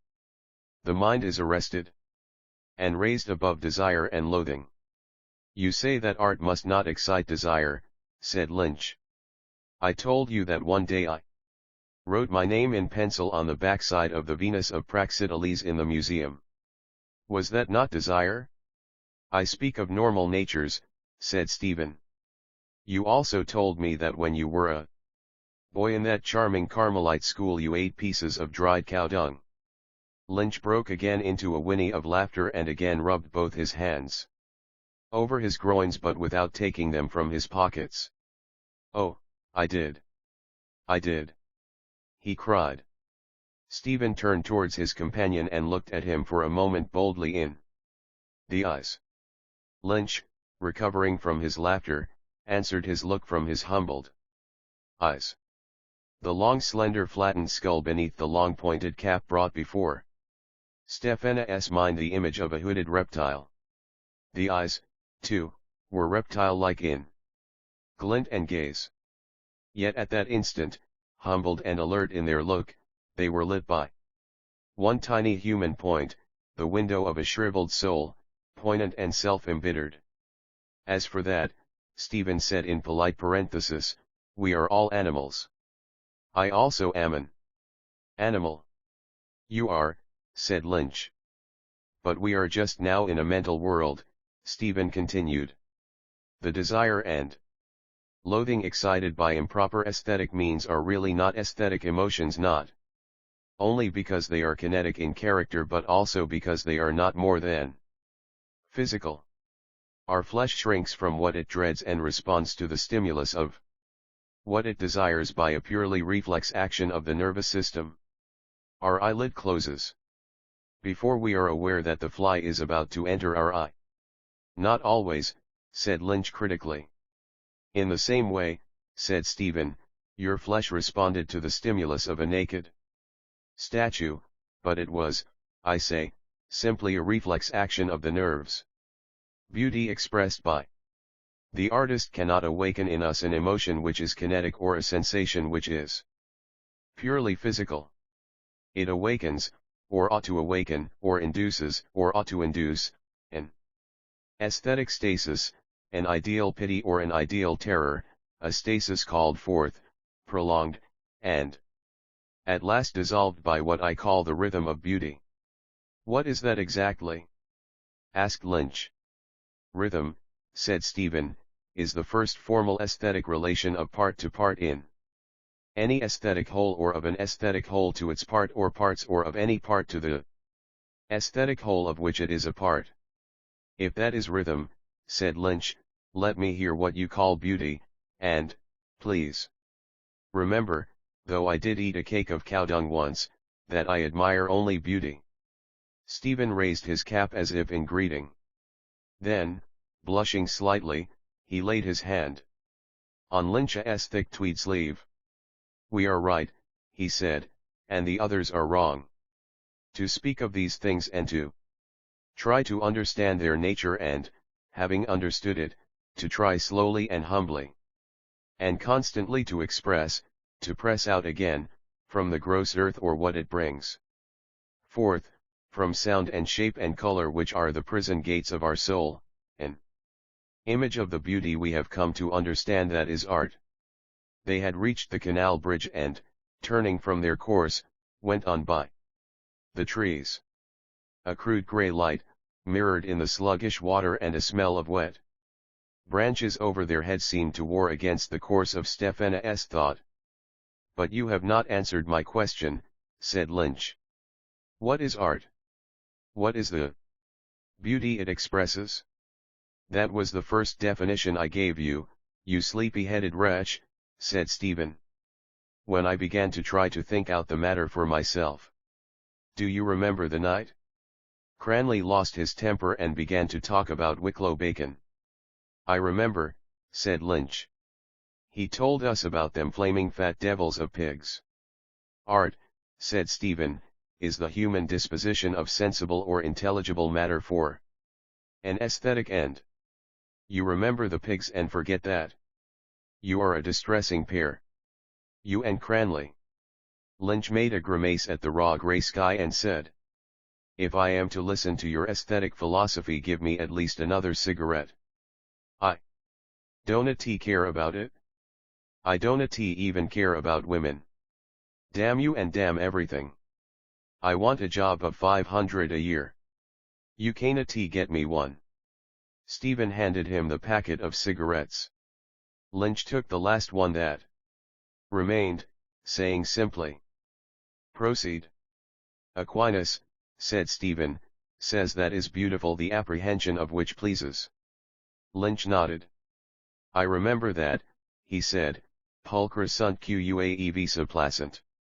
He uses the word visa, said Stephen, to cover aesthetic apprehensions of all kinds, whether through sight or hearing or through any other avenue of apprehension. This word, though it is vague, is clear enough to keep away good and evil which excite desire and loathing. It means certainly a stasis and not a kinesis. How about the true? It produces also a stasis of the mind. You would not write your name in pencil across the hypotenuse of a right-angled triangle. "No," said Lynch, "give me the hypotenuse of the Venus of Praxiteles." "Static therefore," said Stephen. "Plato, I believe, said that beauty is the splendor of truth. I don't think that it has a meaning, but the true and the beautiful are akin. Truth is beheld by the intellect, which is appeased by the most satisfying relations of the intelligible. Beauty is beheld by the imagination, which is appeased by the most satisfying relations of the sensible. The first step in the direction of truth is to understand the frame and scope of the intellect itself, to comprehend the act itself of intellection. Aristotle's entire system of philosophy rests upon his book of psychology, and that, I think, rests on his statement that the same attribute cannot, at the same time and in the same connection, belong to and not belong to the same subject. The first step in the direction of beauty is to understand the frame and scope of the imagination, to comprehend the act itself of aesthetic apprehension. Is that clear?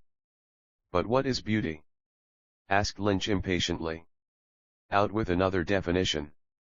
"Something we see and like." "Is that the best you and Aquinas can do?" "Let us take woman," said Stephen. "Let us take her," said Lynch fervently. "The Greek, the Turk, the Chinese, the Copt, the Hottentot," said Stephen, "all admire a different type of female beauty. That seems to be a maze out of which we cannot escape. I see, however, two ways out. One is this hypothesis, that every physical quality admired by men in women is in direct connection with the manifold functions of women for the propagation of the species. It may be so. The world, it seems, is drearier than even you, Lynch, imagined. For my part, I dislike that way out. It leads to eugenics rather than to aesthetic. It leads you out of the maze into a new gaudy lecture room where Mac-An, with one hand on the Orion of species and the other hand on the New Testament, tells you that you admired the great flanks of Venus because you felt that she would bear you burly offspring, and admired her great breasts because you felt that she would give good milk to her children and yours. Then Mac-An is a sulphur yellow liar," said Lynch energetically. "There remains another way out," said Stephen, laughing. "To wit?" said Lynch. "This hypothesis," Stephen began. A long dray laden with old iron came round the corner of Sir Patrick Duna's hospital, covering the end of Stephana's speech with the harsh roar of jangled and rattling metal. Lynch closed his ears and gave out oath after oath till the dray had passed. Then he turned on his heel rudely. Stephen turned also and waited for a Few moments till his companion's ill humor had had its vent. This hypothesis, Stephen repeated, is the other way out, that, though the same object may not seem beautiful to all people who admire a beautiful object find in it certain relations which satisfy and coincide with the stages themselves of all aesthetic apprehension. These relations of the sensible, visible to you through one form and to me through another, must be therefore the necessary qualities of beauty. Now, we can return to our old friend St. Thomas for another pennyworth of wisdom. Lynch laughed. It amuses me vastly, he said, to hear you quoting him time after time like a jolly round friar. Are you laughing in your sleeve? McAllister, answered Stephen, would call my aesthetic theory applied Aquinas. So far as this side of aesthetic philosophy extends, Aquinas will carry me all along the line. When we come to the phenomena of artistic conception, artistic gestation, and artistic reproduction, I require a new terminology and a new personal experience. Of course, said Lynch. After all, Aquinas, in spite of his intellect, was exactly a good round friar. But you will tell me about the new personal experience and new terminology some other day. Hurry up and finish the first part. Who knows? Said Stephen, smiling. Perhaps Aquinas would understand me better than you. He was a poet himself. He wrote a hymn for Maundy Thursday. It begins with the words Pange lingua gloriosi. They say it is the highest glory of the hymnal. It is an intricate and soothing hymn. I like it, but there is no hymn that can be put beside that mournful and majestic processional song, the Vexilla Regis of Venantius Fortunatus. Lynch began to sing softly and solemnly in a deep bass voice. Impleta sunt quaeconcionet David fideli carmine dicendo. Nationibus regnavit a ligno dies. Theta es great. He said, well pleased. Great music. They turned into Lower Mount Street. A few steps from the corner, a fat young man, wearing a silk neckcloth, saluted them and stopped. Did you hear the results of the exams? He asked. Griffin was plucked. Halpin and O.A. Flynn are through the Home Civil. Moonan got 5th place in the Indian. O.A. Shaughnessy got 14th. The Irish fellows in Clark's gave them a feed last night. They all ate curry. His pallid bloated face expressed benevolent malice and, as he had advanced through his tidings of success, his small fat encircled eyes vanished out of sight and his weak wheezing voice out of hearing. In reply to a question of Stephanas, his eyes and his voice came forth again from their lurking places. Yes, MacCulloch and I, he said. He is taking pure mathematics and I am taking constitutional history. There are 20 subjects. I am taking botany too. You know. I am a member of the field club. He drew back from the other two in a stately fashion and placed a plump woolen-gloved hand on his breast from which muttered wheezing laughter at once broke forth. Bring us a few turnips and onions the next time you go out, said Stephen drily. To make a stew. The fat student laughed indulgently and said, we are all highly respectable people in the field club.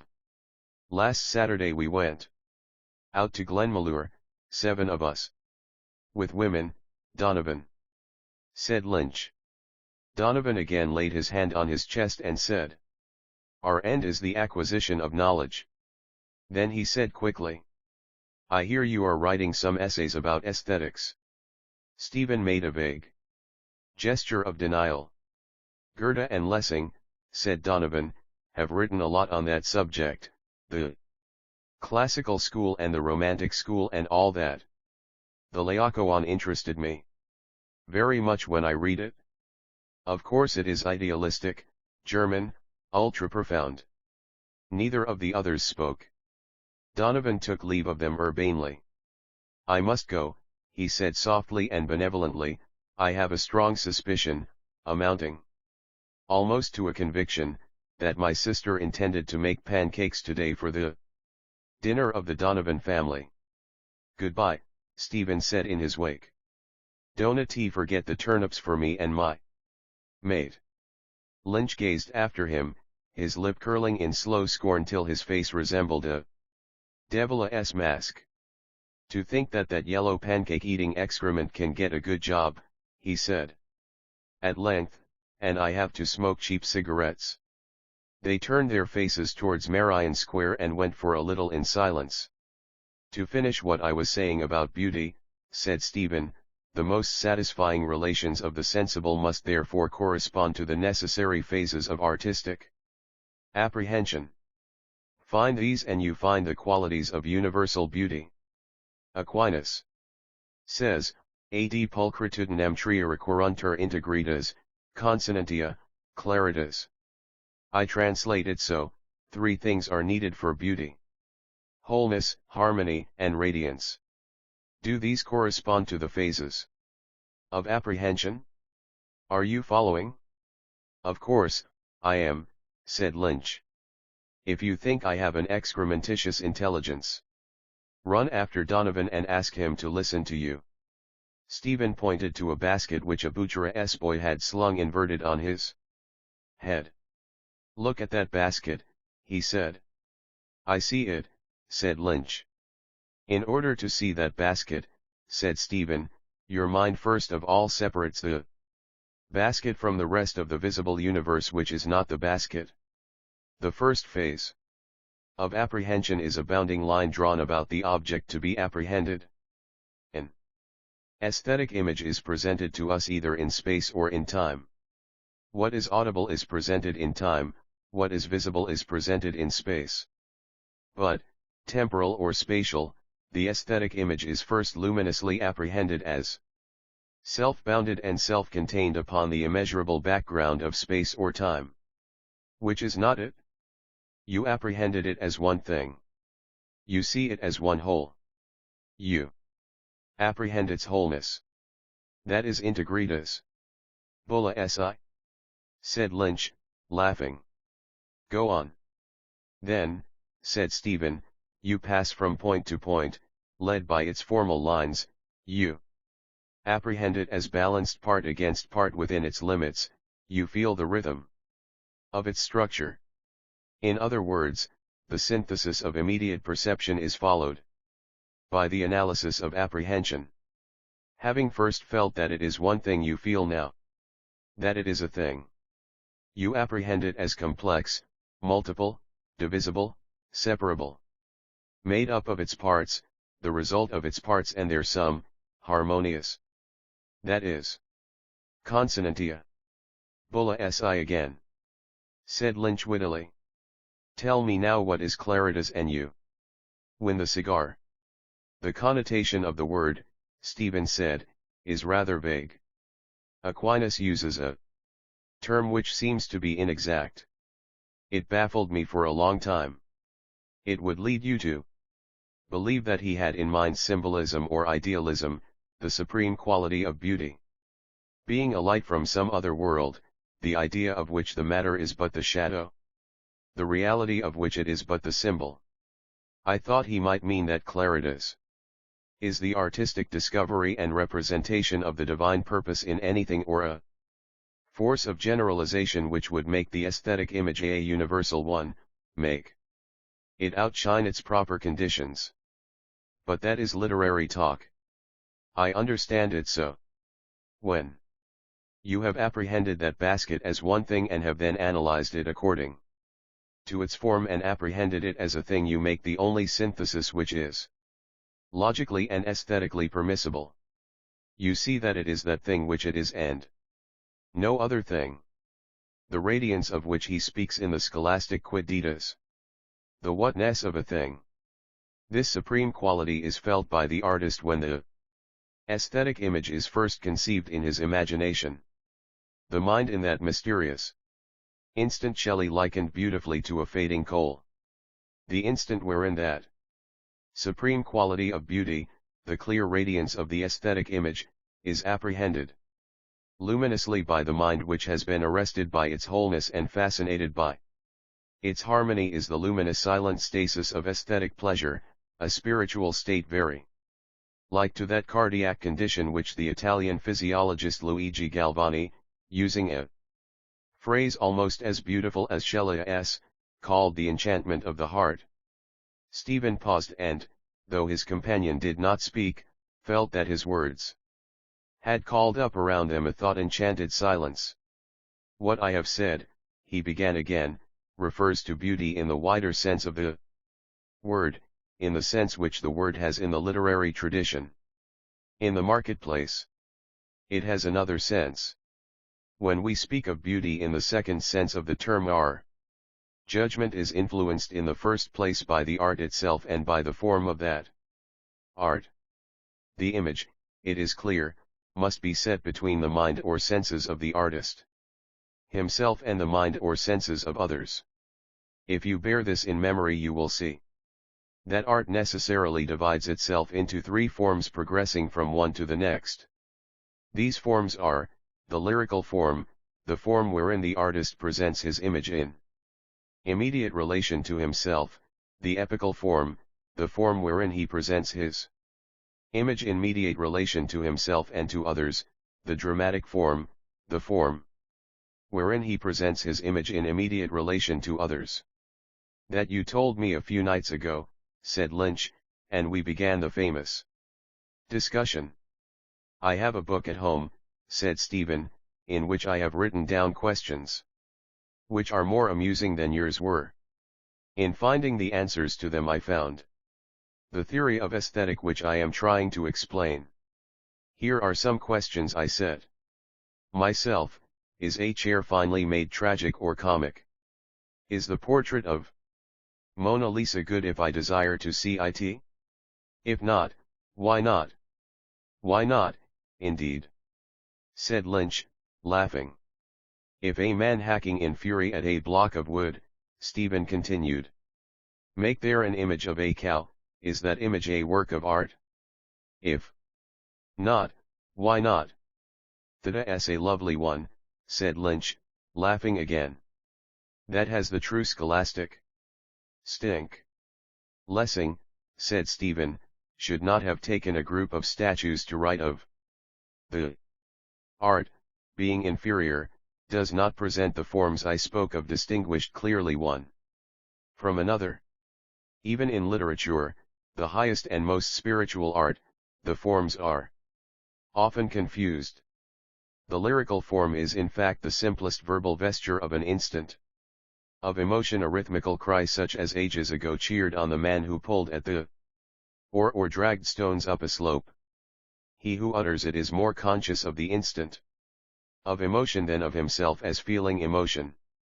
The simplest epical form is seen emerging out of lyrical literature when the artist prolongs and broods upon himself as the center of an epical event, and this form progresses till the center of emotional gravity is equidistant from the artist himself and from others. The narrative is no longer purely personal. The personality of the artist passes into the narration itself, flowing round and round the persons and the action like a vital sea.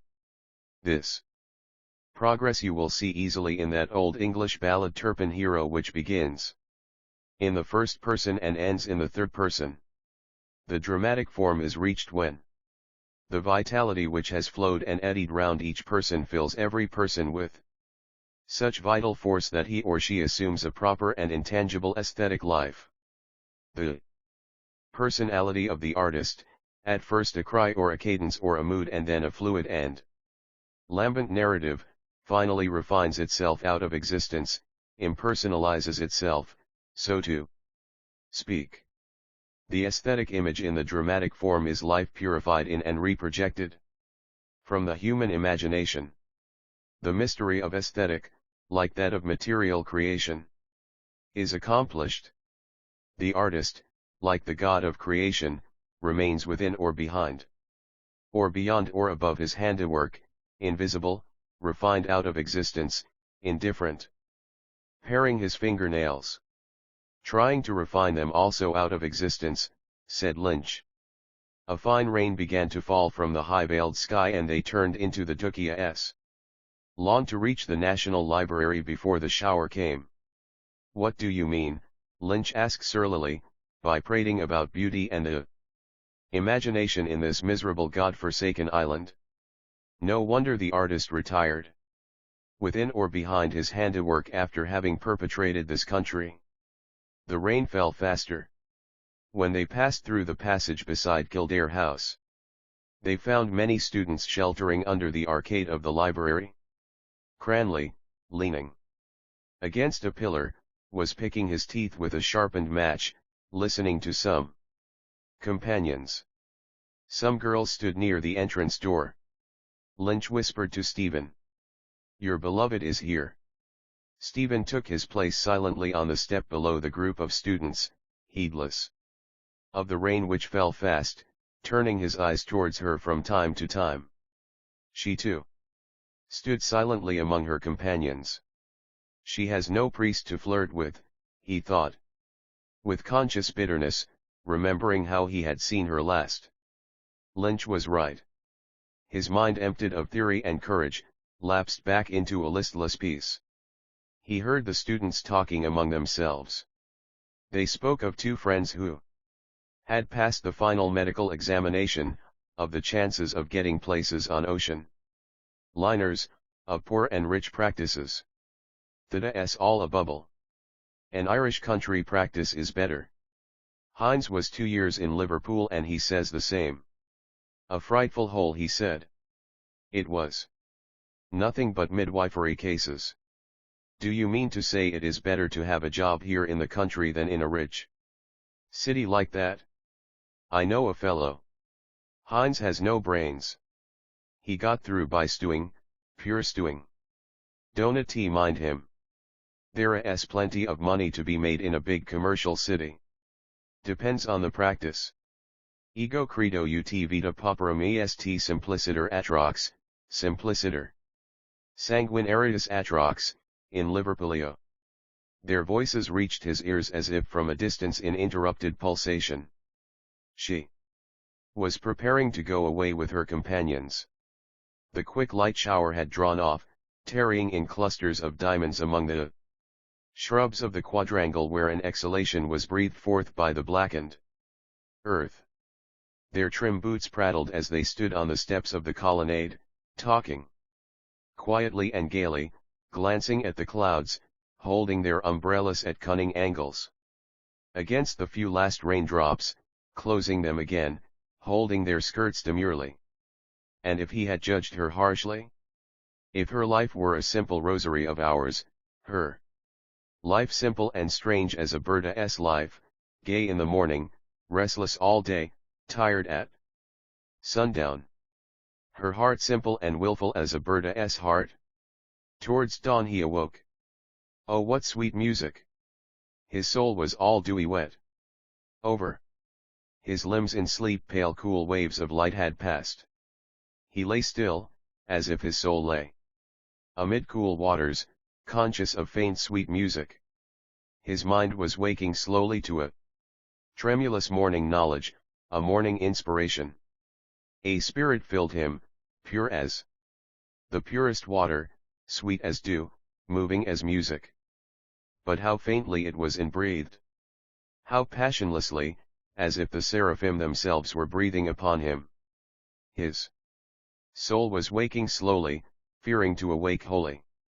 It was that windless hour of dawn, when madness wakes and strange plants open to the light and the moth flies forth silently. An enchantment of the heart. The night had been enchanted. In a dream or vision he had known the ecstasy of seraphic life. Was it an instant of enchantment only, or long hours and years and ages? The instant of inspiration seemed now to be reflected from all sides at once, from a multitude of cloudy circumstances of what had happened or of what might have happened. The instant flashed forth like a point of light, and now from cloud on cloud of vague circumstance confused form was veiling softly its afterglow. Oh! In the virgin womb of the imagination the Word was made flesh. Gabriel the seraph had come to the Virgin's chamber. An afterglow deepened within his spirit, whence the white flame had passed, deepening to a rose and ardent light. That rose and ardent light was her strange wilful heart, strange that no man had known or would know. Wilful from before the beginning of the world, and lured by that ardent rose-like glow the choirs of the seraphim were falling from heaven. Are you not weary of ardent ways, lure of the fallen seraphim? Tell no more of enchanted days. The verses passed from his mind to his lips and, murmuring them over, he felt the rhythmic movement of a villanelle pass through them. The rose-like glow sent forth its rays of rhyme, ways, days, blaze, praise, rays. Its rays burned up the world, consumed the hearts of men and angels, the rays from the rose that was her wilful heart. Your eyes have set Mana's heart ablaze and you have had your will of him. Are you not weary of ardent ways? And then? The rhythm died away, ceased, began again to move and beat. And then smoke, incense ascending from the altar of the world. Above the flame the smoke of praise goes up from ocean rim to rim. Tell no more of enchanted days. Smoke went up from the whole earth, from the vapory oceans, smoke of her praise. The earth was like a swaying censer, a ball of incense, an ellipsoidal fall. The rhythm died out at once, the cry of his heart was broken. His lips began to murmur the first verses over and over, then went on stumbling through half verses, stammering and baffled, then stopped. The heart's cry was broken. The veiled windless hour had passed and behind the panes of the naked window the morning light was gathering.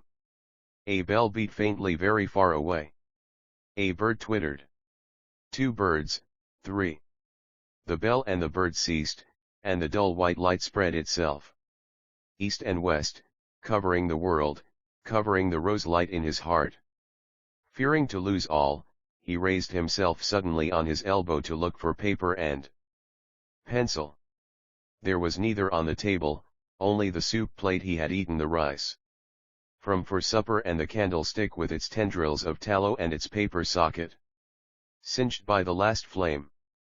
He stretched his arm wearily towards the foot of the bed, groping with his hand in the pockets of the coat that hung there. His fingers found a pencil and then a cigarette packet. He lay back and, tearing open the packet, placed the last cigarette on the window ledge and began to write out the stanzas of the villanelle in small neat letters on the rough cardboard surface.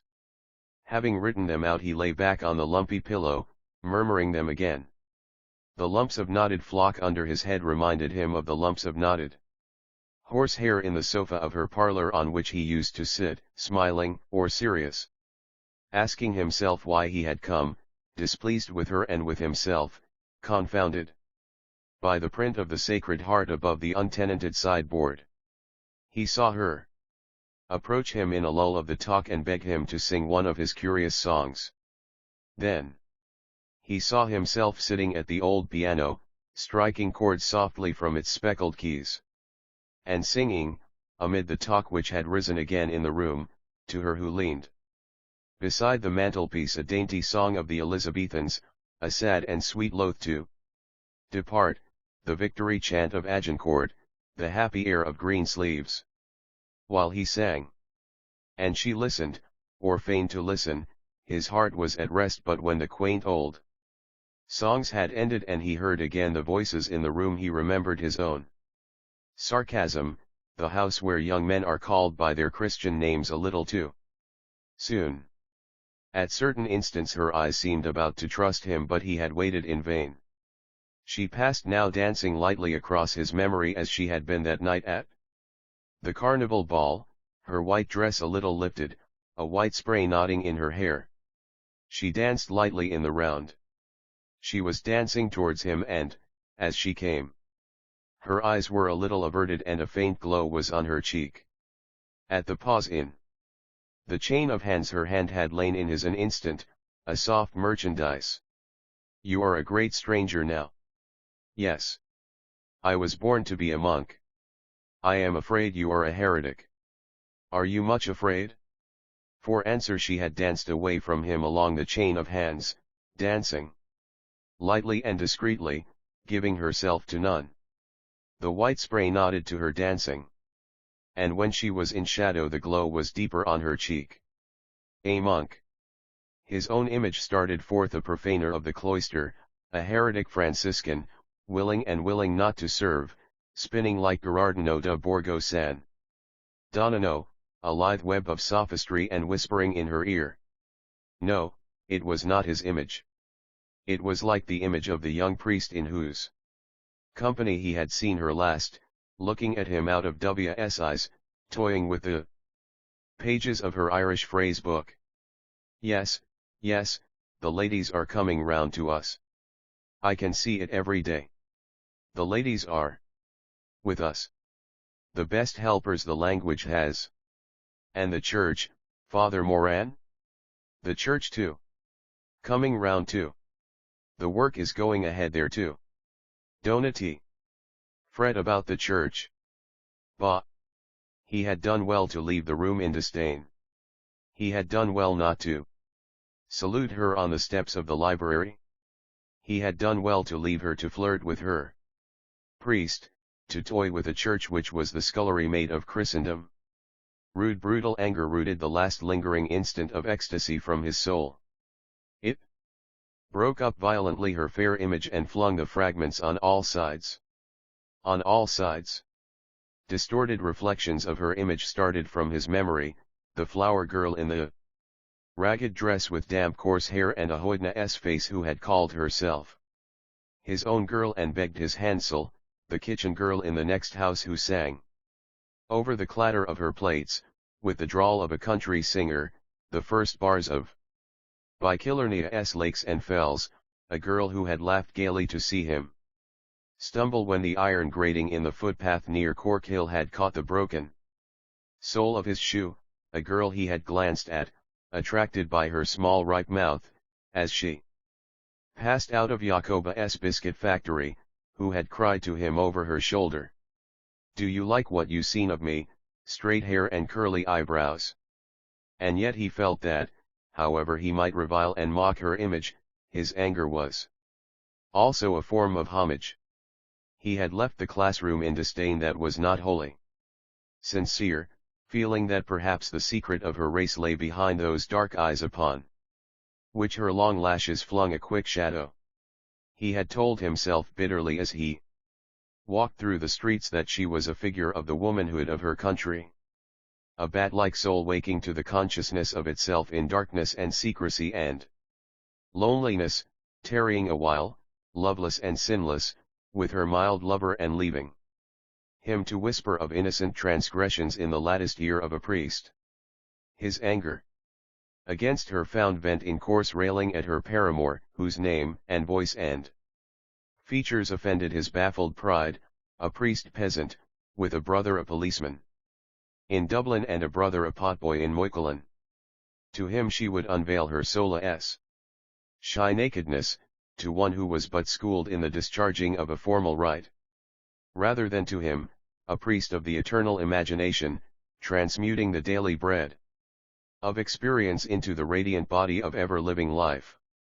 The radiant image of the Eucharist united again in an instant his bitter and despairing thoughts, their cries arising unbroken in a hymn of thanksgiving. Our broken cries and mournful lays rise in one Eucharistic hymn, are you not weary of ardent ways? While sacrificing hands upraise the chalice flowing to the brim. Tell no more of enchanted days. He spoke the verses aloud from the first lines till the music and rhythm suffused his mind, turning it to quiet indulgence, then copied them painfully to feel them the better by seeing them, then lay back on his bolster. The full morning light had come. No sound was to be heard, but he knew that all around him life was about to awaken in common noises, hoarse voices, sleepy prayers, Shrinking from that life, he turned towards the wall, making a cowl of the blanket and staring at the great overblown scarlet flowers of the tattered wallpaper. He tried to warm his perishing joy in their scarlet glow, imagining a roseway from where he lay upwards to heaven, all strewn with scarlet flowers. Weary. Weary. He, too, was weary of ardent ways. A gradual warmth, a languorous weariness passed over him, descending along his spine from his closely cowled head. He felt it descend and, seeing himself as he lay, smiled. Soon he would sleep. He had written verses for her again after 10 years. 10 years before she had worn her shawl cowl-wise about her head, sending sprays of her warm breath into the night air, tapping her foot upon the glassy road. It was the last tram.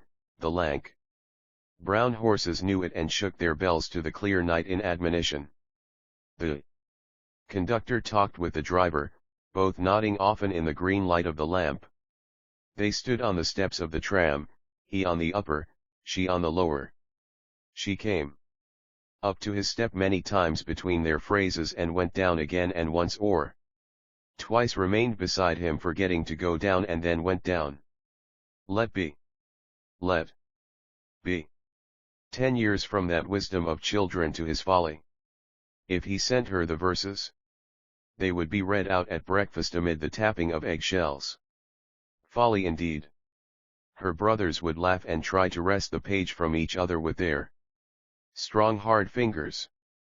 The suave priest, her uncle, seated in his armchair, would hold the page at arm's length, read it smiling, and approve of the literary form. No, no, that was folly. Even if he sent her the verses, she would not show them to others.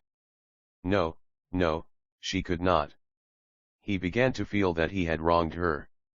A sense of her innocence moved him almost to pity her, an innocence he had never understood till he had come to the knowledge of it through sin, an innocence which she too had not understood while she was innocent, or before the strange humiliation of her nature had first come upon her. Then first her soul had begun to live as his soul had when he had first sinned, and a tender compassion filled his heart as he remembered her frail pallor, and her eyes, humbled and saddened by the dark shame of womanhood. While his soul had passed from ecstasy to languor, where had she been? Might it be, in the mysterious ways of spiritual life, that her soul at those same moments had been conscious of his homage? It might be. A glow of desire kindled again his soul and fired and fulfilled all his body. Conscious of his desire, she was waking from odorous sleep, the temptress of his villanelle. Her eyes, dark and with a look of languor, were opening to his eyes. Her nakedness yielded to him, radiant, warm, odorous and lavish-limbed, enfolded him like a shining cloud, enfolded him like water with a liquid life, and like a cloud of vapor, or like waters circumfluent in space, the liquid letters of speech, symbols of the element of mystery, flowed forth over his brain. Are you not weary of ardent ways, lure of the fallen seraphim? Tell no more of enchanted days. Your eyes have set Mana's heart ablaze, and you have had your will of him. Are you not weary of ardent ways? Above the flame the smoke of praise goes up from ocean rim to rim. Tell no more of enchanted days. Our broken cries and mournful lays rise in one Eucharistic hymn. Are you not weary of ardent ways? While sacrificing hands upraise the chalice flowing to the brim. Tell no more of enchanted days. And still you hold our longing gaze with languorous look and lavish limb. Are you not weary of ardent ways? Tell no more of enchanted days. What birds were they? He stood on the steps of the library to look at them, leaning wearily on his ash plant. They flew round and round the jutting shoulder of a house in Molesworth Street. The air of the late March evening made clear their flight, their dark quivering bodies flying clearly against the sky as against a limp hung cloth of smoky tenuous blue. He watched their flight, bird after bird, a dark flash, a swerve, a flutter of wings. He tried to count them before all their darting quivering bodies passed, 6, 10, 11, and wondered were they odd or even in number. 12, 13, 42. Came wheeling down from the upper sky. They were flying high and low but ever round and round in straight and curving lines and ever flying from left to right. Circling about a temple of air. He listened to the cries, like the squeak of mice behind the wainscot, a shrill, twofold note. But the notes were long and shrill and whirring, unlike the cry of vermin, falling a third or a fourth and trilled as the flying beaks clove the air. Their cry was shrill and clear and fine and falling like threads of silken light unwound from whirring spools. The inhuman clamor soothed his ears, in which his mother's sobs and reproaches murmured insistently, and the dark frail quivering bodies wheeling and fluttering and swerving round an airy temple of the tenuous sky soothed his eyes, which still saw the image of his mother's face. Why was he gazing upwards from the steps of the porch, hearing their shrill, twofold cry, watching their flight? For an augury of good or evil. A phrase of Cornelius Agrippa flew through his mind, and then there flew hither and thither shapeless thoughts from Swedenborg on the correspondence of birds to things of the intellect, and of how the creatures of the air have their knowledge and know their times and seasons, because they, unlike man, are in the order of their life and have not perverted that order by reason. And for ages men had gazed upward as he was gazing at birds in flight. The colonnade above him made him think vaguely of an ancient temple and the ash plant on which he leaned wearily, of the curved stick of an augur. A sense of fear of the unknown moved in the heart of his weariness, a fear of symbols and portents, of the hawk-like man whose name he bore soaring out of his captivity on osier-woven wings, of Thoth, the god of writers, writing with a reed upon a tablet and bearing on his narrow ibis head the cusped moon. He smiled as he thought of the goddess image, for it made him think of a bottle-nosed judge in a wig, putting commas into a document which he held at arm's length, and he knew that he would not have remembered the goddess name, but that it was like an Irish oath. It was folly. But was it for this folly that he was about to leave forever the house of prayer and prudence into which he had been born, and the order of life out of which he had come? They came back with shrill cries over the jutting shoulder of the house, flying darkly against the fading air. What birds were they? He thought that they must be swallows who had come back from the south. Then he was to go away, for they were birds ever going and coming, building ever an unlasting home under the eaves of Mina's houses, and ever leaving the homes they had built to wander. Bend down your faces, Una and Aliel. I gaze upon them as the swallow gazes upon the nest under the eave before he wander the loud waters. A soft liquid joy like the noise of many waters flowed over his memory, and he felt in his heart the soft peace of silent spaces of fading tenuous sky above the waters, of oceanic silence, of swallows flying through the sea dusk over the flowing waters.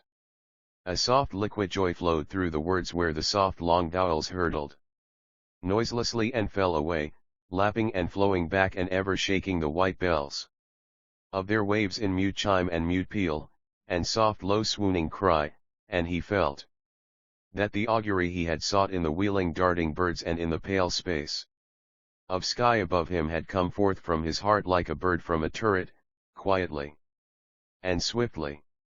Symbol of departure or of loneliness. The verses crooned in the ear of his memory. Composed slowly before his remembering eyes the scene of the hall on the night of the opening of the National Theatre.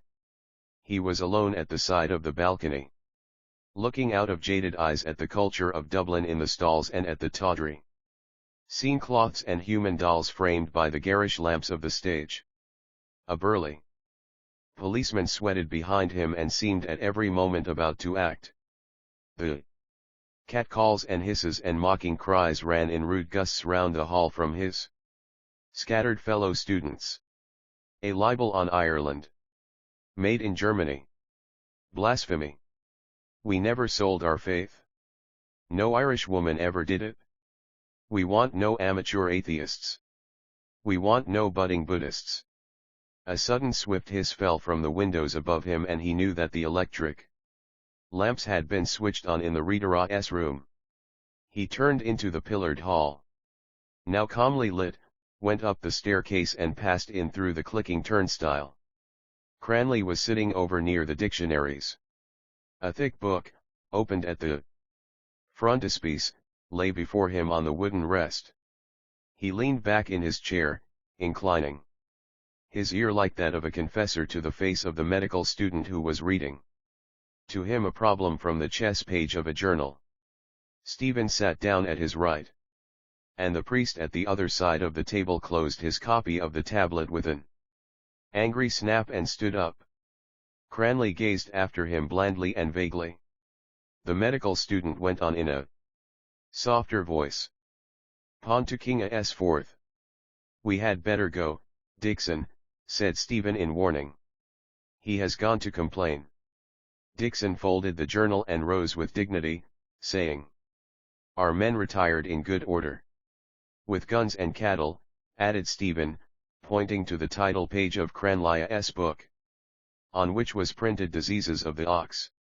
As they passed through a lane of the table, Stephen said, Cranley, I want to speak to you. Cranley did not answer or turn.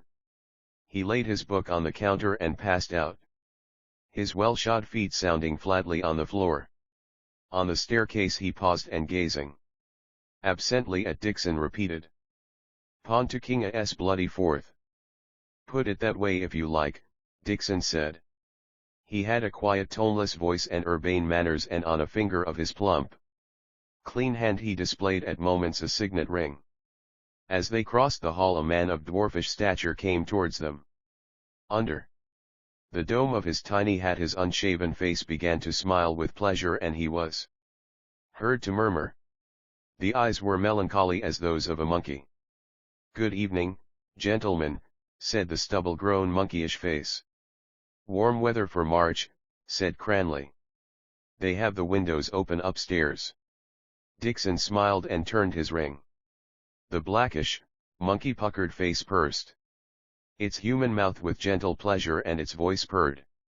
Delightful weather for March. Simply delightful. There are two nice young ladies upstairs, Captain. Tired of waiting, Dixon said. Cranley smiled and said kindly, The captain has only one love, Sir Walter Scott. Isn't that so, Captain? What are you reading now, Captain? Dixon asked. The Bride of Lammermoor? I love old Scott, the flexible lips said. I think he writes something lovely. There is no writer can touch Sir Walter Scott. He moved a thin shrunken brown hand gently in the air in time to his praise, and his thin quick eyelids beat often over his sad eyes. Sadder to Stephena's ear was his speech, a genteel accent, low and moist, marred by errors, and, listening to it, he wondered, was the story true, and was the thin blood that flowed in his shrunken frame noble and come of an incestuous love?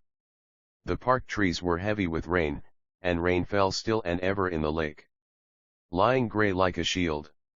A game of swans flew there, and the water and the shore beneath were fouled with their green-white slime. They embraced softly, impelled by the grey rainy light, the wet silent trees, the shield-like witnessing lake, the swans. They embraced without joy or passion, his arm about his sister's neck. A grey woolen cloak was wrapped athwart her from her shoulder to her waist, and her fair head was bent in willing shame. He had loose red-brown hair and tender, shapely, strong, freckled hands. Face. There was no face seen. The brother's face was bent upon her fair rain-fragrant hair. The hand freckled and strong and shapely, and caressing was Davina's hand. He frowned angrily upon his thought and on the shriveled mannequin who had called it forth. His father's jibes at the Bantry gang leaped out of his memory. He held them at a distance and brooded uneasily on his own thought again. Why were they not Cranlia's hands? Had Davina's simplicity and innocence stung him more? Secretly, he walked on across the hall with Dixon, leaving Cranley to take leave elaborately of the dwarf. Under the colonnade, Temple was standing in the midst of a little group of students. One of them cried, "Dixon, come over till you hear. Temple is in grand form." Temple turned on him his dark gypsy eyes. "You are a hypocrite, O'Keefe," he said. "And Dixon is a smiler. By hell, I think that's a good literary expression." He laughed slyly, looking in Stefana's face, repeating, "By hell, I am delighted with that name. A smiler." A stout student who stood below them on the steps said, "Come back to the mistress, Temple. We want to hear about that." He had, faith, Temple said. And he was a married man too. And all the priests used to be dining there. By hell, I think they all had a touch. "We shall call it riding a hack to spare the hunter," said Dixon. "Tell us, Temple," O'Keefe said, "how many quarts of porter have you in you?" "All your intellectual soul is in that phrase, O'Keefe," said Temple with open scorn. He moved with a shambling gait round the group and spoke to Stephen. "Did you know that the Forsters are the kings of Belgium?" he asked. Cranley came out through the door of the entrance hall, his hat thrust back on the nape of his neck and picking his teeth with care. "And here's the wiseacre," said Temple. "Do you know that about the Forsters?" He paused for an answer. Cranley dislodged a fig seed from his teeth on the point of his rude toothpick and gazed at it intently. "The Forster family," Temple said, "is descended from Baldwin I, King of Flanders. He was called the Forester. Forester and Forster are the same name. A descendant of Baldwin I, Captain Francis Forster, settled in Ireland and married the daughter of the last chieftain of Clanbrassil.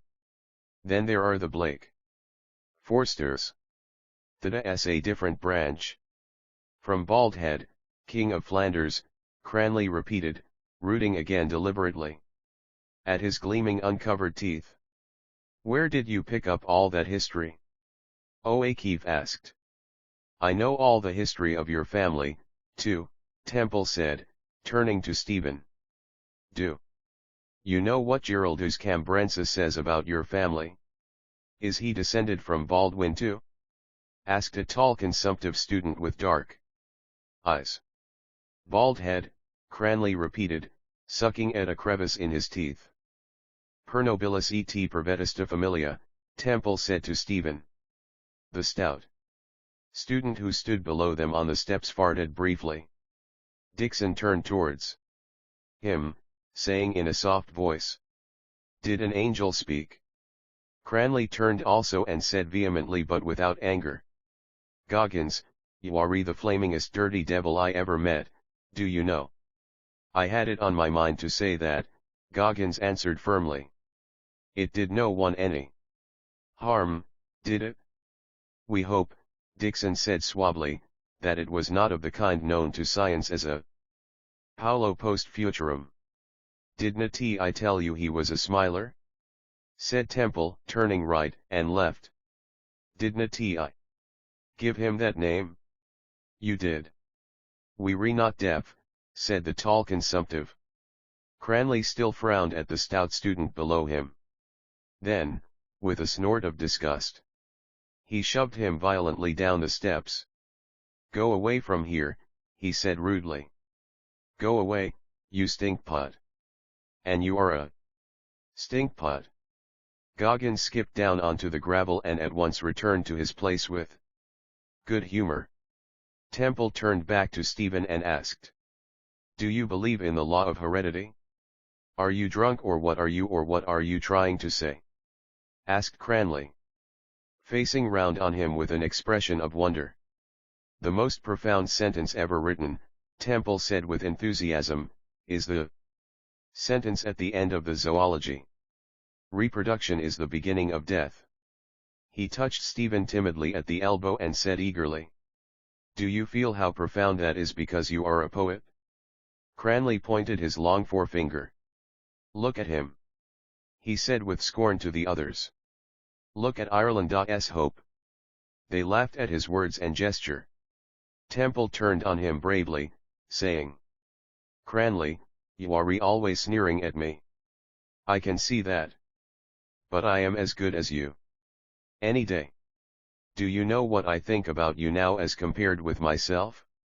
"My dear man," said Cranley urbanely, "you are incapable, do you know, absolutely incapable of thinking." "But do you know," Temple went on, "what I think of you and of myself compared together?" "Out with it, Temple," the stout student cried from the steps. "Get it out in bits." Temple turned right and left, making sudden feeble gestures as he spoke. "I am a Balix," he said, shaking his head in despair. "I am, and I know I am. And I admit it that I am." Dixon patted him lightly on the shoulder and said mildly, "And it does you every credit, Temple." "But he," Temple said, pointing to Cranley, "he is a Balix, too, like me. Only he doesn't know it? And that's the only difference I see." A burst of laughter covered his words. But he turned again to Stephen and said, with a sudden eagerness, "That word is a most interesting word. That's the only English dual number. Did you know? Is it?" Stephen said vaguely. He was watching Cranley's firm-featured suffering face, lit up now by a smile of false patience. The gross name had passed over it like foul water poured over an old stone image, patient of injuries, and, as he watched him, he saw him raise his hat in salute and uncover the black hair that stood stiffly from his forehead like an iron crown. She passed out from the porch of the library and bowed across Stephen in reply to Cranley's greeting. He also? Was there not a slight flush on Cranley's cheek? Or had it come forth at Temple's words? The light had waned. He could not see. Did that explain his friend's listless silence, his harsh comments, the sudden intrusions of rude speech with which he had shattered so often Stephen's ardent, wayward confessions? Stephen had forgiven freely, for he had found this rudeness also in himself.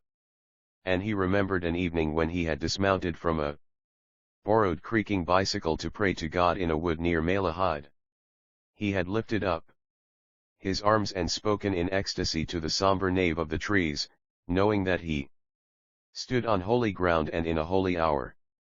And when two constabulary men had come into sight round a bend in the gloomy road, he had broken off his prayer to whistle loudly an air from the last pantomime. He began to beat the frayed end of his ash plant against the base of a pillar. Had Cranley not heard him? Yet he could wait. The talk about him ceased for a moment, and a soft hiss fell again from a window above.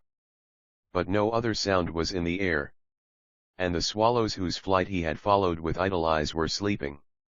She had passed through the dusk, and therefore the air was silent save for one soft hiss that fell, and therefore the tongues about him had ceased their babble. Darkness was falling. Darkness falls from the air.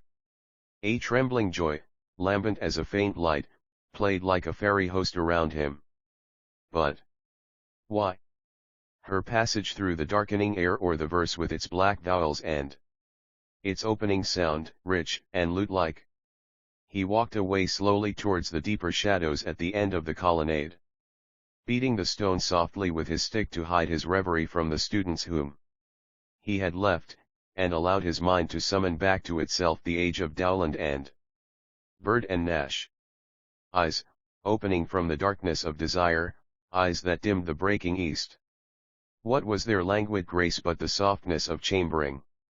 And what was their shimmer but the shimmer of the scum that mantled the cesspool of the court of a slobbering steward? And he tasted in the language of memory ambered wines, dying fallings of sweet airs, the proud pavon, and saw with the eyes of memory kind gentlewomen in Covent Garden wooing from their balconies with sucking mouths. And the pox-fouled wenches of the taverns and young wives that, gaily yielding to their ravishers, clipped and clipped again. The images he had summoned gave him no pleasure. They were secret and inflaming, but her image was not entangled by them. That was not the way to think of her. It was not even the way in which he thought of her.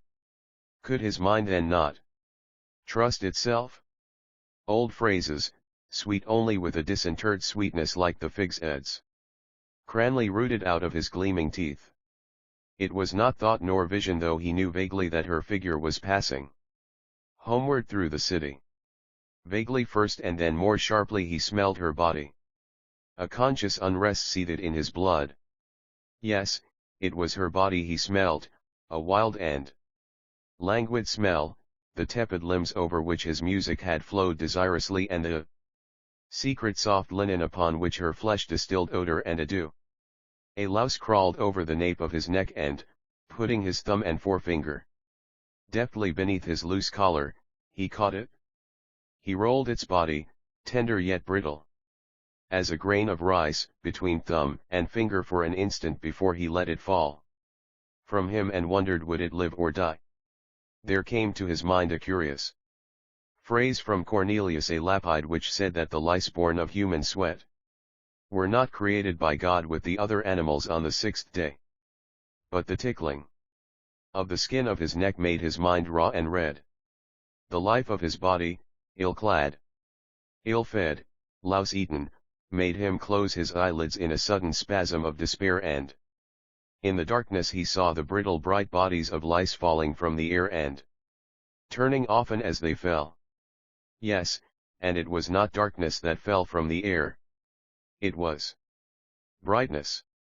Brightness falls from the air. He had not even remembered rightly Nash's line. All the images it had awakened were false. His mind bred vermin. His thoughts were lice born of the sweat of sloth. He came back quickly along the colonnade towards the group of students. Well, then, let her go and be damned to her. She could love some clean athlete who washed himself every morning to the waist and had black hair on his chest. Let her. Cranly had taken another dried fig from the supply in his pocket and was eating it slowly and noisily. Temple sat on the pediment of a pillar, leaning back, his cap pulled down on his sleepy eyes. A squat young man came out of the porch, a leather portfolio tucked under his armpit. He marched towards the group, striking the flags with the heels of his boots and with the ferrule of his heavy umbrella. Then, raising the umbrella in salute, he said to all, "Good evening, sirs." He struck the flags again and tittered while his head trembled with a slight nervous movement. The tall consumptive student and Dixon and O'Keefe were speaking in Irish and did not answer him. Then, turning to Cranly, he said, "Good evening, particularly to you." He moved the umbrella in indication and tittered again. Cranly, who was still chewing the fig, answered with loud movements of his jaws. "Good. Yes. It is a good evening." The squat student looked at him seriously and shook his umbrella gently and reprovingly. "I can see," he said, "that you are about to make obvious remarks." Cranly answered, holding out what remained of the half-chewed fig and jerking it towards the squat student's mouth in sign that he should eat. The squat student did not eat it but, indulging his special humor, said gravely, still tittering and prodding his phrase with his umbrella, "Do you intend that?" He broke off, pointed bluntly to the munched pulp of the fig, and said loudly, "I allude to that." Cranley said as before. "Do you intend that now?" the squat student said, as ipso facto or, let us say, as so to speak. Dixon turned aside from his group, saying, "Goggins was waiting for you, Glyn. He has gone round to the Adelphi to look for you and Moynihan. What have you there?" he asked, tapping the portfolio under Glen's arm. "Examination papers," Glyn answered. "I give them monthly examinations to see that they are profiting by my tuition." He also tapped the portfolio and coughed gently and smiled. "Tuition?" said Cranley rudely. "I suppose you mean the barefooted children that are taught by a bloody ape like you. God help them." He bit off the rest of the fig and flung away the butt. "I suffer little children to come unto me," Glyn said amiably. "A bloody ape," Cranley repeated with emphasis, "and a blasphemous bloody ape." Temple stood up and, pushing past Cranley, addressed Glyn.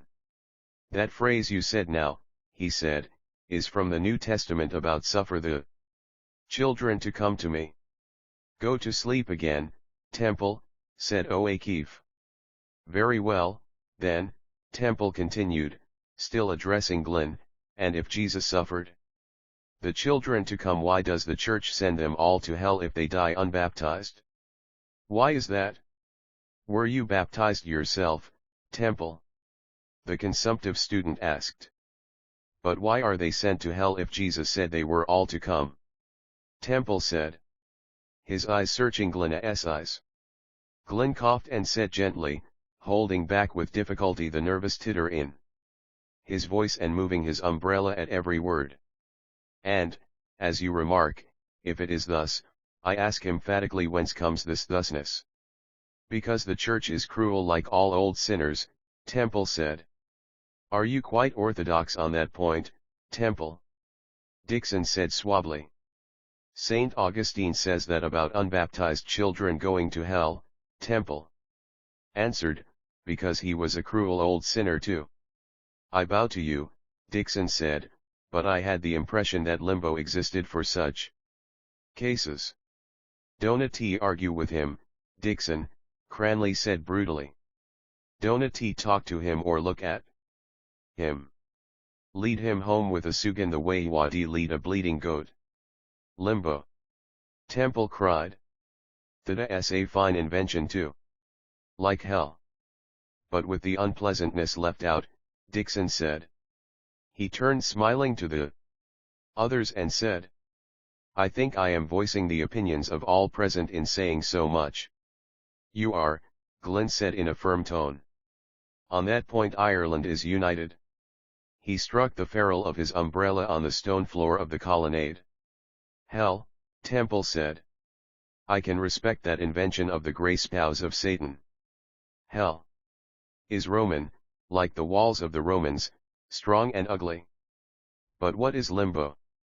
"Put him back into the perambulator, Cranley," O'Keefe called out. Cranley made a swift step towards Temple, halted, stamping his foot, crying as if to a fowl. "Hush!" Temple moved away nimbly. "Do you know what limbo is?" he cried. "Do you know what we call a notion like that in Roscommon?" "Hush! Blast you!" Cranley cried, clapping his hands. "Neither my arse nor my elbow!" Temple cried out scornfully. "And that's what I call limbo." "Give us that stick here," Cranley said. He snatched the ash plant roughly from Stephena's hand and sprang down the steps, but Temple, hearing him move in pursuit, fled through the dusk like a wild creature, nimble and fleet-footed. Cranley's heavy boots were heard loudly charging across the quadrangle and then returning heavily, foiled and spurning the gravel at each step. His step was angry, and with an angry abrupt gesture he thrust the stick back into Stephena's hand. Stephen felt that his anger had another cause, but, feigning Patience, touched his arm slightly and said quietly. Cranley, I told you I wanted to speak to you. Come away. Cranley looked at him for a few moments and asked. Now? Yes, now, Stephen said. We can't speak here. Come away. They crossed the quadrangle together without speaking. The bird call from Siegfried whistled softly followed them from the steps of the porch. Cranley turned. And Dixon, who had whistled, called out. Where are you fellows off to? What about that game, Cranley? They parleyed in shouts across the still air about a game of billiards to be played in the Adelphi Hotel. Stephen walked on alone and out into the quiet of Kildare Street opposite Mapia's hotel. He stood to wait, patient again. The name of the hotel, a colorless polished wood, and its colorless front stung him like a glance of polite disdain. He stared angrily back at the softly lit drawing room of the Hotel Inn, which he imagined the sleek lives of the patricians of Ireland housed in calm. They thought of army commissions and land agents. Peasants greeted them along the roads in the country. They knew the names of certain French dishes and gave orders to Jarvies in high-pitched provincial voices which pierced through their skin-tight accents. How could he hit their conscience or how cast his shadow over the imaginations of their daughters, before their squires begot upon them, that they might breed a race less ignoble than their own? And under the deepened dusk he felt the thoughts and desires of the race to which he belonged flitting like bats across the dark country lanes, under trees by the edges of streams and near the pool-mottled bogs. A woman had waited in the doorway as Davin had passed by at night and, offering him a cup of milk, had all but wooed him to her bed, for Davin had the mild eyes of one who could be secret. But him no woman's eyes had wooed. His arm was taken in a strong grip and Cranley's voice said, Let us eat go. They walked southward in silence. Then Cranley said, That blithering idiot, Temple. I swear to Moses, do you know, that I'll be the death of that fellow one time. But his voice was no longer angry and Stephen wondered was he thinking of her greeting to him under the porch. They turned to the left and walked on as before. When they had gone on so for some time Stephen said, Cranley, I had an unpleasant quarrel this evening. With your people? Cranley asked. With my mother? About religion? Yes, Stephen answered. After a pause Cranley asked. What age is your mother? Not old, Stephen said. She wishes me to make my Easter duty. And will you? I will not, Stephen said. Why not? Cranley said. I will not serve, answered Stephen. That remark was made before, Cranley said calmly. It is made behind now, said Stephen hotly. Cranley pressed Stephen's arm, saying, Go easy, my dear man. You are an excitable bloody man, do you know? He laughed nervously as he spoke and, looking up into Stephen's face with moved and friendly eyes, said, Do you know that you are an excitable man? I dare say I am, said Stephen, laughing also. Their minds, lately estranged, seemed suddenly to have been drawn closer, one to the other. Do you believe in the Eucharist? Cranley asked. I do not, Stephen said. Do you disbelieve then? I neither believe in it nor disbelieve in it, Stephen answered. Many persons have doubts, even religious persons, yet they overcome them or put them aside, Cranley said. Are your doubts on that point too strong? I do not wish to overcome them, Stephen answered. Cranley, embarrassed for a moment, took another fig from his pocket and was about to eat it when Stephen said, Donati, please. You cannot discuss this question with your mouth full of chewed fig. Cranley examined the fig by the light of a lamp under which he halted. Then he smelled it with both nostrils, bit a tiny piece, spat it out and threw the fig rudely into the gutter. Addressing it as it lay, he said, "Depart from me, ye cursed, into everlasting fire." Taking Stephanas' arms, he went on again and said, "Do you not fear that those words may be spoken to you on the day of judgment? What is offered me on the other hand?" Stephen asked. "An eternity of bliss in the company of the Dean of Studies." "Remember," Cranley said, "that he would be glorified." Stephen said somewhat bitterly, "bright, agile, impassible and, above all, subtle." "It is a curious thing, do you know," Cranley said dispassionately, "how your mind is supersaturated with the religion in which you say you disbelieve. Did you believe in it when you were at school?" "I bet you did." "I did," Stephen answered. "And were you happier then?" Cranley asked softly, "Happier than you are now, for instance?" "Often happy," Stephen said, "and often unhappy." "I was someone else then." "How someone else? What do you mean by that statement?" "I mean," said Stephen, "that I was not myself as I am now, as I had to become." "Not as you are now, not as you had to become," Cranley repeated. "Let me ask you a question. Do you love your mother?" Stephen shook his head slowly. "I don't know what your words mean," he said simply. "Have you never loved anyone?" Cranley asked. "Do you mean women?" "I am not speaking of that," Cranley said in a colder tone. "I ask you if you ever felt love towards anyone or anything."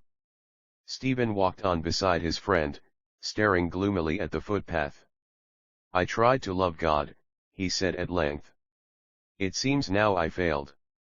It is very difficult. I tried to unite my will with the will of God instant by instant. In that I did not always fail. I could perhaps do that still." Cranley cut him short by asking, "Has your mother had a happy life?" "How do I know?" Stephen said. "How many children had she?" 9 or 10, Stephen answered. "Some died." "Was your father?" Cranley interrupted himself for an instant, and then said, "I don't want to pry into your family affairs. But was your father what is called well-to-do? I mean, when you were growing up?" "Yes," Stephen said. "What was he?" Cranley asked after a pause. Stephen began to enumerate glibly his father's attributes. A medical student, an oarsman, a tenor, an amateur actor, a shouting politician. A small landlord, a small investor, a drinker, a good fellow, a storyteller, somebody's secretary, something in a distillery, a tax gatherer, a bankrupt and at present a praiser of his own past. Cranley laughed, tightening his grip on Stephanas' arm, and said, "The distillery is damn good. Is there anything else you want to know?" Stephen asked. "Are you in good circumstances at present? Do look it?" Stephen asked bluntly. "So then," Cranley went on musingly, "you were born in the lap of luxury."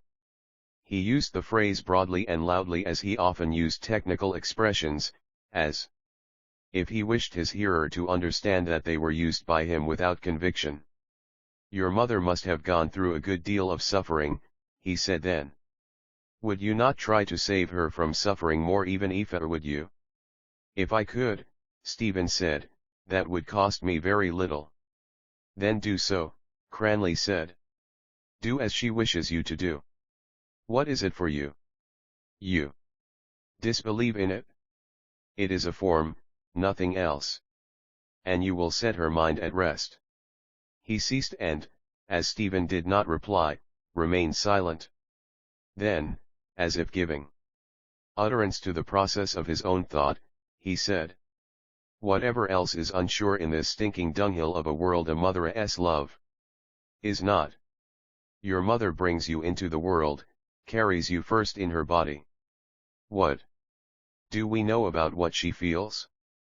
But whatever she feels, it, at least, must be real. It must be. What are our ideas or ambitions? Play. Ideas. Why, that bloody, bleeding goat temple has ideas. Macan has ideas too. Every jackass going the roads thinks he has ideas. Stephen, who had been listening to the unspoken speech behind the words, said, with assumed carelessness, Pascal, if I remember rightly, would not suffer his mother to kiss him as he feared the contact of her sex. Pascal was a pig, said Cranley. Aloysius Gonzaga, I think, was of the same mind, Stephen said. And he was another pig then, said Cranley. The church calls him a saint, Stephen objected. I don't care a flaming damn what anyone calls him, Cranley said rudely and flatly. I call him a pig. Stephen, preparing the words neatly in his mind, continued. Jesus, too, seems to have treated his mother with scant courtesy in public, but Suarez, a Jesuit theologian and Spanish gentleman, has apologized for him. Did the idea ever occur to you, Cranley asked, that Jesus was not what he pretended to be? The first person to whom that idea occurred, Stephen answered, was Jesus himself. I mean, Cranley said, hardening in his speech, did the idea ever occur to you that he was himself a conscious hypocrite, what he called the Jews of his time, a whited sepulchre? Or, to put it more plainly, that he was a blackguard? That idea never occurred to me, Stephen answered. But I am curious to know. Are you trying to make a convert of me or a pervert of yourself? He turned towards his friend A.'s face and saw there a raw smile which some force of will strove to make finely significant. Cranley asked suddenly in a plain sensible tone. Tell me the truth. Were you at all shocked by what I said? Somewhat, Stephen said. And why were you shocked? Cranley pressed on in the same tone, if you feel sure that our religion is false and that Jesus was not the Son of God. I am not at all sure of it, Stephen said. He is more like a son of God than a son of Mary. And is that why you will not communicate? Cranley asked, because you are not sure of that too, because you feel that the host, too, may be the body and blood of the Son of God and not a wafer of bread? And because you fear that it may be? Yes, Stephen said quietly, I feel that and I also fear it. I see, Cranley said. Stephen, struck by his tone of closure, reopened the discussion at once by saying, I fear many things, dogs, horses, firearms, the sea, thunderstorms, machinery, the country roads at night. But why do you fear a bit of bread? I imagine, Stephen said, that there is a malevolent reality behind those things I say I fear. Do you fear then, Cranley asked, that the God of the Roman Catholics would strike you dead and damn you if you made a sacrilegious communion? The God of the Roman Catholics could do that now, Stephen said. I fear more than that the chemical action which would be set up in my soul by a false homage to a symbol behind which are massed 20 centuries of authority and veneration. Would you, Cranley asked, in extreme danger, commit that particular sacrilege? For instance, if you lived in the penal days? I cannot answer for the past, Stephen replied. Possibly not. Then, said Cranley, you do not intend to become a Protestant? I said that I had lost the faith, Stephen answered, but not that I had lost self-respect. What kind of liberation would that be to forsake an absurdity which is logical and coherent and to embrace one which is illogical and incoherent? They had walked on towards the township of Pembroke and now, as they went on slowly along the avenues, the trees and the scattered lights in the villas soothed their minds. The air of wealth and repose diffused about them seemed to comfort their neediness. Behind a hedge of laurel a light glimmered in the window of a kitchen, and the voice of a servant was heard singing as she sharpened knives. She sang, in short broken bars, "Rosie O'Grady."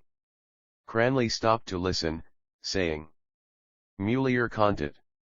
The soft beauty of the Latin word touched with an enchanting touch the dark of the evening, with a touch fainter and more persuading than the touch of music or of a woman's hand.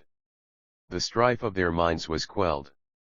The figure of a woman, as she appears in the liturgy of the church, passed silently through the darkness, a white-robed figure, small and slender as a boy, and with a falling girdle. Her voice, frail and high as a boy's, was heard intoning from a distant choir the first words of a woman which pierce the gloom and clamor of the first chanting of the Passion.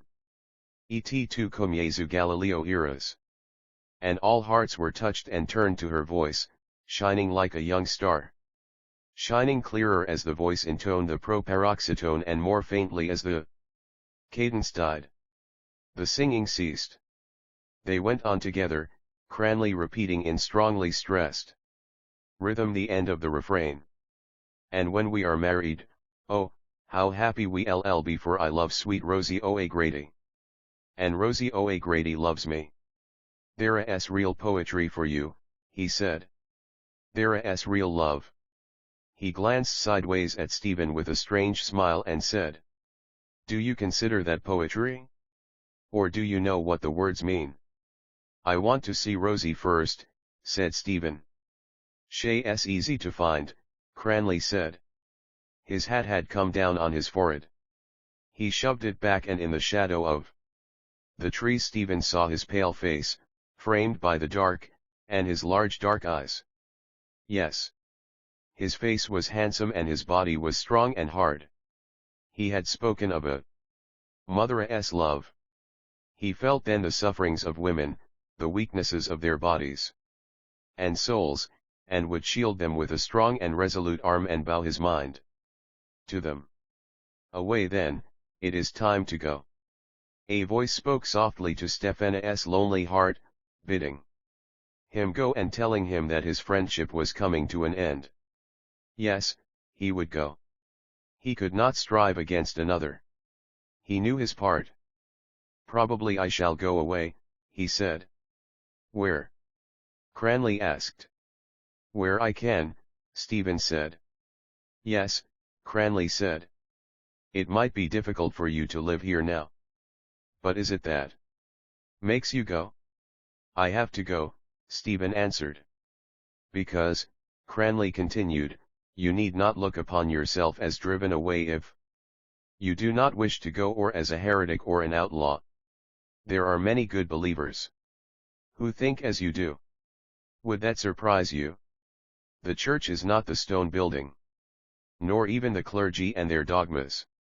It is the whole mass of those born into it. I don't know what you wish to do in life. Is it what you told me the night we were standing outside Harcourt Street Station?"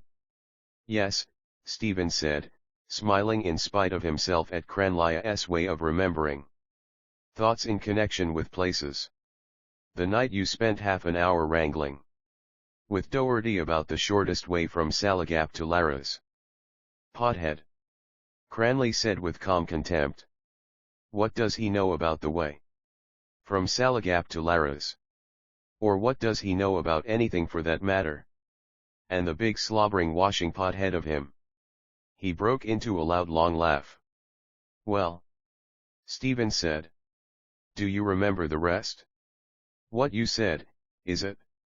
Cranley asked. "Yes, I remember it.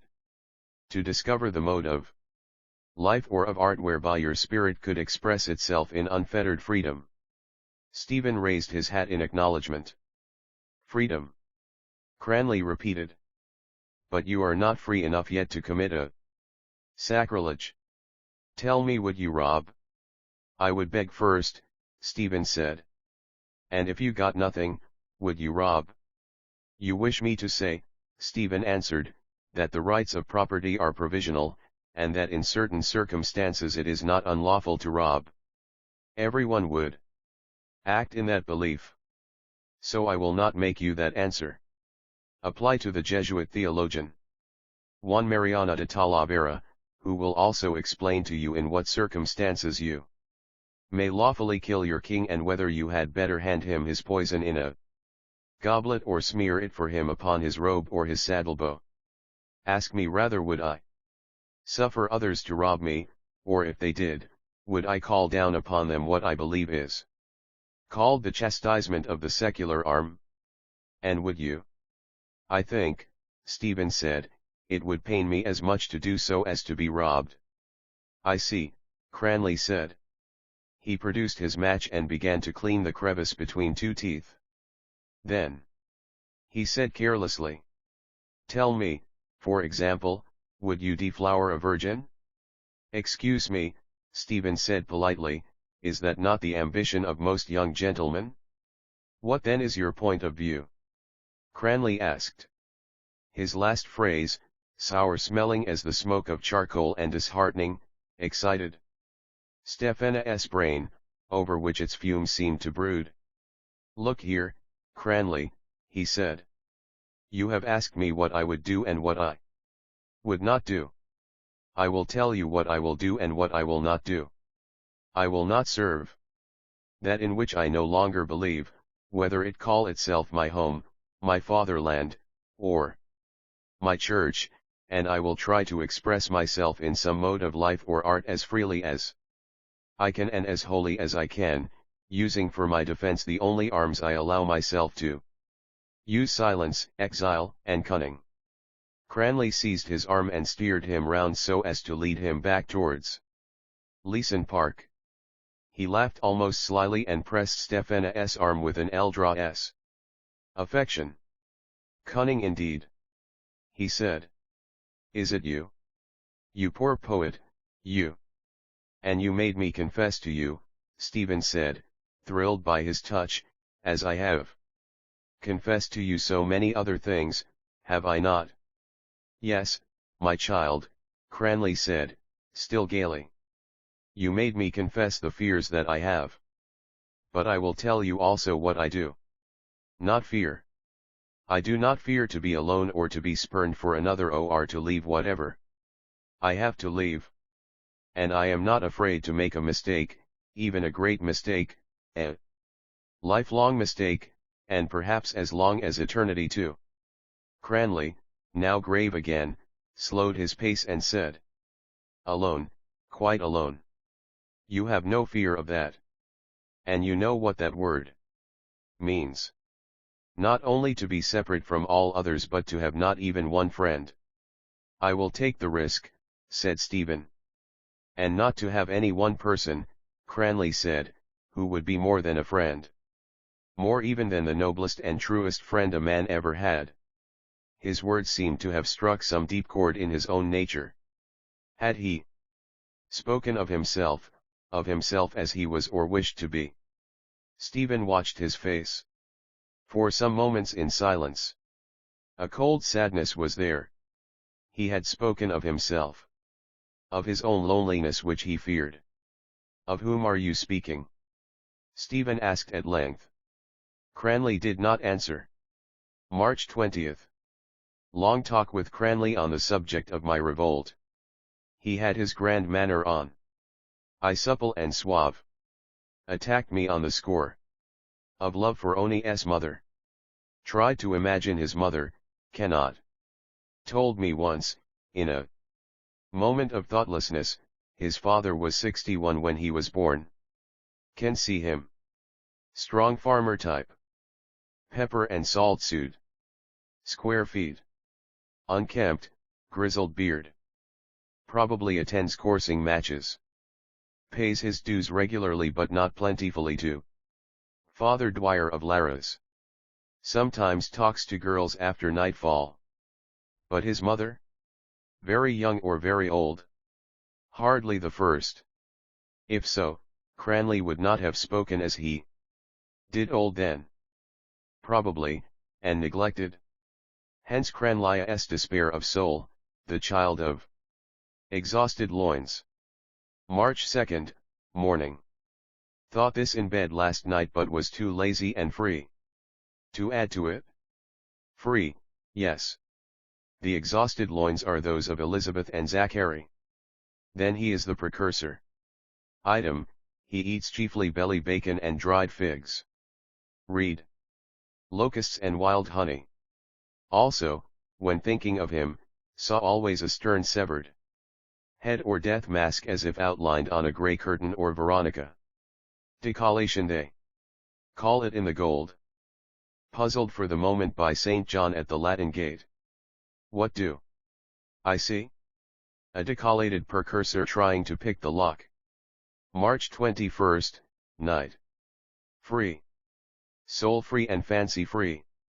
Let the dead bury the dead. Aye. And let the dead marry the dead. March 22nd. In company with Lynch followed a sizable hospital nurse. Lynch's idea. Dislike it? Two lean hungry greyhounds walking after a heifer. March 23rd. Have not seen her since that night. Unwell. Sits at the fire perhaps. With Mama's shawl on her shoulders. But not peevish. A nice bowl of gruel? One a tea. You know. March 24th. Began with a discussion with my mother. Subject, BVM handicapped by my sex and youth. To escape held-up relations between Jesus and Papa. Against those between Mary and her son. Said religion was not a lying-in hospital. Mother indulgent. Said I have a queer mind and have read too much. Not true. Have read little and understood less. Then she said I would come back to faith. Because I had a restless mind. This means to leave church by back door of sin and re-enter through the skylight of repentance. Cannot repent. Told her so and asked for sixpence. Got threepence. Then went to college. Other wrangle with little round-head Rogia si Gezi. This time about Bruno the Nolan. Began in Italian and ended in pidgin English. He said Bruno was a terrible heretic. I said he was terribly burned. He agreed to this with some sorrow. Then gave me recipe for what he calls risotto alla bergamasca. When he pronounces a soft O he protrudes his full carnal lips as if he kissed the vowel. Has he? And could he repent? Yes, he could, and cry two round. Rogia's tears, one from each eye. Crossing Stephanas, that is, my green, remembered that his countrymen and not mine had invented what Cranley the other night called our religion. A quartet of them, soldiers of the 97th Infantry Regiment, sat at the foot of the cross. And tossed up dice for the overcoat of the crucified. Went to library.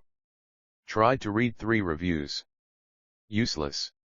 She is not out yet. Am I alarmed? About what? That she will never be out again. Blake wrote. I wonder if William Bond will die, for assuredly he is very ill. Alas, poor William. I was once at a diorama in Rotunda. At the end were pictures of big knobs. Among them William Ewart Gladstone, just then dead. Orchestra played Oh Willie, we have missed you. A race of clodhoppers. March 25th, morning. A troubled night of dreams. Want to get them off my chest. A long curving gallery. From the floor ascend pillars of dark vapors. It is peopled by the images of fabulous kings, set in stone. Their hands are folded upon their knees in token of weariness, and their eyes are darkened, for the errors of men go up before them forever as dark vapors. Strange figures advance as from a cave. They are not as tall as men. One does not seem to stand quite apart from another. Their faces are phosphorescent, with darker streaks. They peer at me and their eyes seem to ask me something. They do. Not speak. March 30th. This evening Cranley was in the porch of the library, proposing a problem to Dixon and her brother. A mother let her child fall into the Nile. Still harping on the mother. A crocodile seized the child. Mother asked it back. Crocodile said all right if she told him what he was going to do with the child, eat it or not eat it. This mentality, Lepidus would say, is indeed bred out of your mud by the operation of your son. And mine? Is it not too? Then into Nile mud with it. April 1st. Disapprove of this last phrase. April 2nd. Saw her drinking tea and eating cakes in Johnstone S, Mooney and Oabrina S rather, Linkside Lynch saw her as we passed. He tells me Cranley was invited there by brother. Did he bring his crocodile? Is he the shining light now? Well, I discovered him. I protest I did. Shining quietly behind a bushel of Wicklow bran. April 3rd. Met Davin at the cigar shop opposite Find Latera S Church. He was in a black sweater and had a hurley stick. Asked me was it true I was going away and why? Told him the shortest way to Tara was via Holyhead. Just then my father came up. Introduction. Father polite and observant. Asked Davin if he might offer him some refreshment. Davin could not, was going to a meeting.